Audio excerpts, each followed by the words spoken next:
and also decided to elaborate a new strategic plan. At that time, the enemy had massed all his forces in mountainous areas. The only way to take the initiative in these circumstances was to disperse our forces and slip away into the foothills. Because the enemy forces were massed in mountainous areas, leaving walled towns and internment villages to be guarded by police forces and self-defense corps units, it would be most advantageous for us to harass the enemy behind his lines and compel him to disperse his punitive forces. On the basis of this tactical calculation, the main force of the KPRA slipped away from the secret camp at Ualazi in mid-April 1940 and launched a final campaign to smash the enemy's special cleanup campaign. We first made simultaneous raids on Dongnansha and Yangkaigu, large internment villages by the Hiaosha River, destroyed the pursuing enemy in the valley of Shu Yifeng, and then vanished in the direction of Chechengzi. The units that had been operating under the command of Nkil and Zhoujian in the Yangji and Wangcheng areas began to harass the enemy in these county centers in response to the movement of the main force. We fired on several villages, but the enemy showed no tangible reaction. It was necessary to tempt the enemy with bigger bait to make him disperse his forces. We launched a simultaneous attack on 3 villages to the east of the Yantu County town in Erdeagu, Bayardeaguao and Sinchangpun. 6 this time the enemy took the bait. The units of the Guangdong Army, which had been staying put on the southern border of Entu and Heilong counties, rushed to the Yantu County town, fearing its immediate fall. The Korean-Manchurian border guard joined them. Our efforts to lure the enemy forces into the heart of Entu County were aimed at scattering them and spreading the flames of the armed struggle into the homeland, taking advantage of the movement of the Japanese forces encamped along the Tumen River. At that time, Kim Il 8th Regiment was on a mission to advance into the homeland. I ordered the 8th Regiment to move slowly to the border area, in dispersed formation, and move the 7th Regiment and the Guard Company to the northern part of Entu County. From that time on, we struck at the enemy every day. Kim Il, in command of a small unit, infiltrated the homeland. He moved to Samjiang Sub-County, Musan County, in mid-May, launched a surprise attack on the enemy's border guards and did political work among the local people for 2 days. The daring combat action of the small unit of the KPRA and its audacious political work among the people in the homeland at a time when Governor General Minami was ordering the border guards to prevent the intrusion of even a single guerrilla into Korea were notable successes in the anti-Japanese revolutionary struggle in the first half of the 1940s. In support of the successful advance into the homeland, we intensified strikes on the Tumen River and in central and northern Entu County, inflicting heavy losses on the enemy. Thus, the new punitive operations of the Notsuo Command suffered heavily at the outset. His punitive command had its subordinates the Area Punitive Force and Small Area Punitive Force on the carpet almost every day, and the subordinates were swift to clamor that the blame lay with their neighboring units. Notsuo was busy constantly issuing new guidelines for the punitive operations. When we were making preparations for new operations, Han and Wa7 came to us from southern Manchuria, bringing with him 50 or 60 men, the survivors of the First Root Army. He said they had been sent by Wei Zhengmin and wanted to join our unit. He was a staff officer of the First Root Army and political commissar of the Guard Brigade. We decided to boost their morale for joint operations with them. In June the same year, we attacked Dongjingping and Shangdedong, only to find that Dongjingping was in a defenseless state. Its defense had been neglected because it had been raided only 10 days before, and the enemy thought that we would not attack it again so soon. In the subsequent days, we launched simultaneous attacks on a few other villages. On the day following the raid on the lumber mill at Gudong, we had a sumptuous feast with the comrades from southern Manchuria in celebration of the Tendo festival, using food supplies we had captured from the enemy in the battle. When he had drunk a few cups of liquor, Han and Wa squeezed my hand, saying, "Commander Kim, I now understand why Wei Zhengmin sent me to you. The situation in Jiandao is much more threatening than in southern Manchuria, and the enemy's punitive forces seem to be moving as if on your orders, not on the orders of Nozo or Umezu." He had got so strong an impression from our operations that he exclaimed that the Second Directional Army was number 1, and that Commander Kim's army was invincible. He said he was now confident about the future of the struggle, and would go to visit Chen Hanzhong in Emu or in Dunhua and Zhubaozi in Ning'an and then fight in high spirits. The daring actions of the main force of the KPRA threw the Japanese completely off their balance. While the enemy was on full alert throughout Jiandao to turn the tide of the unsuccessful special cleanup campaign in his favor, an unexpected incident took place in our ranks. Lu Oqi, political chief of the Directional Army, who had been receiving medical treatment in a secret camp near Danliu, was captured by the enemy and forced to spill all the secrets of our unit. We decided to cope with the difficulty caused by his capture and ate surrender by ceaselessly attacking and by adopting a variety of tactical changes. In the first place, I made up my mind to divide my unit into a number of small units, and to regroup the Directional Army into many small units to fight an audacious and elusive war of attrition. The small units would be mobile in action, capable of slipping through the enemy's tight network of outposts with ease and throwing him again into confusion. The small units would be able to hide quickly even after they had been discovered by the enemy. Therefore, we regrouped the Directional Army into many small units without delay, and started a war of attrition. As you can see, we did not flinch from the Japanese offensive, but faced up to it and countered it. What would have become of us if we had cowered in the face of the enemy's massive offensive and avoided the enemy, looking for safe places? Needless to say, we would have suffered a heavy loss. We were able to triumph because we maintained the initiative and struck the enemy time and time again, throwing him into confusion. Even the enemy admitted that the KPRA had been victorious in the spring and summer campaigns in Jush 29, 1940. The bandits, who skillfully parried the spearhead of the spring and autumn punitive offensives, have been operating in full swing everywhere on the strength of the thriving season. Especially over the past few months, they have been audacious enough to raid villages behind the second and third lines, inflicting heavy losses upon us. This is a matter of great chagrin for us all. We have tens of thousands of troops, namely, the Japanese and Manchu Ukua armies, gendarmerie, police forces, railway guards, members of the Concordia Association, and so on. No matter how unfavorable the season and terrain conditions may be, it cannot be denied that we all, particularly I, the commander of the punitive forces, should be held responsible for permitting the bandits to demonstrate such power. A detailed analysis of the recent situation, however, impels me to feel acute pain and regret at the realization that many glaring weaknesses and defects in the harmony and unity of the punitive forces in particular, and the other related 9 organizations, and in their activities have impeded the cleanup campaigns and resulted in allowing the bandits to run rampant. Documents concerning the cleanup campaigns. Notsuo Punitive Command, Showa 15, 1940. We gained a lot of experience in the small unit actions during the spring and summer operations in 1940.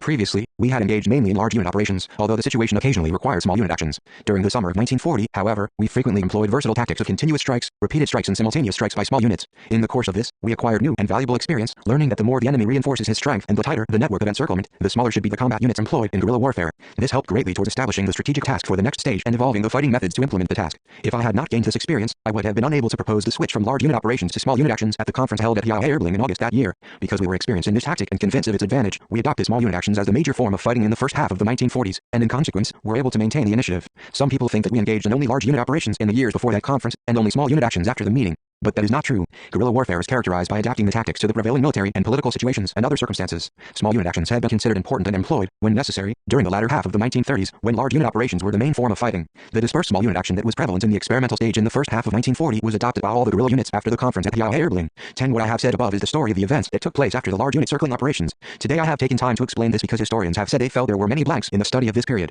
If we view the conference at the AUDIOBOOK as a landmark, our activities in the spring and summer of 1940 may be regarded as preparations for the conference. It was when the war that had broken out in Europe was spreading quickly that we came to think of changing our strategy in keeping with the trend of the developments. The Japanese imperialists were making frantic efforts to spread the flames of war to Southeast Asia in order to realize their ambition of creating a Greater East Asia co-prosperity sphere, even though they were still engaged in aggression on the mainland of China. They were making every effort for the security of the home front. Their tenacious, large-scale, punitive offensive I mentioned above, and their unprecedentedly brutal fascist oppression and plunder of our people were products of the furtherance of their aggressive policy. We considered, however, that with the expansion of their aggressive war, the Japanese imperialists would be further isolated at home and abroad and find themselves in a deeper political, economic and military predicament. The general situation indicated that the downfall of Japanese imperialism was certain and imminent, and that the day of our national liberation, the historic cause of our people, was near at hand. That was why I summed up the successes and experiences in the 10 years of the anti-Japanese armed struggle, and evolved a new line of preserving and expanding our forces in order to deal with the great occasion of national liberation on our own initiative, in keeping with the rapidly changing situation. Making full preparations for the momentous occasion of national liberation was the logical requirement for the development of our revolution at that time. 11. The transition to a new strategic stage did not permit us to see only the change in the objective situation one-sidedly and follow it in a passive way, but required us to take a lead in the struggle at all times on the basis of the calculation of the motive force capable of speeding up the ultimate victory, as well as the analysis of the past course of the struggle.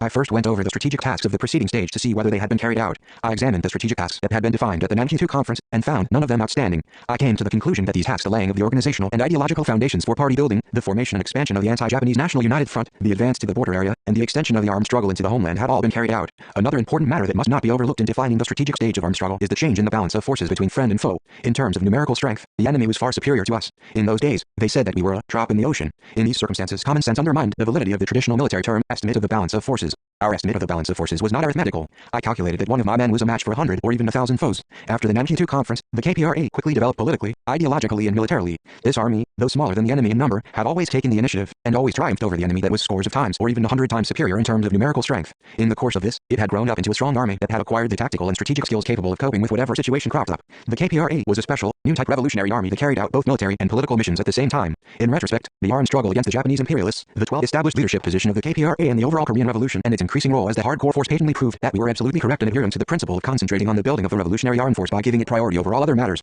In general, in the struggle of the communists to seize power, the principle was to organize the party as the political leadership first and then build the revolutionary armed force. However, in view of the decisive role of the revolutionary armed force and violence in the revolutionary struggle, in the national liberation struggle in the colonies in particular, and in consideration of the specific situation in our country, I chose the method of giving priority to building the armed force and then building the party. We organized the anti-Japanese People's Guerrilla Army, the first revolutionary armed force, in April 1932 and developed it into the Korean People's Revolutionary Army. By relying on this army, we not only ignited the armed struggle against the Japanese imperialists and led the overall national liberation struggle to a fresh upsurge, but also successfully pushed forward the laying of the organizational and ideological foundations for party building, the formation of the Association for the Restoration of the Fatherland, ARF, the development of the United Front movement, and the preparations for all-out national resistance under the leadership of the KPRA and its armed support. We can say that the KPRA, which played the role of the backbone and hardcore during the revolutionary struggle against the Japanese imperialist aggressors, gave the struggle political leadership and provided an armed guarantee for the national interests, was, in fact, our party and our government as well as our armed force. All this meant that our own hardcore force capable of carrying out the tasks of the new strategic stage had been prepared. Many successes had been achieved in awakening the popular masses to ideological awareness and organizing them to get them prepared politically. 13. And ideologically. In those days the membership of the ARF amounted to 200,000. In the homeland there were many paramilitary organizations, such as workers' shock brigades and production guerrillas.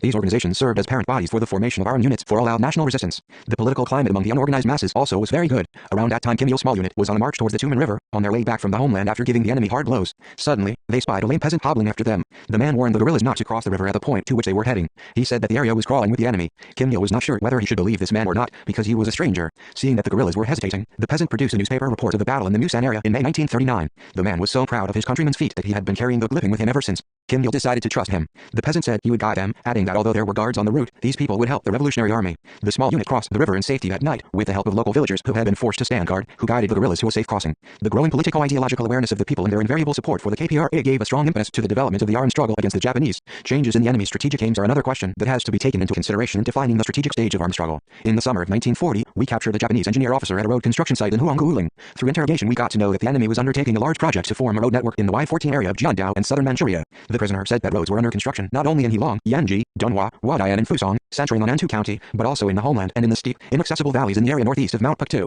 The progress of military road construction was reported every day at Guangdong Army headquarters through the Notsuo Punitive Command. The prisoner said that Commander Nozo would soon inspect the roads, which were being built to increase the mobility of the punitive forces in the campaign against the KPRA. These roads would be used by the enemy to mass forces in the theater of our operations from various parts of Korea and northeast China. In addition, many airplane landing strips had been constructed around us. The prisoner said that more landing strips would be constructed in the 3 provinces in the southeast on Notsuo's top secret orders. He revealed the locations of the landing strips that he knew, saying that the aircraft would be attached to the area punitive forces and even small area punitive forces. If the prisoner's statement was true, we would be as good as surrounded by the enemy's landing strips. About that time, the Notsuo Punitive Command was going to be moved from Jilin to Yanji, and the headquarters of the East Area Punitive Force from Yanji to 2 men. Our headquarters continually received information from reconnaissance parties and other sources that enemy reinforcements were ceaselessly moving towards the theater of our activities. It seemed that the enemy was seeking a final showdown before long at any cost. It seemed impossible to deal with the rapid change in the enemy's situation using the previous strategic measures. A drastic change in our strategy was imperative. For this reason, I put forward a strategic task of preserving and increasing our revolutionary force through actions on our own initiative while avoiding losses from inadvertent combat, regarding this task as most important for the revolution. 15. The strategic policy of taking the initiative to greet the momentous occasion of national liberation was adopted at the conference held in Heilong in August 1940.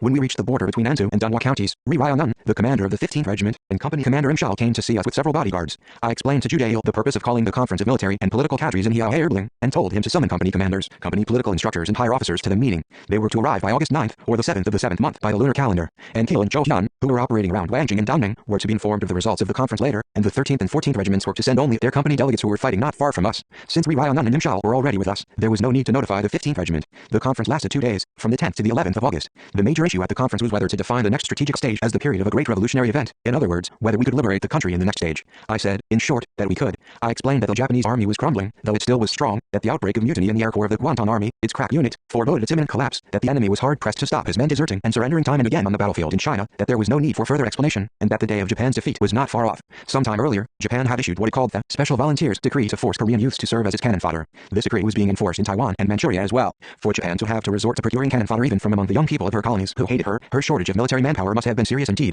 16. During the period from the September 18th Incident 1 to the July 7th Incident 2, the Japanese army lost nearly 200,000 troops in Manchuria alone. In the Sino-Japanese War, Japan was said to have suffered even greater manpower loss in a single year. Japan's strategic material reserves were nearing a critical point. In the days immediately before the conference at Heilong, the Japanese used ammunition that had been produced later than 1939, whereas at the time of the Battle of Jiansanfeng they had used ammunition produced in the 1920s. This meant that their ammunition reserves were exhausted. Meanwhile, Japan's political situation was very complex. The cabinet changed once almost every 3 days, and polemics raged ceaselessly. The military also was full of contradictions. Because the senior officers were divided into different factions and wrangled with each other, they could not ensure the unity of operations and cooperation. On top of that, the contradictions between capital and labor, between the military and civilian sectors of the population, and between suzerain and colonies were reaching the point of explosion. Secret agents had to be planted even in the villages of Japan itself to gag her own people. At the conference, therefore, I summed up Japan's state policy as an overt indication of her attempt to occupy Southeast Asia, taking advantage of the outbreak of war in Europe, and laid a special emphasis on my consideration of the prospect that if Japan advanced into Southeast Asia, it would amount to digging her own grave. To proceed, the conference discussed the strategic task that should be carried out pending the great event of national liberation. At the time, we defined the new strategic task of preserving and accumulating the force of the KPRA, the backbone of the Korean Revolution, and training its officers and men to be able political and military cadres in preparation for greeting the great event of national liberation on our own initiative. The great event meant a final decision into which the opposing sides would throw all their political and military capabilities. To win the decisive 17 battle, each of our men should be prepared to perform the duties of ranks several grades higher than his present one. After the country was liberated, these men were to play the pivotal role in the building of a new Korea. The decisive battle and the building of a new country were a strategic challenge that would mean the making of a new history of our country and bringing about a dramatic change in the fate of our people. It was a task that could not be carried out by any foreigners. The KPRA and the Korean people had to carry it out themselves. We had to rely on the force we ourselves had prepared through many years of revolutionary struggle against the Japanese. It would be welcome if other people helped us in the decisive battle, but we must fight in our own right. So I asked my men if they could raise their qualifications by a few grades, and they answered yes with confidence. I again asked if they could arm all the people and mobilize them in resistance, and again they answered in the affirmative. In order to ensure the success of the strategic task, we put forward a new fighting policy on switching over from large unit operations to small unit actions. Certainly, there was some argument about this idea. Some comrades were apprehensive of the possibility of small units being defeated piecemeal in an encounter with large enemy forces, which would attack us from all quarters. The heyday of large units is gone, I said to these comrades. This is no time for noisily moving about in large units. If we continued with large unit operations when the enemy is trying to surround us with large forces and destroy us at one stroke, it would mean falling into the enemy's trap and ending in self-destruction. Figuratively, it would amount to covering our heads with pumpkins and crawling into a pigsty. If we move and fight in small units and conduct political work among the masses, it will be easy to obtain food supplies and maneuver with freedom. How many comrades have been killed by the enemy on missions to get food? Even the food supplies that had cost their lives soon ran out because they had to be shared out among large units. Small unit actions will scatter the enemy forces to the 18 maximum. This was proved in the whole course of the small unit actions carried out during this spring and summer. Our intention should be to minimize the enemy's targets. We re-emphasize the need to develop elusive small unit military actions in the wide areas of Korea and Manchuria, conduct intensive political work among the masses, quickly organize the work of improving the military and political qualifications of every soldier and officer, and strengthen solidarity with the anti-imperialist forces throughout the world in order to carry out the new strategic task. We reached agreement on specific measures and then closed the meeting. The Hyaoherling Conference was a historic meeting that decided to change our strategic line at a new turning point of our revolution, like the Minhugu Conference in December 1931 and the Nanking Conference in February 1936 that also set forth important strategic lines for the armed struggle against the Japanese. If we had continued with large unit operations in pursuit of only immediate successes, unable to see the trend of developments at the opportune moments, it would have been impossible to preserve our force and we would have been wiped out, to be remembered by history as mere martyrs. Hyaoherling is the tale of the Herel mountain range that stretches along the border between Donghua and Antu counties. The meeting was held on the northern slope of the range. There was a grassy area in front of the site of the conference. Mention of the conference reminds me of that grassy area. No one came to cut the grass, probably because the place was far from any village. Seeing the grass, I thought that Kim Chaek, Ho Hyung-sik and Pak Kil-song, who were said to be riding about on horseback in northern Manchuria, would like to have their horses graze there. I met those comrades in the Soviet Far East. 19.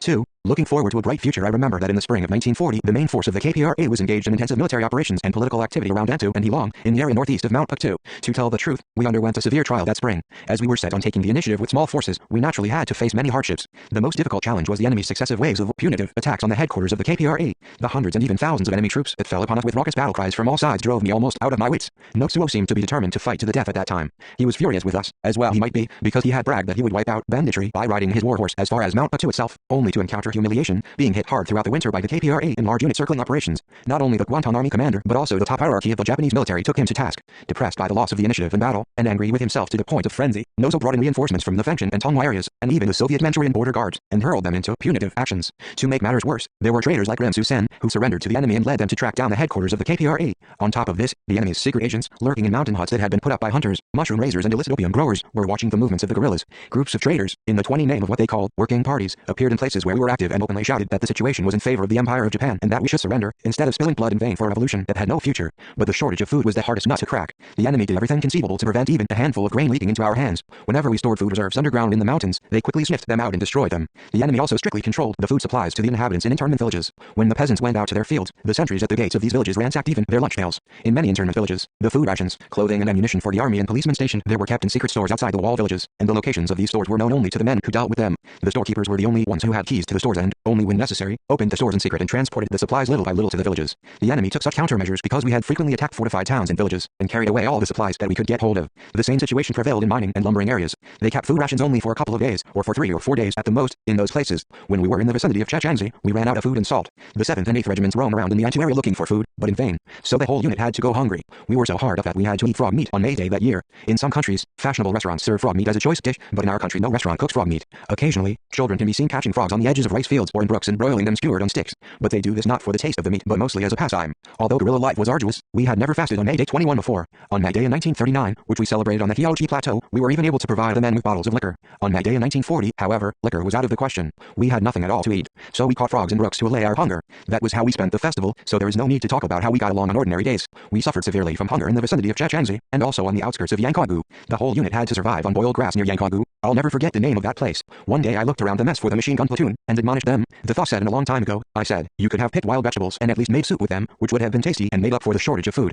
Can we Ryung, the platoon leader, answered that he was short of men to stand guard, so he had not sent any men to pick edible herbs. His answer annoyed me. Things like that could be picked on the way to and from the guard posts. If he had organized his work properly, they could have obtained stuff for soup in no time at all. I rebuked him, saying that a unit leader must know that he was responsible for his men's lives. I told him that if he was short of men, he should take even my orderlies with him to gather wild vegetables. The next day, the platoon leader took John Munsop and Riel Saul, 2 of my orderlies, and Han Changbang to gather wild vegetables. The 4 men came back in the evening with a basket which was far from full of edible herbs. I asked why they had picked so few, and they said they had spent a long time wrestling. I asked why they had wasted time wrestling instead of picking vegetables. They answered that the rustle of the spring breeze, the fragrance of the flowers and the sight of a soft lawn had awakened in them the memory of their home villages and their childhood when they had frolicked on spring hillsides, so they spent the whole morning wrestling, in spite of themselves. 22 John Munsop and Han Changbang were nearly of the same age and same strength, so it took a long time to decide the winner of the contest. Kang Wi Ryung, a man of unusually large build, acted as referee and encouraged the wrestlers, shouting, well done, go on.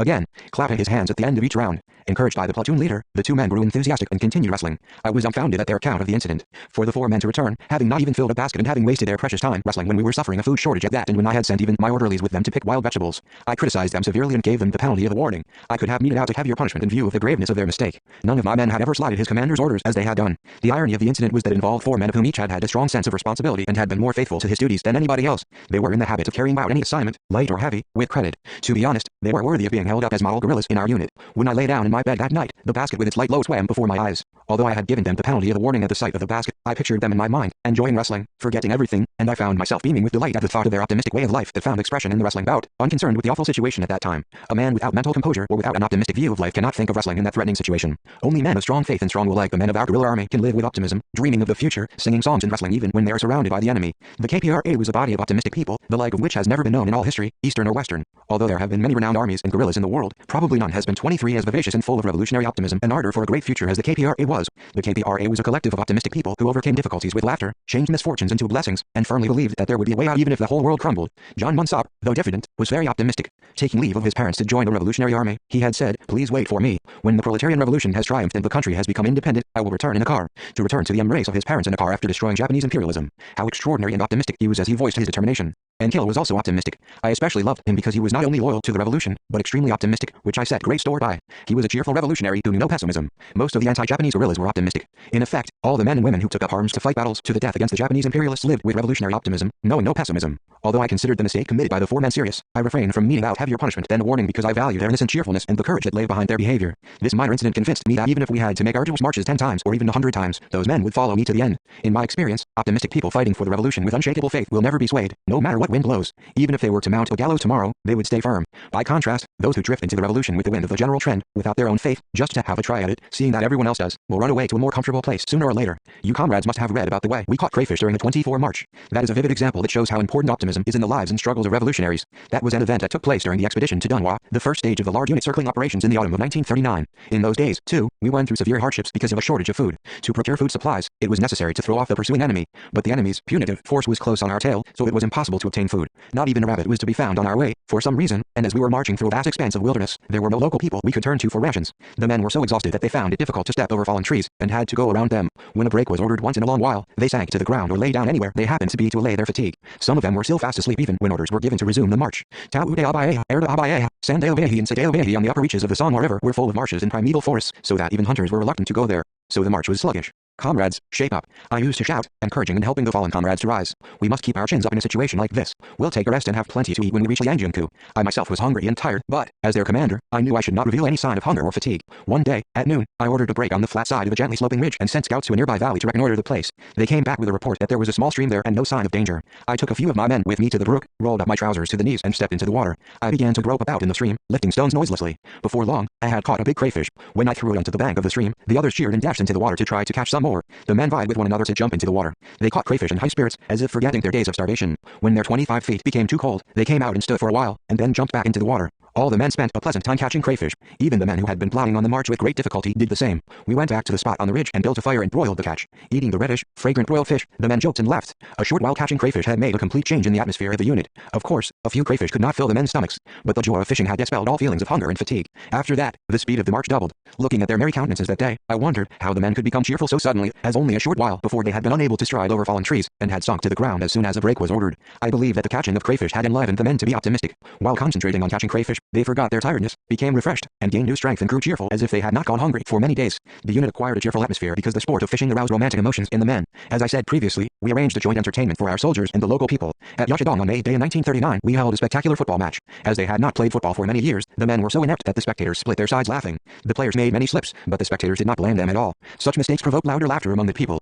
It sounds easy, but it was not a simple matter to celebrate the Tenno festival with a football game in the heart of Heilong, when the enemy was concentrating all his forces on the main force of the KPRA to destroy it after the battle in the Musan area. It was a venture that was possible only for the men and officers of the 26 KPRA, who used diverse tactics and had bold hearts bubbling over with revolutionary optimism. Revolutionaries are optimistic about the future. The revolution itself originates from a dream of the future or from the craving for a new life. Revolutionaries have a noble ideal for the future, and devote all their minds and bodies to the struggle to realize this ideal. If they had no optimistic view of the future nor a firm faith in the victory of the revolution, they would not embark on the road of revolutionary struggle, and even though they threw themselves into the revolution, they would be unable to endure the severe trials and hardships that stand in their way. A revolutionary's view of life, his personality, and his creed and way of life differ from those of others, not only in his unshakable faith or his unbreakable will, but more importantly in the greatness of his ideal and ambition, and in his unwavering optimistic view of the future when his ideal and ambition will be realized. It may be said that revolutionary belief, will and optimism constitute the three special qualities of a revolutionary, or the three major elements of his ideological and moral qualities. Some foreign journalist once asked me what the secret was of maintaining my health at 80 years of age, just as if I were in my 50s. I answered that the secret was my optimistic attitude to life. Hearing my answer, they all applauded. A man's physiological age is affected by the degree of his optimistic attitude to life. Likewise, the success or vitality of a revolution in a country depends on the revolutionary optimism of its people.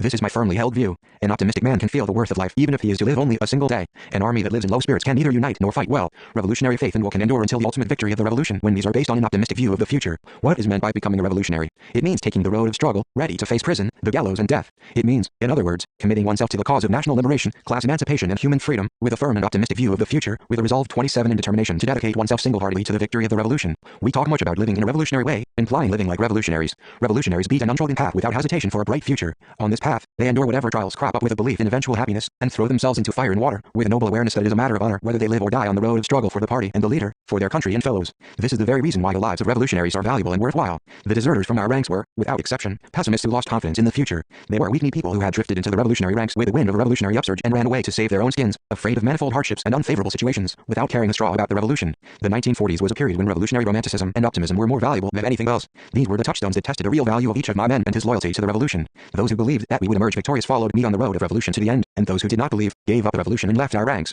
Revolutionary optimism does not come about of its own accord. It is acquired only through ceaseless education and continuous ideological training. Frankly speaking, it is not easy to take an optimistic view of the future when the enemy is strong and there is no knowing exactly when the revolution will triumph. That is why we need unremitting efforts for ideological education and ideological training. The KPRA was a strong army that was not swayed by any storm because we put great efforts into ideological education from the outset. We consistently educated the guerrillas in unfailing loyalty to the revolution and inspired them with an unbreakable fighting spirit, revolutionary optimism, the justice of our cause and unshakable confidence in the victory of the revolution. 28 I made use of every odd moment to inspire my men with optimism. I used to say, when the country is independent, let us go to Pyongyang and eat mullet soup and cold noodles and then climb more anthill to view the Taedong River. Then, the men would exclaim, oh, let us hasten the coming of that day, giving clenched fist salutes. They then used to fight with redoubled courage. On May Day in 1942, when we ate frog meat in celebration of the festival, I encouraged them to have revolutionary optimism and a firm conviction of victory. On the evening of that day, we sat up around the campfire deep into the night. We had a pleasant time, talking about the revolution, about the motherland, about our parents, brothers and sisters at home, and about the coming day of victory. Comrades, I said to the men, although we celebrated May Day by eating frog meat today, we will defeat Japanese imperialism and celebrate the liberation of our homeland in Pyongyang by feasting on the soup of mullet caught in the Taedong River.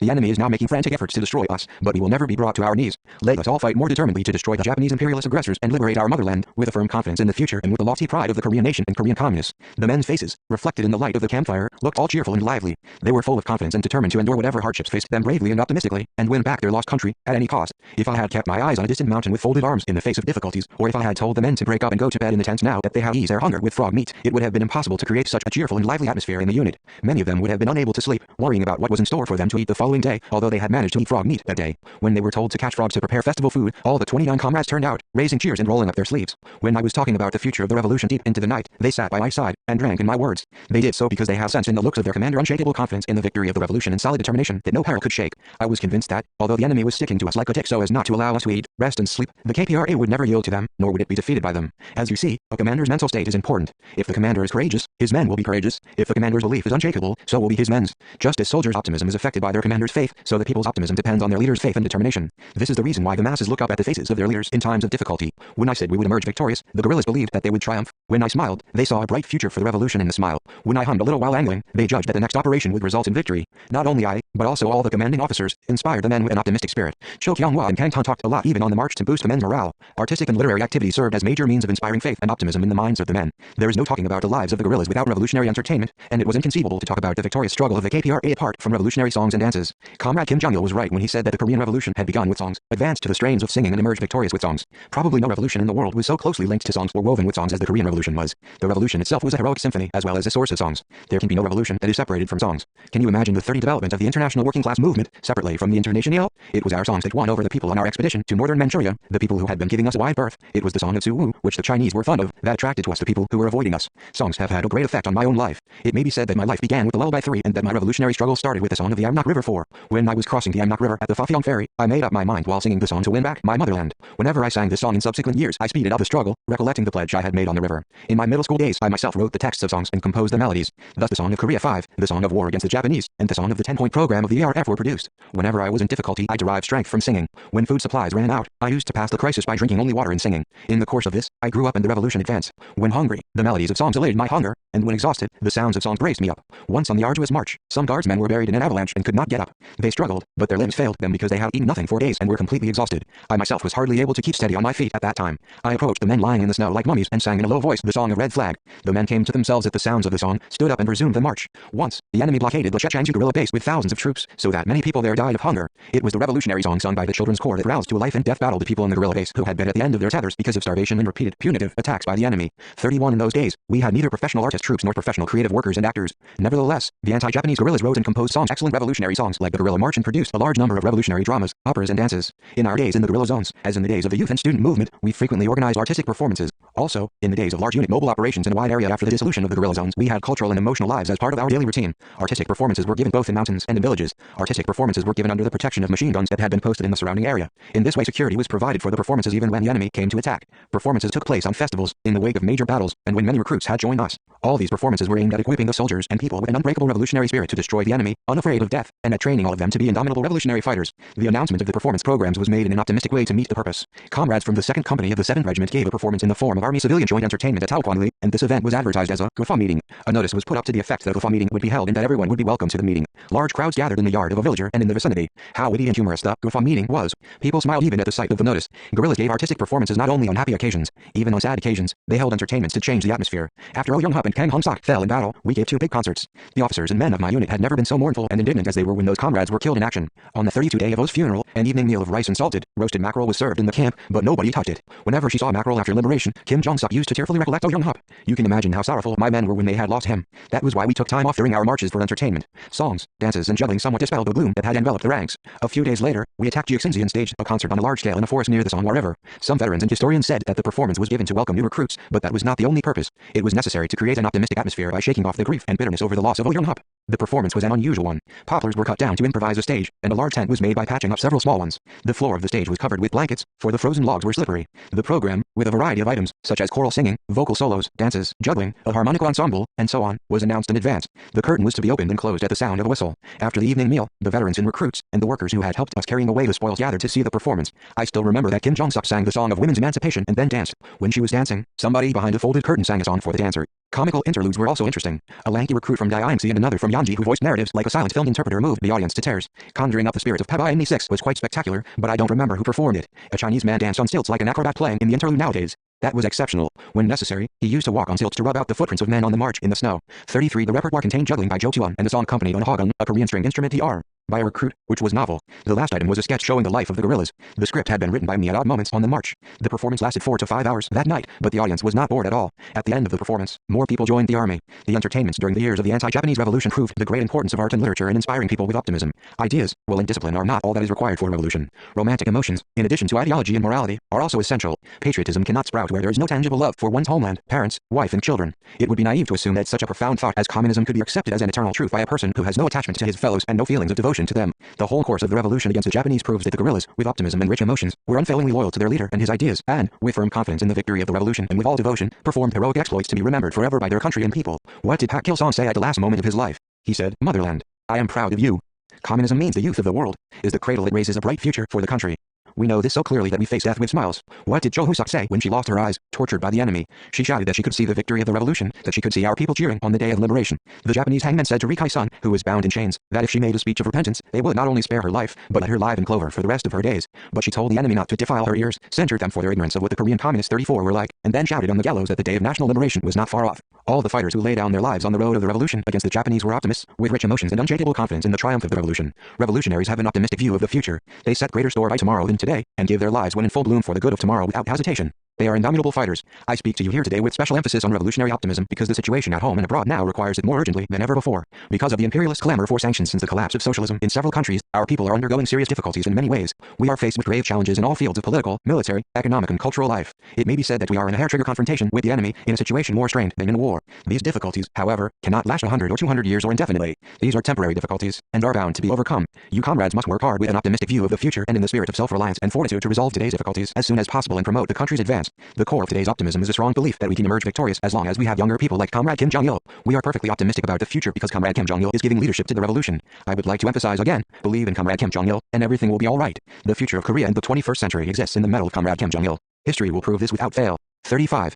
3. On receiving a message from the Comintern, the great leader devoted much effort to cooperation with international revolutionary forces during the years of the anti-Japanese revolution, while giving independent leadership to the Korean Revolution. He recollected the events in the period from the late 1930s to the early 1940s, when the Korean Revolution was broadening its scope on an international scale with the deepening of relations with the Comintern and the Soviet Union, and when the joint struggle of the Korean and Chinese peoples against the Japanese was developing onto a higher stage of struggle that involved Korea, China, and the Soviet Union. His recollections are as follows. In 1939 we restored contact with the Comintern that had been interrupted for several years. It was when we had changed into new cotton-padded uniforms for large unit circling operations. The main force of the KPRA was then undergoing military and political training in the secret camp at Hualazi. One day Kim Il, who had been on a small unit operation, returned to headquarters with 3 prisoners in dark table Shanzi. He said that he had captured the men because their appearances and behavior were suspicious. They did not look like mountain peasants, and so he thought they might be special agents of the Japanese. They had pistols, pans, and roasted soybeans with them. When I questioned them, and when they found out that we were the 2nd Directional Army and that I was Kim Il-sung, they said they were messengers from the Comintern. They produced a matchbox, in which the matchsticks were longer than those produced in Manchuria or Korea. They said that they were made in the Soviet Union. At that time, however, none of us could recognize them as being Soviet-made. 36. I asked for more proof of their identity.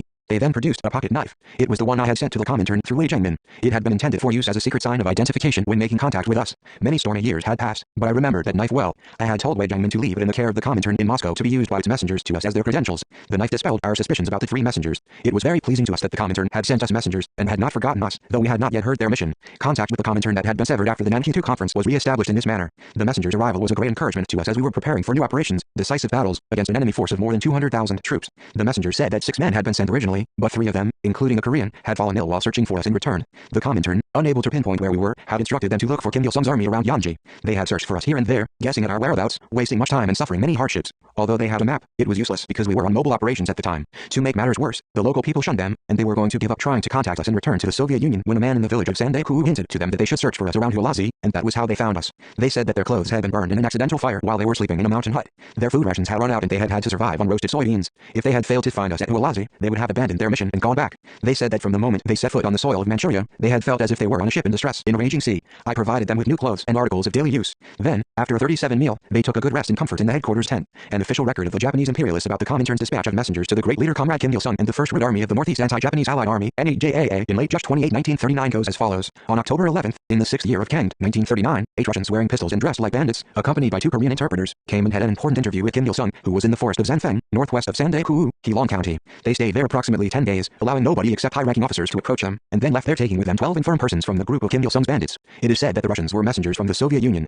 Although nothing is known in detail, they must have been on an important mission directly from the Soviet Union. Report from Hunchun Council Kyuchi, July 26, Showa 15, 1940. Next, about the line of party leadership. In December last year, 1939, 4 messengers came to the First Red Army directly from the Soviet Union, but nothing is known about the content of the message or its purpose. Only the fact is clearly stated in Wei Jiangmin's letter to Yang Jinyu, a letter that was obtained in Fuson on January 22 this year, 1940. It is clear that they took the route via Dunhua, Daepuchea, and then Liangjiangku. The movements of the First Red Army of the NAJAA, Thought Monthly, number 77, Criminal Bureau of the Ministry of Justice, November Showa 15, 1940. The message for us from the Comintern at that time was brief and concerned 2 matters. One was the invitation of the delegates of the KPRA and the First Red Army to the Conference of Commanders of the Guerrilla Forces in Manchuria to be convened by the Comintern. The other was the Comintern's opinion about the desirability for the anti-Japanese guerrilla forces in Northeast China to refrain from large unit operations for the time being. In those days, the Comintern and the Soviet Union were taking a new approach to the trend of development of guerrilla warfare in Northeast China. In the late 1930s, the internal affairs of the anti-Japanese Allied Army movement were somewhat complicated. The 2nd and 3rd Red Armies 38 operating in northern Manchuria and in the Zhejiang area differed in their opinions about leadership, cooperation, and some other problems. To settle these differences, the Comintern discussed the matters in the Soviet Union with the delegates from the 2nd and 3rd Red Armies.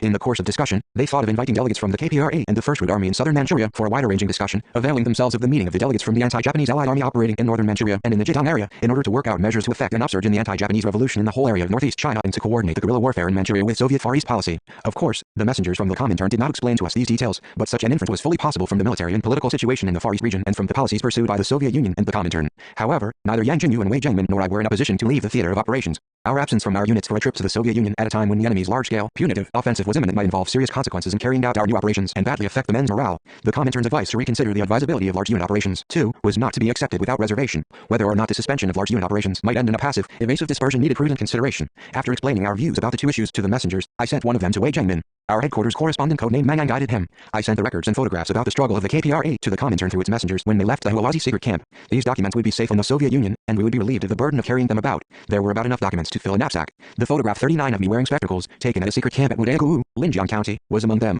Unfortunately, the messengers were said to have been captured by self-defense corps men at a railway crossing in Heilong County on their way back to the Soviet Union. In consequence, all the documents fell into the enemy's hands. Judging from the fact that our photographs appeared in the official records of the Japanese imperialists, it is evident that they suffered misfortune on their way back to the Soviet Union. There was a Chinese Chinese name Ning among the messengers. A letter Wei Zhengmin sent to the Comintern mentioned that Ning had been wounded in a clash with the enemy. Wei Zhengmin held the same opinions as we did about the two issues raised by the Comintern. It was in the early 1930s that we first got in touch with the Comintern. It may be said that we were in fairly close contact with the Comintern during the first half of the 1930s. From early 1936 to the autumn of 1939, however, we had almost no contact with the Comintern. Wei Zhengmin had been to Moscow in early 1936 to settle the differences about the anti-Minsancton Struggle 7, an issue that had not been resolved at the Yaoyangkou Conference 8. After that, we did not send any messenger to the Comintern, nor the Comintern to us. Frankly speaking, we felt no need to contact the Comintern. Since the question of the strategic line that would affect the future of the Korean Revolution had settled in a reasonable way, we believed that all that we needed was to continue with the revolution in line with the decision adopted at the Nanking II Conference. We advanced the revolution in keeping with this clearly defined strategic line, and expanded the armed struggle into the homeland from the base on Mount Puktu. It was our consistent attitude and part of our fighting spirit to lay down all our lines and policies independently, and carry them out in the revolutionary spirit of self-reliance.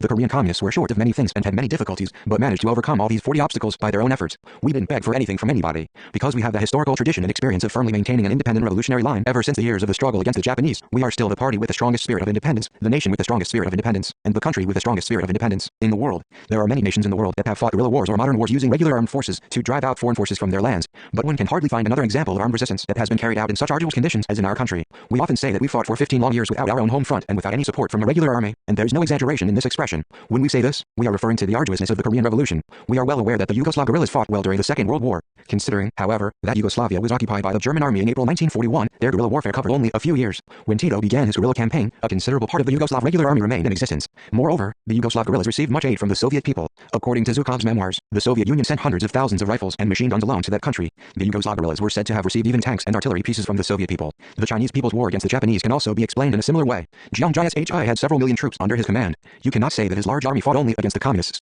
In fact, they had engagements with the Japanese, though in a passive and lukewarm way. If Jiang Jia's army contained the Japanese even a little, that should be considered support for the Chinese people's guerrilla war. The expression, Kuomintang Communist Cooperation, should be understood as meaning joint resistance against the Japanese. 41 in Korea, on the other hand, the regular army ceased to exist in 1907, and we began the armed struggle more than 20 years after that. When we started the armed struggle, there was no remnant of the regular army. Because the country had gone to ruin, a home front was totally inconceivable. There were some rifles that had been left over from the Righteous Volunteers and Independence Army, but these were all outdated and so rusty that they were useless. We had to obtain every single rifle at the risk of our lives. There would be no end to it if we were to dwell on all the hardships we suffered during the armed struggle and the bitter trials our guerrillas underwent in the mountains for nearly a decade. Still, we never turned to others for help. As I have said on many occasions, the Comintern paid great attention to the revolution in large countries like China and India, but not much to the Korean Revolution. Some people in the Comintern regarded the Korean Revolution as an appendage to the revolution in China or Japan. Even in its relation to the Chinese Revolution, the Comintern showed great interest in the revolutionary struggle in the heartland of China, but it may be said that it cast only a glance at the revolution in northeast China. The world knows that the Comintern sent Bardin and Blücher to the Kuomintang as advisors, and it sent Voitinsky, Maring and Adelron to the Communist Party of China, CPC. By contrast, it sent no advisors to help the revolution in northeast China. If it gave any support to the revolution in northeast China, it was only for the Second and Third Root armies. It would be no exaggeration to say that the Comintern was almost indifferent to the KPRA and the First Root Army, which were fighting far away from the Soviet Manchurian border. The Comintern's slighting of the revolution in northeast China can be seen clearly from the fact that it brought commanding officers from Manchuria to the Soviet Union to give them training, but it sent most of them to China proper, not back to northeast China, after their training. Liu Hanqing, Chief of Staff of the 2nd 42 Corps of the Northeast People's Revolutionary Army, and Li Jingpu of the 5th Corps, with whom we had waged joint struggles in the guerrilla zones in Jiandao, were assigned to Yunnan after their training in the Soviet Union, instead of returning to the place of their origin. Only after Japan's defeat did they return to northeast China. Records left by the Japanese say that the revolution in northeast China was carried out with the support of the Soviet Union or the Comintern. That is not true. At one time, the Japanese claimed that I had been trained in the Communist University in Moscow and that I had come to Manchuria in command of a crack unit from the Soviet Union in the summer of 1938. Some Japanese official records also said that I had trained my men in the Soviet Union with its support for quite a long time before I came back to Manchuria, or that I had returned to Manchuria after the Jiangofeng Incident 9 and exerted great influence in Dongbian-Dao. This kind of propaganda was aimed at describing us as people acting under the instigation and control of the Soviet Union or of foreign forces in order to weaken and obliterate our influence upon the people in our country. To tell you the truth, we owed nothing in particular to the Soviet Union or the Comintern in those days. When we were in Wanking, we wrote to the Soviet Union asking for the construction of a factory to supply us with grenades, but they did not even answer. So we made Yanji bombs on our own and used them. So how was it that the Comintern, which had been somewhat cool and indifferent to the revolution in northeast China and in Korea, took the unusual step of sending messengers to us and inviting us to the Soviet Union in 1939? It may be explained that the change in its attitude was, in short, the requirement of the military and political situation in the Soviet Union in those days, when an invasion by Japan seemed imminent. The Soviet Union, which became wide awake to the Japanese imperialists' wild ambition for territorial expansion and their piratical nature through the Lake Khasin Incident and the 43 Khalkhin Incident 10, was fully aware of the danger of Japan's imminent northern expedition and, in cooperation with the Comintern, was seeking every way to cope with such an invasion. At this point, the Comintern attached special importance to finding potential allies capable of giving armed support to the Soviet Union on its flanks and behind enemy lines, and to realizing military and political link-ups with these allies. The KPRA and the NAJAA were the only forces capable of providing armed support for the eastern flank of the Soviet Union. The Comintern regarded the anti-Japanese armed forces in northeast China as one wing of the Soviet Far East forces, as their outer line forces, and tried to make them a detachment of the Far East forces. The Soviet Union was of the same opinion on this matter. It seems that the Soviet people, who had paid no particular attention to the anti-Japanese resistance movement in northeast China in the first half of the 1930s, realized that the guerrillas in Manchuria were not to be slighted only when they saw the KPRA and the NAJAA taking powerful offensives behind the enemy lines. lines in support of their country at the time of the Lake Khasin and Khalkhin incidents.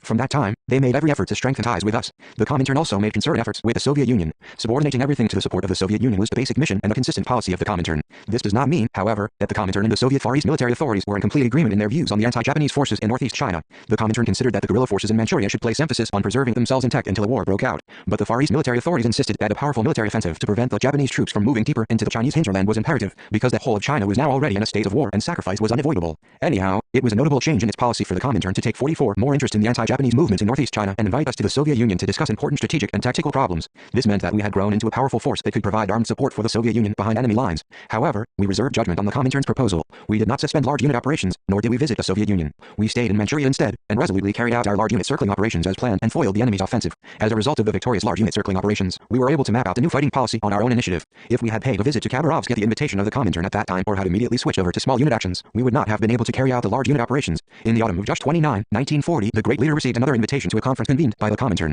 Its messengers braved all sorts of perils to reach his headquarters. Looking back on the event, he said as follows: I received a second message from the Comintern in mid-October 1940. At that time, all the units of the KPRA were engaged in small unit actions everywhere, in line with the policy adopted at the Airplane Conference. Two messengers from the Comintern came to see us. They said that they had been sent by General Lashenko working in the headquarters of the Soviet Far East forces, and that the general had given them a message in the name of the Comintern to the effect that I was invited to a conference to be convened by the Comintern at Khabarovsk in December. They also conveyed to me the Comintern's instructions that all the anti-Japanese armed forces in Manchuria should switch over from large unit operations to small unit actions, and that they should move as soon as possible into the Soviet Far East area to establish bases there and regroup. While working in the headquarters of the Far East forces, Lashenko dealt with the Comintern's affairs. Later, I went to Khabarovsk and met him there. 45. Hello, Comrade Kim Il-sung. It's very difficult to get to shake hands with you, he said, and explained how he had sent small groups of men to get in touch with me. I got the first impression that he was an attractive man of ardor and friendship. Lashenko often used the alias Wang Xinglan, doing a lot of work to establish contact mainly between the Comintern or the Soviet Union and us. According to the messengers, the Khabarovsk conference of the commanders of the guerrilla forces in Manchuria convened by the Comintern in early 1940 had ended in a meeting of only the delegates from the guerrilla units in northern Manchuria and in the Jidong area because of the absence of the delegates from the KPRA and the First Red Army.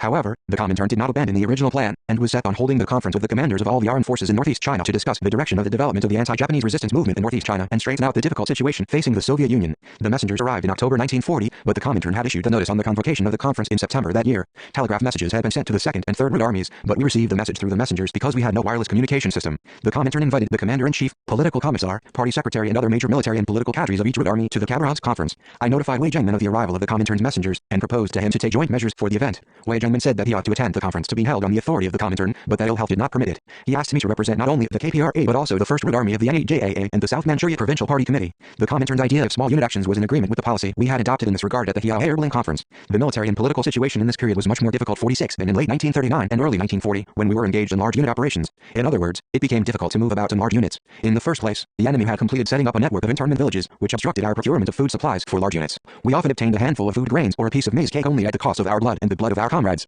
The enemy in those days were putting special efforts into what they called eradicating the basic roots and ideological work. The enemy's policy of internment villages in this period was much more vicious than the one they had pursued against us in West Jiandao. They burned down houses located outside the fortified villages to keep the people away from the bandits, tightened the control of food, grain, ammunition and other supplies, were bent on searching for and arresting people in secret touch with the bandits, and strictly guarded ferries and other river crossings. The control of illicit opium cultivation was unusually severe at this time. At the same time, they clamored about relief for the poor and working for the people's livelihood in order to demoralize the revolutionary masses and other sections of the population. Our experience proved that small units in action found it relatively easier to obtain food than large units. The food problem was a vital consideration in working out strategy and tactics. Food took priority over tactics. Can you fight without eating? I use the expression food, clothing and housing instead of clothing, food and housing from my experience of many hardships due to food shortages in the years of guerrilla warfare. If we operated in small units, moving in and out of the Soviet Far East region, it would be convenient to do political work among the people and to train the cadres of our units. We should also be able to engage in military actions in the summer season and military and political training in the winter season in places recommended by the Soviet Union with ample time and space. It would also provide favorable conditions for preserving and developing our forces. In the late 1930s and the early 1940s, we lost many cadres because of the enemy's large-scale, punitive operations. 47 We informed the messengers from the Comintern of the fact that in view of the requirement for the development of the anti-Japanese armed struggle, we had adopted at the Airplane Conference the policy of preserving our forces and undertaking small unit actions, and said that we would take into consideration the invitation to move into the Soviet Union. Securing the breathing space as well as geographical space for regrouping in a situation in which the enemy was making frantic efforts to destroy us would be beneficial to us not only for the armed struggle at that time but also for its future development. In addition, a base for us to settle down and was needed to preserve and consolidate our forces. At that particular moment we paid a lot of attention to the need to preserve our forces because we were convinced that the day of ultimate victory of the Korean Revolution was near at hand. In the latter half of 1940, the conflagration of the Second World War enveloped the whole of Europe. Everyone had a foreboding that a war would break out between between the Soviet Union and Germany. Japan was planning another war in the southern hemisphere, even before it had been able to crush China. It was as clear as day what the outcome would be if Japan were to provoke a war against the United States and Britain. The best thing to do in this situation was to avoid a frontal clash and preserve and build up our forces. This view of ours was in basic agreement with that of the Soviet Union and the Comintern. It was welcome news that the Soviet Union was ready to provide us with a base in its territory where we could assemble, regroup, and preserve and build up our strength, and to give us the military and material support we needed. However, I did not make a hasty decision about our move to the Soviet Union because it was an important matter that required prudence. The first problem was how long we would be staying there. Would we be there for a short time or for a long time? If we were to establish our base there and remain there for a long time, how could we continue with the armed struggle? Would we be able to move back when necessary into our 48 homeland or into Manchuria? How could we give leadership to the movement in the homeland if we were in the Soviet Far East region?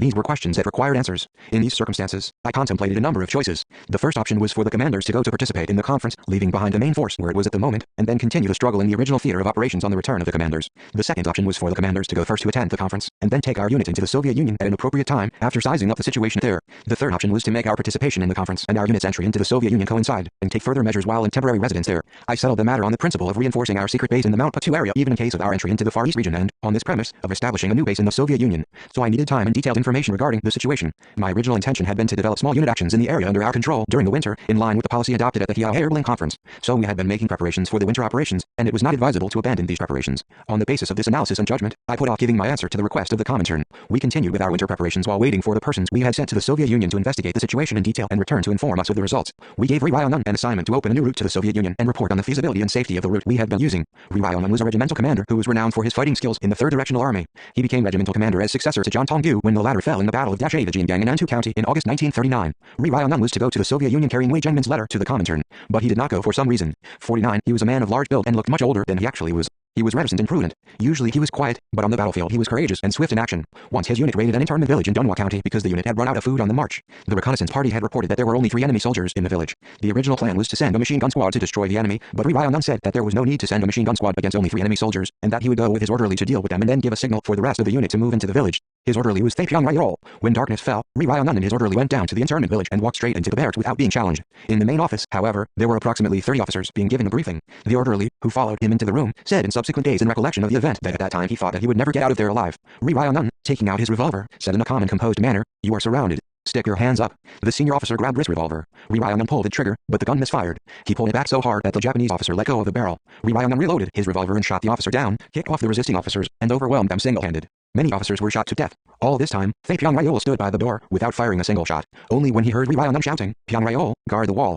did he notice scores of pistols hanging on the wall. Ri told his orderly to collect the pistols, and took the officers in the room prisoner. That night he and his orderly captured all the enemy soldiers returning from the punitive action. 50 Ri Ryonan became renowned as a peerlessly courageous, audacious and talented commanding officer in the raid on the Inu County town and in the battles at Dachejiangang, Yaocha and in many other battles. I think I gave him the mission on the outskirts of Yaoherbling. I met him in Nimshal at the same place. When I told him to open a safe route to the Soviet Union, he said that I need not worry about that. When he and Nimshal were opening the route on the Soviet-Manchurian border, Remchunchu and Haniktu left for the Soviet Union, escorting the wounded and infirm. The wounded and infirm comrades reached their destination in safety, but Ri Ryonan, who had departed with the mission of an envoy, died a heroic death in an encounter with the Japanese. He had carried out his assignment to open the route and succeeded in sending the wounded to the Soviet Union by that route. The other part of his mission was to go to the Soviet Union and inform us of the situation there. While proceeding to the border to carry out the mission, he thought of providing new clothing for his companions, who were in rags, saying that the delegates from headquarters to the Soviet Union should be decent in appearance. He decided to obtain clothes with the help of a charcoal burner with whom he had been in touch. But the charcoal burner was a turncoat who had once worked for the revolution but had become a secret agent of the enemy. He said he would go to buy clothes for Ri Ryonan, but brought back with him 100 enemy soldiers. Ri fought against heavy odds and died heroically after mowing down scores of the enemy. Contact with the Comintern, which had been interrupted for several years, was re-established in this manner.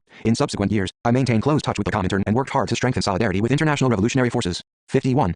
4. The autumn of 1940. Writing articles recently about the history of the anti-Japanese revolution, I have found some phases that need deeper exploration, although historians have made many research achievements in this field. Especially, information about the events in the period centering on the Hia conference is scarce. The autumn of 1940 was unusual. Several tomes would not be enough to cover all the tortuous events we experienced. Because we were engaging in small unit actions after the changeover from large unit operations, we did not have big engagements like the Battle of the Fusan County Town or the Battle of Jiansenfeng. Everyone says that no march was so hard as the Arduous March, and no period was so trying as the period of the Arduous March in the history of the revolution against the Japanese. That is correct. It may be said, however, that the trials we underwent in the autumn of 1940 were no less severe. During the Arduous March, we had to endure unbearable physical hardships, whereas our adverse circumstances in the autumn of 1940 were another trial in which our mental sufferings were just as great. Strong willpower is needed to endure mental suffering just as much as for physical hardships, and the process of their endurance is accompanied by a ceaseless struggle with oneself. Our experience in the autumn of 1940 was exactly of this kind. After adopting the policy of changeover from large unit operations to small unit actions at the Hia conference, we reorganized ourselves into many small units under the 2nd Directional Army, in keeping with the changed fighting strategy. After designating the missions and areas of activity for the small units, 52 I moved towards the Yanji area in command of a small unit. At that time, Kim Il small unit was given an assignment to operate around Wangjing and Dong Pyongyang, an OPAC small unit was given the task of obtaining food grain for the winter around Yanji and Antu before they were sent off on their assignment. We waited for OPAC small unit at the edge of the Katun, Yanji County, but there was no word from them for many days. I did not wonder why, because in those days it cost us blood to obtain even a single ear of maize. To obtain a few pounds of cereal, it was necessary to break into an internment village, a venture that had to be made at the risk of our lives. Throughout the previous summer, we had lived almost entirely on boiled down muesli, a plant of the family composite ITR. There were plenty of these plants in the mountains, but by themselves they could not dispel the feeling of hunger, no matter how much we ate. A reconnaissance party, which had been sent to look for a possible source of food, came back with a report that they had found a farmhouse down at the foot of the mountain. They said that there was a spacious plowed field around the house in which 3 Koreans were living. They added that if we asked them, we might get some food grain. I sent Kang Wi-ryong to the farmhouse, telling him to talk to the farmers, without hiding the fact that we were guerrillas. When he asked them for help, they were reticent, saying that they would have to go to Mingugu to obtain food, but that they could not get past the enemy's surveillance. After thinking it over, however, they said it would be ignominious to decline a guerrilla's request, and left for Mingugu. Hearing this report from Kang, I ordered my men to be wide awake and stand guard with especial vigilance. The men on mess duty were preparing gruel from Tajak, Codenopsis LANCEO. This plant, if crushed and boiled down, made something like gruel, and when mixed with a little cereal it tasted very good. It was the best of similar grass foods. 53 Just as the gruel was coming to the boil, Sun Jang-chun, who was standing guard, shouted that the enemy was swarming upon him. The men rushed to the guard post, but said that they could see no enemy anywhere. Still, Sun Jang-chun insisted that the enemy was approaching, pointing down towards the foot of the mountain. But there was nothing but tree stumps where he was pointing. A man who has had a fever can be subject to such a hallucination, and Sun had had a fever not long before. While I was calling the officer on duty to account for having posted a sick man to keep watch, the alarmed men in the kitchen threw away the gruel that had cost us much effort. A few days later, I received a report that the farmers who had gone to Mingugu to obtain food had returned together with a man in a western suit who was requesting an interview with me. The man turned out to be Cho Young-bin, who had once been a company commander of the Wangjing guerrillas. He was one of the best fighters as well as a man of great physical strength. Once he had come to see me and asked me for leave of absence, saying that he needed to recuperate from exhaustion. I had sent him home and leave so that he might hunt in the backwoods of Wangjing and help the party organization there in its work. Later on, he had been charged with involvement in the Minseengton case. He fled to the enemy ruled area, leaving behind a note to his wife, which said, "Goodbye to you and the baby. I would hate to be killed on a false charge of involvement in the Minseengton case while fighting for the revolution. So I am going away. I will continue to work for the revolution there." His wife, who had given birth to the baby only a few days before, came to see me in tears, with the note. Her face was swollen probably because of ill health after delivery. The baby seemed to have trouble breathing. How can you run away to the enemy area to save your own skin, deserting your wife and baby in distress? Are you a man at all? These feelings 54 of indignation flared up in my heart. Though condemning him for his cold heart, I hoped that he would continue to work for the revolution, as he said in his note. We looked after his wife and baby, and later sent them to the Soviet Union, together with our wounded men. Now, after 5 years, that man, Cho Young-bin, appeared before me again. Our current circumstances were worse than at the time of the Minseengton hullabaloo. He had climbed up the mountainside carrying a knapsack from which a pan was dangling. The fact that he was in good shape gave me the impression that he had not gone through many hardships. "How many years has it been?" he bellowed, as he stepped into the headquarters tent and hurried towards me. I received him cordially. His past was not without blemish, but he had been an officer under my command at Wangjing. He immediately reeled off a lengthy account of how he had trekked around in the mountains to join the guerrilla army again. I asked whether he had eaten, and he said that he had just had a meal of boiled rice down the hill. He produced a packet of rice, dried flatfish and a bottle of liquor from his knapsack. I noticed that the pan tied to the knapsack was not sooty at all. It was strange that a man who said that he had been trekking in the mountains looking for the guerrillas for many days and had boiled rice only a short while before, had a brand new pan. I did not doubt that he had degenerated into scum of the earth like Ri Jong-rak. There had in fact been a rumor in my unit that Cho Young-bin had surrendered to the enemy. Not knowing that he had aroused my suspicions, he filled a cup to the brim with liquor and offered it to me as a token of a memorable reunion. When I declined, his hands holding the cup suddenly began to tremble. Hearing my angry voice, he must have felt that his real identity had been revealed. 55 I demanded that he tell the truth, how he had met the farmers, and what was his real purpose in coming to see me. He instantly realized that it would be useless to lie any further. He confessed that the 3 men in the farmhouse were enemy spies, and that, hearing their report, he had brought 3 punitive units, which had now surrounded the area. At his signal the punitive troops were to fall upon us. I felt that we were trapped. My heart, however, ached more at the fact that Cho Young-bin had become a lackey of the Japanese imperialists and had so shamelessly appeared before me than at the thought of the danger that had to be faced with a determination to fight to the death. What appalled me more than that was that he was resorting to all kinds of absurd rhetoric to try to persuade me to surrender.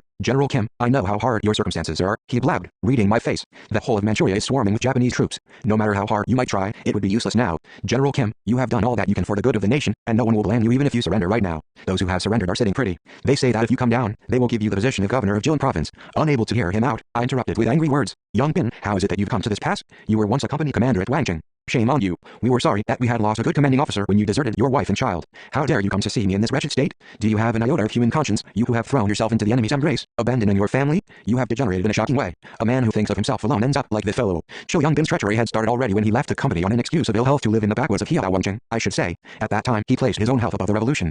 He later claimed to have run away to the enemy area to escape death on a false charge 56 of involvement in the Minseengton case, but that was the outcome of his weak faith in the revolution. As Cho Young-bin's case shows, one step back from the road of revolution will end up in treachery. That was why I always said to my men that the only way for a revolutionary to follow was the road of revolution, dead or alive, that going astray from this road would lead to reaction, to treachery, to being human scum, and and that a man who had abandoned the cause of revolution, afraid of the rain and snow, bullets, hunger, marching through mountains, prison and gallows, would instantly change his colors if he was dragged to the rack a couple of times and forced to gulp down peppered water. It can be said that treachery begins with the discarding of conscience. This is the lesson we learn from the incident of Cho Young-bin. A considerable number of people left the guerrilla zone for the enemy area, as Cho Young-bin did, in those days, when many people were executed on false charges of involvement in the Min Se-engtun case and Jiandao. But most of the revolutionaries stood firm in the revolutionary ranks, instead of deserting the guerrilla zone, although they were unfairly subjected to persecution, stigmatized as Min Se-engtun members. Why? Because they could not afford to sell out their consciences, even if they were to be murdered, because they knew well that deserting the cause of revolution was the way to counter-revolution and nowhere else. As you can see, the revolutionaries considered it a disgrace and a living death to abandon their consciences and turn away from the red flag of the revolution. They thought that, in short, it would be an inhuman act. In the years of the Shanqiandong guerrilla zone, there was a woman guerrilla named and stuck in Pak Son-cho's company.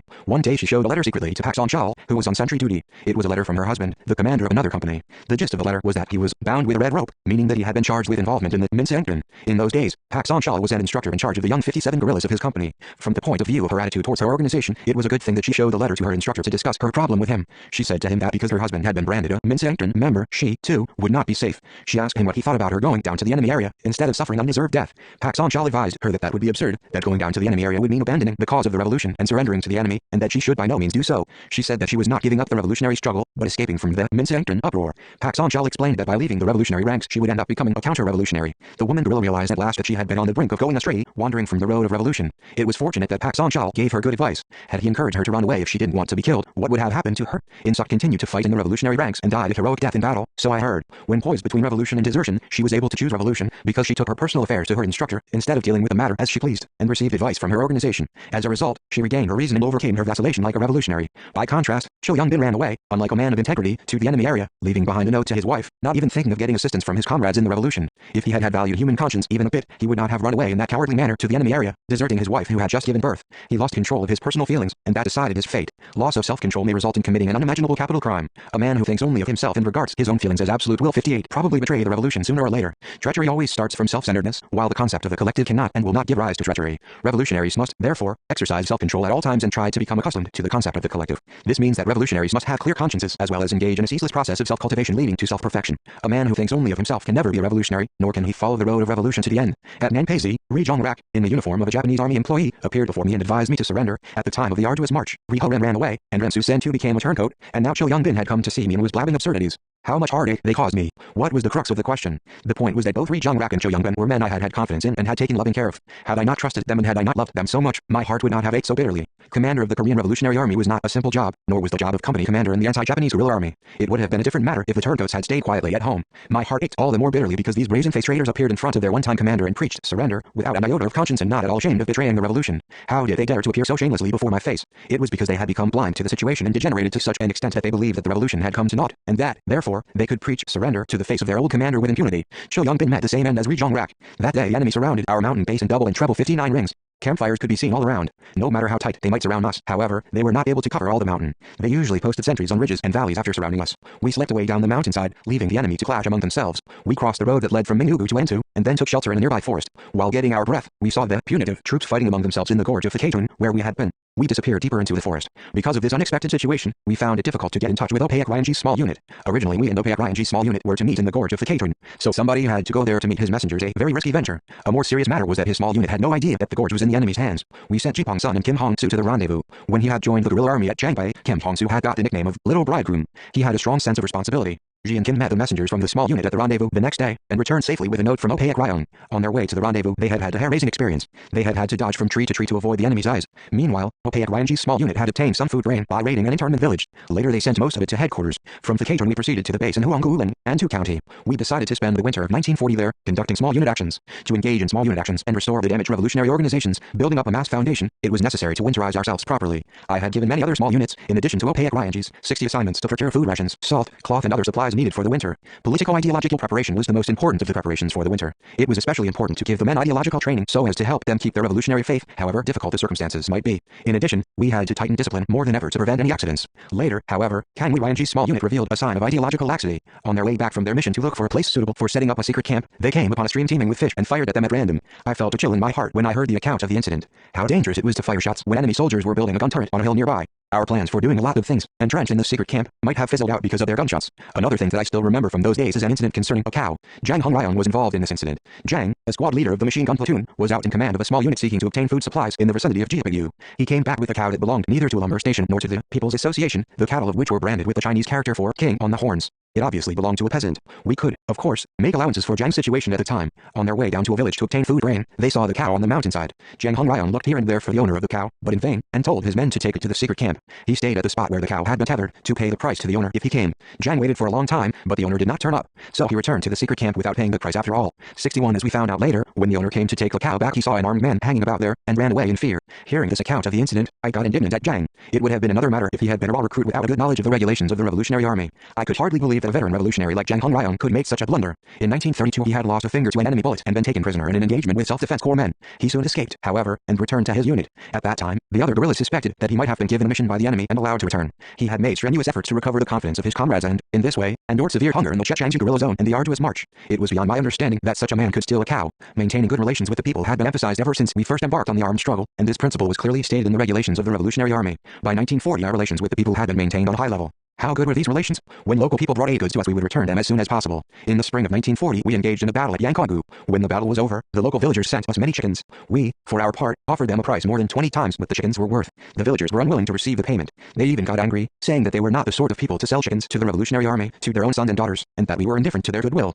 We had nothing more to say. It was natural that they were offended at us responding to their goodwill by offering cash. Then we said we would not accept the chickens if they refused to accept the money. The money and the chickens were passed back and forth several times. Finally, we accepted the chickens and they the money. When we 62 withdrew from Yangkwagu, we released the chickens for which we had paid. Now this was only a recent event, not an event of many years or months before. But Zhang Hongryan, ignoring this precedent, had transgressed the principle of maintaining good relations with the local people. His comrades criticized him severely. They insisted that Zhang would be unable to amend his mistake even by death. Zhang also criticized himself unmercifully. Therefore, we only punished him and told him to return the cow. He belonged to Kim Il small unit and fell in battle in 1941 when I entered Manchuria again in command of a small unit. When we were at the Huangguling base, a man of Chinese nationality, named Kai, deserted. He was unusually homesick. One harvest moon day he was so homesick he ate mooncakes in tears. He was very weak-minded, so the party organization had given him a lot of individual education. As he had caught a fever, we sent him to a hospital in a secret camp. Later, headquarters received a report that he had egged on a woman guerrilla of the cooking unit to join him in returning to their home village. He was not faithful to military service. When on duty, he used to doze off. When told to stand guard, he used to complain that he had a stomachache. One cannot carry out revolution against one's will. At last he deserted us, turning his back on our goodwill, and to make matters worse, he soon came back as a guide for a punitive force. Most of my men were out on a small unit mission at that time. Only a few orderlies and I remained in the secret camp, so, as headquarters, we moved to the backwoods of Mengshankan. Small units and groups assembled there after carrying out their missions. Opayak small unit obtained hundreds of sacks of maize and stored them in secret places. They bought maize standing in the fields, harvested the crop, put the ears in hemp sacks and then stored them in chests deep in the forest nearly 13 miles from Fire. It was around that time that the Comintern sent its messengers to 63 invite us to the conference of Korean, Chinese and Soviet commanders to be held in the Soviet Union. As I mentioned before, I sent an advance party to the Soviet Union to get to know the situation there in detail, at the same time ensuring that the preparations for the winter in northeast China were finished in keeping with the policy we had adopted. Unfortunately, however, word soon came to me that all the stored food supplies had fallen into the hands of the enemy. Because regimental commander by turn traitor, the location of the stored food rations was revealed to the enemy. The regimental commander was a man, nicknamed Galawigurda, who had been saved by Kim Myung Hwa's kind nursing in the forest near Dunhua. Even the regimental commander turned renegade, unable to endure the hardship. Having discovered the location of the maize storage, the enemy set fire to the forest and took away all the maize. Months of hard work came to naught overnight. Despite all these setbacks, however, I did not despair. True, the difficulties in those days were great, but we had gone through many such before. How arduous the hardships we had suffered on the tableland of Luozigu, the 2 expeditions to northern Manchuria, and the expedition to Fusan were. What an agonizing experience the arduous march was. We had endured all these trials. We had endured freezing cold, hunger and the darkness of despair. We had stood up, enduring heartache and grief over our fallen comrades. That was because we all had firm confidence in the victory of the revolution, and always bore in mind the mission and responsibility we had undertaken before our motherland and nation. We always kept true to our revolutionary conscience, no matter what situation arose. Let us overcome this crisis, come what may, and bring about a fresh upsurge in the revolution. All right, let us see who will be the winner, I said to myself at Mengshankan at that time. The sense of revolutionary mission in my innermost heart set me afire 64 with greater audacity, and with ardor and a lofty sense of responsibility for the revolution in the recurrent trials. What was the way out? A forced march was the sure way to break out of our dilemma, but such a course required ideological mobilization for inspiring the men with confidence and courage. The upshot of this was the convocation of the Mengshankan conference. I told my men frankly, the situation is growing more and more rigorous and arduous. We all believe that our revolution will triumph and that our country will become independent, but nobody knows when. We have fought for some 10 years or more already, undergoing all sorts of hardships, but it is difficult to say definitely how many more years we shall have to endure such sufferings. 5 years, 10 years or more? It is clear, however, that the ultimate victory will be ours. Needless to say, our road ahead is beset with many difficulties. These difficulties may be much more serious 10 times or 20 times than those we have experienced so far, so any of you who is not confident about following us to the end and carrying out the revolution may go home. If any of you wants to go home, we will give him travel expenses and food rations. We will not take issue with him for giving up the revolution. It cannot be helped if he is too weak and lacking working in confidence to remain in our ranks. Anyone who wants to go may go, but you must say goodbye to us forever when you go. Hearing this, the men rushed to cling to my arms, saying tearfully, General, we won't regret it even if we die without seeing the day of the revolution's triumph. Dead or alive, we won't leave you, General. How long can a man live after all? We prefer fighting here to the death to betraying our comrades and going down the mountain to live in submission to the enemy. We will share life and death with you, General. Their resolve moved me to tears. You can't imagine what great strength and courage I derived from their determination. No speech, no matter how eloquent, could move people as profoundly as what the men said to me that day. 65 The pledge we made at that time was our resolve not to waste our own blood that had been dedicated to the great cause of revolution against the Japanese. The conference held at Mengshankan reaffirmed the unbreakable unity between the commander and his men, the steel-like unity of the leader and the masses. This conference deepened the belief of the anti-Japanese guerrillas that the basic way of saving the anti-Japanese armed struggle from the current crisis was to keep their revolutionary conscience intact, and for the commander and his men to share the same lot through to the end. The conference inspired us with a firmer conviction that the Korean revolutionaries would surely emerge victorious if they fought indefatigably with unshakable revolutionary faith and will. At this very moment, a message came from the comrades I had sent to the Soviet Far East region. The message again requested that Wei Jiangmin and I, and other delegates of the KPRA and the First Root Army of the NAJAA, come to the Soviet Union as soon as possible to participate in the conference with the Korean, Chinese and Soviet army commanders to be convened by the Comintern at Khabarovsk.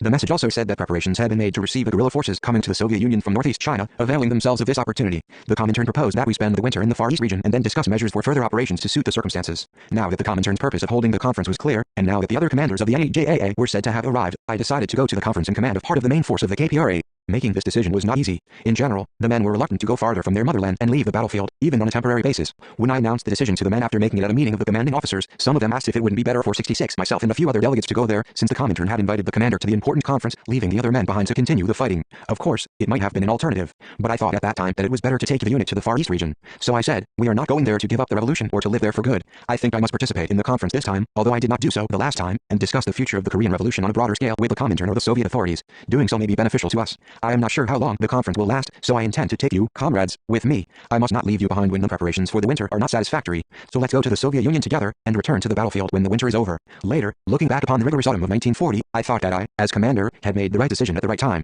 We finished the preparations to go to the Far East region and left Chechangzi towards the end of October. Before our departure, I sent messengers to Wei Jiangmin and Opaek Ryong, both of whom were too ill to go with us. Opaek Ryong, who had not met the messengers, searched the whole area of Batu looking for us, so I was told. He arrived at Chechangzi when we had already started off. It was at that time that he and his men shed tears when they found the food supplies and winter clothing we had stored underground for them. The 2 straw sacks of rice and scores of padded clothes we had buried for them before our departure saved them from great difficulties over the winter. Later, Opaek Ryong and his small unit came to the Far East region in our wake. On our way there, too, we went through many hardships. In the daytime we mostly took shelter in woods and marched by night, which cost us much effort and time to avoid the enemy surveillance. But as far as Lautoau we marched at a stretch. 67 When we were marching towards Baikaku, we encountered a punitive force. As we were crossing over a mountain pass in single file, the enemy was climbing up the pass towards us from the other side. We turned back and ran up over the ridge. Kim Jong-suk, who was carrying a heavy load on her back, lagged behind, finding herself in a great danger. When we crossed the ridge, I checked the column and found her missing. I went back onto the ridge and looked down the pass along which the enemy was approaching. Kim Jong-suk was gliding up under the weight of the heavy load. The enemy was pursuing, shouting that she must be caught alive. I fired my Mauser at the pursuers. The guard company men also protected Kim Jong-suk with machine gun fire. Thus she was saved. We shook off the enemy and camped near Hamatang. That day the enemy prowled all around, so we had to lie hidden in foxtail millet fields near the village until dusk. There were cabbages and radishes growing in the furrows, and we allayed our hunger eating them, but the cold was unendurable. We lighted candles to warm our fingers that were numb with cold. From Hunchun onwards, 2 Korean peasants guided us nearly to the Soviet-Manchurian border. They said that beyond the mountain in front of us was the territory of the Soviet Union. We crossed the mountain and found a wide stretch of fields without any landmark. It was impossible to identify the boundary between the Soviet Union and Manchuria. I told Ri to climb a tree and see if any river flowed in any direction and if there were any houses. He had been good at climbing trees since his boyhood, but he said that he could see neither a river nor houses. We moved further to the east for some time, and found telephone lines in the woods. The insulators differed from those in China and Korea, so we felt that we must be in the Soviet Union, but further confirmation was needed before we moved on. That night we sent out a reconnaissance party and took a rest for a good while. Then, we suddenly heard the crackle of machine gun fire in the east. 68 Soon the reconnaissance party returned with the report that they had found a sentry box about 4 kilometers away, and that they had been discovered while they were fumbling with the cups and kettle there, and had fled. They said that, judging from the unusually large and clumsy shapes of the cups and kettle, it was clear that the sentry box belonged to the Soviet border guards. The Soviet border guards fired their machine guns all through the night. Our reconnaissance party must have alarmed them. The next day, I sent Ryalsal and Kangwi Ryan to parley with the Soviet border guards. They came back with some of the Soviet guards, but the language barrier caused us a lot of trouble. I said over and over again that we were Korean partisans and I was Commander Kim Il-sung. Fortunately, they seemed to understand the word partisan and my name. Our journey to the Far East region of the Soviet Union was difficult in this manner. Although we were going there at the invitation of the Comintern, we had to suffer so much, for our route and time of entry into the Soviet Union had not been notified to the border guards.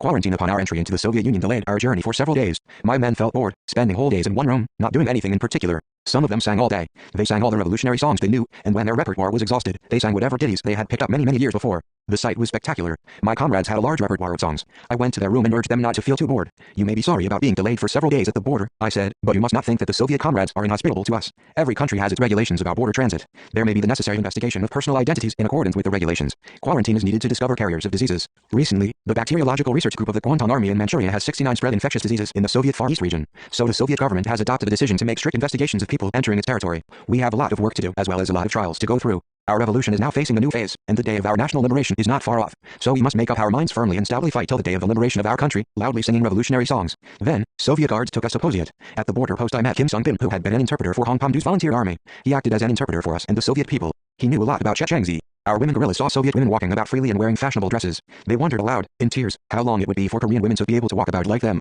As you can see, each day of the autumn of 1940 was replete with hardships and trials. But even in the midst of these hardships and trials, we were not stifled but survived, because we faced and broke through whatever adversity cropped up, without wavering in the least, cherishing our revolutionary faith. We never took a roundabout way when treading the thorny path. We always rushed straight forward to liberate the country. We never avoided any trial if it could hasten the day of the liberation of our motherland. It may be said that revolutionaries are destined to go through trials, because the lives of revolutionaries who change the outmoded and create new things are always accompanied by trials and difficulties. A man who is afraid of trials or avoids them cannot be called a revolutionary. I still remember the autumn of 1940. The mountains of Jiandao, where we used to sleep in fallen leaves in the late autumn, still swim before my eyes. In the Soviet Far East region, where there were neither gunshots nor death, we felt as if we were in a wonderland. However, we still had many trials to endure, as 5 years still remain till the day of the liberation of our motherland. 75. My memories of Wei Jiangmin, the great leader Comrade Kim Il-sung often recollected his experiences with Wei Jiangmin, a high-ranking political worker and military commander of the NEJAA. His reminiscences give us a lot of information about the exceptional friendship between the great leader and Wei Jiangmin, the latter's personality as a revolutionary, his tragic end, his torment and wishes at the last moment of his life. I made the acquaintance of Wei Jiangmin when he came to Jiandao to participate in the conference at UNY-11 as the representative from the Manchurian Provincial Party Committee. After that, he and I always shared warm friendship on the road of anti-Japanese struggle.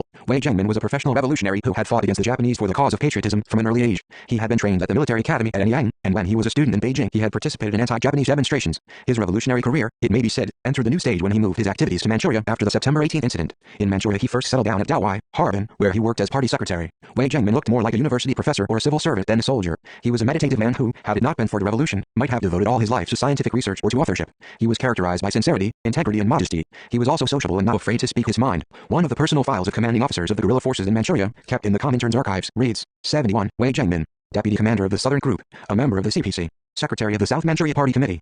A politically well-qualified commanding officer. He enjoys high prestige among the guerrillas. No details about his past record. No negative information available from the Reconnaissance Bureau or the Ministry of the Interior. Wei Jiangmin, though a Chinese revolutionary, made unremitting, silent efforts to give support to the Korean revolutionaries and to promote the Korean Revolution. How serious the issue was at the UNY conference. If he had not been fair and reasonable as the party representative at that time, we might have found ourselves in very unfavorable circumstances. He, alone of all the other people, listened to me with attention, affirmed what had to be affirmed, and took into consideration what had to be considered. After the conference at Yeoinggu, he took the trouble to visit the head office of the Comintern in Moscow to get answers to our complaints. His visit to the Comintern proved very helpful to the Korean Revolution. I still remember how warmly I embraced him when he returned to Manchuria, shadowed by death all the way. When he hugged me as he conveyed the Comintern's view that my argument that the Korean revolutionaries should fight under the banner of the Korean Revolution did not contradict internationalism, and that my statement that the struggle against the Minseengtern had been conducted in an ultra-leftist way was right, as well as the Comintern's conclusion that the Korean revolutionaries should lead the army of the Korean people and fight in Korea and on the Amnok River, I determined not to forget his efforts to assist the Korean Revolution. On the occasion of the Nanking conference, the warmth of friendship between him and me became redoubled. During the fortnight we spent together at Nanking, we had many conversations, and I gained a deeper understanding of him. 72. Wei Jiangmin supported my opinion about unit reorganization at the conference at Myeongjen, and warmly welcomed the formation of the ARF later. Around that time, he started to study the Korean language, saying that a smooth communication of ideas was essential for the joint struggle with Korean comrades. He dearly loved the Korean guerrillas. This was the expression of his internationalist support for and encouragement of the Korean Revolution. We, in our turn, did everything we could for Wei Jiangmin, as there is a saying that love is returned for love. On our advance to the Mount Patu area immediately after the Myeongjen conference, he was wounded near Fire. At that time, we had several war horses we had captured from the enemy. We picked the best one and gave it to him. He then went as far as Myeongjen on horseback with us. I got Pak Young-san to arrange medical treatment for him at the Jianjiang. Subsequently, Wei Jiangmin went to Yangjinyu to convey to him the Comintern's directive about the expedition to Rio 12, and then came to see me when we were putting the finishing touches to the secret camp on Mount Patu after our advance to West Jiandao. After his journey to southern Manchuria, Wei Jiangmin looked very ill. He had been suffering from chronic heart and stomach troubles. As he was a man who threw himself into any work, careless of his own well-being, on top of his weak physical constitution, his health went from bad to worse. Once, while leading a group of his men over a mountain ridge, he had a heart attack and fell unconscious. When I advised him to get treatment, he passed off the matter with a smile, saying that physical illness was not to be feared, but ideological ill health was to be dreaded. I gave Pak Young-san and Kang Wi-ryong an assignment to build something like a sanatorium in the vicinity of Hangzhen for Wei Jiangmin. The Haichizagu secret camp was situated in the battle area, so it was not suitable for the treatment of an infirm person like Wei Jiangmin. He spent some time recuperating in the secret camp at Hangzhen. 73. I sent Kang Wi-ryong and Kim Un-sin to Chiangbai to obtain tonics and nutrients for Wei Jiangmin. They bought artificial terrapin blood, rice, flour, tinned goods, milk and even pancakes for him at the cost of 200 yuan they had raised. He was especially fond of food made of flour. On the Lunar New Year's Day, I celebrated a festival with Wei at the Hangzhen secret camp. Pak Young-san made a noodle press out of an empty tin, and Wei and I ate starch noodles and even drank a few cups of liquor on the festival that year. Kwan Yonglin, commander of the 8th Regiment, also enjoyed the festival with us. He could cook wonderfully. He even brought with him different kinds of knives for slicing meat and cutting vegetables, and prepared a variety of dishes. He sliced meat as thin as paper and portioned the slices out from dish to dish and then sprinkled condiments over them like lightning. His skill was uncommon. We also assigned men to Wei at his request. Wang Zhonghe and Pei Rim were my favorites, but I sent them to him because he had asked me for them by name. Wang Zhonghe was a man intelligent enough to cope with the job of company commander or regimental commander. He was capable of tackling any difficulty. He spoke Chinese fluently. He was also the right man to work among the masses. Pei Rim had served as my orderly for many years. He was faithful, straightforward and did not spare himself, so I had always taken him with me wherever I went. He was with me when we attacked Pokanbo. When I was commanding the battle under a poplar on the Korean River, he ran about here and there to convey my orders to different units. When the comrades of Cho Hyun's 4th Division were surrounded by the enemy at the time of the Battle of Jiansanfeng, I ordered the 7th Regiment and the Guards Company to charge to their rescue. It was Pei Rim who conveyed the orders to these units at that time. Once he asked me to assign him to a combat unit so that he himself could 74th fight, so I did as he wished. After some time, I asked him how he liked the combat unit, and he answered that he liked it very much but that he could not get along away from me, and asked me to make him my orderly again. So I brought him back to headquarters. He underwent the arduous march with us. He was one of the men who shared a handful of roasted rice flour with me at that time. If an officer and his men get along on such intimate terms, they will take loving care of each other as they would their own flesh and blood. To be candid, sending away such a man to work with another man went somewhat against the grain. However, I sent him away without regret, because he was wanted by Wei Jiangmin, who was seriously ill. Wei Jiangmin grieved at the news of Yang Jinyu's death more bitterly than anybody else. He was so upset that he ate nothing for days. Wei, who assumed command of the First Red Army after Yang's death, fought courageously. That autumn, he was again wounded in battle. To make matters worse, he contracted a lung disease and became unable to command his army. After killing Yang Jinyu, the Japanese imperialists displayed his head on a post on a public street and claimed that they had destroyed all the anti-Japanese allied forces operating in southern Manchuria. They also bragged that the anti-Japanese struggle in northeast China would soon peter out. The NAJAA was, in fact, undergoing severe trials, both internal and external at that time. The Japanese punitive actions were growing more rampant as the days went by, and traitors and waverers were appearing one after another in the ranks of the armed struggle. Fang Zhensheng, the commander of a brigade, was captured and turned renegade around the time of Yang Jinyu's death. On top of that, the mass foundation of the First Red Army in southern Manchuria was severely weakened. This state of affairs greatly worried Wei Jiangmin, political commissar of the First Red Army and secretary of the South Manchuria Provincial Party Committee. 75. He thought that there were gaps and serious shortcomings in his work that had to be corrected. He was a soldier and political worker who made strong demands on himself and was modest enough to learn from other people's experience and good points. He told me that he would like to hear about the experience of the Korean comrades who had made great efforts to build up party and mass organizations in the wide areas of eastern Manchuria, Korea and West Jiandao even after the dissolution of the guerrilla zones. In the years of the guerrilla zones, the revolutionary organizations had mobilized everything in all the counties in Jiandao. Even children aged 6 or 7 marched around carrying clubs and singing loudly, doing the work of the Children's Corps. Women cast off the shackles of feudalism and rallied around the Women's Association. These organizations roused the people to activity. The masses turned out to fight shoulder to shoulder with the soldiers to do farm work and set up the People's Revolutionary Government. By contrast, the units in southern Manchuria had concentrated on military actions and slided work among the masses after they left the guerrilla zones. After the high-spirited masses from the guerrilla zones moved into the enemy-ruled areas, the guerrilla units did not pay much attention to them, nor did they think of laying new mass foundations. In consequence, their ties with the people crumbled. These units revealed the tendency to resolve all problems by means of military action and military confrontation. This tendency found its most glaring expression at the time of the expedition to Ryuhi. Even when conducting an armed struggle, you must not regard military actions as everything. Guerrilla warfare is impossible without reliance on the masses, the mass foundation that supports and assists the army and provides it with manpower reserves. When we were organizing the anti-Japanese guerrilla army, we did not have many rifles, nor was our force large. However, we declared war against the Japanese without hesitation. We launched ourselves into the Great War against the Japanese with firm confidence in victory and a strong 76 determination to destroy the enemy. To compare the fighting capability of our guerrilla army with that of the Japanese army that had powerful economic support was out of the question. What, then, did we rely on when we started the Great War against the Japanese? We made our decision to defeat Japanese imperialism on the strength of our political, ideological, moral and tactical advantages based on our revolutionary outlook concerning the masses. The absurdity of the expedition to Ryuhi was that the masterminds of the expedition attempted to fight the Japanese army in a frontal confrontation, away from terrain familiar to them, swayed by their subjective desire, without giving priority to their ties with the people and tactical calculations. After the dissolution of the guerrilla zones, we had adopted the decisions of the Nanking II and Dongyang conferences, decisions to build the party, to form the United Front organization, to reorganize the Young Communist League into an anti-Japanese youth league, and to extend the armed struggle to the area on the Amnok River and the homeland. Entrenching ourselves in the Mount Patu area, we had formed the ARF and expanded it quickly in the wide area of the homeland. We had taken all these measures because we valued work among the masses, who were to back up our military actions. The KPRA benefited greatly from these organizations. Had it not been for them, we would have found ourselves in a fix, no matter how elusive the tactics we employed, in a situation when the enemy was making frantic efforts to separate the people from the guerrillas by building mud walls around their villages and prevent even a handful of cereals or a single thread from leaking through the walls. The army in relation to the people is what the needle is to the thread. They must always exist in inseparable unity. At a conference convened by the South Manchuria Provincial Party Committee, Wei Jiangmin got the decision adopted on sending well-qualified guerrilla officers to various parts of Manchuria to correct his past mistake. It was fortunate that, though belatedly, he realized his defects and decided 77 to rectify the tendency of placing exclusive emphasis on military actions. What he was concerned most about while struggling with his illness in the secret camp was how he could retrieve the huge manpower and material losses of the First Red Army and revitalize its strength, and how he could bring about a fresh upsurge in the South Manchurian Revolution that had suffered failures and setbacks. While racking his brains to formulate a flexible strategy in anticipation of the forthcoming great event and to change his tactics in line with the strategy, he was unable to make a decision to cope with the prevailing situation, and so he was extremely irritated. As an option, he was thinking of effecting a link up with the 8th Red Army in the interior of China, and waiting impatiently for a reply to the letter he had sent to the Comintern in April that year. Here is a passage from his letter to the Comintern, which reveals his problem. We are now under attack from the cunning enemy in every quarter, when neither directives nor documents and correspondence from the central authorities are available to us because we have been completely out of touch with the central authorities since the autumn of 1935. We really feel as if we were aboard a ship without the navigator on a vast ocean, or like a blind child groping about here and there. Although the waves of the Great Revolution are raging, we are like a man who is cooped up in a strange house or locked up in a large, airtight drum. We have been suffering unexpected, serious losses in our activities since we lost touch with higher organizations. The purpose of his letter was to give a clearer knowledge of the difficult situation of the First Red Army to the Comintern and the Central Committee of the CPC and to get active support from them for bolstering this army. His expectations from the Comintern and the CC of the CPC were most unlikely to be met. The Comintern, or the Soviet Union, was pursuing a policy of appeasement at that time so as not to provoke the Japanese imperialists in Manchuria in consideration of its own security, and the CC of the CPC was 78 up to its ears in fighting against the Japanese imperialists in a far-off theater and was not in a position to help the revolution in northeast China. Wei Jianmin pinned his hopes on the Comintern and the CC of the CPC for support in the circumstances because he had been away from military and political operations for some time, was unable to obtain the latest objective information for a correct estimate of the situation and was very weak in both mind and body because of ill health. He was waiting so impatiently for a reply from the Comintern because he had strongly appealed for cadres and war supplies needed for the First Red Army. He believed that support from the Comintern was the only way to revitalize his army. At a time when the Comintern found it difficult to send even a messenger to him, where could it get cadres, and how and by which route could it send war supplies? I was of the opinion that restoring the damaged underground organizations to strengthen the mass foundation and receiving manpower and material support from them would be more reasonable than expecting impossible support from the Comintern. After the conference at the Airling, I went to see Wei Jianmin, who was getting treatment in the secret camp at Hangkongu. My heart ached as I saw his face so pale from illness. My comrades, who had been taking care of him, said they were worrying about his recurrent chronic illness, although his wound was healing up. It occurred to me that in the adverse conditions at the secret camp, it would be difficult to ensure his recovery. Wei Jianmin said that something like a stone was surging up in his chest. I shuddered at his words because I had heard my mother complain of such a symptom when she had heart trouble. Wei Jianmin, however, tried to turn the topic to the immediate task of the guerrilla movement and its strategy and tactics. I told him that we had adopted the policy of preserving and accumulating our revolutionary force in keeping with the prevailing situation and of changing over from large unit operations to small unit actions, and that we had taken practical measures in line with this policy. He expressed his support for our policy, saying that the 79 Korean comrades had made a correct estimate of the situation and formulated a correct strategy. We had a long conversation about the situation and our future activities. We discussed the matter of sending the wounded, sick and infirm comrades to the Soviet Union and of obtaining winter food supplies needed for small unit actions. That day I advised him to go to the Soviet Union for medical care. However, worrying about the conditions of the First Red Army, he said he had too many things to put right to go to the Soviet Union. He asked me, instead, to inform the Comintern of the actual situation of the First Red Army in detail and confirm whether his letter had arrived there if I was to visit the Soviet Union. I was distressed to see Wei Jianmin worrying more about the future of the First Red Army than over his own ill health. Since the death of Yang Jinyu, his army was undergoing severe trials.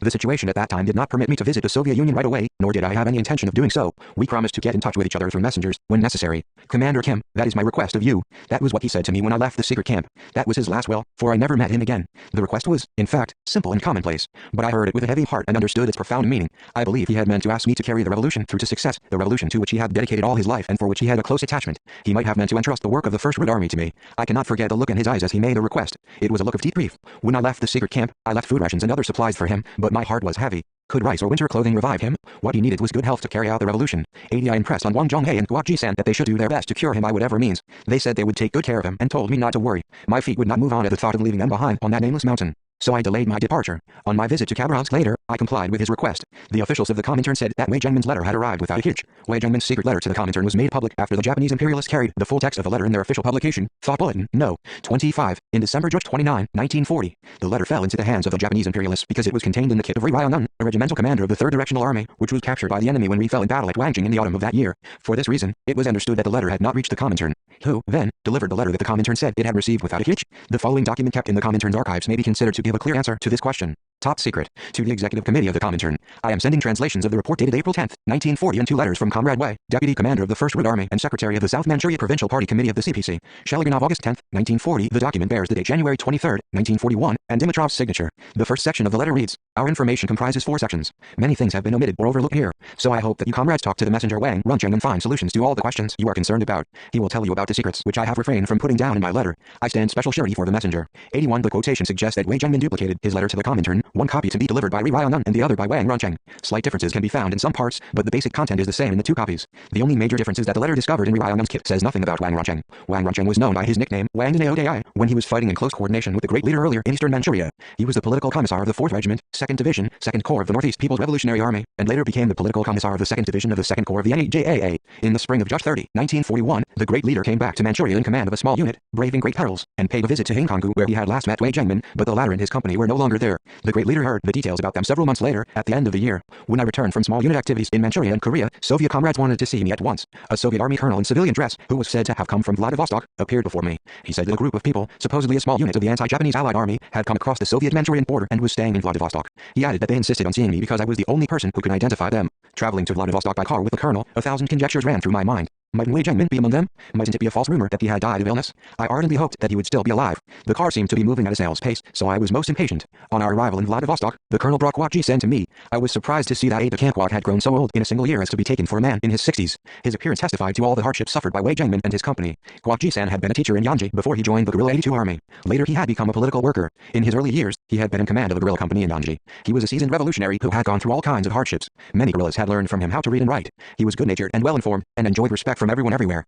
People respected him from the bottom of their hearts, because he helped them through thick and thin. He was also generous. Some people called him a 12-whip skirt, which must have meant that he was magnanimous to everyone, or that he was like the mistress of a large family, a mistress who takes the trouble of looking after all the family affairs. When the First Red Army was organizing its guards regiment, we had recommended him as Wei Jiangmin's aide-de-camp for supply work. Since then, the men had followed him, calling him aide-de-camp Guo, aide-de-camp Guo. Guo Ji-sen did everything for Wei Jiangmin. More than once he ventured into the enemy-held area at the risk of his life to obtain food and medical supplies. It was no accident that Wei Jiangmin used to say that he was able to live long thanks to the aide-de-camp. When his excitement at our reunion had subsided somewhat, Guo asked the Soviet Army colonel to bring the Mauser he had entrusted to him. The colonel did so, and Guo told me in a choking voice that it had belonged to Wei Jiangmin. I took the Mauser from Guo, but I didn't dare to ask what had happened to Wei. Anyway, the solitary revolver explained everything. It was not until that day that I heard in detail about Wei's death, as Guo explained. After I bade farewell to Wei Jiangmin at Hangkongu, he and his men moved to the secret camp at Jiepegu in Wadian County. There are also other places with the name Jiepegu in Wangjing and Dongning counties, and in many other parts of Manchuria. Wei's company established two secret camps, one several miles north of 83 Jiepegu, the other a little farther to the southwest of the district. Wei Jiangmin lodged in the first one. Wang Zhonghe, Kim Pongnam and the doctor named Kim Husan were with him. A machine gun section of 7 or 8 men also stayed with them. Guo Ji-san, Kim Shao-ho, Zhu Tuil, Ri Haksun, John Mun-uk and Kim Tuk-tsu set up their quarters in the second secret camp. Guo Ji-san alone knew the locations of the two secret camps. He traveled between the two, carrying heavy loads of food and delivering messages. He obtained food rations with the help of puppet Manchukuo army officers with whom he had sworn Jianjiali, Brotherhood Dr. These officers complied with all Guo's requests. The commander of the Special Corps of Gendarmes was also under his influence. Both the puppet army officers and the Special Corps commander ran with the hares and hunted with the hounds. They brought food, salt and other supplies to the guerrillas in the mountains, and then took away worn-out clothes, shoes, pans and similar things from the guerrillas to make false reports that they had killed or wounded guerrillas, and got bonuses for doing so. It was said that Wei Jiangmin had wielded his pen until the last moment of his life, writing reports, reviewing his guerrilla struggle and drafting documents relating to his unit. It must have been his revolutionary desire to work as long as he breathed. When death was knocking at his door, he turned over his Mauser and his documents to his comrades, saying, "You vigorous young comrades must fight to the last. The revolution depends on you. The revolution is an arduous undertaking accompanied by bloodshed and sacrifices, but you must not be afraid of such hardships. Our bloodshed will not be in vain. You must go to Comrade Kim Il-sung without fail." Wei Jiangmin died in March 1941 at the age of 32. He died too young. There was neither a volley for his death nor a mourning ceremony. His comrades buried him with acute sorrow and great care. Strange to say, one of his men, of Chinese nationality, sneaked down the 84 mountain and guided the enemy to his grave. There is no knowing why that man, Wei's favored, did such a thing. The enemy's report that they had killed him in action was not true. He was not killed in action, but died of illness. The Japanese were fond of such false propaganda. They exhumed Wei in order to get a bonus. Only barbarians could do such a thing. The account of how the Mauser reached my hands also showed that Wei Jiangmin's bodyguards had undergone many excruciating experiences. Wei Jiangmin handed over the Mauser to Wang Zhonghe, whom he loved dearly and trusted deeply. Wang was in charge of communications at first. When necessary, he also acted as an interpreter for Wei. Later, he became the leader of the guards platoon, guarded Wei at all times and became his right-hand man. He translated documents and materials under Wei's instructions and wrote for him when he was too ill to write himself. Wang and Guo guarded Wei to the last moment of his life. Wang was a devoted guard. Once, Wei's white horse disappeared from the secret camp. Leaving Wei in the care of a machine gunner, Wang went out to look for the horse. As he was tracing the horse's footprints, he noticed enemy troops stealing towards the secret camp. They were also following the horse's footprints in the opposite direction. It was a critical moment. The guardsmen were all out obtaining food supplies, and only Wang and the machine gunner were by Wei's side. Wang hurried back to the camp and, after hiding secret documents, ran through the forest, carrying Wei on his back. Bullets whistled like hail around him, but he clasped Wei in his arms, shielding him with his own body, and kept running. He was determined to save Wei, even at the cost of his own life. Wounded in the shoulder and unable to carry Wei any further, Wang turned him over to the machine gunner. He took the machine gun himself, and held the enemy back with constant firing. Being such a man, he was dearly loved by Wei Jiangmin. It was not without reason that Wei handed over his Mauser to him. 85 After the death of Wei Jiangmin, Wang Zhonghe and his small unit moved to the secret camp where Guo Ji-san was. They hunted wild boars, bears and any other animals they could find both for immediate consumption and for supplies of food for the next march. It was at this time that Wang Zhonghe was killed in a hunting accident. As he was chasing a wounded bear, the animal turned and mauled him to death. It was a tragedy that we lost such a loyal man in such an accident. The Mauser was taken over by Ri Haksun, a friend of Payak Hakrin's from the same hometown. Ri Haksun cleaned the weapon every day, in memory of Wei Jiangmin. He also met an accidental death. After his death, Guo Ji-sen took care of the weapon. Guo grew opium while conducting small group actions in preparation for moving into the Soviet Union. It was probably around this time that Ryu Kyangsu and his small group met an old man who had been in touch with Guo in the vicinity of Jiepegu. But because the old man kept this fact secret, Ryu Kyangsu failed to meet Guo and returned. Guo and his company obtained new uniforms and food rations including salt in exchange for the opium they had grown. In spite of these preparations, they experienced many hardships on their way to the Soviet Union. When crossing the Soviet-Manchurian border, they even took their trousers off and carried them on their heads across the river, so I was told. The revolver reached me through several hands. Later, Guo Ji-sen joined Kim Il's small unit, and moved into Manchuria. With the help of the puppet Manchukuo army officers with whom he had a jiajial relationship, he formed underground organizations and did political work among the people. Kwok and other Korean communists, who had served as bodyguards for Wei Jingmen, made every effort to put an end to the tendency of concentrating exclusively on military actions, the tendency over which Wei had been so remorseful in his lifetime, and to strengthen the mass foundation of armed struggle. 86 Kwok fell in battle, probably in 1943. He had returned to Manchuria on a reconnaissance mission, but on his way back after accomplishing his mission, he was shot by the enemy. Wei Jingmen gave us sincere support when the Korean Revolution was undergoing the severest of trials. That is why I still recollect him with affection. Whenever he had a difficult decision to make on practical matters, he consulted us. How deep the confidence was that he placed in us can be seen from the fact that after Yang Jinyu's death in battle, he discussed exclusively with us the problems relating to the work of the First Red Army and the South Manchuria Provincial Party Committee. When cadres of the First Red Army brought to him problems that needed his decision, Wei Jingmen sent them all to me. After Wei Jingmen's death, the Comintern discussed with us all the problems relating to the work of the First Red Army of the NEJAA and the South Manchuria Provincial Party Committee. Wei Jingmen was an excellent man and an excellent revolutionary. For this reason, we helped him wholeheartedly. Many people made painstaking efforts to take care of him, and many internationalist fighters protected him with their lives. Wei Jingmen was specially concerned about the Korean Revolution, and cherished a special friendship for us. According to our comrades who worked at his side for a long time, Wei Jingmen always linked the future of the Korean Revolution with us, and, therefore, he always told them to give loyal support to me. Wei Jingmen's life was beautiful because his life was the same, both at its beginning and at its end. A man who has started his career for his country, for his fellow people, and for humanity must end his life for his country, for his fellow people, and for humanity. Only then will his life be remembered by people forever as a noble and beautiful life.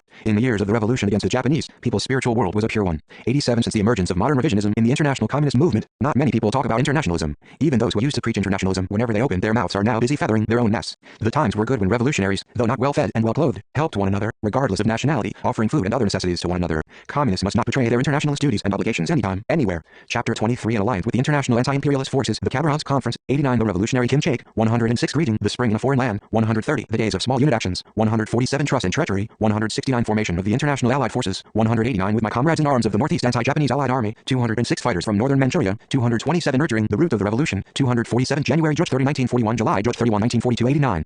1. The Khabarovsk Conference in the summer of July 73, 1984. The great leader stayed overnight in Khabarovsk on his way back from an official goodwill visit to the USSR and the socialist countries of Eastern Europe. That day he recollected with deep emotion his life at the training base in the Far East region of the Soviet Union and the conference held in Khabarovsk.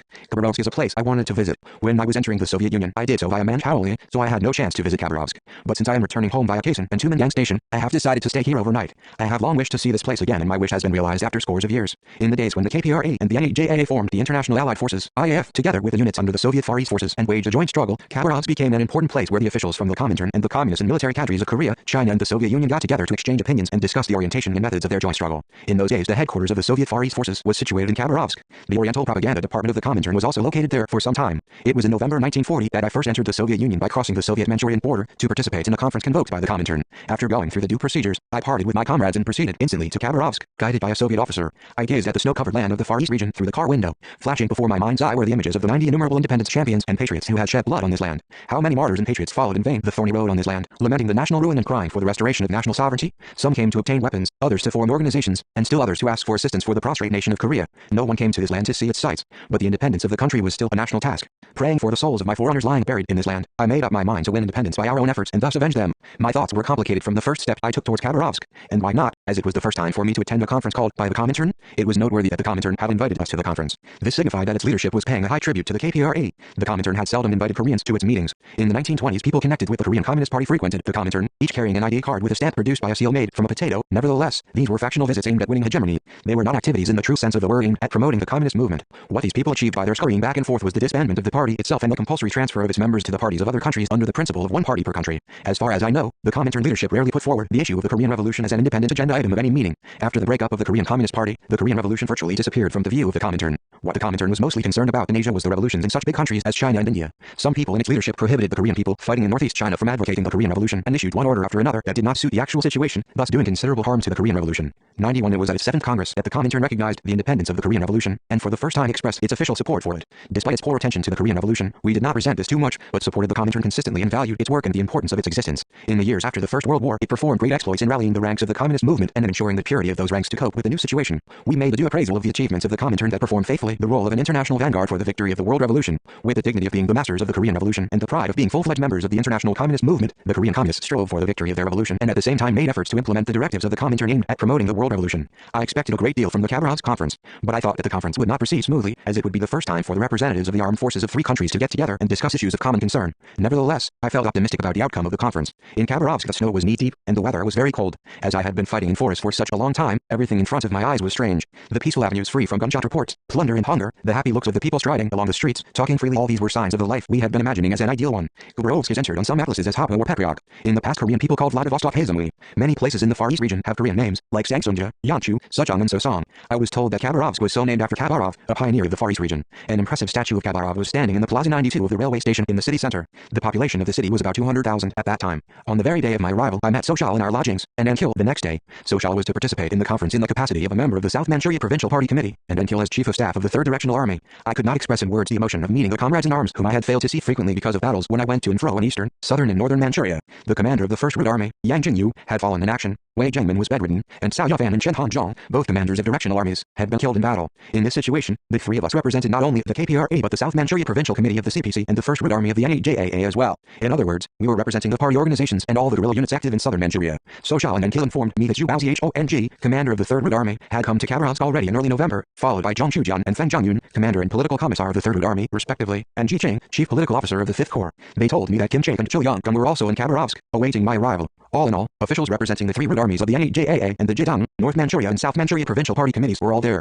Before the opening of the conference, I met General Lyashenko from the Soviet Far East Forces, the representative of the Comintern. He explained to me the purport and objectives of the conference of the representatives of the guerrillas in Manchuria and the Soviet Army convoked by the Comintern and asked me to formulate, together with others, effective ways and means to meet the requirements of the new situation. He asked me to compile data on the composition of the South Manchuria Provincial Party Committee and the 1st Red Army and their achievements. 93 I acceded to his request and compiled with Sochal and Ankil detailed data, which I sent to Wang Xinglin on New Year's Day 1941. Wang Xinglin was the pseudonym of Lyashenko, chief of intelligence of the Soviet Far East Forces. In the days when the units of the KPRA and the NAJAA were in the territory of the Soviet Union, the men representing the Comintern, the Soviet Party and the Soviet Far East Forces went under the name of Wang Xinglin. During the last stage of the Khabarovsk conference, General Sorkin took over the duties of Lyashenko. Sorkin also went under the name of Wang Xinglin. In the archives of the Comintern, there is the original text of the Great Leader's Report written in January 30, 1941 in the capacity of representatives of the South Manchuria Provincial Party Committee, 1st Red Army. The front page reads as follows: Dear Comrade Wang Xinglin, as for all the questions you raised with us concerning the work of the 1st Red Army of the NAJAA from the spring to the summer of 1940, we hereby present answers to the best of our ability. Therefore, this report does not cover the situation of the 1st Red Army as a whole.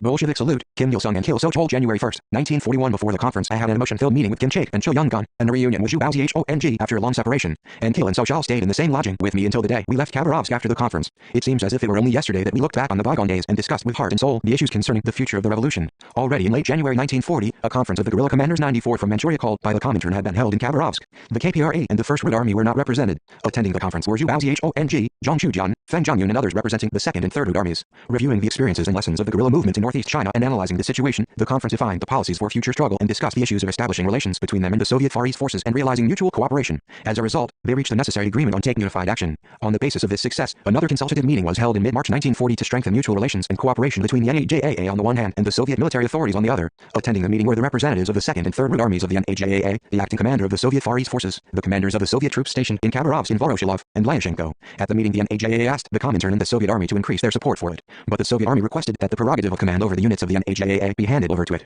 The commander of the Soviet troops stationed in Khabarovsk suggested that the armed units in northeast China be separated from the CPC, explaining that in that case Soviet assistance to those units could be realized more easily. This attitude of the Soviet side aroused heated controversy at the meeting, and only basic agreement was reached on the issue of the forms and contents of mutual support and cooperation. This matter was not solved satisfactorily, and was earmarked for further discussion at the forthcoming conference. The gathering we frequently refer to as the Khabarovsk Conference of 1941, in which I participated, was convoked in December 1940 and continued until mid-March 1941. It was held in an army barracks used by the Soviet intelligence service. The barracks were fenced off. The conference hall had been a secret rendezvous used by an operative. 95 as the senior officers and officials from the NAJAA, the KPRA and the provincial party committees had got together here for the first time. In the first stage they discussed in real earnest for several days the measures to be taken to establish relations between the different Red Armies and provincial party committees, and to take concerted action with the Comintern and the Soviet Union. Then, from early January 1941, they mainly discussed with the authorities of the Comintern and the Soviet Union the future of the anti-Japanese guerrilla movement in Manchuria and the contents and ways of mutual support and cooperation between them and the military authorities of the Soviet Far East. Representing the Comintern and the Soviet Union were several people, including General Lyashenko. Right from the beginning, the conference proceeded in an awkward atmosphere owing to the conflicting attitudes between the Soviet side and the NAJAA side towards the power of command over the NAJAA. The other thing that made the atmosphere awkward was the discontent felt by the officers of the NAJAA at the absence of a representative of the CPC at the conference. When calling the Khabarovsk conference in the name of the Comintern, the Soviet side had informed the Zhejiang and North Manchuria provincial party committees that the Central Committee of the CPC would be represented at the conference. Nevertheless, no such representative appeared in Khabarovsk. The leaders of the NAJAA, who had long been keen for the restoration of their relationship with the CPC Central Committee, were particularly disappointed at this. Frankly speaking, Their eagerness to participate in the conference was greatly influenced by their expectancy of meeting a representative of the Central Committee of the CPC. I do not really know why the representative failed to go to Khabarovsk. Perhaps the Soviet authorities had not informed the CPC Central Committee concerning the convocation of the conference, or the information sent had not reached it. Anyhow, the absence of the CPC representative aroused suspicion among some representatives of the NEJAA and induced 96 of them to feel displeased with the purport of the conference, casting a cloud over its initial proceedings. The conference proceeded in the form of roundtable talks, without a separate communique. The representatives of the different root armies of the NEJAA reported on their work, broadening each other's knowledge and understanding needed for the discussion of the issues on the agenda. I reported on the activities of the First Root Army and the KPRA. In the situation prevailing at that time, it was impossible to present a comprehensive report on the military and political activities of the NEJAA. The CPC did not provide a centralized and unified leadership over the activities of the NEJAA. Some people such as Zhao Shangzhi and Zhu Baozhong tried in this way or that to establish relations with the party's central committee and thought about setting up a separate party organization in northeast China, but all such schemes failed. The North Manchuria, Zhejiang and South Manchuria provincial party committees were conducting activities independent of each other. In this situation, the different root armies of the NEJAA had to fight in isolation. It was no easy job to grasp the revolution in northeast China as a whole and give guidance to it. As hundreds of thousands of Japanese troops were occupying Manchuria, it was very difficult for the CPC in China proper to guide the party and military activities of the people in the northeast. The central issue discussed at the Khabarovsk conference was the orientation of the future activities of the NEJAA and the KPRA, how to establish correlation between the guerrilla warfare in Korea and northeast China and the Soviet army, and how to adapt this to the new situation and develop it. As for this issue, the Soviet side proposed that the NEJAA give up its independence and merge with the Soviet army, stressing the need to take substantial measures for a joint struggle in order to emerge victorious in the fight against world fascism, as the fascist forces of Germany, Japan and Italy were forming an anti-Comintern alliance, and as the Second World War was continuing to spread. They went on that this would agree with the principle of 97 proletarian internationalism and benefit the revolution in northeast China. This was in effect the issue the leaders of the NEJAA have opposed most stubbornly at the meetings of the previous year. During that 1 year, one dramatic change took place after another in the global political situation and in the military situation in the Soviet Far East region. The Soviet proposal reflected the trend of these situations. In those days, the Soviet Union saw a conflict with the German forces closing in upon its western frontier to be virtually unavoidable. If Japan were to attack it from the east at the same time as Germany did from the west, the Soviet Union would find itself in a dire predicament. The Soviet people were making every effort to avoid the pincer attack from the east and the west. At the sight of the plan of cooperation presented by the Soviet side, one could fully guess their anxious state of mind caused by the strained situation. It was impossible for the Soviet Union, a country with one part of its large territory belonging to Europe and the other part occupying a vast area of Asia, to perfect its national defense only by defending one side of its long frontiers or by building up defense capabilities with which to repulse the enemy's attack on one side alone. From the first days of its founding, the Soviet Union advanced the principle of making preparations to repulse enemies attacking simultaneously from the east and the west, and channeled great efforts into building up its defense capabilities. In view of this principle of national defense and their relations with Japan and China, the Soviet people tried from the outset to build the Far East region as an independent military unit. However, the first 5-year plan, with its emphasis on developing the economic and military sectors in the European region, could not extend its benefits to strengthening its military power in the Far East region. It was the September 18th incident that directly occasioned the Soviet Union's drastic expansion and replenishment of its military strength in the Far East region. Stunned by the Japanese imperialist invasion of Manchuria, the Soviet people worried that Japan might advance into that region. 98 The Soviet forces in the Far East region before the September 18th incident amounted to 50,000 troops, 100 planes and 30 tanks. After that incident, the Soviet Union began to increase its forces by 2, 3 and 4 times, and after Japan turned down its proposal to conclude a non-aggression treaty, it deployed heavy bombers, new type tanks, submarines and the like in the Far East to cope with Japan's threat of aggression. The agreement it concluded with Mongolia in 1936 was aimed at containing Japan. It further accelerated the arms buildup in the Far East region after its eastern frontier was greatly threatened by the outbreak of the Sino-Japanese War and the successive eruption of the Lake Khasin and Khalkhin incidents. The Soviet proposal to put the NEJAA under the direct control of its Far East forces was interpreted as a repetition of the proposal it had advanced 1 year previously and, worse still, it incited criticism that the Soviet Union, giving precedence to its political and military interests, was trying to subordinate the anti-Japanese movements in northeast China to these interests. In view of the situation prevailing in the Far East in those days, there were some understandable points in the Soviet proposal. The threat of war fronts opening up both in the west and in the east was not a thing of the distant future, it was a hard fact near at hand. The Soviet Union did not want guns roaring in its eastern territory, clamoring that the anti-Japanese armed units in Manchuria were fighting under the instigation and directives of the Soviet Union. Japan tried in every way possible to find an excuse for invading it. Proceeding from this actual situation, the Soviet Union, while strengthening its defense capabilities in the Far East region, channeled all its efforts into preempting the Japanese invasion by enlisting the necessary diplomatic methods to the full. In those days, it had no allies with whom it could counter aggression by Germany and Japan. It pursued a policy of collective security so as to dispel the threat of war growing in Europe, but failed owing to the maneuverings of the Western imperialists. It had no allies in the East, either, that could help it by force of arms. 99 China was fighting against Japan, but it was receiving assistance from the Soviet Union. It was not an ally that could help the Soviet Union. As it wanted at least the east of the country to be peaceful, the Soviet Union had to be careful to give no excuse to Japan for an armed invasion. The Soviet proposal to set up a military system combining its Far East forces and the NEJAA was aimed on the one hand at giving no excuse to Japan for invading the Soviet Union and on the other hand at gaining an ally with whom its Far East forces could collaborate in case of an anti-Japanese campaign. With regard to the issue of merging, heated discussions took place in and out of the conference hall. The leaders of the NEJAA had not the least intention of placing themselves under the umbrella of the Soviet Far East forces. They insisted, "We have fought bloody battles for 10 years, eating and sleeping in the open, so what's all this nonsense of merging about? We can never give up the revolution in northeast China." The Soviet side does not care about other people's problems, they only think of themselves. Their attitude disregards the revolutionary principle that the independent nature of the revolution of every country should be respected. This issue must be submitted to either Stalin or Dimitrov for a solution. It was learned later that both Stalin and Dimitrov supported the NEJAA's attitude. As a result, Lyashenko was replaced by Sorkin in the end. At that time, the Soviet side anxiously wanted to know my opinion about the issue. They tried hard to convince me that their proposal did not proceed from national selfishness, but their explanation reeks of an insistence that the revolutions in Korea and China could be successful only when their own country country was safe and their own revolution was successful. I told them, there is some sense in your proposal, and we know the conditions under which you had to conceive it. But, it is as yet a unilateral and premature proposal.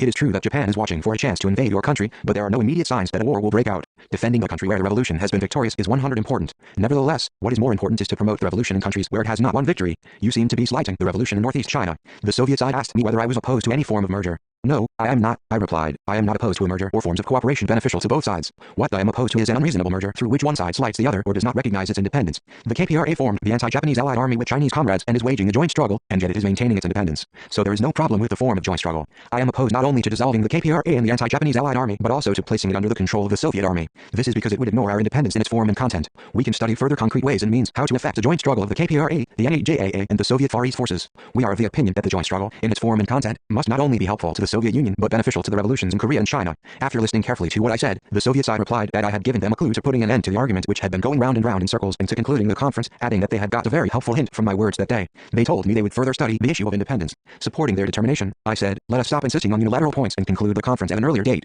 Every hour is precious for us, as we have to return to the various theaters of war as soon as possible to conduct small unit activities, build organizations and work with the masses. It doesn't stand to reason for communists to drag out a meeting wrangling over an issue. If everyone thinks reasonably on the basis of proletarian internationalism, no issue is impossible to be settled. Zhu Baozhong and Zhang Shujian also wanted to know my opinion on the issue. I said to them, if the independence of each force is recognized, I will not 101 oppose an international alliance of our armed forces. The crucial point is the form of such an alliance, and this needs time for further study. Though unilateral, the Soviet proposal contains a seed of reason, so let us not reject the proposal out of hand. With a comradely, unselfish attitude we should give the fullest play to proletarian internationalism and finish the discussion as soon as possible for the common good. My proposal was supported at the conference. Our principled stand shown during the course of the conference was a positive force for realizing unity and cooperation between the revolutionary armed forces of three countries Korea, China and the Soviet Union, assured that our strategic policy of preserving and building the forces of the revolution and switching over from a large-scale guerrilla struggle to small unit actions was correct and that it fully met the requirements of the new situation. The conference discussed in real earnest waging small unit actions with the main emphasis on preserving the forces of every unit of the NAJAA and the KPRA. The discussion of this issue took 2 days or so. A consensus of opinion was reached relatively easily, but opposition was also encountered. Some were of the opinion that the switchover was a retreat from the revolution. Others doubted that we could defeat Japanese imperialism by engaging in small unit actions, as they were not still satisfied with the large unit actions.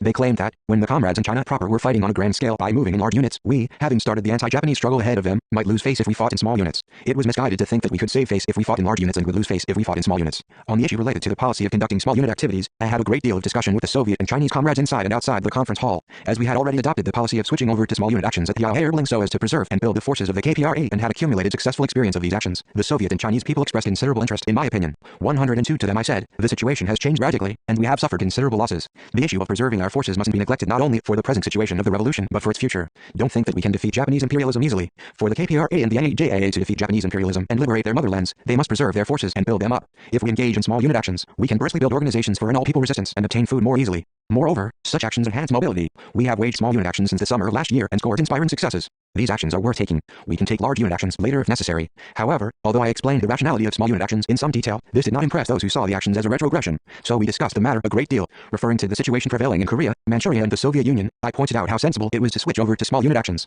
In the course of discussing the situation, the differences of opinion were basically thrashed out. At that time, we discussed the situation in real earnest. We had held many meetings before on this issue, but we had not discussed the situation as earnestly and as long as we did at the Khabarovsk conference. To those who insisted on large-scale actions, I said, it is the Comintern's request that we refrain from large-scale actions. Behind this request are the aspirations and determination of communists of different countries to defend the Soviet Union and its achievements. If large-scale guerrilla actions exert a negative influence on the security of the Soviet Union, we should take this into due consideration, shouldn't we? And to the Soviet delegate, I said, you should not try to keep us here without good reason. We can't advance the revolution if we sit with folded arms, doing nothing, on the plea of preserving our forces. We'll continue to wage brisk political and military activities in small units in Korea and northeast China. 103 All the other delegates from Manchuria expressed support for my insistence. Frankly speaking, the Soviet people wanted us at that time to spend an easy time in the Far East region, conducting training and minor military reconnoitering. That way, they thought, they could avoid giving Japan an excuse to invade the Soviet Union. But we could not wage the revolution in such a passive way. If we spent our time engaged in that degree of activities, what would it be other than eating the bread of idleness? We concluded a discussion with the decision to put emphasis on small unit actions, work with the masses, building organizations and fostering our strength. This coincided with the policy we had adopted at the AUDIOBOOK conference. The Soviet side promised that they would provide the NAJAA and the KPRA with bases in their territory.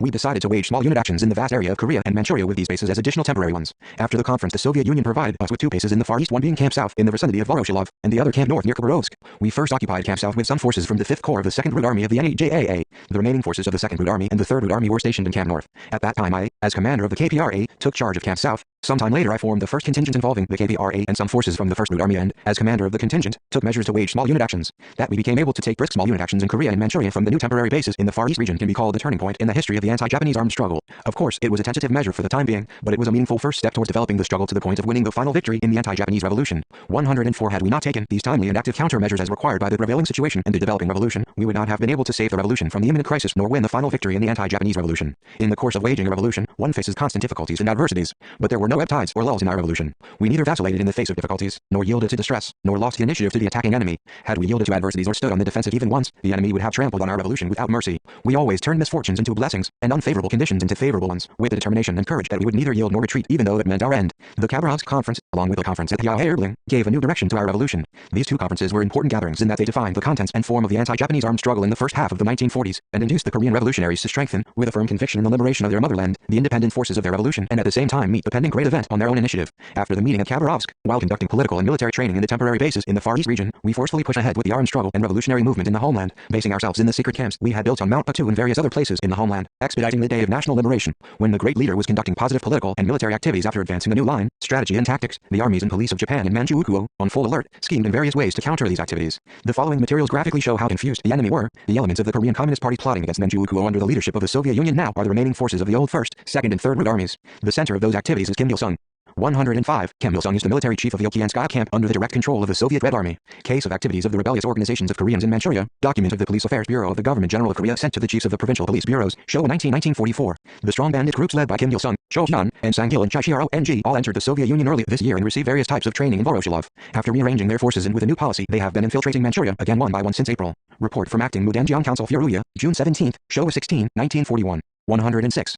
2. The revolutionary Kim Chaek one day, several months after the demise of the great leader Comrade Kim Il-sung, Comrade Kim Jong-il said to some officials, in the Kumsusan Assembly Hall there was a safe used by the leader. No one, including his aides, knew what he kept in the safe. After his death we wanted to open it but we could not find the key. Some days ago we found the key and opened the safe to find a photo of him posing with Comrade Kim Chaek. He usually kept all his photos in the Party History Institute, but he was keeping in his safe a photo he had taken with Comrade Kim Chaek. This shows how dearly he cherished the memory of his comrade in arms Kim Chaek. To be immortal in the memory of his leader, this is the greatest glory a man can win in his lifetime and the greatest happiness a revolutionary can feel. Kim Chaek was the loyalist of loyalists, standing on the peak of such glory and happiness. How could he live forever in the memory of his leader? I met Kim Chaek for the first time at the conference the Comintern convoked in Khabarovsk. I also met Cho Young-gun there. For this I will never forget Khabarovsk. Kim Chaek was representing the North Manchuria Provincial Party Committee and the 3rd Root Army of the NEJAA at the meeting. As we stayed there for several months, not just a day or two, Kim Chaek and I frequently met each other. I shared board and lodging with Enkil and Sochal, and Kim Chaek would visit us and talk with us for a few hours before returning to his lodgings. I was so impressed by my meetings with him that I still vividly remember the very first meeting. He had a calm demeanor, and he was going bald even though he was not 107 yet 40. Strangely enough, even though I had not met him before, I had the strong feeling that he was an old friend of mine. I think it was because I had heard so much about him and had looked forward to seeing him. After the usual exchange of greetings, I told him I felt that he was an old friend in spite of the fact that it was our first meeting. Kim Chaek replied that he also felt that Kim Il-sung was not in the least a new acquaintance. The fact that Kim Chaek and I felt that way means we thought about and missed each other equally. I had wanted to meet Kim Chaek and Cho Young-gun so much that I had made special trips to northern Manchuria. Kim Chaek wanted to see me so much that he had visited Jilin in 1930. Cho Young-gun yearned for a joint struggle with me so much that he had dispatched a liaison man to Jiandao 4 times. Whether the theater of our struggle was northern Manchuria or eastern Manchuria, we all thought at that time about the Korean Revolution and never forgot that we were Koreans, revolutionaries and sons of Korea, who should devote their life to the liberation of their motherland irrespective of organizational affiliation and theaters of struggle. This community of like minds can be said to have made the Korean revolutionaries in eastern and northern Manchuria continually miss and long for each other. Why did Kim Chaek and Cho Young-gun cast a covetous glance all the more at eastern Manchuria? It was precisely because they missed Koreans. While the 2nd Corps in eastern Manchuria was composed exclusively of Koreans, Chinese were in the majority in the 3rd and 7th Corps. Living among the Chinese whose language and customs were different from theirs, they could not but grow envious of eastern Manchuria, where hundreds of thousands of Koreans swarmed, and miss our units where Koreans were in the majority. Why did it take so long to meet Commander Kim? Kim Chaek muttered to himself after we had exchanged greetings at our first meeting. 108. I did not know why, but his soliloquy went straight to my heart. He did not let go of my hands for a long time, even after we had greeted each other. I looked at him, and saw that tears were brimming in his eyes. For a man of few words to show tears, how sorely must he have missed the Koreans in Jiandao and the units of Koreans? That day I also shed tears. Immediately after Korea was seized by the Japanese, Kim Chaek's father moved to Jiandao with his family. He had probably heard that Jiandao was a fertile land where a farmer could make a good living. The Haksong area, where they came from, was also fertile. But they could not escape poverty in their native land, however diligently they farmed. Who does not cherish his native land? But people joined the northward exodus one after another to eke out a living. Kim Chaek's parents thought that once they were in Jiandao, their troubles would be over. As they had 3 sons, they did not worry about labor. Nevertheless, the sons whom they had pinned such great hopes on abandoned the household and joined the revolution. It was Kim Chaek's elder brother, Kim Hong-sun, who let the wind of revolution into this household. During the March 1st popular uprising, Uprising, he cheered for independence on the street, fought in the Battle of Jingsheng 12 as a soldier of the Independence Army, and joined the Communist movement. In the Tonghung Middle School in Longjing, where he was a teacher, there were many students who had come from Russia. He was apparently introduced to the socialist ideology during contacts with these students. He worked as a district committee member of the Communist Party in Ningbo County before being assassinated. Kim Chaek's younger brother was also a prominent revolutionary. Kim Chaek told me that he had once come across an article in a newspaper about his younger brother being held in Seoul's Sotiam prison, but that he did not know what became of him later. While tending the fields by day, Kim Chaek diligently attended night school. 109 at that time, he threw himself into the revolutionary movement. The organization he first affiliated himself with was the General Federation of Korean Youth in Eastern Manchuria, GFKYEM. Subsequently, he was admitted to the Korean Communist Party. The party cell he belonged to was under the influence of the Tuesday Group 13. Though he knew that the Korean Communist Party, which had been organized in 1925, had been disbanded owing to factional strife, he did not hide the fact that he had been a member of a cell of that party. In those days, there were two general bureaus of political groups in Manchuria, one being the General Bureau of the Korean Communist Party, controlled by the Tuesday Group, and the other being the General Bureau of the ML Group 14, formed in opposition to the former. Learning the inside story of factional strife filled with feuds for hegemony, Kim Chaek felt disillusioned with the hierarchy of the Communist Party. A turning point in his thinking came about at this time. Writhing in mental agony over the debacle in the Communist movement resulting from factional strife, he heard the news that the Comintern had disbanded the Korean Communist Party while he was languishing in a prison cell. Though the party had been stained with factional strife, its disbandment rended his heart. Then, which path should Korean communists follow from then on? And what should I do? Kim Chaek thought when in prison and out of it. He told me he could do nothing by relying on the existing generation of party members, but there seemed to be no new force that could replace them. However hard he fought, the way ahead was bleak. In these circumstances, not knowing which way to turn and penniless, he decided to say thanks to his benefactor Mr. Ho Han. When Kim Chaek had faced trial, Ho Han had defended him in the court. From the outset, Kim Chaek had not asked for a lawyer. He had neither money to engage a lawyer nor did he want someone to speak for him. Then Ho Han had volunteered to plead for him free of charge. This lawyer had undertaken to defend many revolutionaries and independence fighters in court, getting them released or their sentences reduced. 110 Kim Chaek stayed at Ho Han's house for some days. When he was leaving Seoul, Ho Han gave him an overcoat and travel expenses. With a 3 or 4 won, he bought the train ticket and meals on the way. The two men established relationship in this way. It was out of pure patriotism that Ho Han defended Kim Chaek in the court. He did it free of charge as he was mortified to see a Korean patriot facing a penalty for doing what he, as a Korean, ought to do. Sympathy, solidarity and the obligation of an elder patriot, three feelings influenced him, I would say. All considered, Mr. Ho Han was truly an excellent man. After liberation, when Kim Chaek was vice premier and concurrently minister of industry in the cabinet, Ho Han served as the first speaker of the Supreme People's Assembly. How strange their relationship was, as a man who had stood in the dock in the past and a man who had spoken in defense of him became senior cadres of a state. The day he was appointed vice premier, Kim Chaek said to Ho Han, "In the bygone days, sir, you spoke for me in the court. Now you have the duty to criticize me. If I make mistakes, whether as vice premier or as a private citizen, please take me to task without mercy." Though good-natured, Ho Han was a man of principle. He really would have criticized Kim Chaek severely had the latter made mistakes in his work, but he had no opportunity to do so, for Kim Chaek did nothing deserving scolding as vice premier or as a private citizen. Instead, Pak Han-young was always hated by him when Pak was vice premier. Ho Han advised me to be watchful of Pak, apparently because he felt some foreboding about him. I can never forget how loudly Ho Han wept over the news of Kim Chaek's death. He deeply grieved over his death, saying that my right-hand man whom no one could replace had passed away so early. Kim Chaek told me that he was embarrassed to receive such kind treatment from Ho Han and his family. He had done nothing particular for the nation, he said, but had been a tool in the hands of factionalists before serving a prison term. Yet Ho Han's family took care of him as if he had 111 been an outstanding revolutionary, and he felt as though he was sitting on needles. Even if I have to die 100 times and come back to life 100 times, I will live up to the people's expectations. This was what Kim Chaek determined when leaving Ho Han's household for Jiandao. Entering Jiandao, he heard the heartbreaking news that his father and wife had died of illness during his absence. Only his 2 infant sons were left in the house. Nevertheless, he had no time to care about private affairs. He was informed that secret agents of the Japanese imperialists had been sent to arrest him. How cunning the Japanese imperialists were. They arrested revolutionaries, gave them a good beating and released them through the front door as if showing great generosity, before taking them in again through the back door. They were masters of such tricks. Kim Chaek left the village, leaving his sons in the care of his wife's brother. In peasant's attire and with a shabby reed hat on his head, he went past the entrance to the village, driving a cow belonging to his wife's brother. Reaching the hill, the cow lowed ceaselessly for its calf left behind in the stable. The calf also pleaded plaintively for its mother. Disguising himself was crucial, but he could not go further in this way. Hearing the mother and her young calling to each other so pitifully, he thought of the sons he had left in his wife's brother's house and wept in spite of himself. He felt sorry for the calf as well as for his sons, he told me. So he let the cow go. For the next 16 years he did not see his sons. Only a revolutionary like Kim Chaek could endure such an experience. I asked him if he knew how his sons were getting on. He replied he did not, saying, "If my wife's brother is still alive, they will keep body and soul together. If something bad has happened to his family, then my sons will be beggars. For all that, I hope that they remain alive. Then they will see the day of liberation sooner or later and meet their good-for-nothing father." In Incheon, Kim Chaek heard rumors about us. After taking leave of his 112 sons, he proceeded to Ningbo County, where he met his colleagues from his days in the GFKYEM and the Manchurian General Bureau. They told him that a new force, quite different from the ones of the preceding generations, had appeared in Jilin, and that the leader of that force was Kim Song-ju, who, though young, enjoyed great popularity because of his affability. They added that they had heard Kim Song-ju had been arrested by the warlords and released, but they had not known where he was and what he was doing. When I was in Jilin, I had contacts in the GFKYEM, so they must have had inside information about our activities. Many students from the area of Ningbo County were studying in Jilin at that time. Soon after this, Kim Chaek went in search of me, but by that time I had already left the city. He instead happened to meet in Enon some of my comrades, who had apparently been tailing him. After confirming his identity and hearing the purpose of his visit to Jilin, my comrade said to him, "Kim Song-ju is not here at the moment. You seem to be in Jilin for the first time. Don't hang around here." Please get away. In the aftermath of Red May, the warlords are hell-bent on picking on revolutionaries. You can meet Kim Song-ju later. Please get away from Jun before the police can lay their hands on you. They then gave him travel expenses and saw him off. He went to northern Manchuria, where he was again arrested, this time by the Kuomintang army. While he was behind bars, the September 18th incident took place. As soon as he was released, he was again detained by the warlord police and sentenced to death. It was quite nonsensical to give the death penalty to a man who, though a communist in name, had not yet been engaged in a movement worth mentioning and who had not harmed the warlords at all. Manchuria in those days was literally a land of lawlessness. He escaped death by the skin of his teeth on the execution ground. An officer appeared and ordered that he not be shot. He seemed to be a progressive officer with strong anti-Japanese sentiments. Leaving the execution ground, Kim Chaek thought the world was not so hard-hearted after all. What lesson did he learn while undergoing all these trials? He told me 113 that, though he had tried to wage the revolution from the days of his youth, he had been on the run, doing nothing worth mentioning and wasting most of his time in prisons and on the roads, and that he had given the enemy blows on his own initiative only after taking up arms. The enemy regards revolutionaries fighting empty-handed as scarecrows, he said, laughing. He meant that unless one armed oneself, one was a powerless and defenseless being, like a scarecrow, in front of the armed brigands. He said that this was the most important lesson of his life. Hearing what he had to say, I thought he had learned a correct lesson. It was not only a lesson Kim Chaek learned through half his lifetime, it was also the general law-governing nature of the revolutionary struggle. Revolution must be waged with the force of arms, and the end of all forms of struggle for national independence and social liberation is decided generally by the armed struggle. The basic factor of our victory in the anti-Japanese revolution was that we had our own independent revolutionary armed forces. In the theater of the national liberation struggle of our country, there were various forces, like Kim Kus, Syngman and Ryo Hyungs, but the force that the Japanese imperialists saw as their most fearful enemy was our KPRA. And why? It was precisely because we fought against them tenaciously by the method of armed struggle, the highest form of national liberation movement, not through petitions, strikes, writings, or speeches. The victory of the anti-Japanese revolution convinced us of the correctness of the truth that revolution must be waged with the force of arms, and after liberation induced us to hold fast to the line of building a revolutionary army and channel all our efforts into building powerful revolutionary armed forces throughout the whole course of building a new Korea and accomplishing the cause of socialism. The power of a nation and its pride rest on arms. A strong army ensures a reviving nation and a prospering country. Independence is inconceivable apart from arms. If arms get rusty, the people become slaves. 114. That Comrade Kim Jong-il is today training the Korean People's Army to be an unrivaled, ever victorious army and scoring marvel whose successes in army building at the helm of the revolutionary armed forces is the most brilliant, historical achievement he has made in inheriting and consummating the revolutionary cause of just pioneered on Mount Puktu.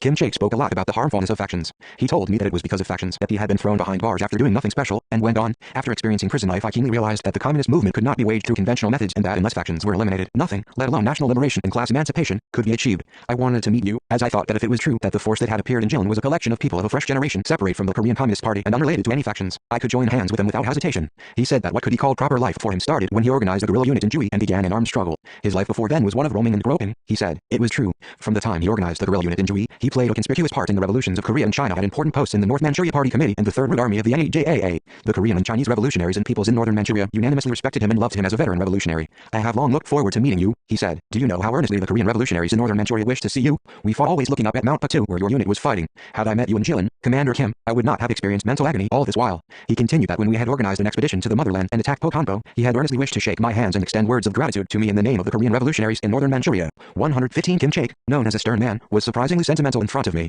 saying that he had heard a lot of the news about eastern Manchuria and West Jiangdao from the people I had dispatched to northern Manchuria. He told me that what he regarded as a model to follow in the activities of the main force units of the KPRA was the trait of unity between officers and men, between superiors and subordinates, and between the army and the people. In addition, he said, he admired the spirit of independence with which I had justifiably insisted on the Korean people's fighting for the liberation of Korea, holding aloft national liberation as the fighting program, though fighting in an alien land. Kim Chaek was well acquainted with the course of my struggle. He even knew the story of how I had repaired a rifle stock for one of my men. He said that he had regarded me as a model in his revolutionary struggle and everyday life. He was such a modest man. Though he held me up as a model, frankly speaking, he himself was a paragon of revolutionaries. He had earned the reputation of being a fierce man, but he was a political worker who loved his men more than anybody else. Though he said he had been impressed by my anecdote about the rifle stock, there were as many uplifting anecdotes about his relationship with his men. What is the combat power of a revolutionary army? It is love between comrades. Value and love your comrades. When you love them as you would your own heart. No one is more precious than revolutionary comrades in this world. This is what he stressed to his men. Once a guerrilla from another contingent came to him with a document.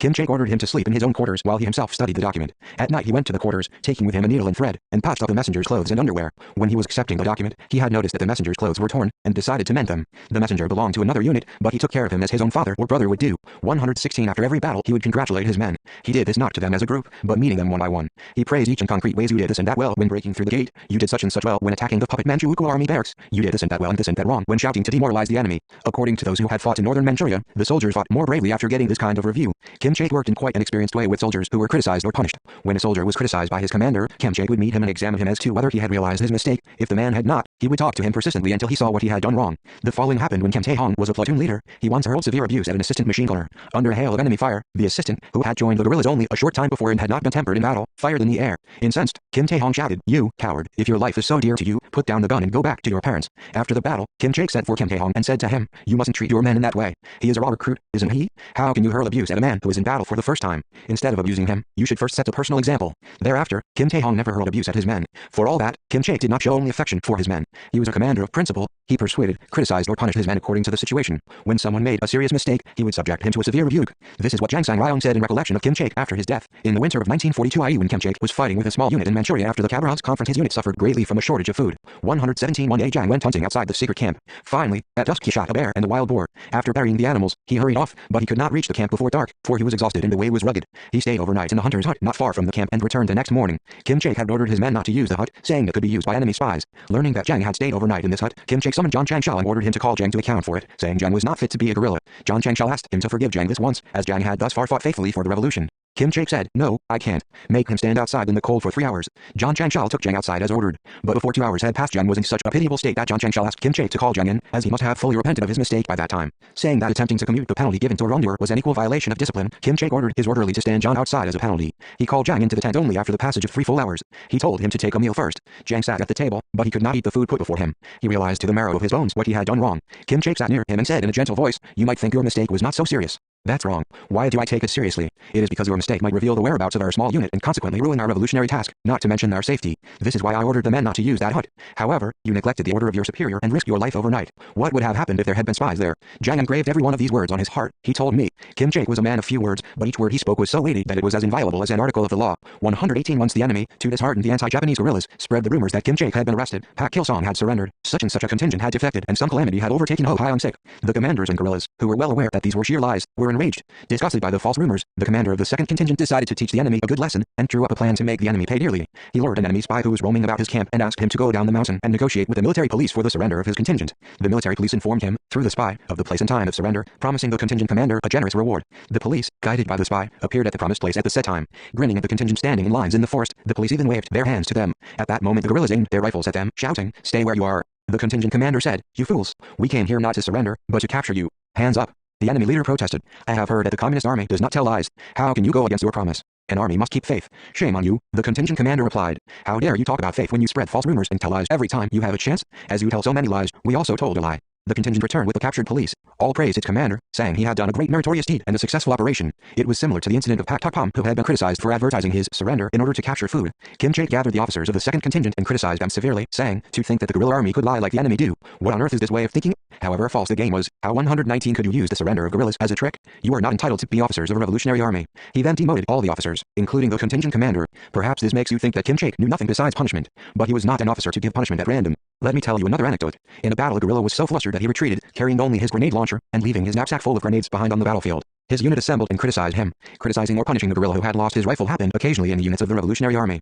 The guerrilla thought he deserved the criticism of his comrades in arms, and made up his mind not to repeat such a mistake. Then, a senior political cadre suggested that a severe penalty be given him, making the atmosphere of the meeting threatening. Finding out that the guerrilla was a new recruit, Kim Chaek concluded that his officers were responsible for not training him properly and that the recruit should be given assistance, not a penalty. He dismissed a suggestion of the senior political cadre. Had the issue finished there, everything would have been all right. But, as the political worker insisted that the man be executed, the new recruit fled in the night. Thus, a problem that could have been settled without a hitch developed in an unforeseen direction. The political officer became an object of hatred. All denounced him as an inhumane man. Some condemned him as a counter-revolutionary and others urged that he be punished. Receiving a report about this, Kim Chaek said that he and none other was responsible for it, and it was a fault in his own work, the work of the chief political officer, that there was a political officer who did not treasure the political integrity of his men. That day he enrolled a political officer in his guard unit, and took him with him to give him individual education. At every opportunity Kim Chaek stressed to his officers and men the need 120 to establish a good relationship between the army and the people and between superiors and subordinates. He spoke highly of my holding aloft, though in a foreign land, the banner of the Korean Revolution, relating it to the spirit of independence. He told his Korean guerrillas that though they were fighting in a Chinese unit, they should bear in mind the Korean Revolution at all times, that the revolution must be carried out by Koreans, not by others, and that they should always remember their motherland. Kim Chaek and I had many things in common, from the aspect of the revolution, the approach to the people, the stand on the spirit of independence, to the issue of the method and style of work, not to mention the issue of building the party, the state and the army. To Kim Chaek, who was surprised to find that I knew every detail of his life, I said I also had long observed his progress. Smiling, he said, if men who have neither seen nor met each other pay attention to and miss each other, then it is a predestined relationship. I agreed, as it was in the summer of 1930 that he had gone to Jilin to see me. Our friendship may be said to have started thereafter. In consideration of his age and the course of his revolutionary struggle, Kim Chaek, ranking high in the North Manchurian unit, could be called a senior among the Korean military and political cadres of the guerrilla army from Manchuria. As for me, I was not yet the head of state nor the general secretary of the party. For all this, Kim Chaek gave prominence to me as the representative and leader of the Korean Revolution in front of the Soviet and Chinese people. Why did he so absolutely trust and give prominence to me, a man 9 years his junior? This can be explained in various ways. His heart was full of the idea that there should be a center of leadership for the revolution, and all should be firmly rallied as one around the center. His yearning for and missing of the center were expressed finally in his special concern and affection for me. 121 After he met me, he became one of my closest comrades, and followed and helped me consistently, regardless of changes in circumstances. He entrusted himself wholly to me and worked faithfully. Returning to the motherland after its liberation, he never relaxed for a single day, as he was constantly on the move to build the party, the state, the armed forces and industry. It was the same during the Korean War. In those days he went wherever he was wanted. When he was the front commander, he went as far as Chungcheong province. He was in the front line area, but when I went to the front to inspect it, he rebuked my aides, saying, "How could you bring the comrade supreme commander here of all places?" The people who accompanied me to Suwonbo were scolded sharply by Kim Chaek at that time, while young communists of the new generation upheld me as the center of leadership in the days in June, in the 1930s and in the first half of the 1940s. Kim Chaek and other anti-Japanese revolutionary fighters put me at the center of unity and cohesion, and strove to carry out the just-orientated line of the Korean Revolution. In this way the center of leadership was formed in our revolution. In this undertaking Kim Chaek rendered distinguished service. This is precisely the contribution he made to the communist movement and to the history of the national liberation struggle in our country. At the training base in the Soviet Far East region in those days were guerrillas who had fought in northern Manchuria as well as in southern Manchuria. There were also Koreans who had grown up there. Had each of them given pride of place to his unit and stubbornly stuck to his own opinion, the revolutionary ranks could not have been united, and the center would not have been formed. But nothing like provincialism or scrambling for hegemony took place among the Korean communists at the training base, and such things could not take place, as they were all pure-hearted. Moreover, such veterans as Kim Chaek and Cho Young-gun gave prominence to me from the outset, confirming the center of leadership. 122 I will give you an example that shows how Kim Chaek followed and trusted me. After participating in the Khabarovsk conference, Kim Chaek spent most of 1942 and 1943 in Manchuria. He went there in order to guide the small units fighting in northern Manchuria. He did not come back to the base even after he finished his work. By that time, Ho Hyung-sik and Pak Kil-song, commanders of the units in northern Manchuria, had died in action, and Kim Chaek was loath to leave the land soaked with the blood of his comrades in arms. When the IAF were organized, its headquarters wired him several times to withdraw, but each time he replied that he would only return after finishing his work. His small unit was carrying a wireless set at that time, and each time they received his reply, the commanding personnel of the IAF were displeased with his conduct. I sent a telegram to him in my name, judging that he was not well aware of the fact that we had formed the IAF in view of the changed situation, and were expediting the final victory of the anti-Japanese revolution. He returned to the base only after receiving my telegram. Why did he come back as soon as he received my message, a man who had remained unmoved even by the order of the IAF headquarters? It was because he followed and trusted me so much. He regarded my words and requests as absolute, thinking that it was proper for him to return when I ordered him to do so, and without any conditions. From the days at the base in the Far East region, he not only gave prominence to me, he sincerely protected me. When I was leaving with a small unit in the spring of 1941, he showed concern for each man of the company which was to guard me. When we were making preparations for the final operations against the Japanese troops, he called a meeting of Korean commanders in the IAF without giving me notice. The meeting discussed the issue of ensuring my personal safety. He told the meeting, "Everyone must ensure the personal safety of Comrade Kim Il-sung with a high sense of vigilance. Comrade Kim Il-sung is the leader representing the people and 123 revolutionaries of Korea, so we must defend him at the risk of our lives." After the triumphal return of the soldiers of the KPRA to their motherland, he called another meeting on guarding me. Returning to the motherland, he said, "At this time, we can see that the situation is more complicated than we heard. The maneuverings of terrorists are quite threatening. We must be on the highest alert, or else I'm not sure what might happen. The chief secretary of the South Pyongyang Provincial Party Committee, Hyun Jun Hyok, was assassinated by terrorists. You must never allow the news of General Kim Il-sung's triumphal return to escape your lips. The time will come when the news will be made public, so until then you must keep it a secret. We must ensure General Kim's safety particularly well, as we are his personal bodyguards." Later he took the initiative of organizing my guard unit. If I were to recount all the details of how faithful he was to me, it would take more than a day. As I still do today, I channeled great efforts into working with the people after liberation. I really had a busy time working with the people, the revolutionaries from South Korea, and with foreigners at that time. Nosaka Sanjo went to Japan via our country. Though we had distinguished guests, we had no system of entertaining them. We had not even a guest house where we could provide them with board and lodging. Most of them were accommodated in my house, where only boiled rice and soup were served. Everyone regarded this as normal, as it could not be helped just after liberation. But Kim Chaek showed considerable concern over it. He worried about the fact that not even good liquor was available in my house. It is true that the country is in a pitiful state and we have no money. But how can we go to the market to buy liquor each time a guest visits the general? When the republic is founded, guests will come to see the general in droves. We have to build a distillery with our own hands and make liquor for entertainment purposes. Besides, for the safety of the general, we should make it ourselves. This was what Kim Chaek thought. 124 Without my knowledge, he began to inquire into which liquor was the most famous across the country and who was its distiller. The liquor made in Ryanggang was said to be the best soon after liberation. A distiller and his daughter made it, and senior Japanese and well-to-do people enjoyed drinking it before liberation. Kim Chaek went to Ryanggang to meet them. Moved by his words, the distiller asked Kim Chaek to take his daughter with him if a specialist in making liquor was needed by the country. She was Kang Jong-suk. After that, Kang Jong-suk cooked meals for Kim Chaek and made liquor in her spare time. When she laid out a place for distilling, Kim Chaek went to the market with another man and bought rice. Soon his house became a distillery. After several days Kim Chaek came to me with the first bottle of the new liquor. Filling a glass to the brim, he said, "This is the first Ryanggang liquor Kang Jong-suk has made for you." Kim Chaek was delighted when I praised the taste. From then on, the Ryanggang liquor Kang Jong-suk made was served at state banquets, and as another happy ending to this episode, Kim Chaek and Kang Jong-suk became man and wife. To what degree he considered his leader's authority absolute can also be known from the fact that whenever I called him over the phone, he stood up, adjusted his dress and buttoned up his jacket before speaking on the phone. When he was ill in bed, he would still rise to his feet to receive a call from me, whether there was anybody nearby or not. A man who does not respect his leader from the bottom of his heart cannot do as he did. He thought he could not exist without about me. The severest of times during the Fatherland Liberation War were the days of retreat. Though it was announced that it was a temporary and strategic retreat, some timorous people even thought the republic was coming to an end. When the enemy advanced to Sari-1, Kim Chaek, the front commander, built a line for defending Pyongyang covering the areas of Jungwa, Sangwon and Kangdong. Reporting on the situation at the front to 125 Me, he said that he would reinforce the defenses with the retreating units and defend the front line to the last, requesting that I leave Pyongyang with the staff of the Supreme Headquarters. A few days later he again phoned me to ask me to move the Supreme Headquarters to another place. I answered that he should also retreat before the enemy attacked, but instead of retreating he sent me his party membership card. Apparently he was resolved to fight a do-or-die battle. I called him on the phone and said I would not leave Pyongyang unless he retreated. Only then did he come to Pyongyang with the defense units. He took back his party membership card when the Korean People's Army began the counteroffensive. Some people said he was a very stern, truculent man, but, frankly speaking, he acted severely only in front of idlers, sycophants, the discontented, the selfish, careerists and factionalists. He was boundlessly kind-hearted and modest in front of his subordinates and the people, as he so hated those who played a double game. Pak Han-young was mindful of his behavior in front of Kim Chaek. Kim Tu-ball, though himself chairman of the Presidium of the Supreme People's Assembly, avoided encountering him. Kim Chaek was completely free from affectation and hypocrisy.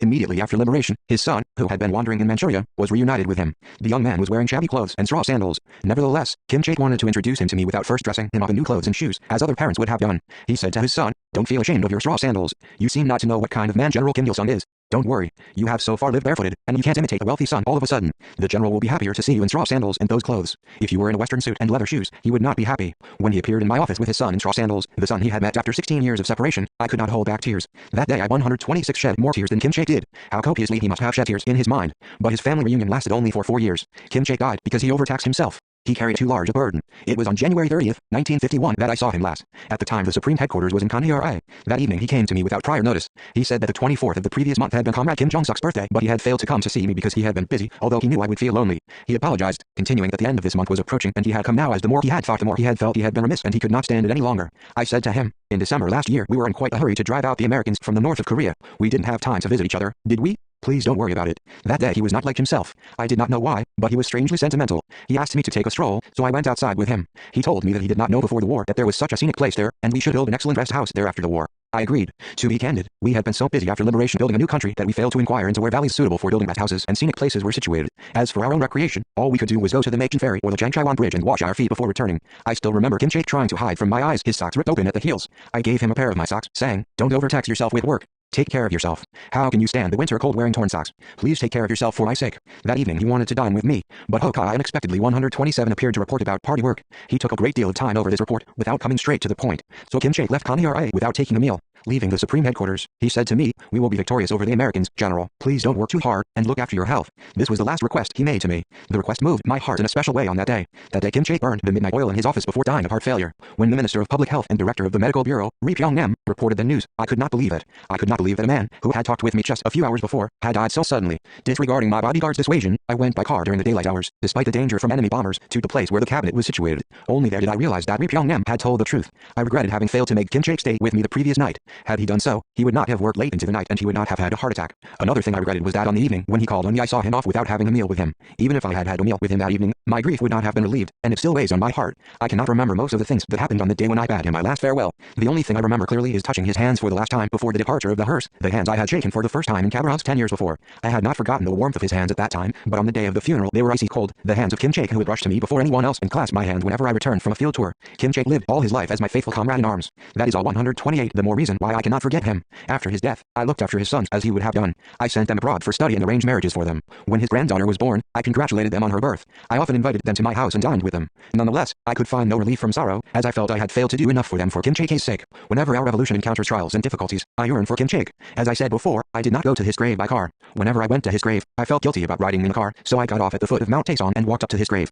Even if he is now in the world beyond, how can my love and respect for him change? I have experienced a lot while waging the revolution, and what I cherish most deeply is the experience of comrades. For a person who has embarked on the road of revolution with a determination to dedicate his life to the freedom and liberation of his fellows, the most precious things are comrades and camaraderie. A faithful comrade can be said to be one's alter ego. I do not betray myself. If faithful and obliging comrades unite, they can prevail against heaven itself. This is why I always say if one gains comrades, he can win the world, and if one is forsaken by one's comrades, one will lose the world. The word comrade means a like-minded man. The mind is inseparable from ideology. The relationship between comrades formed through temporary interest or mental calculation cannot be solid. It breaks up easily, depending on the circumstances. But the relationship with comrades based on ideology and will is eternal. Even bullets or the gallows cannot break it. The Korean Revolution has produced many comrades who show noble examples of fidelity. They constitute a galaxy around us. After Kim Chae-kei's death, we named Songjin, a city near his home village, the Chongjin Iron Works, an enterprise associated with his devoted life, and Pyongyang University of Technology after him, namely Kim Chae 129 City, Kim Chae Iron Works, and Kim Chae University of Technology. A military academy was also named after him. A statue to him stands in Kim Chae City. I hope that the city, the enterprise, and the university named after him will always take the lead in socialist construction. Kim Chae-kei following in the wake of others. He always stood in the van.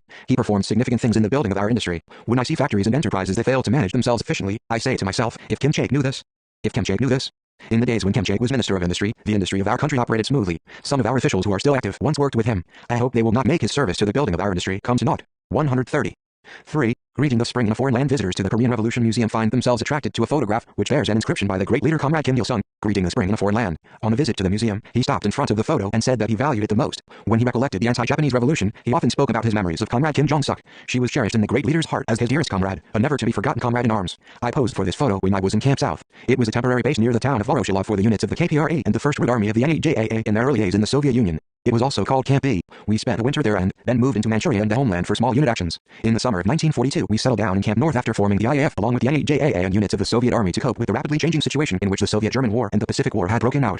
Camp North was located near Khabarovsk. It was also called Camp A by the anti-Japanese fighters. After the Khabarovsk conference, I went to Camp South. Cho Hyun, who had arrived there earlier, came out a long way to receive us. He looked wide-eyed at me, as I was wearing a fur cap and fur overcoat. He burst out laughing, saying, I was wondering who this gentleman was, and it turns out to be you, General Kim. I still remember that occasion. He hugged me so tightly, I felt like 131 choking. He said jokingly that he had heard that I was in a conference at Khabarovsk, and asked why the meeting had taken so long. A short way from Camp South to the east, there was a small railway station on the line between Khabarovsk and Vladivostok. The soldiers of the KPRA assembled in the camp built more barracks, houses, stores, kitchens, and ablutions. The barracks were of the dugout type, with bunk beds like those in the present barracks of the Korean People's Army. My men worked hard to construct them. They laid out a wide sports ground in front of the barracks. In Camp South we studied political affairs a lot, while making preparations for small unit actions in the homeland in Manchuria. In those days, most of my men saw films for the first time in their lives. There we had no need to worry about food supplies. We were each served with about 200 grams of sliced bread at every meal. At first, the meals were not to our taste, as we were not accustomed to Western food and the side dishes were not very good. There was a truck in the camp which brought supplies to us from a nearby farm. Its driver was a Russian. Ryo-san followed him like a shadow to learn how to drive. Sometimes he followed him to the farm. In the course of this, he learned how to drive, and also how to drink.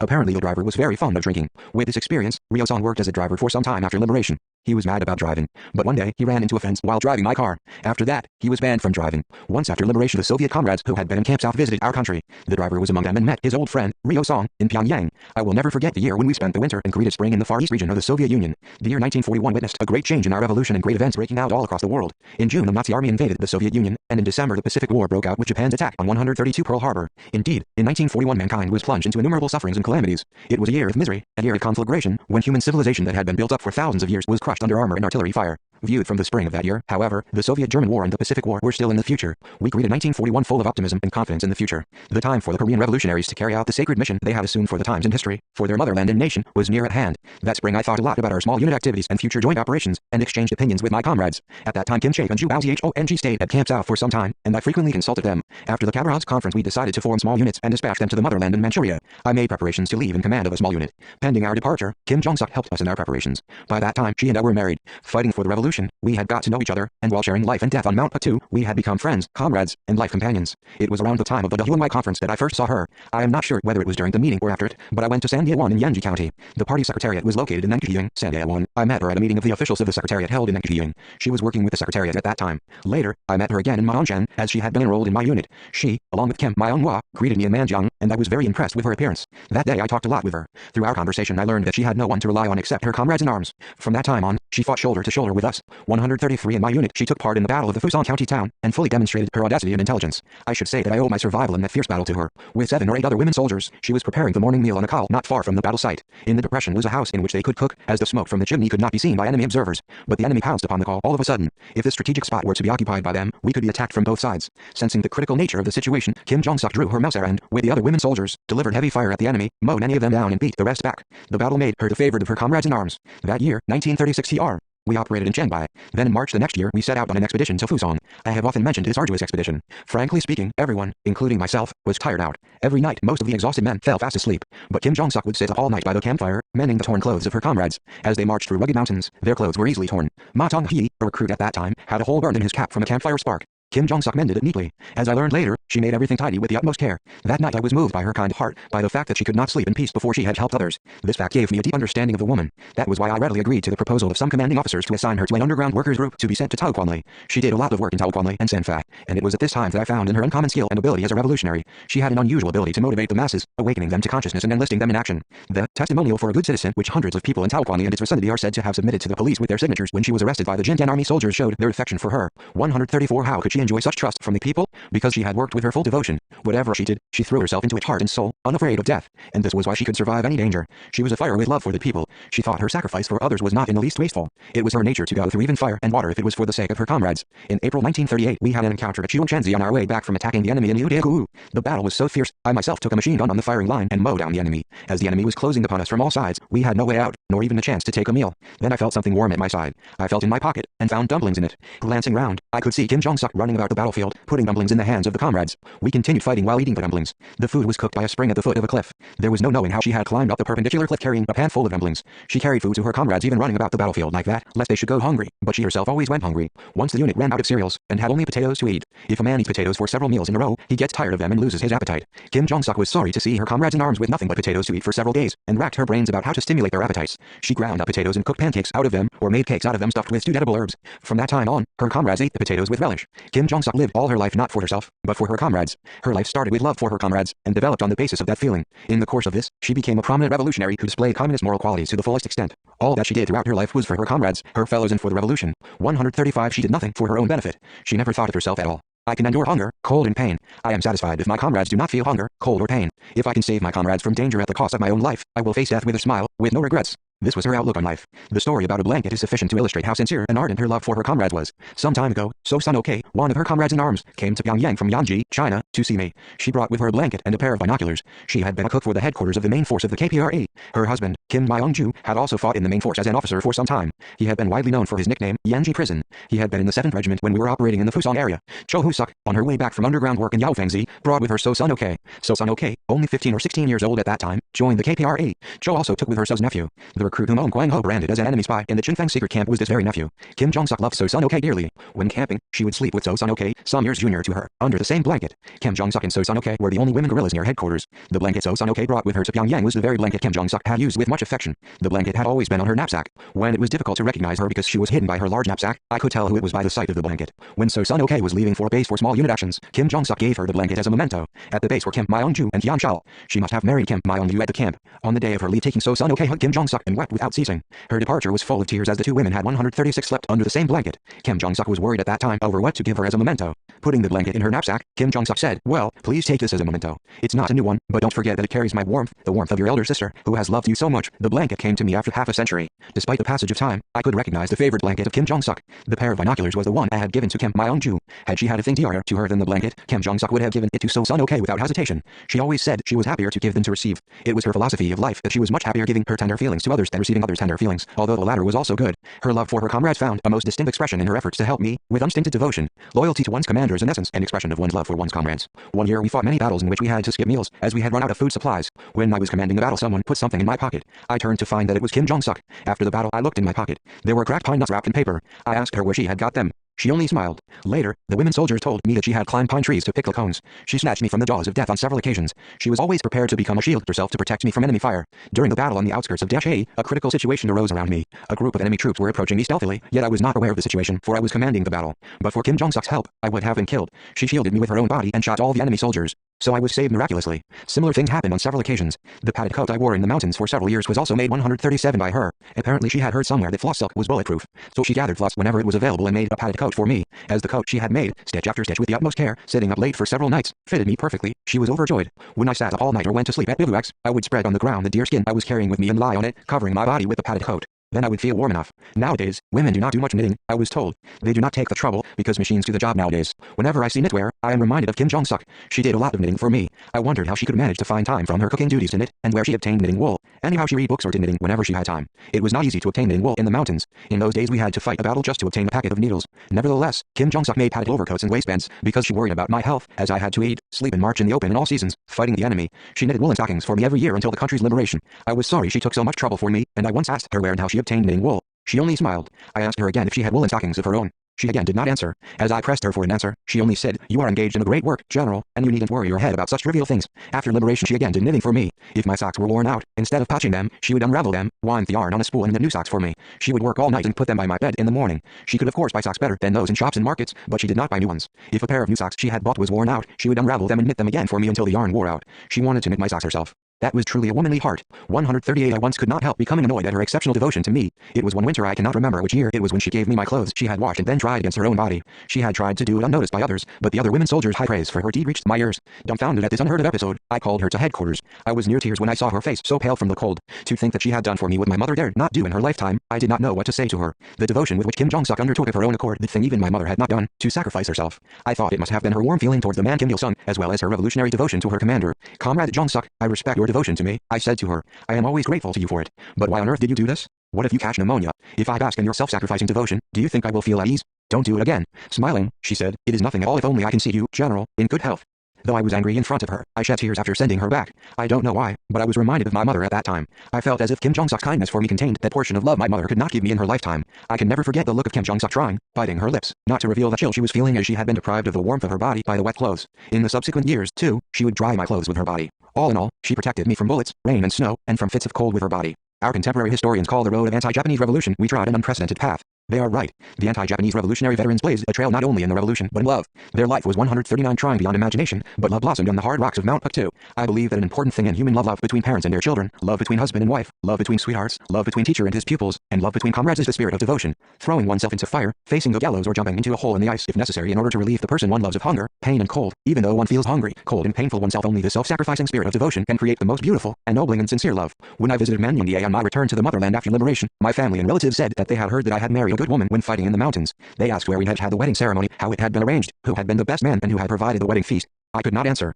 I was suddenly choked, and found myself at a loss for words to answer these questions. Telling the truth would grieve my grandparents and make my kinsfolk feel sorry for me. When we were fighting in the mountains, we could not afford to think of things like wedding feasts. Life was arduous and trying, and, worse still, we had not won back the country and were ashamed of being a ruined nation. So how could we think of things like wedding ceremonies or birthday parties? None of us wished for such extravagance. A wedding ceremony in the guerrilla army was very simple. All that had to be done was just to announce that such and such comrades were married. We could never imagine such a ceremony as giving a party in wedding gowns as the young men and women do now. When we enjoyed fairly good conditions, a bowl of cooked rice was all that was served. If rice was not available, gruel was served, and, if even gruel could not be served, potato or maize was shared. For all that, no one complained. On the contrary, we took it for granted and regarded it as natural. After the announcement of the wedding, we went on with our usual life in 140 the companies and platoons we belonged to. There was no exception even for commanding officers. Some couples went into battle immediately after their weddings and fell in action, and other couples lived apart as they were given different missions. On the day I married Kim Jong-suk, our comrades in arms tried to obtain something special for us, but to no avail. Where could they obtain anything when the whole unit had run out of food supplies and were going hungry? There was no wedding dress, no wedding cake, no master of ceremonies, and no best man, but I will never forget that event. Kim Jong-suk, too, often recalled today. If they hear this, younger people may wonder how it could be so, but it could not be otherwise in the circumstances of those days. The anti-Japanese guerrillas felt the worth of life in gladly accepting and enduring today's hardships for the sake of tomorrow's happiness. That was their joy of life. They lived in that way for the coming generation, for their motherland as we see it today. In the days in the TTS and secret camp and the training base in the Soviet Far East region, I thought of arranging proper wedding ceremonies for my comrades in arms after the liberation of the country. But I found that I could not do as I had wished because, though the whole country was liberated, the people were not well off and the food problem was acute. One day immediately after liberation, Jiang Xiu called on me and protested that a veteran guerrilla intended to spend money belonging to the party committee of South Yangon province on a man's wedding. When I asked him who the veteran was, he said it was Kim Song-guk. I called Kim Song-guk to my office and ordered Riel Sal to disarm him. I then reprimanded him, asking who had authorized him to meddle with the finances of the provincial party committee. Almost in tears, he said, "I wanted to prepare wedding suit, quilts in the party for Sun Jong-jun. As he has no relatives, what can he do if we do not help him?" Nevertheless, I criticized him severely. 141. I know full well that it would be nice to prepare these things for Sun's wedding, but are we in a position to do so? If you had recalled even once the days when we held weddings without proper food, you would not have asked the party for money. The country is in dire circumstances, so observe with care and be prudent in your behavior, as befits a veteran guerrilla. Though I reprimanded him, I felt my heart ache. Frankly speaking, how laudable it was for Kim Song-guk to try to arrange a proper wedding ceremony for a comrade with whom he had shared weal and woe, joy and sorrow. Many of the veteran guerrillas got married in the liberated motherland, but they all held their weddings in a simple way. This always weighed on my heart. This is why Comrade Kim Jong-il arranges parties for their 60th and 70th birthdays, and sends gifts to them. Kim Jong-suk, however, did not enjoy such things and passed away in her early 30s, leaving behind her this photo. It was by mere chance that she and I posed for it, but for the care of our revolutionary comrades in arms, she would not have been able to leave behind even this photo. When I was making preparations to leave in command of a small unit, my comrades called on me one day and suggested having photos taken. They said that as there was no knowing when we would meet again, we should leave photos as souvenirs. They added that all that I needed to do was to pose, because they had borrowed a camera. Going outside in my uniform, I found Jo Hyun waiting for me. It was still chilly, but spring air could be distinctly felt everywhere. Leaning on a tree on which spring tints were emerging, I posed with my comrades in arms for photo, as souvenir of our meeting in Camp South after a long separation, as well as on the occasion of departing on small unit actions. Others posed in groups of 2s or 3s. At that time, Some women gorillas, getting wind of our photography session, ran to me and said they also would like to get their photos taken. So I posed for a few photos with them. They then suggested to me that I should 142 have a photo taken with Kim Jong-suk. Hearing this, she grew shy and hid herself behind the backs of the women gorillas. They pushed her forward to my side, smiling all the way. In order not to miss the moment, a comrade clicked the shutter. That was probably the first time in my life that I had posed with a woman comrade individually. For Kim Jong-suk and me, it was as good as a wedding photo. In those days we were still young and vivacious. We had many dreams of a bright future. Though we greeted the spring in a foreign land, we were full of confidence and in high spirits. For both of us, it was an unforgettable first spring that we greeted after our wedding. As I wanted to remember that spring forever, I jotted down on the back of the photo, "Greeting the spring in a foreign land, March 1st, 1941. At Camp B, I never imagined that this photo would remain in history to be displayed in such a large museum as the Korean Revolution Museum. We fought for the anti-Japanese revolution for 20 years, and it is regrettable that not many photos of this period remain. So, I am grateful to those comrades who suggested photo taking to me. Kim Jong-suk wore her hair bobbed, like the other women gorillas did, but you cannot see her hairstyle in this photo, for all her hair is covered by her cap. There was a reason for this. That spring I went to Manchuria and the homeland with a small unit. As I was passing Hunchun across the Soviet-Manchurian border, I felt my feet growing warm. At first I took no notice, thinking that it was the result of the long march. But at each step I felt something warm and soft on my soles. So I pulled off my shoes to find an end liners made with hair. Only then did I remember that Kim Jong-suk had been wearing her cap even indoors, and I realized that she had cut her hair to make the liners. She must have worn her cap because she was too shy to show her short hair. Those who posed for the photos with me that day are now all gone, and 143 killed. Cho-hyun, Kim Jong-suk. There were many of them, but they have gone, leaving me behind.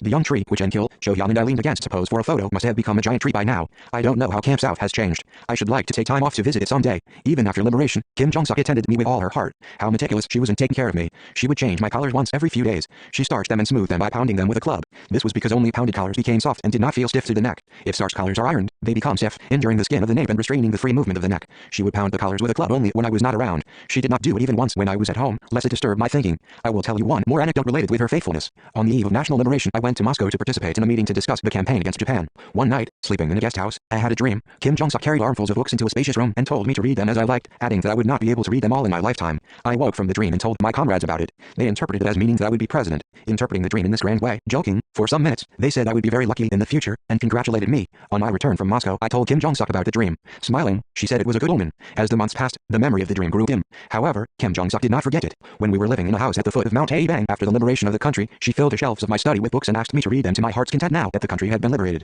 At her request, she and I posed for a souvenir photograph. The photo still exists. It may be said that Kim Jong-suk devoted all her life to me. Even after 144 marrying me, she considered me as commander, premier and as the foremost leader. The relationship between her and me was that between the leader and the led, between comrades. She always said she was a soldier of the leader. She never addressed me in familiar terms. She only said general or comrade premier. One day after liberation, some women journalists called on her to introduce her to the public. She only said to them, "A fighter's life is enshrined in the history of his leader. Please write more about General Kim Il-sung." I think one can detect her exceptional personality in these words. She passed away after experiencing nothing but hardships all her life. I felt so heartbroken at this. I strapped a watch to her wrist when bidding my last farewell to her. Could I repay her lifelong devotion to me with a watch, or could I assuage the grief of losing her by such an action? Nonetheless, I would not have thought of doing it had the watch been an ordinary one with no story to it. It was a watch which had endured remarkable events. One year my grandmother said to me that she needed a lady's watch and asked me if I could buy her a good one even though it was expensive. I was puzzled at my grandmother, who had lived all her life without even a wall clock, all of a sudden wanting a lady's watch, and a good one at that.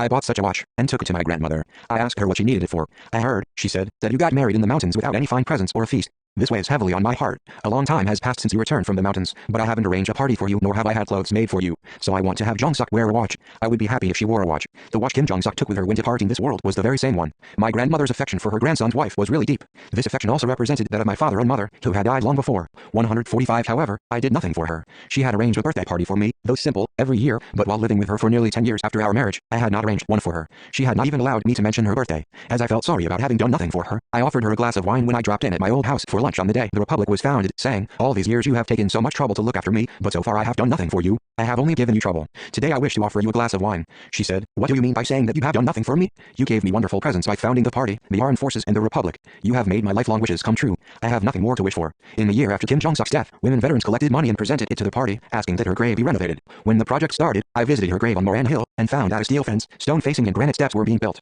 I said to the women veterans working at the construction site, "Please don't take offense, but look at those houses over there. People are still living in those small houses. They live shedding bitter tears in the past, suffering hardships, but they are not yet leading decent lives. We have not yet reunified the country. If Jong-suk knew you were decorating her grave with granite slabs in these circumstances, how sorry she would be for the people. If you really want to pay tribute to her, you can plant trees and flowers around her grave, and, when you recollect her, bring your children here to have rest and look after her grave. This is the way to express your true feelings for her. Stop the project at once, and send those granite slabs to other construction sites." Though she dedicated her all to the well-being of her comrades and fellows all her life, she did not leave a single penny or any property for her son and daughter. The money she spent came out of my salary, and the house and furniture she used all belonged to the state. 146 6. If there is any heritage she left with us, it is that she brought up Comrade Kim Jong-il to be the leader of the future, and presented him to the motherland and the party. You say I brought him up to be my successor, but in actual fact the foundation was laid by Kim Jong-suk. This is the greatest service she rendered for the revolution. On her last day she sat Kim Jong-il by her side and told him to support his father loyally and inherit and consummate his cause. This was her last will. 3 hours later, she breathed her last. I still frequently recollect her. She wore chima, the traditional Korean skirt, and jagori, the traditional Korean jacket for women, for several years. For some reason, however, it is more often in military uniform than civilian attire that she appears in my mind's eye, mostly shivering from cold, as she did when she came to me with my clothes she had dried in her bosom. It is still heartrending for me to remember how she looked. 147.